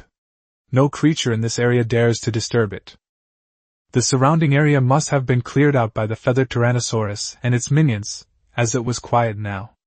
Xu Liang didn't dare to be careless and retreated back into the barricade circle, guarding the entrance on guard. As evening approached, the feathered Tyrannosaurus Rex finally got up. With an initial HP of 4,800 and stamina of 980, it was a promising talent. The feathered Tyrannosaurus Rex's roar consumed stamina, and its attack frequency was also very slow, so it could only be used as a support. It was enough to focus on stamina and then HP, and it was not needed for combat. After waiting a while, the mammoth finally managed to get up with difficulty. This behemoth had an initial carrying capacity of 1050, and it also had a 75% carrying capacity for wood, which was enough for it to ascend. Use the cryogenic chamber to retrieve the two dinosaurs, ride the returning giant eagle, and fly towards the blue obelisk on the main peak of Tianhui Peak. No monsters will spawn around the obelisk, making it a good place to spend the night. A mysterious blue beam of light shot out from the offering terminal, soaring into the sky. Four symmetrical mysterious buildings floated around it in the air. This place was not much different from the green obelisk, except that the color of the beam of light was different. Around the offering terminal was a platform, with a large number of rich mines and crystals distributed around it. A path leading down the mountain wound down from the gap in the mountain pass, and the path was full of carnivorous creatures. This was a path full of challenges. However, coming from the air is different. They only need to avoid the Argentinian giant eagles on the lower mountainside. When the two arrived at the tribute terminal at the mountain pass, everything looked calm from the air, with no signs of any biological activity. As he controlled the giant eagle to land, the Argentinian giant eagle seemed a little irritated by the buzzing sound emanating from the tribute terminal, and Xu Liang tried his best to soothe it. "Someone has been here." Lu Xiu's voice came from the side. She found a sheltered corner, and discovered a campfire. "It must have been left a long time ago." Xu Liang reached out and touched it. The campfire had frozen solid. It seemed that other tribes had also come to explore the secrets of the obelisk. Xu Liang took out the cryogenic chamber, threw out the velociraptor squad he was carrying as guards, and started another campfire nearby to roast meat. Night had fallen, and it was pitch black outside. The mountain pass was illuminated by blue light, and the light refracted by the surrounding crystals hit the rock walls, forming blue spots of varying shades. Xu Liang felt as if he were in a gay bar, which felt absurd. He heard gurgling sounds from the side, which was old Lu, the drunkard. He thought to himself, "If only there were some music." Early the next morning, Xu Liang took out the building modules he had prepared in advance, and placed on the giant eagle. He built a one-by-one dragon trapping room next to the offering terminal, with only one layer covering the door frame. Then, he and Lu Xiu rode the eagle and flew up, strolling along the winding mountain road. Mammoths and some dire wolf colonies are scattered along the way. Like the megalodon, dire wolves also have a group buff. The dire wolves with the highest group level will have a leader buff. Dire wolves are fast and have a high attack frequency. When they are in a group, they are very scary and can be considered the tyrants of the snow mountain. From afar, a pack of dire wolves could be seen fighting with mammoths. The howling of wolves and the bellowing of mammoths created a lively scene. The wolf pack had a group buff, while the mammoths had a debuff that reduced the opponent's attack power. Moreover, there were 4 mammoths in the herd, and the two sides were evenly matched. However, the commotion attracted other creatures. Several round, short-limbed creatures emerged from around the corner. Their backs were covered with stiff hairs of different colors, and their huge heads accounted for a third of their bodies. A large mouth protruded forward, making them look very much like modern wild boars. This reminded Xu Liang of Pumbaa from The Lion King. These creatures were none other than the ark's wet nurse, the fierce-toothed boar. Seeing what was happening ahead, the 3 creatures wagged their short tails and stepped onto the battlefield with their 4 short, stubby hooves. When attacked, a red light began to flash around them, which was their skill that provided healing to the surrounding allies. 3 new recruits joined the battle and even healed each other. The mammoths couldn't hold on any longer. The leader started to have a lot of blood spots on its body and was about to collapse. Xu Liang looked through his binoculars and saw that one of the female ferocious tusks was level 100. Without saying a word, he put away his binoculars, controlled the giant eagle to swoop down, grabbed the level 100 female ferocious tusk, and left. The 3-way battle raged fiercely, and no one noticed that one of the ferocious boars was missing, leaving only the sounds of pigs squealing in the air. Chapter 60 for the Eskimos. Chapter 64 The Eskimo brought the struggling ferocious-toothed boar to the obelisk and threw it into a one-by-one dragon trapping chamber. The ferocious-toothed boar wasn't very good at jumping, so 1 floor was enough. Inside the chamber, it made a pig-like scream, which was very annoying. Xu Liang pulled out his long-barreled rifle and began firing through the crack in the stone door frame. The ferocious boar activated its healing ability when attacked, flashing red light as it desperately stretched its long snout out of the door frame, its large mouth opening and closing as it tried to bite Xu Liang outside. The breath it exhaled smelled of rotting flesh, making people nauseous. No matter how arrogant it was, it succumbed to the potent anesthetic, lying in its cage snoring like a domesticated pig. The ferocious boar activates its healing ability at the cost of consuming its own food points. Once its food points are depleted, it can no longer activate the skill. This guy was attacked earlier and desperately tried to recover his health, and now his food points have dropped by half. The sound of flapping wings came from behind them. The two worked together seamlessly. Xu Liang captured the ferocious boar, while Lao Lu took advantage of the three-way battle and used the giant eagle's aerial advantage to snatch a lot of meat from the corpses. When the fainting ferocious boar was given high-quality raw meat, it ate it without stopping, one bite after another. Old Lu couldn't even keep up with its eating speed. A dozen pieces of high-quality raw meat were not enough. Finally, several sets of raw meat were added before the boar was tamed. Its satiety level was 23,510, which was not bad.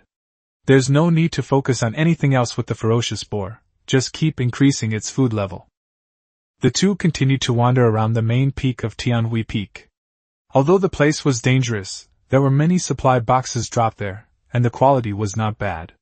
They picked up a lot of random items, but only one legendary iron helmet blueprint with 215% armor was considered top-notch. The rest were all junk. The supply boxes dropped by the air were of much lower quality than the treasure chests in the mine. After wandering around for half a day without finding a high-level female feathered Tyrannosaurus, I did manage to catch a level 110 male Siberian boar. I took it back to the summit, knocked it unconscious, fed it meat, and the guy obediently joined Jurassic Park. There were no more promising talents around the main peak, so Xu Liang led Lu Xiu towards the secondary peak east of the Tianhui Mountains. The secondary peak was relatively lower than the main peak, and the route was all gentle slopes. As they descended, they encountered many creatures, including giant ground sloths, packs of dire wolves, fierce-toothed boas, and the woolly rhinoceros, a creature unique to the snow mountains. The woolly rhinoceros is similar to the modern rhinoceros, with two sharp horns, one large and one small, on its head. However, its body is covered with thick fur, like armor. In addition to the usual items, killing a woolly rhinoceros can also yield woolly rhinoceros horns, which are also materials. Woolly rhinoceroses are herbivores with a relatively gentle temperament. Their main attack method is to gore with the sharp horns on their heads. They can gore in place or gore after accelerating and charging up. The damage caused by being gored after charging up is considerable, but it requires a skilled rider, otherwise they will be interrupted by hitting a rock or tree. After flying forward for a while, we could see the secondary peak of the Tianhui Mountains in the distance. A huge theropod dinosaur was standing on the west side of the secondary peak. Its huge body was about the same size as the Sheridan, but its head was more pointed. In addition, its back was bulging and its two short front claws were tucked in. It did not look as majestic as the Sheridan, but rather a bit sleazy, like a clumsy thief selling stolen goods in a rural urban fringe area. Giganotosaurus!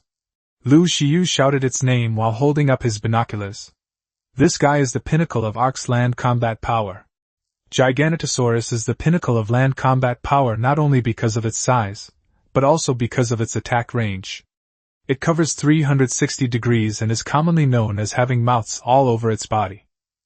Not only is it unafraid of being anally attacked, but wild Giganotosaurus attacks also have a bleeding effect. If bitten, bones will break and tendons will be torn, and there is no way to escape. This guy in front of me is only level 40. Should I catch him or not? Xu Liang led Lu Xiu to a safe place to land. He checked his equipment. He hadn't originally planned to capture a Giganotosaurus this time, so he wasn't well prepared. As veteran Ark players know, Giganotosaurus can only be tamed by giving it tranquilizers. From the moment it falls to the ground, its dizziness level drops wildly. Someone has to keep feeding it tranquilizers or blackberries, otherwise, it will be a real mess when it wakes up. After some consideration, they decided to play it safe. Anyway, this guy couldn't run away. They were all my dinosaurs, and no one could take them away. The fact that this guy was standing around in a daze meant that all the creatures around had been slaughtered by it. So the two of them headed east to try their luck at Icetooth. Between the Skylight Mountains and the Icetooth Mountains lies a narrow valley that runs directly from south to north to the sea. Since most carnivores roam the slopes around the snow-capped mountains, this area is relatively safe compared to other places, although occasionally some carnivores will venture here while chasing their prey. As Xu Liang and his companion were riding their eagles, they heard a familiar cry from below. It was the cry of Xu Liang, the leader of the snow mountain underworld. The two lowered their altitude, arrived at the valley, and flew towards the source of the sound. On the northern shore of the valley, several buildings with round roofs stand tall. The feathered Tyrannosaurus and its two henchmen are frantically demolishing the first building. Several people dressed in white, led by a tall man, are building a wooden wall, seemingly preparing to abandon the building in front and use the wall to isolate the feathered Tyrannosaurus gang. In the distance, someone is riding a mammoth leading creatures in retreat. What, Eskimos? Xu Liang and Lu Xiu looked at the sky through their binoculars for a while, and Lu blurted out. These guys were wearing ordinary fursuits, just dyed white, and with their small houses with domed roofs, they did look a bit like Eskimos. Xu Liang's attention was instead focused on the feathered Tyrannosaurus rex. A level 150 female feathered Tyrannosaurus rex was already the upper limit of wild dragon levels, and it was not easy to find on a deserted island. This guy was directing two of his minions to demolish a house with great enthusiasm, probably because someone was hiding inside. Old Lu, get ready to work. Xu Liang thought for a moment, but was still unwilling to give up this piece of fat meat that was already in his mouth. He observed that there were only a few dire wolves in the attack tribe that posed a threat. The rest were just bighorn deer, mammoths and the like, not worth mentioning. The two controlled the eagle to quietly land behind the feathered Tyrannosaurus rex. They laid out 2 rows of giant traps on the ground. This was their last remaining catch. Once they caught the feathered Tyrannosaurus rex, they could prepare to go home. After setting the trap and keeping the eagle a safe distance away, I threw out the Velociraptor guard squad and the feathered Tyrannosaurus rex I caught yesterday, letting them follow the eagle away from the feathered Tyrannosaurus rex's fear range. Everything was ready, now it was up to Lao Lu. The creatures in his hands, except for the other feathered Tyrannosaurus and the mammoth, would be feared by the feathered Tyrannosaurus, so this time he could only pull the monsters with his own body. Lu Xiu also increased his speed quite a bit, and the feathered Tyrannosaurus and the Carnotaurus could not catch up with him. Old Lu swaggered up behind feathered Tyrannosaurus, pulled out a long-barreled rifle, and shot the guy in the head. Feathered Tyrannosaurus was stunned for a moment before turning around and finding old Lu holding a long-barreled rifle. Someone dared to mess with the boss. Another powerful tranquilizer dart hit his mouth, enraging the feathered Tyrannosaurus rex. It roared and charged at Lu Xiu. The two bulls, unaware that their leader had left, were still demolishing houses under their golden buffs. Old Lu was smarter this time. His taunt skill was area of effect, so if he used it right away, all 3 would be drawn over, making it harder to control. She first used a long-barreled rifle to shoot the feathered Tyrannosaurus, which angered it. She waited for it to distance itself from the 2 Carnotaurus minions. When the feathered Tyrannosaurus sensed something was wrong and was about to turn back, it heard a shout of, "You son of a bitch!" This drove it mad. Without even asking who was the boss near the snow mountain, it dared to insult me. It recklessly chased after Lu Xiu, completely unaware of the animal traps on the road. It stepped on one and became unable to move. The two seized the opportunity and frantically shot powerful tranquilizer darts at the head of the feathered tyrant dragon's head as if they were free. Its lewd face was covered with tranquilizer darts. Finally, before the 2 Carnotaurus could react, they took down the level 150 female feathered Tyrannosaurus. The rest was easy. Xu Liang rode his newly tamed feathered Tyrannosaurus and led his Velociraptor guard squad forward, tearing the 2 Carnotaurus to shreds and returning with a full load of high-quality thigh meat. All of this was observed by the people of the opposite tribe. Xu Liang and his companion fed the feathered Tyrannosaurus rex high-quality thigh meat and then began to guard their surroundings. When the people of the opposite tribe saw that the two did not approach, a tall figure emerged from behind the half-built wall, peering cautiously in their direction. He then realized that Xu Liang and his companion were indeed ignoring him. He dashed to the half-demolished building, shouted inside, and a small, thin figure ran out, rushed into his arms, and the two embraced and wept. "That's really touching," Old Lu joked. "Yes, if they get too close, just shoot them." Xu Liang wiped away non-existent tears from the corner of his eye, pulled out his automatic rifle, and cocked it with a clatter. "Clear." The two of them chattered on and on for a while, then hesitantly walked over. Rat-a-tat-tat! The automatic rifle in Lu Xiu's arms spat out a string of fire, drawing a line in their path.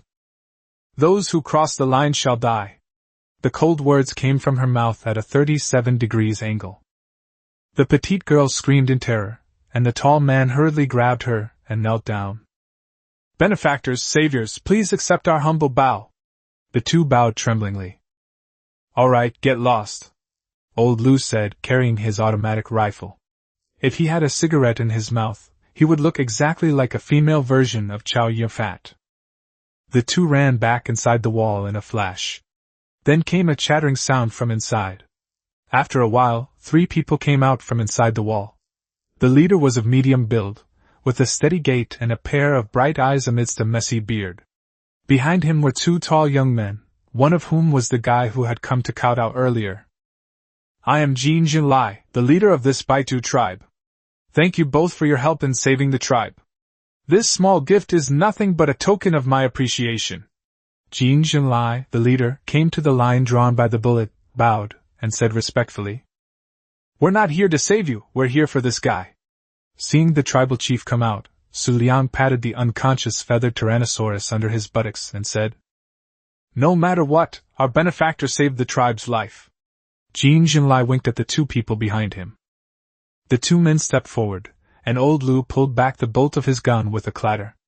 The 2 men immediately raised their hands high to indicate that they had no hostile intentions. Then they threw a pile of things on the ground. Xu Liang glanced at them and saw that they were all animal hides and furs. All right, you can leave it there. I'm taming this guy here, so I won't see you off, Xu Liang said. Kim Jong-ryo bowed again, then led the 2 away. As they left, the tall young man turned around and called out, My name is Ma Dongxi. Thank you for saving my life. Xu Liang and Lu Xiu exchanged a glance, completely stunned. Chapter 65 Duan Shuangshuang reports. In Chapter 65, Duan Shuangshuang reports that Jin Jinglai is a Korean ethnic minority living at the foot of Changbai Mountain. His ancestors were hunters for generations. In his generation, the country banned hunting to protect wild animals and assigned him the position of forest ranger. He went from being a hunter to an animal protector. One night, after getting drunk, he came to this unfamiliar place. He discovered that he had not only regained his youth but also been implanted with a mysterious object. With his rich experience, he survived in this icy and dangerous place, established a camp, took in some survivors, and struggled to survive in the valley. The valley is nestled between 2 snow-capped mountains and is usually quite safe. Occasionally, carnivorous creatures would wander in, but his hunting team easily dealt with them. Until today, a Tyrannosaurus rex covered in feathers, accompanied by 2 Carnotaurus, broke into their home and nearly destroyed the tribe. Fortunately, a stranger came to their aid. The stranger not only tamed the fierce giant eagle on the snow mountain, but also brought a velociraptor that was not found here. It seemed that the stranger was a visitor from outside the snow mountain. On the advice of Ma Dong-suk, the bravest hunter in the tribe, Kim Yung-yo prepared to communicate with the stranger. They had no flying mounts and knew nothing about the world outside the snow mountain. Unfortunately, the stranger was very cautious. Brother Kim, I'll go talk to them again, Ma Dong-suk suggested reluctantly from behind the wall. Xiangpeng, have they accepted the gifts we provided? Jin Jinlai patted the young man from his own clan on the shoulder and asked another young man perched on the wall. No, the young man named Xiangpeng said without turning his head. Keep everyone on high alert, Kim Yung-yo said to Ma Dong-suk.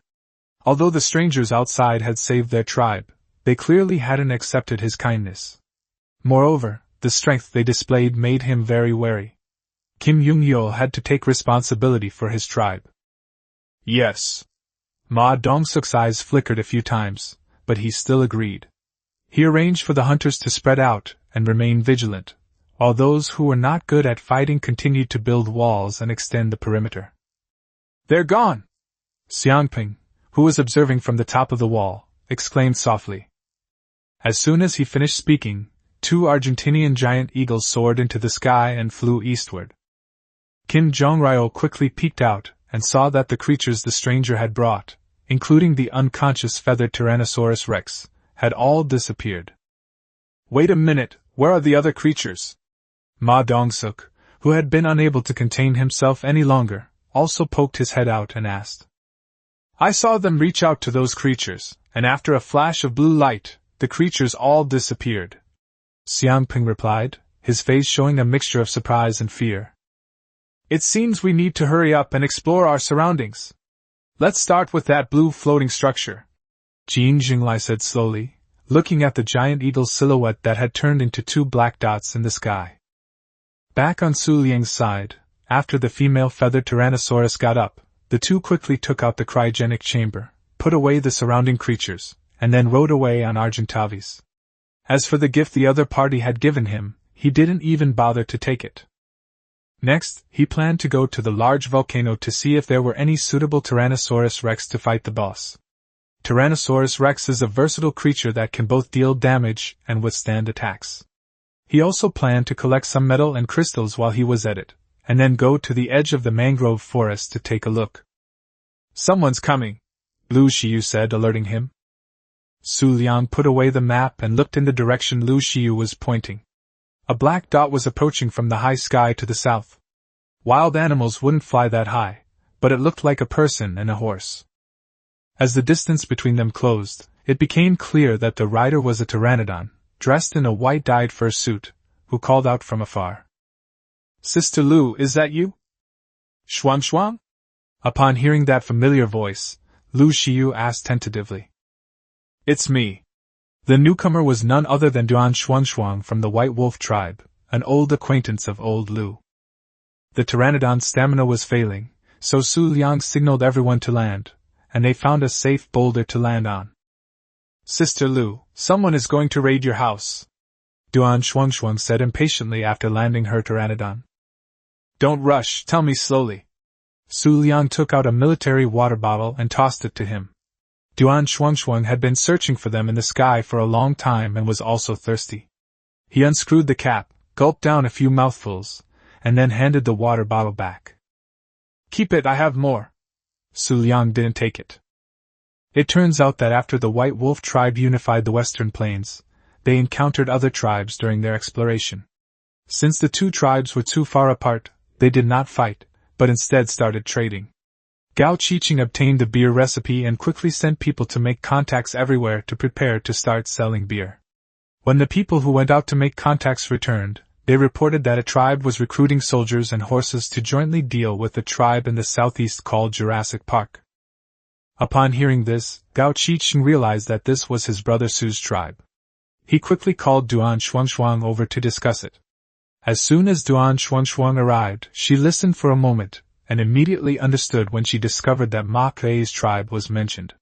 She then told Gao Qiqing about Ma Kuei. After listening to Duan Shuang's story, Gao Qiqing also felt that Ma Kuei was a scoundrel, and said that Duan Shuang's enemy was the tribe's enemy, and they would not do business with him. Duan Shuang was worried about Lao Lu's safety and suggested that she go find them, and give them a heads up in advance to avoid being ambushed. Gao Qiqing readily agreed, and that's how this scene unfolded. After listening, Lu Xiu and Xu Liang exchanged a glance. They both knew that they were the only two leaders in the entire tribe, and there was no one at home right now. If someone came to raid their home, the losses would be severe. Creatures without human control would only act on instinct, and would be no match for the terrifying upright ape. Brother Duan, thank you for coming to inform us. I, old Su, appreciate this favor.